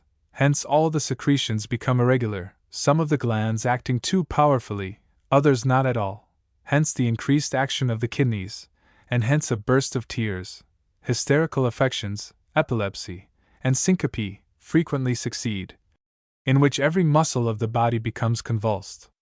Indeed, many terrible diseases originate from this source, which were formerly ascribed to witchcraft and the possession of devils. In slower, more silent, but longer continued grief, the effects are similar, but not so violent. The functions of the stomach are more gently disturbed, its juices vitiated, and acidity, and other symptoms of indigestion, will show themselves. Hence no bland and nutritive chyle is conveyed into the blood, whence emaciation and general debility must follow, and the patient will at last die, as it is said, of a broken heart. Besides the disturbed state of the stomach, and bad digestion, there can be no sleep in this state of mind, for sleep, like the world, his ready visit pays where fortune smiles, the wretched he forsakes, swift on his downy pinion flies from woe, and lights on lids unsullied with a tear. Hence the animal spirits will not be recruited, nor the worn-out organs restored to vigor. The minds of patients laboring under this division of nervous diseases are likewise in general filled with over-anxiety concerning their health. Attentive to every feeling, they find, in trifles light as air, strong confirmations of their apprehensions. It is evident that in these cases a state of direct debility prevails, attended with a morbidly accumulated excitability. Hence, those remedies afford relief, which produce a quick exhaustion of this principle, and thus blunt the feelings, and lull the mind into some degree of forgetfulness of its woes. Hence opium, tobacco, and the fetid gums are often resorted to, and in the hands of a judicious practitioner, they will afford great relief, provided he carefully watch the patient, and prevent their abuse, for, if left to the discretion of the patient, he finds that kind of relief which he has long wished for. His moderation knows no bounds, and he is apt to take them in such a manner as to add indirect debility to direct, and thus bring on a state of exhausted excitability, while there is still a diminished state of mental stimulants. This will cause his spirits to be more depressed than ever. He will therefore increase the dose, whether it be of opium, tobacco, or spirituous liquors, and thus he will be hurried on, adding fuel to the flame, till his exhausted excitability becomes irrecoverable, and he ends his days in a miserable state of imbecility, if not by suicide. Hence, though some of these narcotic stimulants, which exhaust the excitability and blunt the feelings, may be employed with advantage, in order to prepare the mind for those changes which the physician wishes to produce, they should be used with the greatest caution, and never left in any degree to the discretion of the patient. The cure, however, depends chiefly on regulating the state of the mind, or interrupting the attention of the patient, and diverting it, if possible, to other objects than his own feeling. Whatever aversion to application of any kind we may meet with in patients of this class, we may be assured that nothing is more pernicious to them than absolute idleness, or a vacancy from all earnest pursuit. The occupations of business suitable to their circumstances and situations in life, if either attended with emotion, anxiety, nor fatigue, are always to be advised to such patients, but occupations which are objects of anxiety, and more particularly such as are exposed to accidental interruptions, disappointments, and failures, are very improper for patients of this class. To such patients exercise in the open air is of the utmost consequence. Of all the various methods of preserving health and preventing diseases, which nature has suggested, there is none more efficacious than exercise. It puts the fluids all in motion, strengthens the solids, promotes digestion and perspiration, and occasions the decomposition of a larger quantity of air in the lungs, and thus not only more heat, but more vital energy is supplied to the body, and of all the various modes of exercise, none conduces so much to the health of the body as riding on horseback. It is not attended with the fatigue of walking, and the free air is more enjoyed in this way than by any other mode of exercise. The system of the vena portarum, which collects the blood from the abdominal viscera and circulates it through the liver, is likewise rendered more active by this kind of exercise than by any other, and thus a torpid state, not only of the bowels, but of this system of vessels, and the biliary system, is prevented. When a patient of this class, however, goes out for the sake of exercise only, it does not in general produce so good an effect as might be expected, for he is continually brooding over the state of his health. There is no new object to arrest his attention, and he is constantly reminded of the cause of his riding. Exercise will therefore be most effectual when employed in the pursuit of a journey, where a succession of pleasant scenes are likely to present themselves, and new objects arise, which call forth his attention. A journey likewise withdraws the patient from many objects of uneasiness and care, which might present themselves at home. With respect to medicines, costiveness, which often attends these diseases, ought to be carefully avoided by some mild laxative. Calcined magnesia and lemonade have always seemed to me to answer the purpose, but the most effectual method is to acquire a regular habit, which may be done by perseverance and strict attention. Chalybeate waters have been frequently tried, and may in general be recommended with success, particularly as the amusement and exercise generally accompanying the use of these waters aid the tonic powers of the iron. The bark may likewise be exhibited with advantage. There is yet another class of nervous diseases which we have to notice, which are by no means uncommon, yet they have, like the first class, escaped the attention of writers on this subject, and of medical practitioners in general.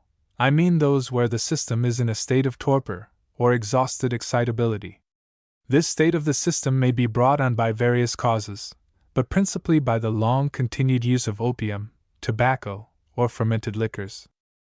When these substances, which are powerful stimulants, have been taken for some time, they bring on a state of the system so torpid that the usual exciting powers, and the usual occurrences, which in general produce pleasant sensations, do not occasion a sufficient degree of excitement in those whose excitability is thus exhausted. They therefore feel continual languor and listlessness, unless when under the influence of the stimulus which brought on the exhaustion. Every scene, however beautiful, is beheld with indifference by such patients, and the degree of ennui they feel is insupportable.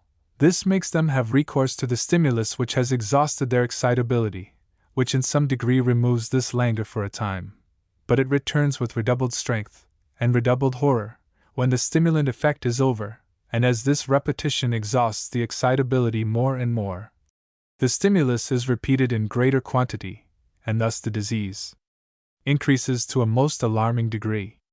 There is no way of curing this state of nervous torpor, but by leaving off the stimuli which cause the exhaustion, and if the patient have resolution to do this for a few weeks, though, at first, he will, no doubt, find his spirits a little depressed, he will ultimately overcome the habit, and will be rewarded by alacrity of spirits, such as he never experiences under the most powerful action of artificial stimulants. I must not, however, forget to notice that there is a nervous state, or ennui, originating from a wrong direction of mental exertion, which exhausts the excitability to a great degree, and brings on a state of depression scarcely to be borne. When a person has by habit made his mind constantly dependent on dissipation, on gaming, and on frivolous, but not inactive pursuits, in order to produce pleasurable sensations, and at the same time neglected that culture of the understanding which will enable him to retire into himself with pleasure, and receive more enjoyment from the exercise of this cultivated understanding than he does in the most noisy or fashionable circle of dissipation, I say, when there is this vacancy of mind, whenever it is not engaged in such pursuits as I have mentioned, a languor and weariness is experienced, which is intolerable, and which prompts the person so circumstanced to fly continually to the only scenes which interest his mind. Hence, the passion for gaming, in which the anxiety attending it causes an interest in the mind, which takes off the dreadful languor experienced, when it is not thus employed. It is owing to wealth, admitting of indolence, and yielding to the pursuit of transitory and unsatisfying amusements, or to that of exhausting pleasures only, that the present times exhibit to us so many instances of persons suffering under this state. It is a state totally unknown to the poor, who labor for their daily bread, and to those whose minds are actively employed in study or business. It can only be cured by cultivating the understanding, and applying to some art or science, which will engage and interest the attention. I have received the thanks of many for recommending the study of philosophy, and particularly of chemistry, to their attention. This affords a rational and interesting pursuit, which, if entered into with ardor, and if the person actually works, or makes experiments himself, he will soon experience an enjoyment and an interest, such as he never experienced at the gaming table, or at any other place of fashionable amusement. Nay, I will venture to say, that all elegant amusements will be enjoyed with much greater relish by one who employs himself in some rational pursuit, and only resorts to such amusements as a relaxation, than by one who makes these amusements a business. From the view we have taken of these complaints, it is evident that they are like other general diseases of the sthenic, or asthenic kind. They seem to constitute a state of the body between predisposition and disease, and they differ from most diseases in this, that in most complaints the increase, or diminution of the excitement is unequal in different parts of the body, and this gives rise to the different forms of disease. But in nervous complaints the excitement seems much more equably affected in different parts. These complaints, as we have seen, may be divided into three classes: sthenic, those of accumulated excitability, and those of exhausted excitability. But though they are evidently distinguishable in this manner, and require different modes of cure, I have never seen any account of more than one kind in any medical writer. The same remedies were prescribed for all, however different they might be. Though medicines may relieve complaints of this kind, and particularly those of the second class, yet from what has been said, it must be evident that much more may be done by regulating the action of the common exciting powers. Indeed, this is the case in most chronic diseases. Exercise and temperance will do infinitely more than medicine. By their means, most diseases may be overcome, but without them we may administer drugs as long as we please. Voltaire sets this advice, which I have frequently inculcated, in so strong a light, that it may perhaps carry more conviction than anything I can say. Olgo was a voluptuary, ambitious of nothing but good living. He thought that God had sent him into the world for no other purpose than to eat and drink. His physician, who had but little credit with him, when he had a good digestion, governed him with despotic sway, when he had eaten too much. On feeling himself much and seriously indisposed by indolence and intemperance, he requested to know what he was to do, and the doctor ordered him to eat a basilisk, stewed in rose water, which he asserted would effect a complete cure. His slaves searched in vain for a basilisk. At last they met with Zadig, who was introduced to this mighty lord, and spoke to him in the following terms: "May immortal health descend from heaven to bless all thy days! I am a physician. At the report of thy indisposition, I flew to thy castle, and have now brought thee a basilisk, stewed in rose water. But, my lord, the basilisk is not to be eaten, all its virtue must enter through thy pores. I have enclosed it in a little ball, blown up and covered with a fine skin. Thou must strike this ball, with all thy might, and I must strike it back for a considerable time, and by observing this regimen for a few days, thou wilt see the effects of my art." The first day Olgo was out of breath, and thought he should have died with fatigue. The second he was less fatigued, and slept better. In 8 days he recovered all the strength, all the health, all the agility and cheerfulness of his most agreeable years. Zadig then said unto him, "There is no such thing in nature as a basilisk, but thou hast taken exercise, and been temperate, and hast recovered thy health. In the same manner I say, that temperance and exercise are the two great preservers of health, and restorers of it when it is lost, and that the art of reconciling intemperance and health is as chimerical as washing the Ethiopian white. It will easily be perceived that the system of animal life which I have investigated may be applied to all other general diseases, as well as the gout and those called nervous. I have merely given a view of these by way of specimen of its application. Should these lectures contribute in any degree to lessen the future sufferings of my hearers, or any of their friends, I shall not have delivered them in vain. To be assured of this would be the greatest pleasure that I could receive. The End. From the Press of the Royal Institution of Great Britain, Albemarle Street, London, W. Savage, Printer.